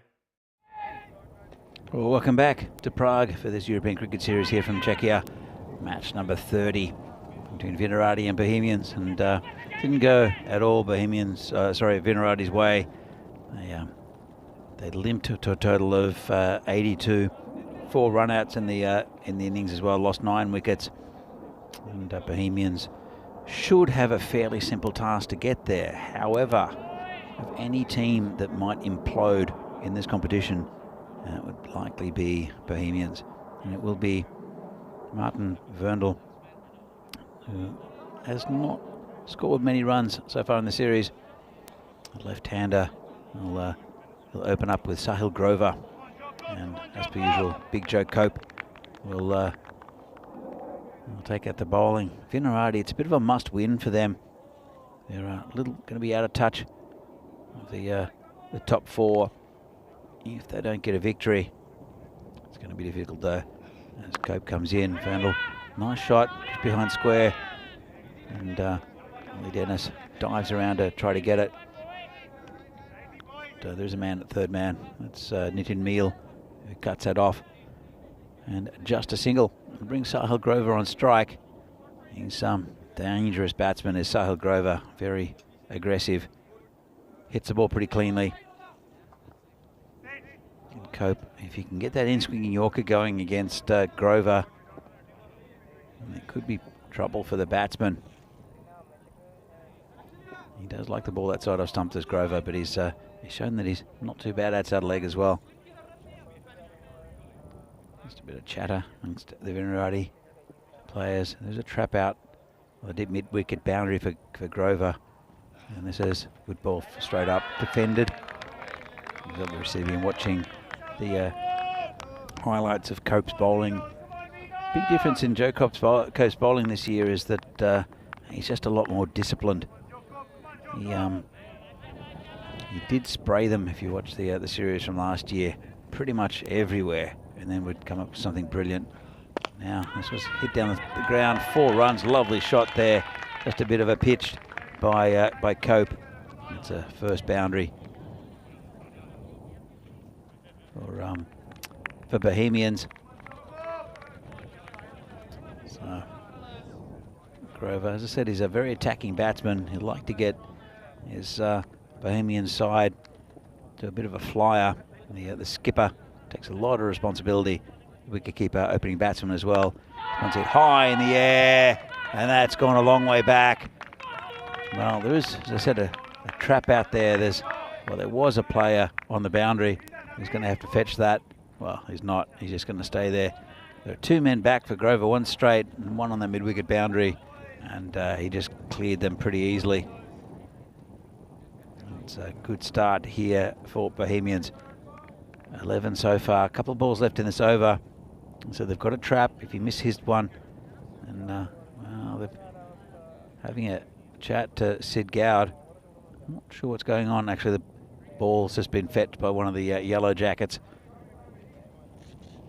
But we have scars on it though. It was blasted out of the ground. Cope, he's been so good so far in this tournament. Hasn't done much wrong with this one. But Grover, oh, that's hit him on the pad, and a bit of shy at the stumps. No direct hit there, no run out. Would have been Verndl. Let's have a look how close it was. And it was hit his pads. Verndl's on his way, he's pretty quick, and would have made it, I think. Just a leg by. Sean Dalton with the gloves on. And good ball there by Cope, moving it away from the left-hander. Good finish to the over, and the Bohemians are 12 for no loss. Let's have a look at this last one again. Just that late swing. Verndl drawn into the shot. There was a slip in as well. There was for the left-handed Cope.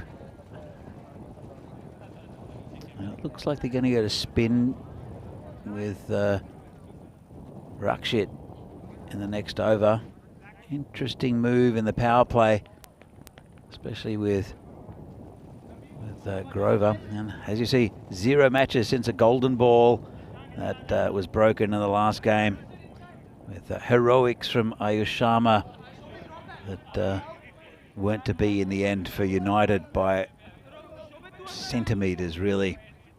If you haven't seen it, it was the batsman and skipper Abhimanyu Singh went to put his bat down at the non-striker's end, realised he hadn't grounded his bat, went back and did it again, and was run out by just centimetres. As Rakshit comes in bowling to Sahil. So he leans back, cracks that through the onside for 4. Lovely shot, another 4 runs. Just a bit short there from Rakshit. Can't afford it. Short and wide, and Grover's been in pretty sparkling form. So he comes back here, the bowler. Oh, big swing and a miss there from Grover.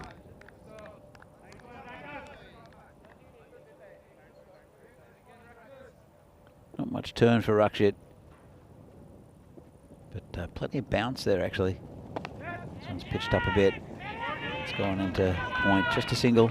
And bring Verndl back on strike.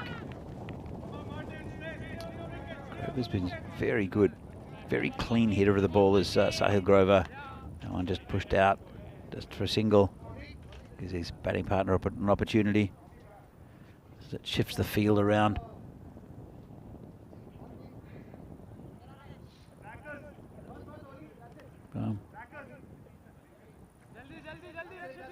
Just discussion there where players should be. There's a man back now at deep point. Cut away into the gully and just a single. It's pretty well played. Just giving Grover the strike. I think that's his job at the moment, Verndl, is to give Grover as much strike as he can. And after being cracked for a 4 in that on the first ball, it's been a pretty good over from Rakshit. A couple of balls left. Wicket here would be interesting. They need to get lots of early wickets to Vinarati. And that one's again cracked through the covers. Or point actually, and that's another 4 runs there for Sahil Grover. And just a little bit wide. Pretty easy really. Sid Gowd goes and chases his cap that's blowing away in the wind. Not sure if the bails haven't fallen off either. Grover moves on to 19 from 8. Verndl just 2 from 3, 22 for no loss. Bohemians. So basically, well, they're very much ahead of the target. This one's been dragged across. Again, no chance of a run out. Bit scrappy work there also from Sid Gowd trying to pick that ball up. And that's the end of the over from Rakshit. Pretty good one for Bohemians. They are 23 without loss. Still 1 over left in the power play. So, joined again in the marshmallow by Vinny Sandhu. Yeah, well, nothing soft about today's action. I was just chatting to some of the Burno guys about the golden ball finish we had last game. That Burno now 6 and 4. That golden ball keeps their winning streak alive. Yeah. Leaves United 5 and 5. You can just see a lot of teams around that 7 and 7 mark at the end of the 14 games, potentially. Prague CC, if they keep up their form, though, I think there's no doubt we'll see them feature on Finals Friday. Top 4 teams out of 8 will make it. But yeah, Grover, he's had a pretty good start, hasn't he? And Verndl, yeah, might see a bit more of him. Obviously, first time we've seen him in the European Cricket Series. And Meal is going to bowl over number 3. Now, he had some success when he went back over the wicket and pitched it up a bit. I used to like to see him pitch it up to Grover. So what's he doing? He's coming around the wicket. Yeah, so I'll be satisfied if he kind of challenges Grover to come forward, though. Thanks to him. Gets Grover to come forward anyway. Then we see a fake run, and yeah, that's one way to try and put a guy back in his crease. I love this.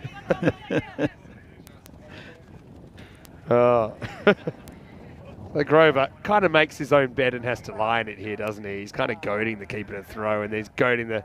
Saying, you can throw? Yeah, okay. He says, yeah, not only going to throw it, I'm going to throw it into you. It was sort of in front of the stumps. Sort of. They hit him pretty high. Yeah, it wasn't a great throw, but also it's an allowable throw. I think Sahil was challenging him to do that. This is better from Meal. Well, and now we might have a chance. run out. Got to go the Oh, other he's end. gone the though. wrong end. And this is going for 4. Lucky there's a man back there. Well, Wrong end. You said it. Wrong end. Although I suppose maybe strategically, if you think you got any chance to get Grover, you go That's that true. end. But it would have been an easier run-out opportunity at the keeper's end. well, let's have a look. And he probably would have. Well, he would have been out if he. You know what? I reckon Cope knows that he should be going to the keeper's end, but then he spots Grover and says, "I think I can get him." Yep. I think if you've got good situational awareness, you know that if you've got a chance to get Grover, you go at them. But I think that late change of mind makes it a bad Well, throw. Verndl really hasn't set the tournament on fire with his batting either. He's gone pretty cheaply most of the time, and but Sahil Grover is a very, very good batsman. We just haven't seen the best of Verndl yet. So comes Meal again, and almost gets a glove. Talking about gloves.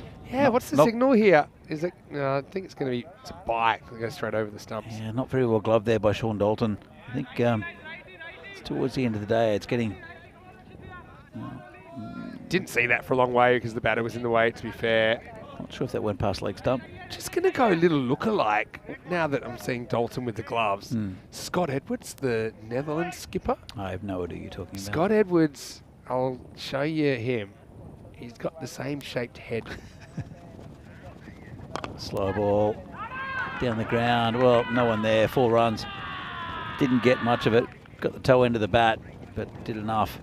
That'll do. Another boundary to Grover. Yeah, have a look at this. Scott Edwards, who just recently led the Netherlands men's team to the World Cup. Oh yeah, I can see it. Yeah, and Scott's a very good wicketkeeper as well. A guest commentator during the T20 IWs as well. Anyway, got to stop the Grover. Yeah, well, Meal's got a couple of balls to do it, and he's done it. Well, that's a big wicket. And Nitin Meal, he's bowled Sahil Grover, and that's a big breakthrough. He's been in good form, Grover. He's done a bit of damage. Look at the length though. It's not banged in. It's up. It's drawing him forward. And Sahil swings all around it. So Emil, I think that's a good place to be. And he gets it on target as well. So Bohemians lose their first wicket. It's 29 for 1. Yeah, good piece of bowling there. We'll bring Sazib Boyan on strike. He is still limping. So I would definitely... I think Sazib's just going to go hell for leather here and try to hit everything out of the park. But I'm not quite sure why he's batting. If they don't need him, they don't want to risk him for the rest of the tournament. Yeah, he's an important player, isn't he? But he's going to go out there. I've got to say, I'm a little bit surprised given the game situation that he would, but he loves his cricket. We'll see how he goes. I think, as I said, I think he'll swing from ball 1. Comes Meal. Hits that pretty well. And that'll be 4 runs. And as he limps towards his batting partner. I suppose you don't need to worry about running too much if you hit him this well. Nice shot by Sazib. What I like about this, goes offside, goes with the angle, and there's value all around this ground. He's got good quick hands, as Sajib, especially if it's slightly short of a length. He's right onto it, and he does launch it really well out towards the mid-wicket area. Verndl, he's 2 or 4. I don't think there's going to be any quick singles between these two. Not that Verndl's not quick, but Boyan is limping. And they'll know that Vinarati, and I'm sure they'll throw it to the to Sazib's end. 3, 12, 11, 10. The next one's 9, next one's 8, next one's 7, and it keeps on going down that way. I think it'll be a close game. I can't do the math. Yeah, well, it'll be a close game if they can keep taking wickets. Yeah. That's what I'll say about it. So, going at 11 and over at the moment. And Vinarati were 20 for 4 at that same stage. And his Rakshit to continue. He's going to come around the wicket, bowling to Verndl.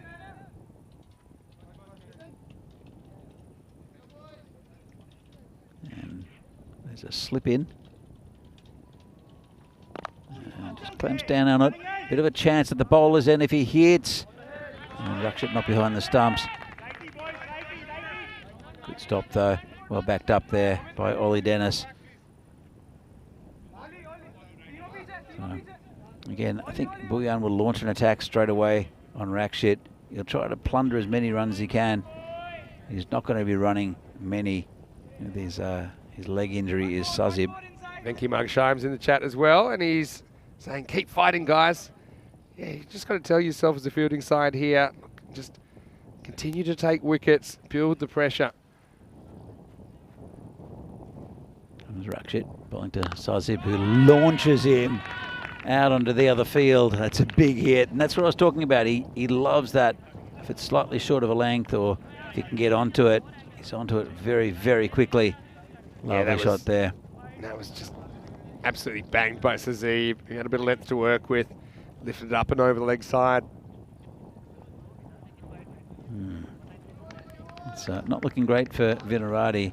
Still got plenty of batting to come. Have Bohemians. And this one's hit near the ground. It's, well, Ollie Dennis. Actually, it's Joe Cope who's stuck a hand out, which is lucky for him.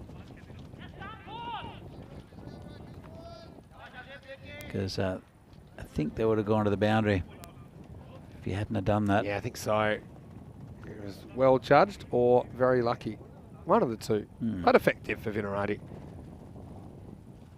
Rakshit coming in again. Sazib. It's a big... That's going to be a dot. It's going to be a dot because they're not going to run it because Sazib can't run. Yeah. So good tactics from Maybe Vinarati. stepped across, and that's why he doesn't get the wide call. Seemed to go over the tram line. Certainly took up a bit of a stance outside the off stump. See, he's got a little shuffle there. Oh, it's hit hard. And Joe Cope gets a bad bounce. I was just having this exact conversation with some of the Burno guys about how to try and field on a field like this. And I said, there's a kind of patch, maybe less than 2 or 3 meters away from you. If the ball bounces there, you don't really have time physically to react. So you just got to try and put your body in the right position and block as many angles as you can. I think Cope tries to do that, but just took off over his shoulder. This is in the air. It's going to be 6 more straight. And they're cruising here, Bohemians. That brings up the 50. And that's not what they'd wanted. Yeah, what a shot. Hyper-aggressive Sazib Bullion, who's definitely not going to run quick singles as you see him hobble to the other end. And but he's a very useful batsman for Bohemians. Just looking at the chat, apparently Labuschane's out. Does that make sense? So you get distracted by that. He made a very good 100 though, apparently. He'll definitely be catching the highlights of that one later. Right now, we might have time after this match because it could be finished a bit before the 10 overs, the way things are going. Stinty Mill to continue. It's a pretty good first over from Mill. Took a wicket. That of Grahil Sova? Sahil Grover. Grahil Sova. That's called a spoonerism. A spoonerism, yes it is. Sounds like one of your quiz questions. I don't think I've ever asked it actually. Anyway. Named after Mr. Spooner. Here's Mill to bowl the 5th over. Vandal's on the charge, called a wide. And he's not really shown that much. Vandal, he looks very correct, but hasn't really gotten going in this tournament. They're persisting with him up the top of the order. As Meal comes in. And this is nicely struck down the ground. Good looking shot. Joe, in fact, that'll be stopped there by Nabil. But he's a very correct looking batsman is Martin Verndl. And could see Terry in the chat as well. You spot Terry in there? I didn't actually. Terry's in, and Venki talked about him chatting at the moment. Yeah, Venki, hopefully your injury isn't too serious and we see you back out there soon. Actually had a nice moment when Venki called Shobit to tell him he was in the team last night, and I picked up the phone. You're answering Shobit's phone now? So it's got through Dalton, who's looking tired. It's almost helmet territory as well. We've been 5 and said it's 4. Look at this one. Just can't really deal with the awkward bounce in front of him. That flies away for 4. You know, well, Shobit said, well, here's the captain calling, so I said, let me pick up. And I said, yeah, this is the Down Under, Mr. Maximo speaking. Anyway, I think he picked it was me and not Shobit. Credit to Shobit as well. Nice cheeky little red anchor in the first innings. 0 not out off 0. Yeah, yeah. Doesn't run himself out off the last ball. Wise. Here comes Meal again. He's bowling to Bulyan, who doesn't get hold of it. Went down to that man. Very short. It's like it's almost a slice, like a leg slip. There, maybe a little bit deeper. Short third man. Short fine leg, I should say. Bulyan is 24 off 8. 56 for 1 now, Bohemians. And they need less than a run a ball. Surely they can't implode to this massive degree. Has to lose the game. This one is down leg side, called a wide again. Just took the pace off that one, just didn't get the direction right. Did Nabil. Sorry, did Meal. I'm not sure if he's going to give other people a bit of a bowl. Ollie Dennis can bowl a bit. Yeah, it's probably a good opportunity to try that once you think this game is unsalvageable. You're coming over the wicket this time, going to Bulyan. And this one clamps it down, back to the bowler. No run. So it's he's brought it back a little bit after those 2 wides. And the unlucky bottom edge that got him for Bulyan. So the sting's gone out of this game a little bit though, Vinny. Yeah, you can just tell. It's a big program for these guys, isn't it? Even when you've got squads and you're kind of rotating players in and out. It's a long day because, well, this is hit in the air. Could be out and taken. Good catch there. And that's Christian Volek. And that's the end of Sazib Bulyan. That's one of the obstacles out of the way. Got it right at the toe end of the bat. Good catch there by Volek. Didn't move too far. And that's a second wicket down. He's done a bit of damage, as Sazib Bulyan, as did Sahil Grover. Again, this game's gone a bit flat, but they're still with a little bit of a chance here. Vinarati, if they get wickets, it's going to take a monumental collapse. And they have Saklain Mukhtar coming in, who can also bat a bit and can also bash it round. Yeah, it's a nicely taken catch down there by Christian Volek, who we saw with the gloves earlier today. I think he did a pretty tidy job. But yeah, just not enough runs on the board. We kind of said it earlier with Vinarati. We said 80's not going to win you too many ball games here. It's not impossible, but it's highly improbable. Well, the runs are on the board. Meal has his second wicket. Comes in again. And good ball. Nice take in the end by Sean Dalton behind the stumps. That's the end of the over. Pretty good one there. The wicket of Sazib Bulyan. And at the end of the, well, let's go back to it in a moment. Is what's coming up. 57 for 2 after 5, so yeah, they still need 26 of the last 5 overs. This is what we've got coming up. And let me try and give you all of my known ECS locations before the end of the year, okay? So we're in Czechia. We're going to Switzerland for 2 weeks.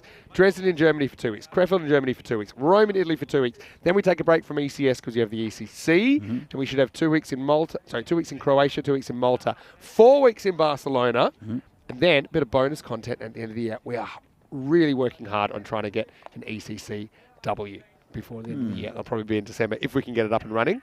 And then potentially some other cricket, including potentially, I keep saying potentially because it's not locked in yet, the European Cricket Marathon, 24 consecutive matches over 48 hours over New Year's. That'll be interesting. That'll be a real test. I'm going to see maybe if I can do 24 hours straight. Commentary? Yeah. Ah. Think so? Has that been done before? I doubt it. Here's the 6th over. It's called a wide. Yeah, do 12 matches straight, that is. Yeah, no, that sounds a bit. I could try it. I'm getting a bit tired right now. Yeah. So, I mean, to be honest, you were only listed to do the first 4 games, but being such a big Vinos man, you said, you don't mind sticking around for one more. It was an early start as well. They're helping you out by giving you an early finish, though, potentially at the moment. We'll see, though. We'll see. Well, still a chance. Still a chance. The skipper, Adnan Mohammed, filling in for Venki, is the bowler. It's a pretty good ball. It's a pretty good shot. Joe Cope's there and just picks it up and just a single. That'll bring Sakleen Mukhtar on strike. Just looking at the batting lineup, they still have Rohit Kungar, Wasim Sadar, and Zahid Mahmood as well, who can bat. Yeah. After that, it's getting into a little bit of the dodgy, can score runs, might not score runs territory. So Don't need that many, though.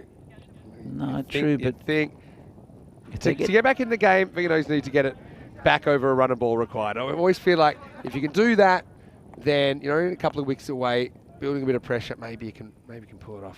takes one good over. And that one's going to fall in front of Ollie Dennis. He picks it up nicely and throws it in. Bit of a strange call for 2. Brings Vernal back on strike. He's struggled with any fluency. Looked pretty solid.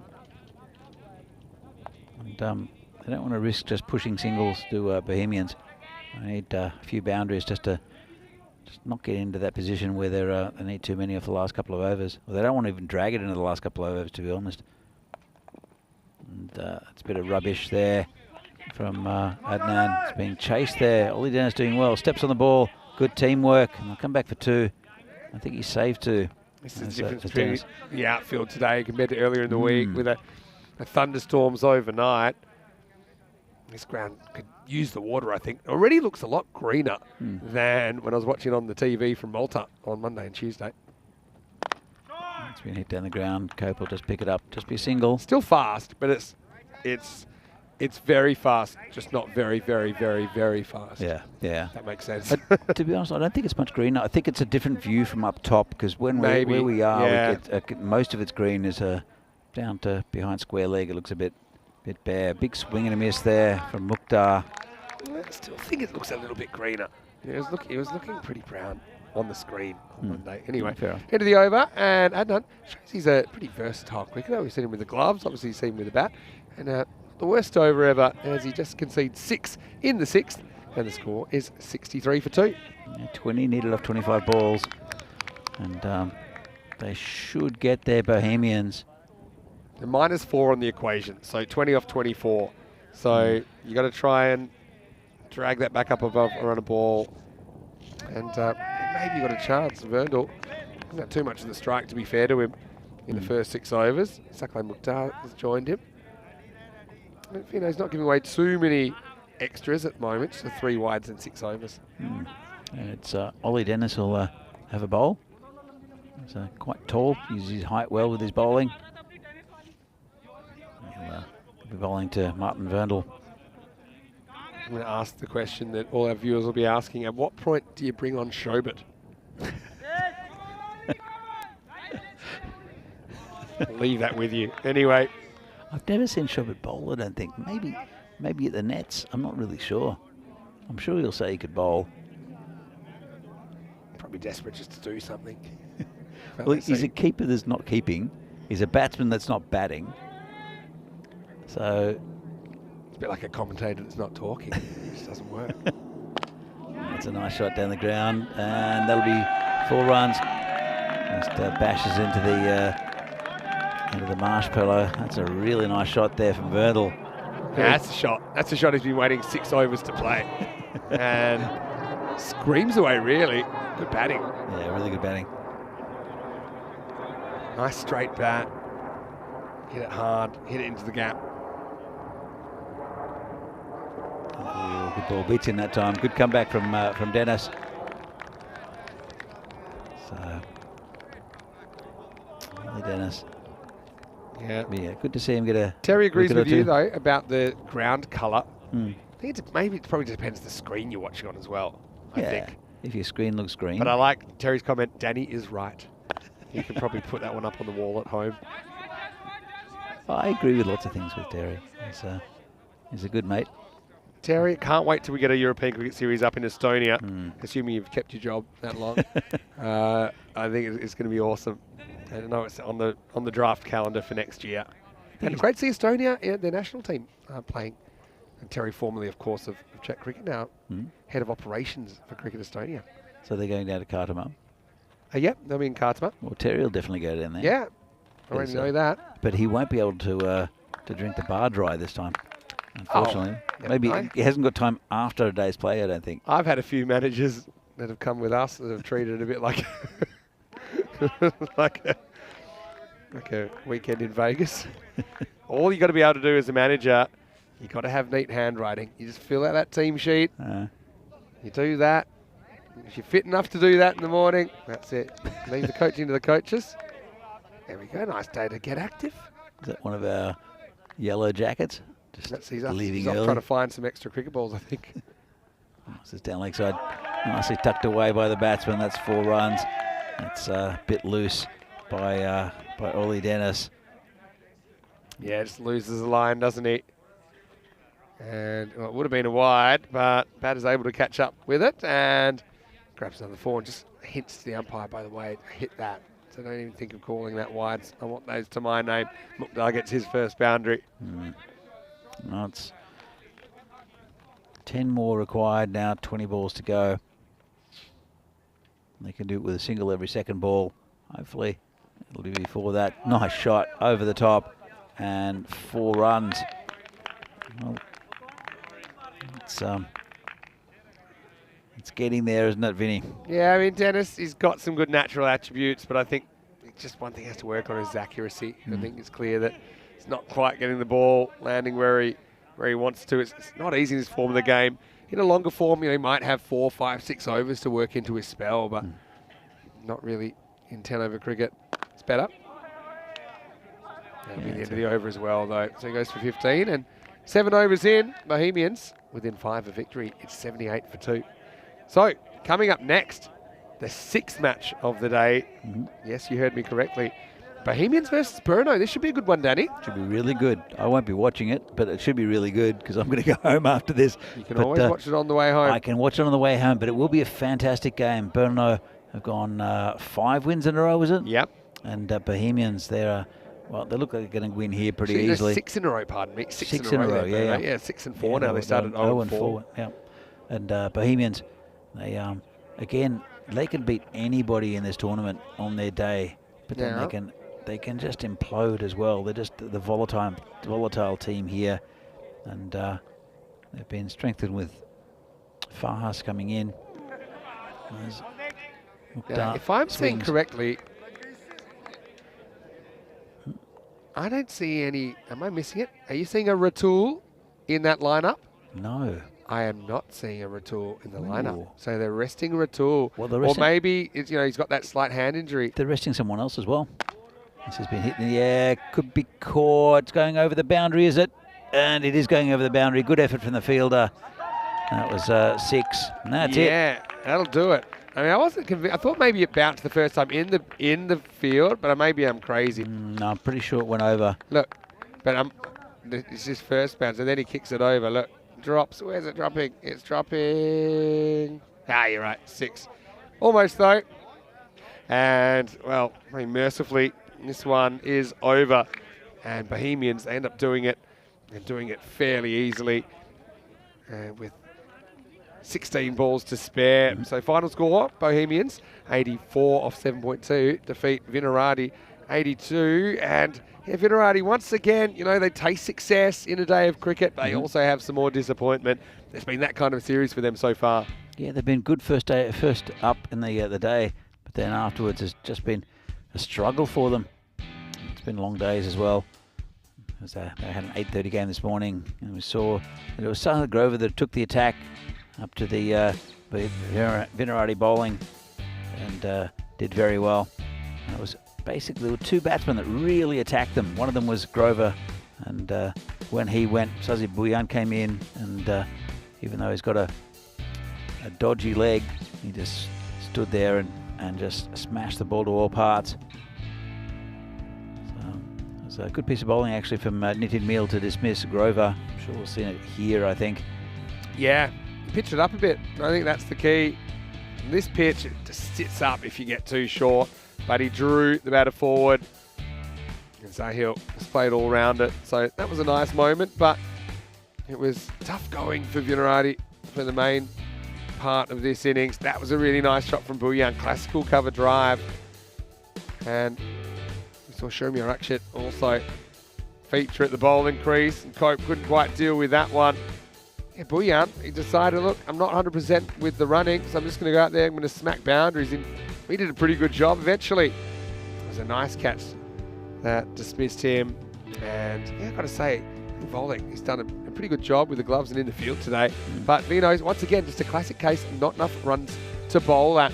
And they had a bit of a calamitous first innings with the 4 run-outs, with just things not going their way at all. Here's that Burno side again. The Burno side in match number 31, which will start a couple of players 20 there, minutes. Vinny. A couple of big names. Not seeing a Riaz Afridi either. No. So maybe he's decided to extend his rest. And so maybe an opportunity for Bohemians to snap that streak. So yeah, Riaz, we're expecting to see him in the lineup. But yeah, he won't figure. And no Yug Warrior there either. Oh, no. So Bohemians, though, they've certainly impressed us with that chase.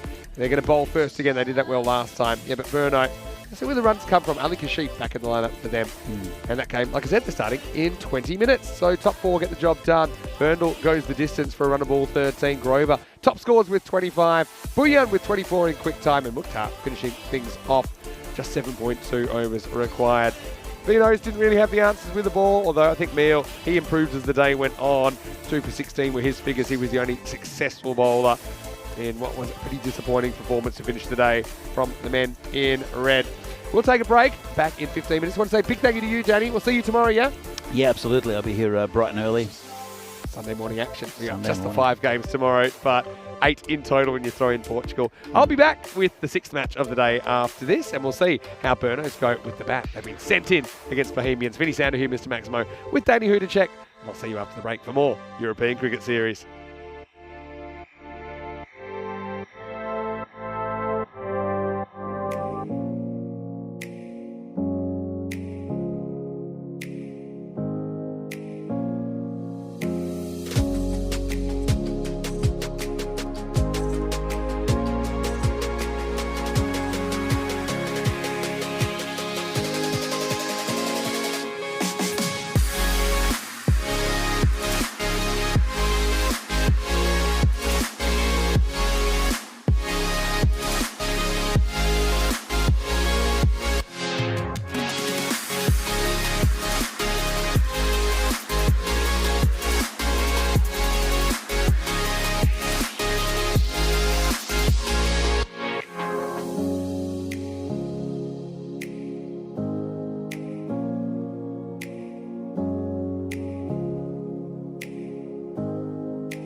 The European Cricket Series is proudly brought to you by HCL Software and Bizaway.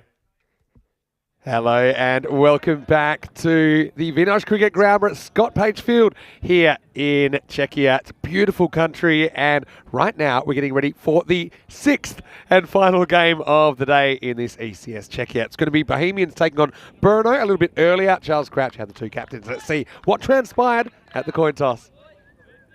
Okay, your call. Head, please. Heads is the call, and it's a head. We'll go for the ball first. Bohemians win the toss. Ball first. Over to you, Vinny and Danny.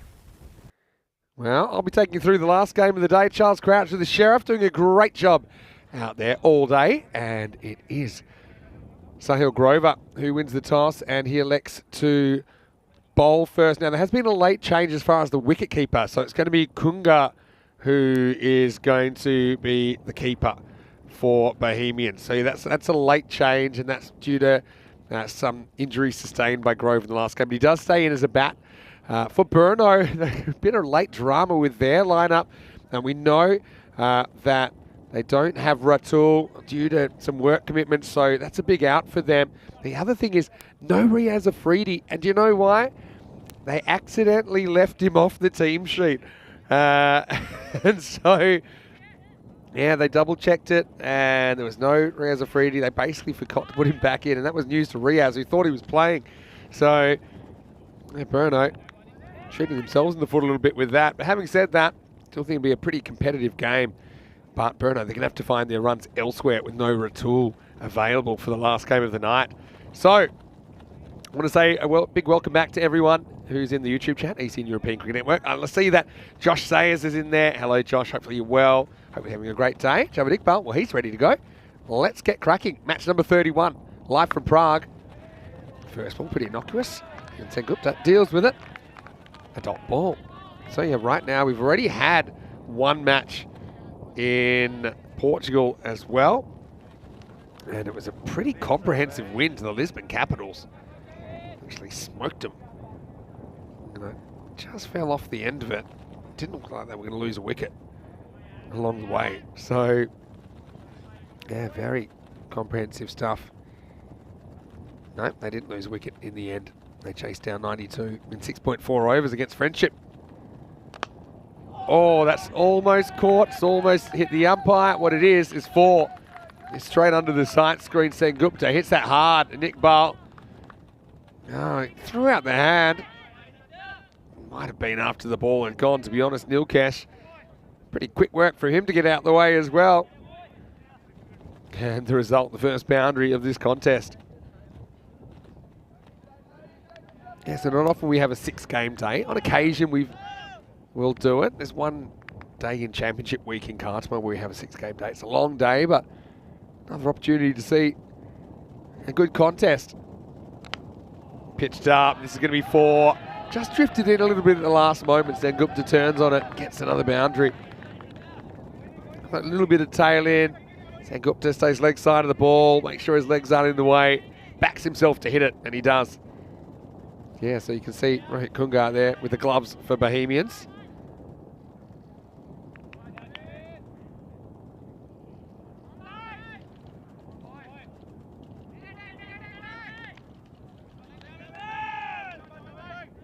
Well, don't mind that length, but just got to pull a little bit to the left.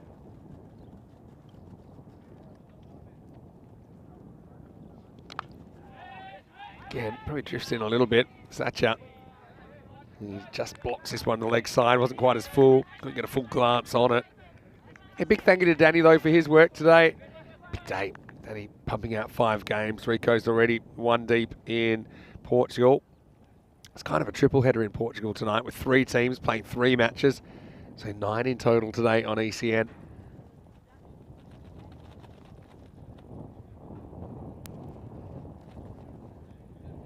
Iqbal. Well, gets this wrong. It's in the air. They're queuing up and it's gone. So Sengupta hits 2 4s but goes out soon after.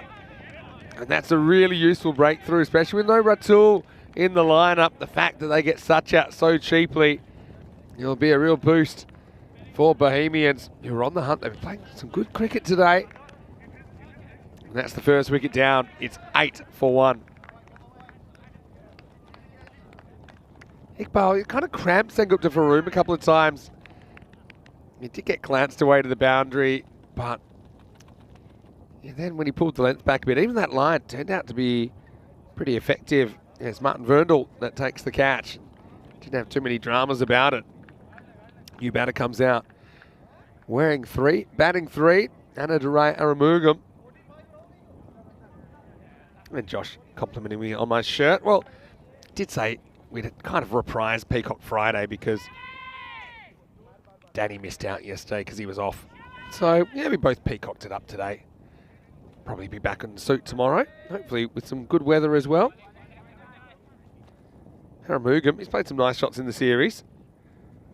Hasn't really stuck around for a big score, though. Something he'd like to do, I'm sure. Yeah, tomorrow, looking nice. 28 is the expected maximum temperature. Javed Iqbal, though, having a pretty good afternoon, isn't he?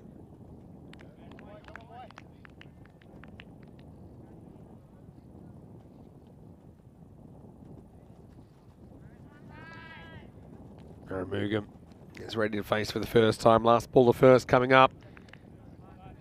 That is the last game of the day as well, so random questions are open for business. Pretty good first up offering from Iqbal, negotiated by Aramugam. End of the over. And I suppose that's a win for the fielding side because they do get the wicket with Sengupta. They do concede 8 though. It's 8 for 1 after 1. Yeah, so any random questions you've got, they can be about cricket, they can be about anything else. Send them through ECN European Cricket Network. Looking at the bat versus ball wall, I still think the scores are pretty low, although we have seen a few low scores. It's not that usual. But Bohemians 1-run favourites in the series. Or in this game, in the series, Bohemians are 3-2 now actually against Brno, who are on a 6-match winning streak after losing the first 4. So opening to batting, we haven't seen yet, is Hamidullah. Again, big thank you to Hamid for treating the crew to some Pakistani sweets earlier in the day. They went down a treat. So big shoes to fill with no Ratul. Anyway, does look pretty capable anyway. There's our face. Zishan Azim in over number 2. Oh, this is going to go through everyone. I think that's going to be buys. May have hit a pad. No, it's nothing. Yeah, it's a huge swing. But I mean, keeper, Kunga, I don't know how much keeping he's done, but he just doesn't get behind the line of the ball. Have a look at here. He never moves. See? And just never spots it. And by the time it comes through, it's too much for him to do. He throws down the glove, but can't get near it. So, yeah, so not having Grover behind the stumps, obviously just throws out Bohemians a little bit. Keeping's a key position. It's a specialist position. Grover is a specialist.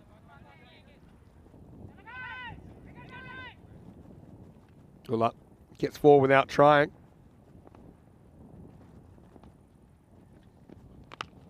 Same kind of a ball, same kind of a shot. This time it'll be 4 off the bat. As he launches himself, well, pretty clear that Hamidullah is trying to attack in this power play.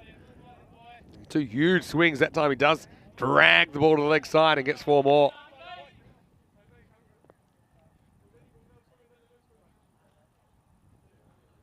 Yeah, this field is so fast. It slowed down a little bit because of some rain that we had overnight, but only a little bit. Zishan Azim, I think he's just got to try and push it a bit to the right. Well, he does, and he gets launched. Well, that is massive from Hamidullah. Maximo! And that was a Maximo in every sense of the word. He's been swinging hard, and if he hits one in the middle with that kind of bat speed, it's going to go a long way. And Exhibit A, just watch that ball fly over everything, including the tents. But Azim, I think you can see all is setting up for that every time. I think you've got to drag him outside the off stump, make him do something different. Floating slip in place as well now. Oh yeah, okay, does something different, but guess what? It's going to be 4 more buys. Oh no, so Yeah, it's a surprise ball for everybody, including the keeper. The stand-in keeper, Kunga. As a bowler, you don't know whether to celebrate that or not because you feel like you're so fast, even the keeper can't handle you. But Kunga's not having a very fun time behind the stumps, and that's always tough. You feel like all eyes are on you. You picked up the gloves. He's probably volunteered to do it. Said, yeah, I can. No, give me the gloves. I'll do it. If you can't do it, Sahil. Now in the air, gets over the infield, plugs, but still rolls away for 4. So this is turning into a really useful over. It's gone magical now. 14 plus 8 buys in this over. And yeah, as a keeper, I mean, I remember when I was young, if you made a mistake early, you felt all eyes were on you, everyone thinks they can do a better job. It's almost like a genuine first slip, actually. Yeah. Don't think he nicks this, but doesn't use the hand to stop it. But he does stop it. So we'll give him that. And it's the end of the second over. It's 30 for 1. Yeah. Like I said, it was stopped, but I don't think it was the gloves that stopped it. Magical second. 22 off at 30 for 1. Looking at the table, Burno, they were 0-4 and they were cellar dwellers, but they've won 6 in a row. And Bohemians, they're 3-2 now. Played 5 less games. They'll have plenty to do throughout the second half of this group stage. But yeah, the table, it's anyone's guess what it'll look like on Thursday when we have to eliminate 4 teams from the running. The top 4 will play in finals Friday. Suck Lane, he will be the new bowler. Suck Lane looked up.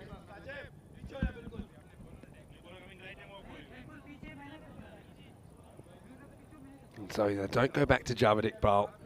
They hold him back. I'd been tempted to go back to him, seeing he did get that early breakthrough, but got a few options, Bohemians. Aramugam yet to get off the mark, will face up. He goes for it, tries to go over mid-off, going, and Sahil, I think he pulls this back. Thing is, as he ejected the ball before he touches the rope. There, yeah, I think that's fine. And Sahil, who's got an injury that's keeping him out of being the wicket keeper, finds himself having to do some work.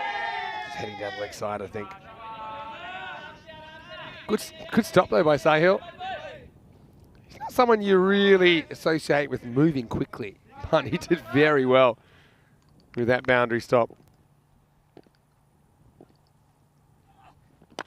And he walks at this and gets it over point. How far is this flying? Oh, yeah, has to hold up. This could be gone. Oh, I got a feeling he's out here. Let's have a look. So, let's check it out. This is certainly worth a look. Now, the 2 things here, is he out and is the ball taken cleanly? Yes, and yeah, I think that's out. He's got the ball, it's in the gloves, and he's just short. So, well, that's a pretty good take by the keeper, considering that he looked in danger of letting a Bradman score of buys through the way he was going, but he gets the one that counts, and you can see his day's turned around real quick. Don't know if the second was necessary, to be honest. I know hindsight's 20/20, but Aramugam runs himself out for 3, and it's the second wicket down. It's 33 for 2. I think just didn't really motor through the turn, did he? And yeah, ends up disappearing in more ways than one, out of the screen and out of the equation. So Ali Kashif is the new batter, coming in at 4.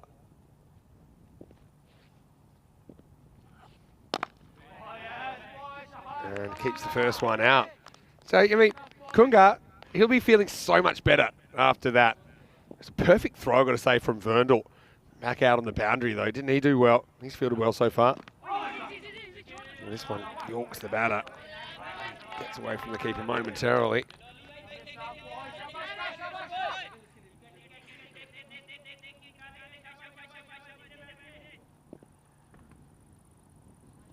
Last ball of the over. Hit hard, and one of the all-time great traps by Mukhtar, who only goes for 3, causes a run out in the over somehow as well. Again, I wouldn't say this is in the textbook, because that can end up really badly for you. But anyway, it's fine for Mukhtar. He scores 33 for 2 after 3.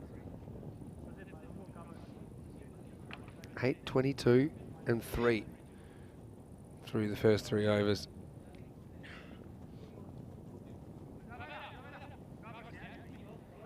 Bohemians. I suppose, don't really know what to make of that start. It's probably an even power play because they're in the 30s, so something for the batting team, but a couple of wickets, something for the bowling team as well. Josh praising the camera work. Yeah, it was fantastic camera work.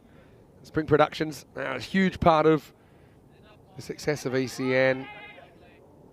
Just the multiple angles and managing those. You saw he was just out, and yeah, pretty smart keeping. Take nothing away from the throw from Verndl, who made the keeper look really good by hammering the ball back into his gloves. Anyway, Amidullah, don't forget him in the second over. He hit 14. He watched 8 runs in the second. Here he is in the 4th. Field goes back now as Wasim Sada is the bowler. Beats him outside off stump first ball.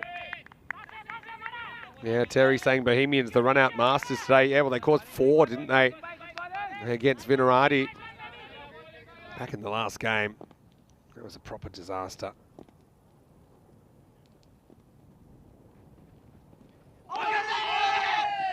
This is outrageous bat swinging from Hamidullah, but if you like action, stay tuned. Yeah, those runouts from Vino's reminded me, I think, in the 1975 World Cup final, Australia had 5 runouts against the West Indies. Pretty famous game.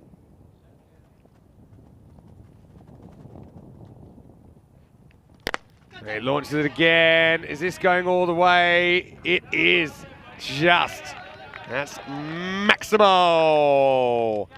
Hamidullah, well, let's just say he may not have all of the shots of Ratul, but he's certainly got an attacking approach.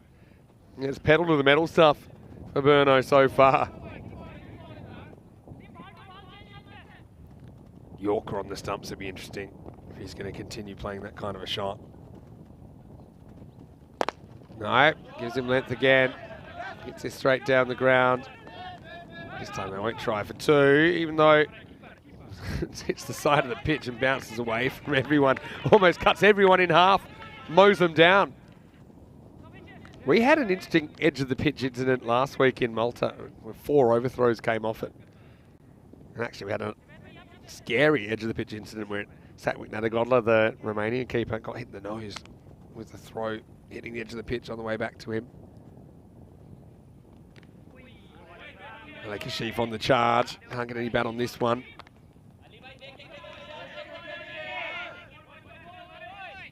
This just seems interesting, this game. Bit for everybody at this stage. Nice ball, the 4th over.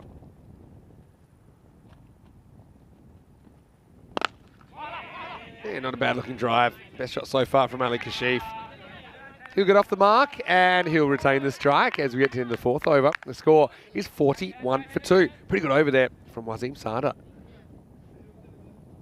Yeah, so big hello to everyone. And yeah, throw us a random question. Josh, I know you're watching. Throw a random question into me. It can be about whatever you like. About travel, about cricket, about life. Also keeping an eye on what's happening in Portugal. Looks like they've just gotten underway in match 10. The Coimbra Knights winning the toss and electing to field in that one. So Lisbon Capitals get to continue with the bat. They didn't even lose a wicket in the last game. But I think they might have lost one early over there.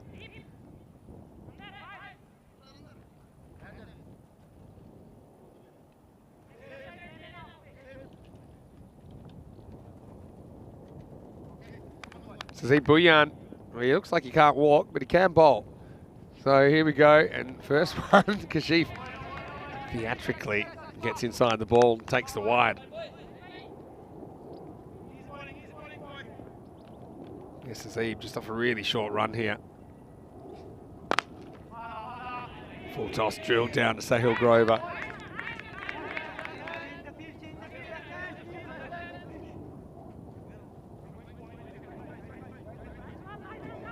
I'm assuming Sahil Grover's injury might be more or less about a hand or a finger injury, because he's fielding it long on to the left-hander, so he's down the ground in a key position. Bohemians, bit of walking wounded about them though.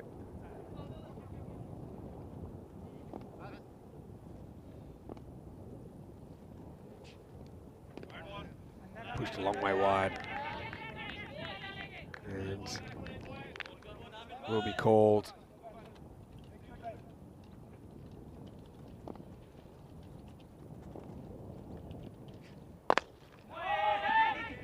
Full toss and went wide of the mid-wicket. Bhuyan. Sometimes the short run can be beneficial as a bowler. Less can go wrong.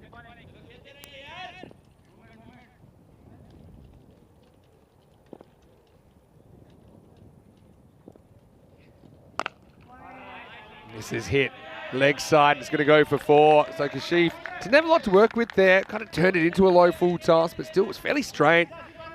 Gets it away for another boundary. Yeah, Kashif, he's normally the madman out there with the bat. We see how that one probably was a Yorker if he'd stayed put.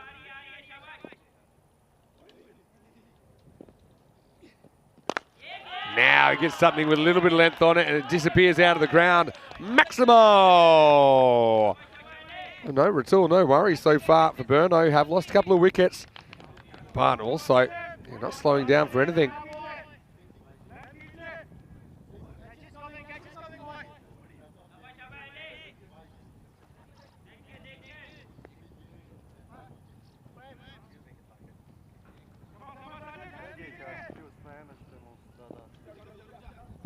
So Kashif took a while to get going, but he is going now.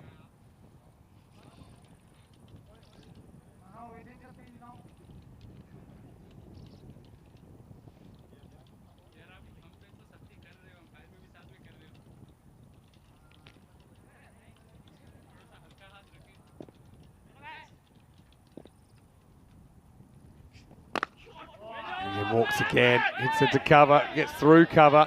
They weren't going to run, but they will now. And so Hill does the fielding. So Hill Grover really wasn't feeling particularly well. Has been suffering a bit from cramp, so that's why he's not behind the stumps in this game. Right now is the end of the over. So that's 57 for 2 after 5. And it gives us a chance to keep an eye on what's happening around the traps. I think I mentioned a few moments ago that the Knights versus Capitals is underway in Portugal. Late change there with Raja Saravanan coming in for the Knights, led by Lavisani. Lisbon Capitals, though, they were on fire earlier. Didn't lose a wicket in that first game, but they've already lost one in game 2. So yeah, you can mix and match. Rico taking care of that game at the moment for us, and there's still a game to go after that tonight as well. Sazib is going to actually bowl the last ball of his over because it was only 5 balls, and it's going to cost him because it's actually going to go for 4 as it gets smashed through the covers. So it takes us to the end of the over, and Burno is 60 for 2. Yeah, just a miscount, I think, by the officials. Then they were given their heads up. That over, which started reasonably well, ended up going for 19. Yeah, so yeah, right now, it's Amir Dar at the crease with Shan Ali after the Capitals finally did lose a wicket. But yeah, Coimbra Knights 2-2 so far. Capitals, they were 0-2, but they did win their first game of the night. So they're already 1-2. Potentially could catch the Knights on the table if they were able to get a win there. So that's already underway. Sakleh Mukhtar to bowl the next over.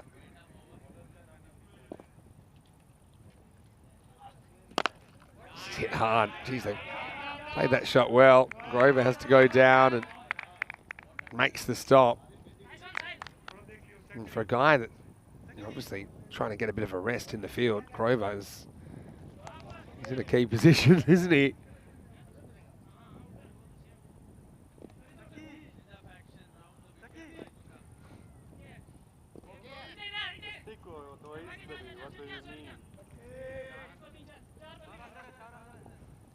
Looked up, around the wicket to the left-handed ruler. And gets full toss. Gets the gap, but doesn't really get the timing. And the mid-on, mid-off, pretty straight. So, it'll just be a single. The Portugal series, the idea would be to try and get the top 3 at the end of the round-robin matches. So 30 matches takes us through to the end of next weekend. And then Monday night will be finals night in Portugal on the 31st of July. This just hit straight to Zahid Mahmood, who threw it with minimal power, allowed them to get through for the single safely.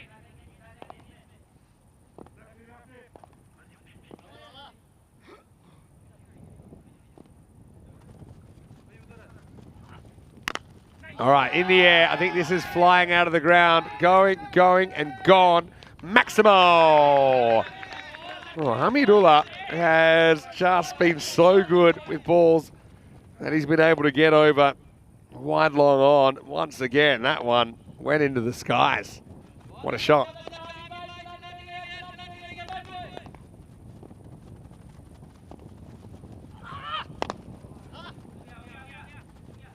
Now, no full toss, knocked away for one. So Josh has a really good question. His question is, he's working on coming over to watch some ECN live in person. Where would you suggest I visit to maximise my experience? Okay, well, I'll tell you first, and I'll put it in the chat in case you're missing me, Josh, unless you can reply and tell me you heard me. This is in the air. A lot of work for Grover. And he will get there. Just knocks it down. And yeah, I think this is a good stop. They'll just check it, but I think you can see he only touches it for a brief amount of time here, and then doesn't. He's clear of him by the time he goes near the rope. In fact, I don't think he ever actually touches the rope. So that'll be the end of the over, and the score is 72 for 2 after 6. Yeah, so Josh, I would highly recommend coming for the ECC or the ECL, which are the 2 tournaments at Malaga at Cartama.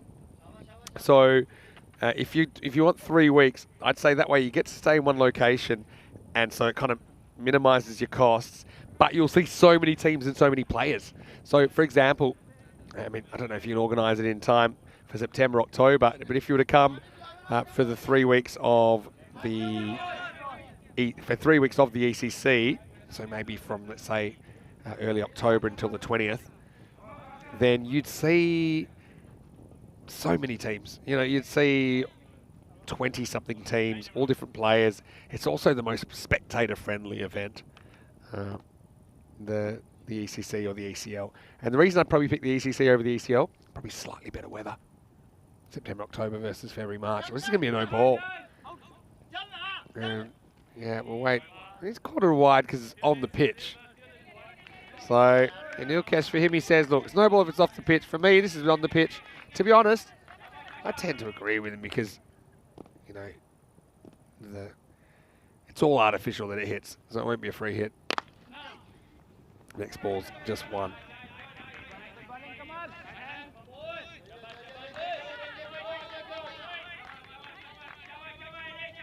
So yeah, I'd say maybe, yeah, October 2, I think is the start of Group C.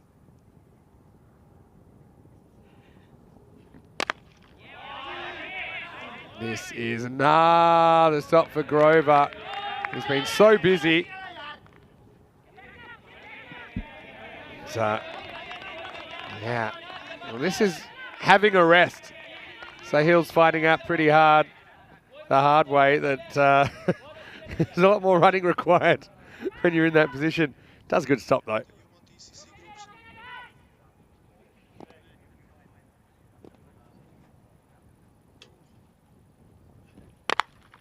Up in the air. This is another long chase in the outfield. just get a single. Yeah, so, Josh, this is what I'm thinking. If I were you, I'd be there for Monday the 2nd of October. Maybe get there on the 1st of October. Settle in a bit. We can meet as well, Josh. I'd be so happy about that. And then stay until the 22nd. We'll have the final on the 20th of October. And then stay another day. Anyway, this is up. It's in the air. It's a chance, though. Fielder comes around, takes the catch. Well done. Zishan Azim, the fielder. Kashif just wandered down, tried to smack it over long on, and it disappears. So, yeah, not really able to get the right connection there. And a nicely taken, nicely judged catch by Zishan Azim as well. And Kashif departs for 18, the score 76 for 3. That'll bring Shayan Khan to the crease. Just remember the late mail would be, in case you missed it, Riaz Afridi not in the lineup. He thought he was playing. When they submitted the team list, he was not on it. And nobody noticed, even though it was double checked apparently. So no Riaz. He wanted a rest, middle game. He ends up getting a big rest. And yeah, for Burno, that will probably irritate them even more, because just looking at when we'll see them next. It's not for a while. Well, there you go. This is a guy, came out, smacked him from the ball one before, does it again. Shayan Khan goes Maximo, and what a way to start his innings. That was a bullet off the mat. I was just going to say, Burno, don't play again till Wednesday. They have 3 games on Wednesday coming up.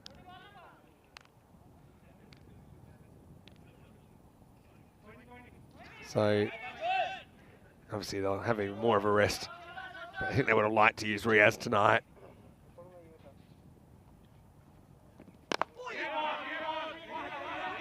Now worked away, gets past the bowler. This is Kamal Singh. Just doing the bowling at the moment. His over goes 1 for 11, and after 7, the score is 83 for 3. Well, higher powers might have stopped for a rest on the 7th day, but we don't here at ECN. We'll be back tomorrow, and well, finally I'll get to have a look at Prague CC close up, because they played 6 matches before I got into the commentary marshmallow. So we've got a rematch of a Prague CC Bohemian. It's last year's final. Also, we'll get to see the Tigers in action tomorrow. The Barbarians will feature later in the day. So it all starts tomorrow, back to the regular starting time, because it's just 5 matches, 7:15 a.m. GMT, which is 9:15 in Central Europe, and 12:45 p.m. in India. Join us for more European Cricket Series from Czechia. Yeah, Josh saying if it doesn't make this year, you can plan for next. Yeah, for sure. It's a great tournament. I mean, ECL is probably a good one as well. Try the same thing. That would be around the end of February. But depending on what's easier for you. I know you're in the US. ECL is also a really fun tournament with some high-quality cricketers. I suppose the ECL, because you're going with your club, it's guys you're really close to. In the national teams, yeah, you get close to each other, but something about playing that grassroots cricket together, I think bonds you a bit tighter. I think often you have rivals coming together in national teams, and you can get some weird dynamics sometimes. Sometimes, not all the time.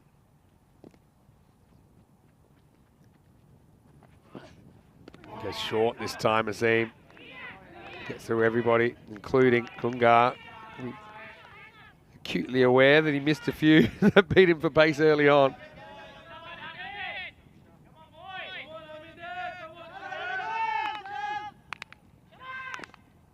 Azim, I like what he brings to the table actually for Bohemians. Got Farhad up their sleeve as well. I'm a bit surprised he hasn't bowled yet, but maybe they're thinking of bowling as a death option, but at best he'll just get one over now. Shahaz Farhad. All right, this is trouble. Bowler's ball, and he takes it. So Azim, he's caught well. And this is just a pull gone wrong. It's cut away from him a little bit. Ends up hitting it straight up in the air. And that was that. Hamidullah, say he struck the ball pretty well for his 36 off 19. Yeah, but this one ends up in the middle of Scott Page Field. He goes up and yeah, a little bit of a sneaky look, saying, hey, are you trying to run towards me then? He wasn't. But I think because the bowler was looking at the ball, heard the footsteps. Anyway, Ullah does his job, I suppose, at the top of the order. He departs in the 8th over for 36 and the score 84 for 4. This brings Varun Mehta to the crease. He's a pretty good guy to come out at number 6. Mentioned who's not playing. No Ratul, no Riaz Afridi. But still, I mean, you've got Mehta at 6. Shows they've got a bit of depth in their batting lineup.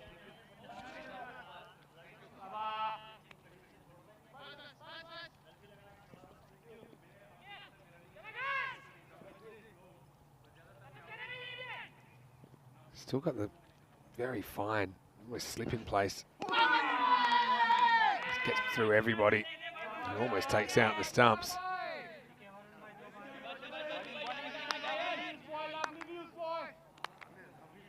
Watch it seam back, and that's why it beats the inside edge of the bat.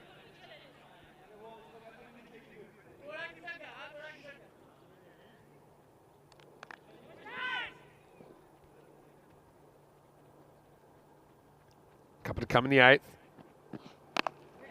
Slightly slow ball, I think, that time for Azim. He's a clever player. Mehta gets off the mark at the 2nd attempt.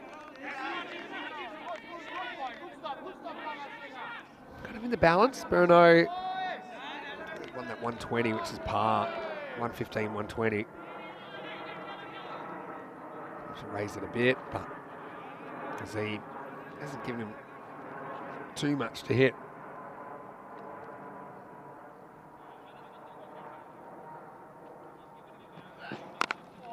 This is whacked away, square of the wicket, and that's going to be 4. Just what the doctor ordered for Burno. Takes us to the end of the 8th over, so Azim does a good job. But goes to the boundary last ball. He finishes with 1 for 20.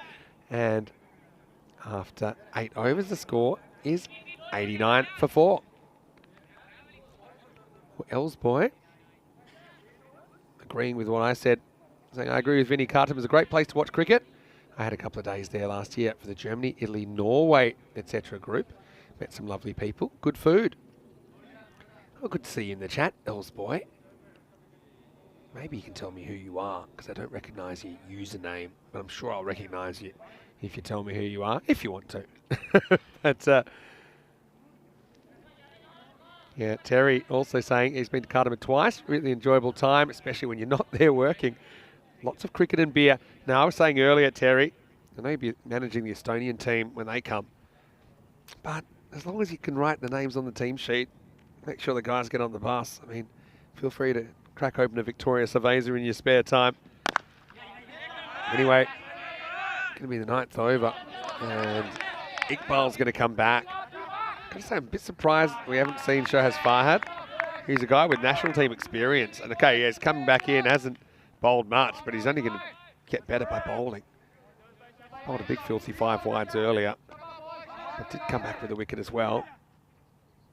Yeah, so if you've got 3 weeks, 3 weeks is a good stretch as well. I'd say 1st to the 21st of October, something like that. 1st to the 22nd of October. I'll even let you come with us for our Carvery Sunday meal. How about that? It's a tradition. Oh, this one very close to the outside edge. Shayan Khan can hit a long way, but he's a high risk, high return kind of proposition, isn't he? And Terry, who's in the chat right now, is there with Danny, and yeah, proudly, and Phil G as well, by the way, proudly drank the bar out of beer one day at Gartama, supporting the sponsor's product. Oh, that's a proper swing and a half from Cheyenne. Well, if he'd hit this, might have hit the golf clubhouse because he's really launched it. But he gets nothing but fresh air. Iqbal just looks pretty focused. He's pretty relieved that there's no bat on ball there. All right. Well, Cheyenne, he's not changing his approach.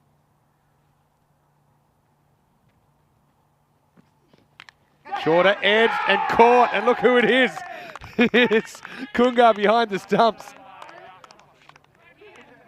And it was a huge edge. He went shorter. And Kunga, I guarantee you his heart was in his mouth as this is going through. Right there, it's up above his head, and he jumps, and he gets it in 2 gloves. Not clever bowling by Iqbal. It wasn't going to give Shaim anything in this spot. He's saying, I said, you're going to do that, I'm going to do this.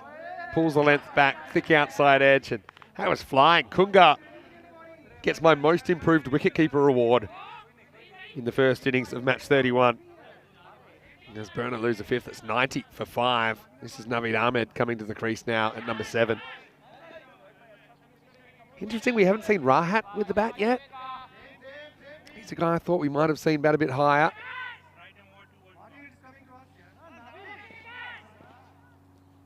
Couple to come in the 9th. No problems with time, I think. Here's Iqbal. Back cut by Naveed for a single.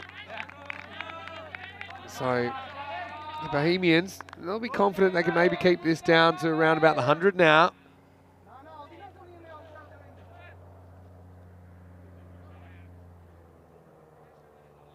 Iqbal's been brilliant, 2 for 10. I was a little bit surprised they didn't bowl him out in the 3rd over, but they said, no, we've got other guys we think we can rely on. We'll bring him back towards the end. Here's the last ball of his spell. That's a good one. Once again, Mehta trying to be a bit cute. It's the end of the 9th, and Bruno, 91 for 5. Excellent stuff by Javed Iqbal, who finishes with 2 for 10. And there were just 2 runs off that over. And had a wicket in there as well. Great work. Now I'm curious to see who they're going to bowl in the last. Do they give Shahaz Farhad a bowl? There's their options. Wasim Sada, 1 over for 8. Be a decent option. I think that's what they're going to go with, Wasim Sada. So yeah, Farhad. Maybe I just feel they can't rely on him at the moment because of his control issues earlier.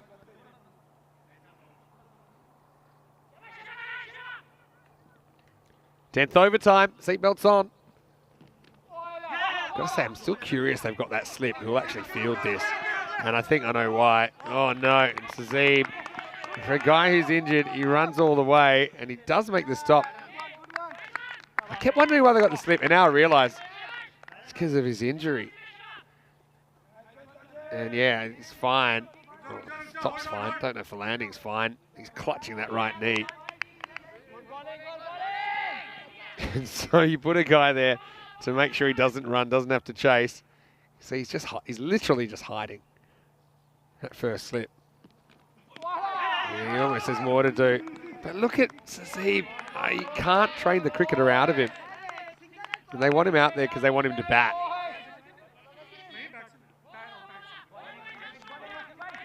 But yeah, he thinks he's going to have to go get this one as well off the pad. But he survives.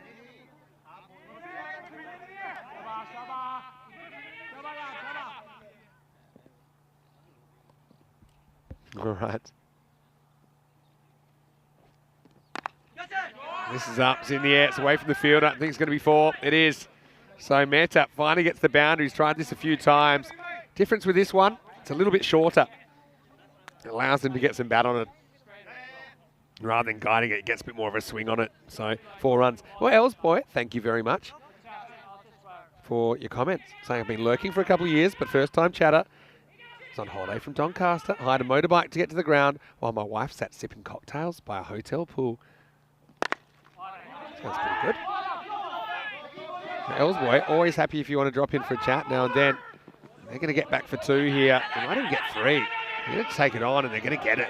It's good running, good awareness. Brings up the 100 as well for Burno. So Elsboy, did we meet? That's my big question. Did we meet? Did I stop by for a chat? Always love chatting with the spectators there at Malaga. It's one of the highlights. A lot of youngsters as well.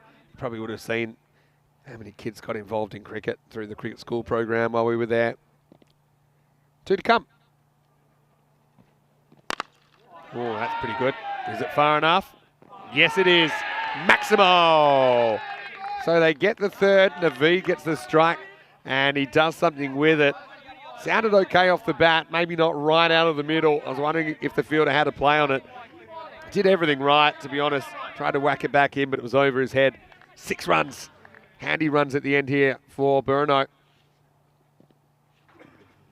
Last ball coming up. Oh, thick edge. That's probably at least 4. And it's gone all the way.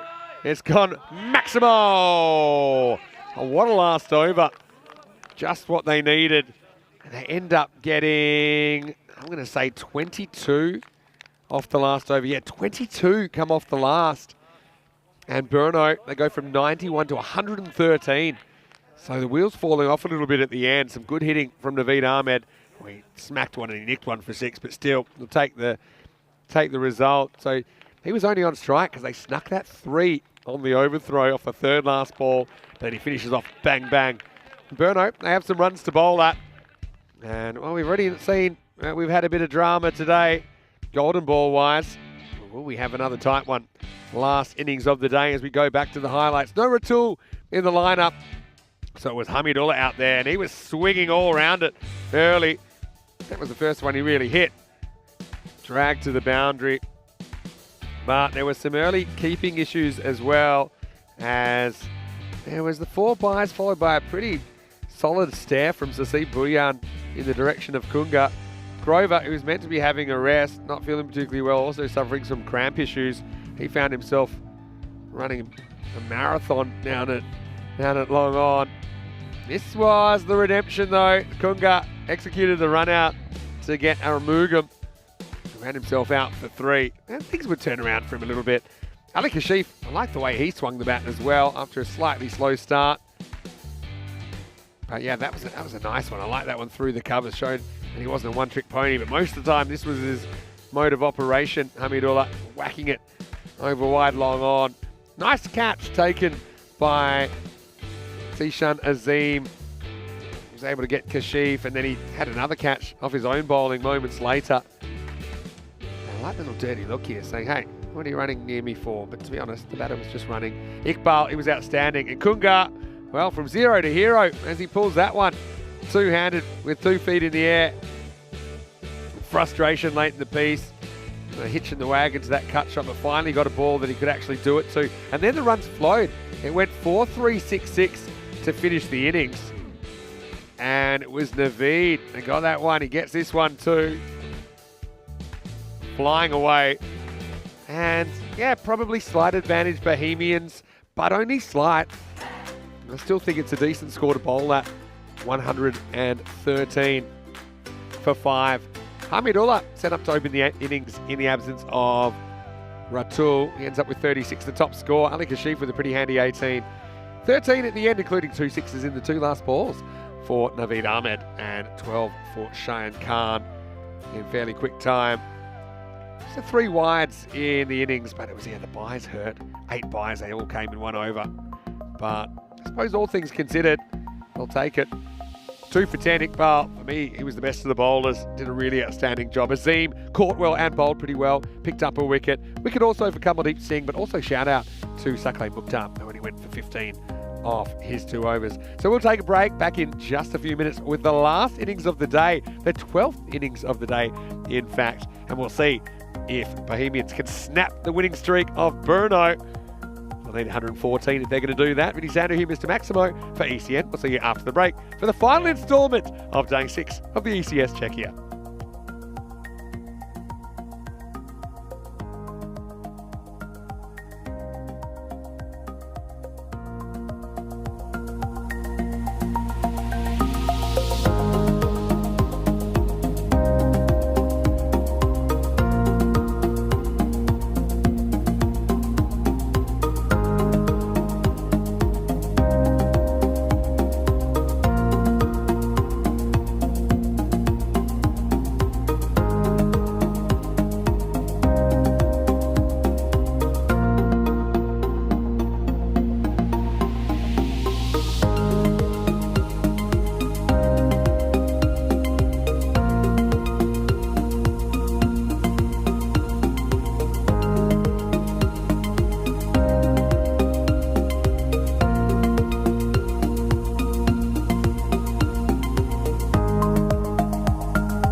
The European Cricket Series is proudly brought to you by HCL Software and Bizaway. Hello and welcome back to Prague. Great to have your company. It's been a long day, but it's been a great day as well. In fact, it's been a day where we've broken our golden ball streak at 286 with a dramatic finish involving the team that are going out to field right now. Brno getting over United, who played their third golden ball on the network. Got a 1-2 record in them now. But yeah, Bohemians, they've also been really good. We've seen them later in the day.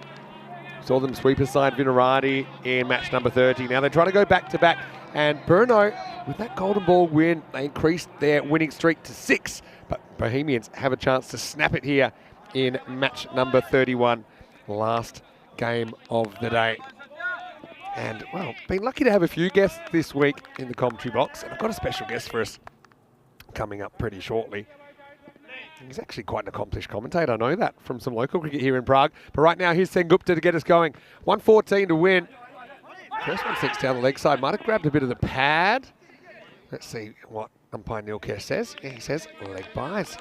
Now here's a man with some pretty long legs, but he's a bit more than just a 2-metre Peter, as we call him at home. It's Dan Casey from Prague Cricket Club. Dan, welcome to the broadcast. Hi Vinny, thanks for having me, and welcome to everyone to Prague. It's great to have you all here. Yeah, it's great to have you in the box after done a fair bit of work this year in commentary. This one doesn't get the wide.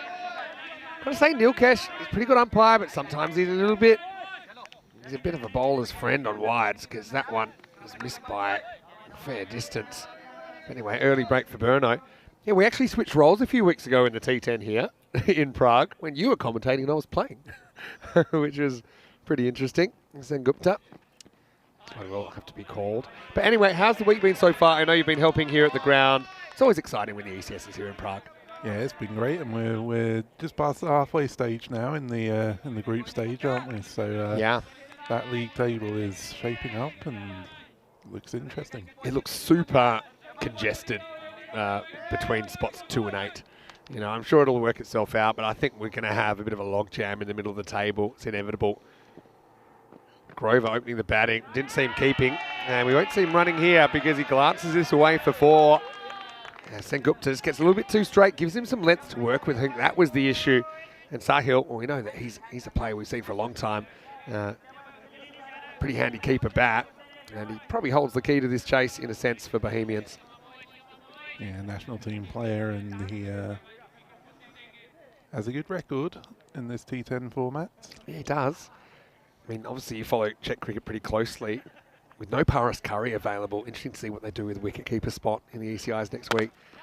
So swings probably would have been a wide, but instead it's just a single. So are we going to see you on the park during this tournament, Dan? It's quite possible. Yeah. My team, PCC, we're top at the moment, 6 wins out of 6. But been on the bench for a little while though, you guys, haven't you, for a few days? Indeed, we banged out those. Full toss. Go on the hit again, but fumble, so they'll get a single. Yeah, so 6-0, you were very good early. Yeah, the 6 games on Monday, Tuesday, and then I think we're back tomorrow. Yeah, you are. It's my first time to see you guys up close and personal this year, but obviously seen a fair bit of you before. In fact, every time I've come here, you guys have won the series. Last ball of the over, he goes and fetches it, and he's going to bang this sideways.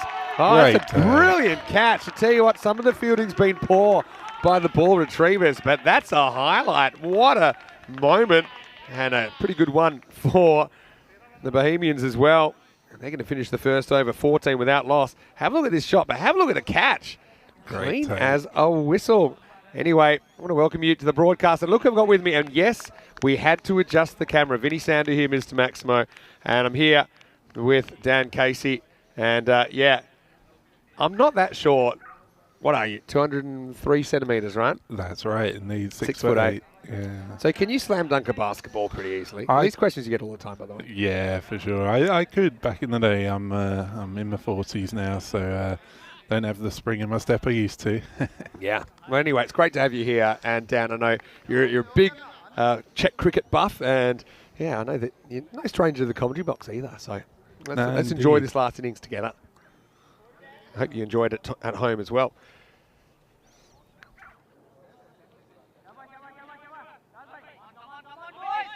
So Mahmood didn't have to do too much in the first over. It was the Sahil show, but he's going to face up. Mishra is opening the bowling. Now, I don't know if you realise this, Dan, but nobody has a Freedy in the lineup for Burno this game. He was rested for their second game out of the 3 today, but for this game, it was actually an administrative error. They didn't list him in the team sheet. Anyway, there's a finger on this. It'll hold up, but not enough to stop it going for 4. So Mahmood is also a good striker of the ball. Mishra, not the worst ball ever, to be honest, but just hit back down the ground. This outfield so fast, results in 4 runs. Yeah, and obviously missing Ratul as well, the tournament's leading scorer so far. No Ratul, no Riaz Afridi. Yeah, so they just forgot they literally forgot to put him back in the lineup. They remembered to swap Ratul out, but they forgot to put Riaz in. This one is scored a wide, I think correctly so. Mishra does get some decent outswing. Anyway, now maybe tell us a bit about your story, Dan. How did you end up in the Czech Republic? Where did you live before that? Maybe a bit about your background. So yeah, I was in England after university, living at my mother's, and just thought there's got to be a bit more out there. I knew a Czech friend from university, and so I visited here a couple of times and liked the look of it, and moved over here in 2008. Hooked up with the cricket club quite early for a good way of, socialising, meeting new people in the 15 years area. ago now. Yeah, 15 years ago this year. Wow.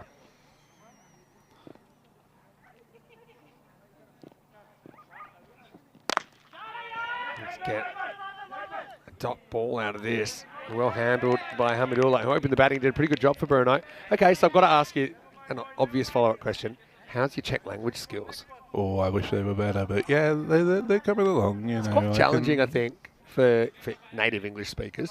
Yeah, it's a bit different, but got to have the attitude that 10 million of them can speak it. So yeah, that's true. It's not impossible. It's always harder learning things when you're grown up, though, compared to it's amazing what kids can do with languages. They can learn as many as you like if they're young enough. Actually, speaking to Riaz, I mean, his partner. Native Czech, and so his 3-year-old son, he said he's a fantastic translator. Yeah. Because you say, how would you say this? And the kid, as quick as you like, is able to make the translation from English to Czech or Czech to English. Time sneaks down the leg side. So, okay, and once you came over here, was it an easy decision to stay?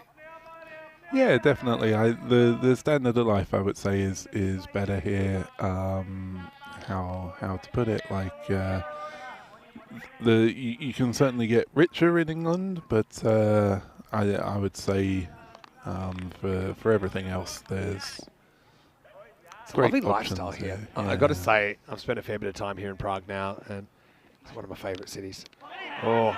There's a little bit of inside edge, and you can see the frustration of Varun Mehta, who does get a glove to it, but it's only a fingernail. The leather equivalent, as that still goes to the boundary. This field is so fast. I mean, you've been here a long time then. Have you ever seen the field this fast? I mean, it goes like this at the, about this point, the second half of each summer. It obviously dries out, and then it becomes a bit of a run fest locally. And obviously the standard is ever improving here, so it's great to see that the guys are able to take advantage as well. Yeah, for sure. Certainly pretty friendly batting conditions, I think. I mean, it always is these days, isn't it? We're seeing such an improvement in the run rate compared to when we were here in May 2 years ago. Early June last year as well. Also, the boundary, I think now you kind of right set on your ECS stand, you're 50 metres from the centre of the pitch. Anyway, it's the end of the second over. And it's 26 without loss. Looking at the table, that's a table that you'll be happy with because Prague CC sitting at the top. But yeah, Burno get the win here if they can, and they'll go top of the table. That's true. Burno, after this, will play 11 of their 14 games. Obviously, they tend to play their games in clumps, and the reason is because of the travel, that they have a 2.5-hour journey from Brno to Prague. But we'll see them again on Wednesday. They'll finish their group campaign on Wednesday. So, yeah, looking forward to seeing how that pans out. But yeah, anyone's guess what the fall will look like. I think you're the only team I could say with any certainty will be in it. And even then, you know, we've seen teams go up, we've seen teams go down just as quickly here on ECN. Start of a new over, and this is Cheyenne Khan who's going to bowl it. Last over of the power play. So Dave has a question for you. We've got a few questions coming through on the chat. He wants to know, where are you from originally? So where are you from in the UK? Staines, famous for Ali G, West Staines near London. So I played for Staines and Leyland when I was a kid. Oh, slightly slower ball, worked around the corner, going, and 4 runs. So Sahil Grover, he's a man, you've got to get him fairly quickly if you want to have a good result. Bruno trying to make it 7 in a row. Okay, so growing up in Staines, what was that like? And what got you into cricket in the first place? I guess my dad, he was a member of the club, so yeah, at whatever point, he just started taking me down for the evenings when the youth training was on, and it was, yeah, great way of growing up, right? To get regular training, a couple of evenings a week. Yeah, it's the leg by signalled here. I think this one was just heading down the leg side, and we've actually seen you before in the ECS, haven't we? Very briefly. On occasion. I'd like to see you out there again. I mean, one thing about Prague Cricket Club, such a huge amount of members. You guys field 3 teams, right, in the local competition. 2 of them in the top division now, right? Indeed, we the Kings and the Rooks team, they finished in the top 4, so qualified for the semi-finals this year. Yeah. These guys, Bruno, knocked out the Rooks team in the semi-final, and then the Kings avenged the previous season's loss. And yeah, against Bruno. You see right here, a pretty competitive final. I saw it went down the very last over, second last ball, right? I was following along. Unfortunately, I flew in about an hour and a half too late. Otherwise, I might have been able to get down for that one. This is going to be dragged leg side, long chase, unsuccessful chase for Ali Kashif. And I tell you what, some of the fielding by the ball retrievers has been incredible, and I'm going to single him out there. Who we got down there? Do you know who we got that down there? No. Long way away from me, but sensational fielding. Also, pretty decent power play this for Bohemians. Just the kind of power play you want when you're chasing a score like 114. Haven't lost a wicket, and they're up ahead of the rate now. So Dave just saying he's from Bristol, but he lives in France now. Edged and away from the keeper. Nothing that Menta could do about that. So yeah, frustrating time for the man with the gloves, and really for all Burno supporters as Bohemians hit 40. I think, Dan, we'll stick some gloves on you. I think that maybe you could have touched that, but not too many others. We had a really tall wicketkeeper last week for Luxembourg. Their captain, Just Mays. You might have seen here in the C Cup before. He's about 6'4", 6'6". Yep, I think maybe 6'6". But yeah, I always think being tall is not necessarily a disadvantage of getting low. It's something that people tend to say. This is hammered down to Hamid, but he's got it covered. End of the power play, end of the third. It's 41 for no loss. And yeah, so I just think it's something that's not necessarily a disadvantage, because as long as the arms are all in proportion, you should still be able to get low. I think it's only an advantage. Well, this is something that's pretty exciting, because we reset the golden ball counter, and they're the first 10 golden balls. We started page 2 because Bruno getting over United. He matched 29, 1+ run out, and it was dramatic. Did you see the golden ball? Did you see what happened? That was a sensational match, wasn't it? Did you see that the batter, Abimanyu, he didn't touch his bat correctly when he was turning for the second? So as he came back, he realised, and he actually had to go back and touch it again, and that cost him vital metres, and eventually was run out going for the second, despite a big keeper fumble by Varun Mehta. Incredible scenes. I've never seen anything like that. Naveed comes on, no fine leg, intelligent batting from Mahmood. That's such a smart shot, and the field does the rest, 4 runs. Great work again down by the ground staff down there, and yeah, delightful little flick into the gap. And Dave's got another question for you. Following up, he said, Dan, do you know if Bristol has a cricket club because Gloucestershire play on the Bristol County ground? Saying he left England a long time ago. Oh, does it again. This is such smart batting, and they're going to have to plug that gap now. Naveed Ahmed, who's a pretty good bowler, and there's nothing wrong with this ball. It's outside off, but on this pitch, he just holds up nicely, and he just taps it around the corner for 4 more. I said, do you know if Bristol has a cricket club? Or you've been away a long time as well, right? Oh, absolutely, no doubt. Bristol has many cricket clubs, I would say. Yeah. It's a popular sport in that region of England, and yeah, he does try it again. They put a fine leg in, but he's going to toy with him. And it will be cut off by the deep backward square, so they'll get back for 2. I've got a question from Michael Dowd in the chat. Now they're going to get 3, and they're going to steal it with the ball in the middle of the pitch. And if he threw that, they're probably going to get a 7. This is crazy. This is the ECS for you in a nutshell. I mean, expect the unexpected. Brings up the 50 as well for Bohemians. But have a look at this. Mishandled. And because no one goes for it, they say, well, in the time that you're going to take to get to the ball, we can probably run. That's ballsy, though, isn't it? they saw the chance and they took it. I think Sahil must have heard me. Because I said, you don't associate him with moving very quickly, but he's picked up his game right on cue. Now this might have been really close. They will get an overthrow once again. We'll come back for a couple. Is that Cheyenne again down in the point region? I think he's probably just in. It's hard to say with the bowler in the way.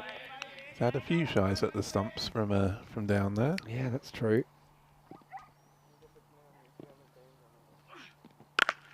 Now cracked away through the offside, and that's going to be 4. It's going to bang into the microphone.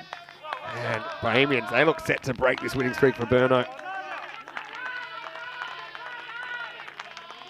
Fantastic connection, that. I've got to just give you a quick one. You know that running when they snuck the 3? Here's the bad news. There was a short run in there, so in fact it was only 2. I thought maybe the scorers had missed it, but in fact they're all over it. Now pitched up. This is hit hard into the gap once again. Let Scott Pagefield do the rest. In fact, that's on Hugo Banksfield and still travelling. And Bohemians, this opening partnership out of control at the moment. 61 without loss after 4. What a start, Dan. Fantastic stuff. And he's calling for a replacement bat. I think he doesn't need it. Yeah, that one might be on its last legs. So Michael has a couple of questions here. Where do you see Czech cricket in 5 years? And do you see a chance to integrate cricket into the school curricula of sport in Czech schools? So a couple of development questions there from Michael. Those are excellent because, yeah, as the development officer, it's been very interesting getting to understand the landscape that we're operating in. I've been in the role for 7 or 8 months now. And so the first question, in 5 years, I mean, the biggest problem we face at the moment is we have more cricketers than places to play. So every weekend it's a scheduling nightmare. We have to and that's shuffle pretty through. Common across Europe as well, as the game has grown exponentially over the last 10 years. Cricket's one of those games you kind of need the pitch. It's important. It's not just getting an area to play, but the pitch is so important to putting a game on, a hard ball game on. Anyway, time for start of a new over. But yeah, I'm interested to get your thoughts. Maybe expand your thoughts after this ball. Romarao comes on, it's a half tracker, but I thought it might work out. It's going to fall into open space. Oh, and well, I was going to say they're going to get 2. They might get 3 if they want to, but they're spooked in the end. So it's just a long 2, and he always knocked that over the boundary.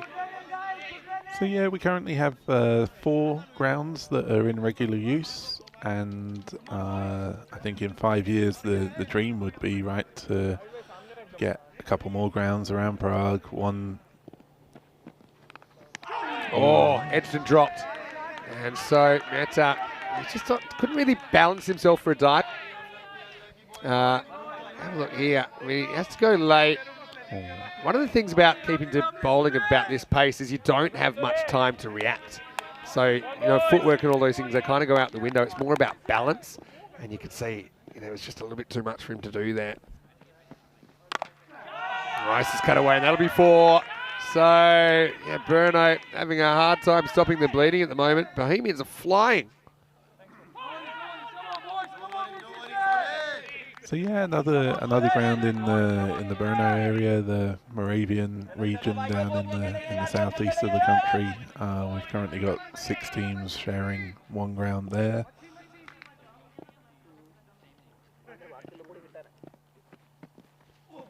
Oh, good take. Probably to that time because that was a tough one, the low bounce. Yeah, it's a goal. And we also have teams from 3 cities around the country: Ostrava, Česká Budějovice, and Pilsen that play in the league structure. If we could get grounds in those places as well, I mean, we've shown over the years. This is up, it's in the air. It should have been caught, but it's dropped. And you see, spent all his energy getting there, but he couldn't hold on. And the writing's on the wall at the moment. And so, 1 ball left in this over. Couldn't get off his feet there, could he? Now, sure, another top edge, floating in the air, another chance. We don't know if it's a chance in the end. He's going to run away for 4. Oh, such a teaser for the fielder, but that will be the end of the over, 73 without loss. So, yeah, Vinny Sander here, Mr. Maximo, as we get halfway through this innings here with Dan Casey, and getting your thoughts about development in the country. Of course, not an established sport here. Certainly, I think demographics play a large part in the expansion of cricket, not only in Czechia, but across Europe as well. And I suppose a lot of it is just getting the word out there. So partly it's about getting into youngsters, which is always difficult. I mean, sometimes I think we might have to wait a generation until the children of the current player group, or most of the current player group, grow up with Czech kids and maybe convince them to play cricket or to try cricket. And hopefully that ties in with more of it going on and more of it being seen. But it's tough. Yeah, it's also about letting people new to the country know cricket exists if they have come from cricket playing countries. Well, this is hit. It's hit very hard. It's a sight screen buster. In fact, it's lodged in the sight screen. That's going to be a tough one to get. Maximo, don't think I've seen that before. I might have to hop off the mic and help them out over there. But you're the man for the job.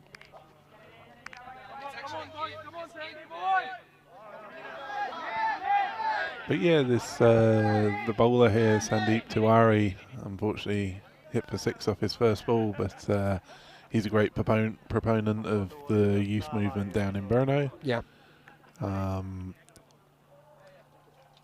And obviously we have Chris Pearce with his Cricket Academy, which is doing fantastic work. Chris is doing great work down there. I hope to see Chris back maybe on ECN sometime soon. He's a fantastic keeper. We were just talking about it earlier that the Friday, the finals day, there'll be the hour break for the cricket school project, and he'll have the kids out there playing, so we're looking forward to that. Yeah, that's fantastic. So, meanwhile, this game's rocketing along for Bohemians. Tiwari tries to stop the bleeding. I think that Mahmood is carried away with that shot now because there is a fielder blocking it, but he's starting to feel like he can do it any time. Yeah, he almost chopped on there, didn't he? Yeah, it's a bit of a risky shot to play. It's good if the reward's there. If there's no fine leg, then fair enough.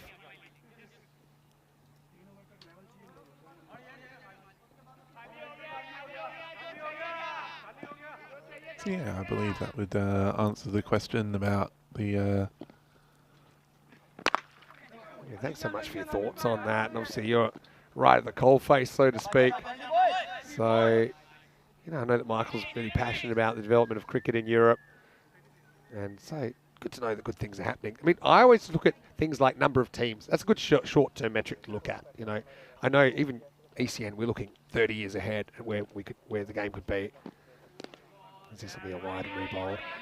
But, in the short term, almost every country I go to, and I go to 20-plus countries a year, I'm seeing more teams, and Czechia is a good example. To here now, you're up to 24 teams in the organised T20 competition. Just seeing the improvement of teams like United, for example. This is stroked away nicely in the shadows.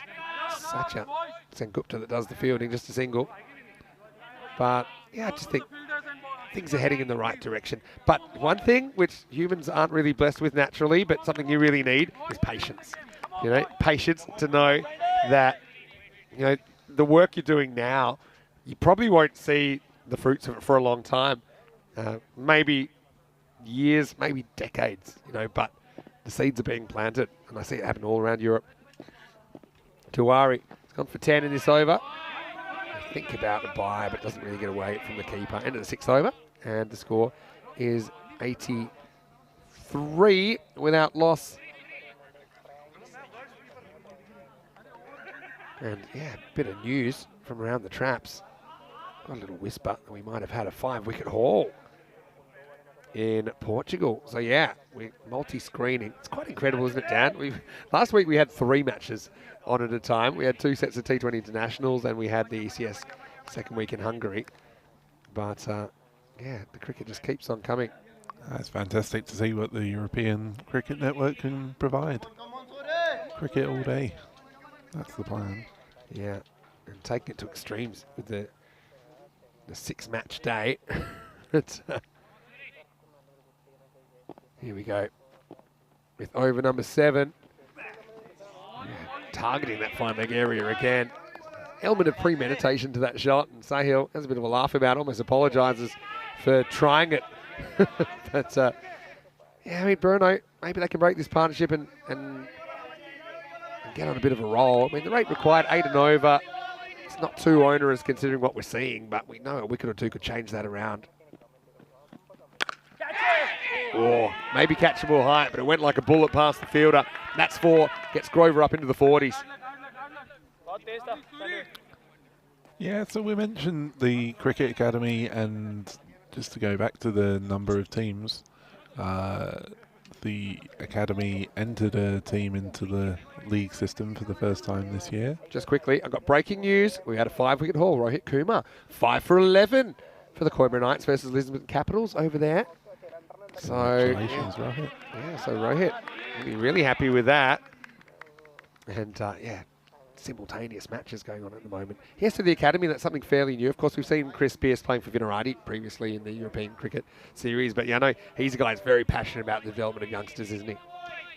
This Academy team, it was a group of, I'd say, between 13, 16-year-olds.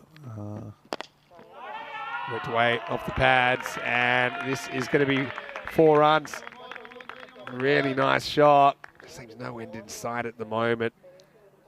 Bruno mentioned that shooting themselves in the foot with an administrative error on the team sheet, keeping Afridi out. They'd love to throw him at these 2 right now, but he's sitting on the bench. And Grover has made his way to 47.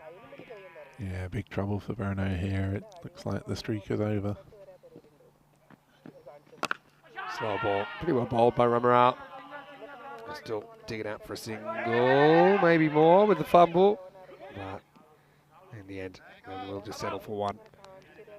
Yeah, so I'm super excited to see the Academy team on Friday. And you know, I've been involved with youngsters here before. I mean, getting the numbers out, particularly, family members of active players in the Czech competition.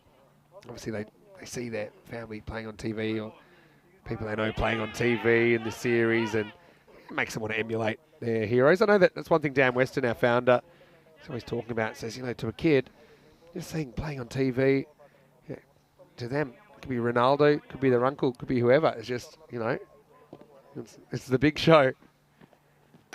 Slower ball goes straight through. Well bowled by Ramarao, who hasn't had too much to cheer about. I wouldn't say he's cheering right now, but he does strike with his very last delivery. Bohemians finally have their opening partnership disturbed, but it's been a good knock from Zahid Mahmood. He goes for 37. It's 93 for 1.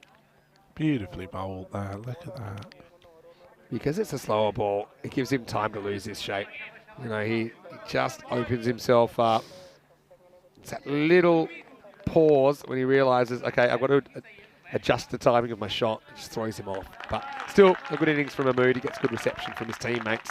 As Sazi Bhuyan on one leg comes out to bat. As we look ahead to tomorrow, I said that, some higher powers took a break on the 7th day, but we're not one of them because we'll be back.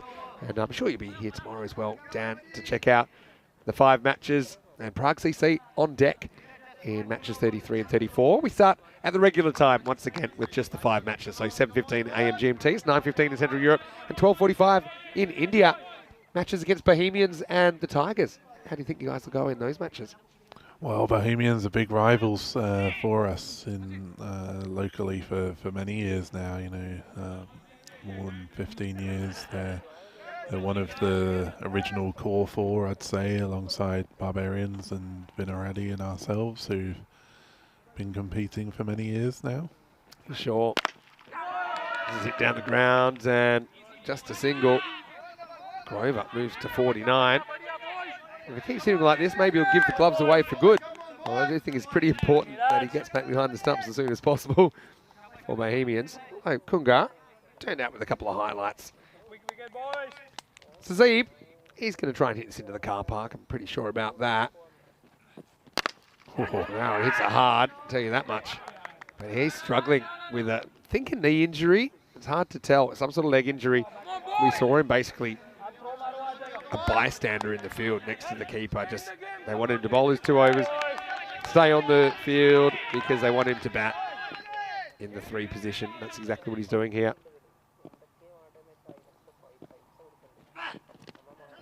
Next to the pad. I think this is a leg by, otherwise it'll be his 50. And wait for the single. The signal, it is a leg by. So he'll have to wait to score his half century. So those academy games in Division 3, they were so heartwarming. You would have really appreciated following those games. A lot of great performances. Yeah, no, I've heard it's wonderful to see them actually getting out there and actually playing some competitive cricket and putting what they're learning into some action. You know, I think that's the thing. You can train, you can do drills, you can learn about lots of things in theory, but you want to get out there and test yourself in a match situation.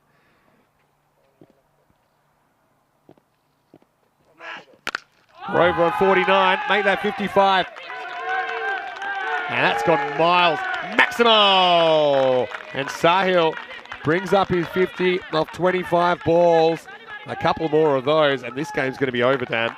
That's a fantastic swing. Absolutely everything behind that shot. Great connection. It's gone miles. That just made a different sort of a sound, didn't it? Just quickly, want to say before we go, which might be sooner rather than later, big hello to Ollie, who's in the chat right now. And yeah, he's a big follower of ECN. Nice shot as well. That's probably 4 as well. Yeah, he's really timing the trousers off some of these now. Have a look at that. Bang. Stays leg side of the ball. Drills it through mid-on. And yeah, well, Ollie, he's received a gifted membership. And that's why he's in the chat saying, how did that happen? He's planning to come to the ECC in September, by the way. So hello, Ollie. So what happens, there's certain people, especially Kroom, Kevin, in the chat, when there's a 5-wicket haul or a hat trick or 100 or a 200 score for a team, he will gift a membership. So it's just like a few bucks a month to support ECN. And the funny thing about it with YouTube is you don't know who you're gifting it to. So it goes to someone random. So Ollie, congratulations. You're in. He's in green now. Looking good with your crown. So yeah, hopefully you might want to keep that up. And yeah, Ollie, look forward to seeing you in September. So yeah, congratulations. You're part of the club. All right, this time Bhuyan goes up, hangs in the air a long time, but the fielder there, Hamidullah, can't get there. Find the drop zone.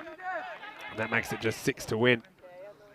Well, Dan, I'm going to say in advance, thanks so much for joining us in the commentary box, because the way things are going, yeah, conversation might be cut short. It's been a real pleasure, but as you say, I think Sahil might fancy ending this game off the next ball. Maximo to win. And he just leans, and that one is going, gone. Game, set, match, Grover. What a performance, 65 off 27. And maybe enjoyed running around on the field. Got those legs fresh. He certainly looked on board in the chase. He dominates. And Burno, their winning streak is capped at 6.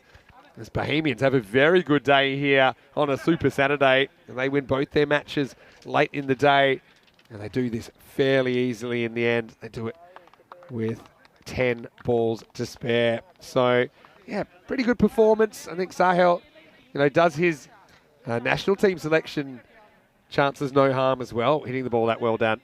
They're a strong team, Bohemians. A lot of weapons in the batting lineup and the bowling lineup as well. So we want to keep an eye on over the next few days. Yeah, we certainly will. But plenty of cricket still to come. Let's go back and see the highlights. 114 to win. We thought it was game on, but of course, Noah Freedy with the ball is different. Tell you what, that fielding from the ball retriever, I think he might get a call up at some point. You've seen some of the fielding we've seen over the first week or so. Been a bit hit and miss. And that was kind of the case as well. But Bohemians, they had an attacking approach. What I liked about this innings, they went attacking. They went like they were chasing 140 or something like that. And they said, look, we've got wickets in hand. They're also really intelligent with the way they manipulated the field. And those strokes really showed its fine leg, didn't they? Yeah, Zahid was taking advantage of the gaps in the field, and it's very intelligent play, bringing up back-to-back boundaries.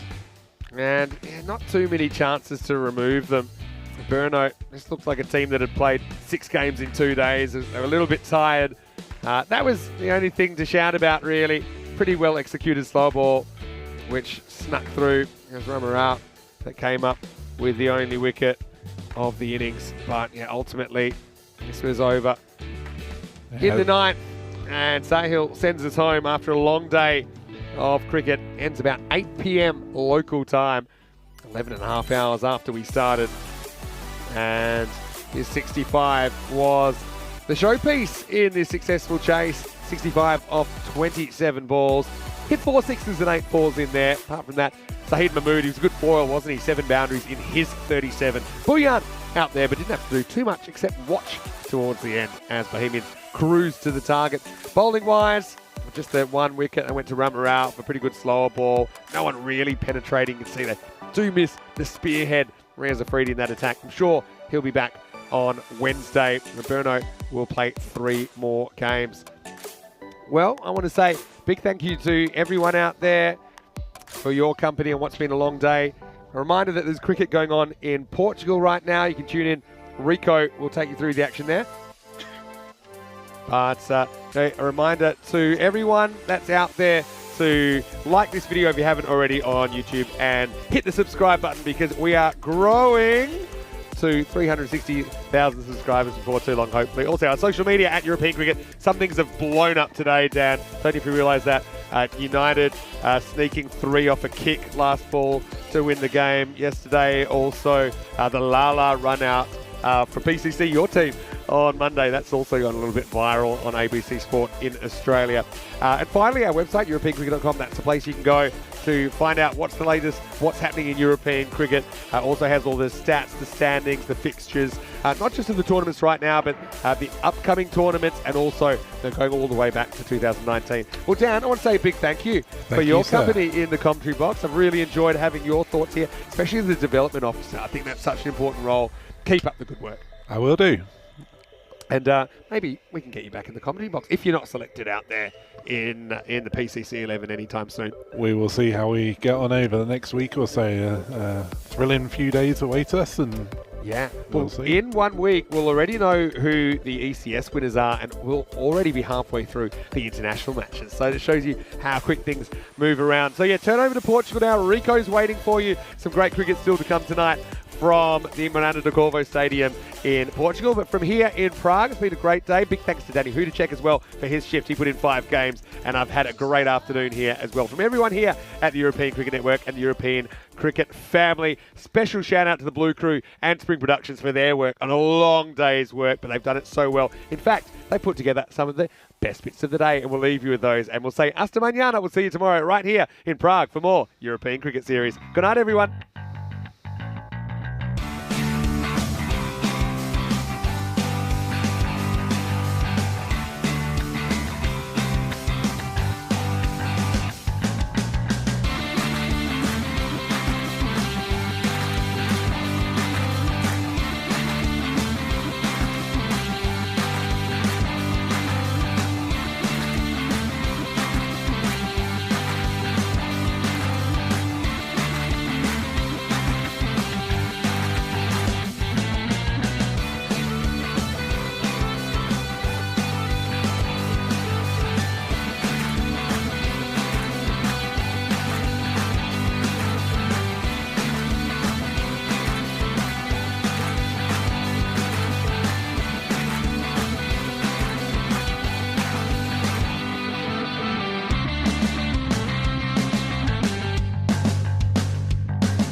misses out on this.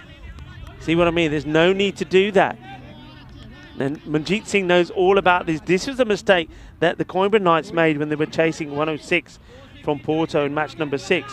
Manjeet Singh 45 was a set batter. They just never gave him the strike. And he was left stranded, not out. Got to play smarter. Bat on ball. Take the single. Okay, that will do. Means that there'll be a ball to face here from Manjeet, and Manjeet will be looking to go after this from Deku for sure.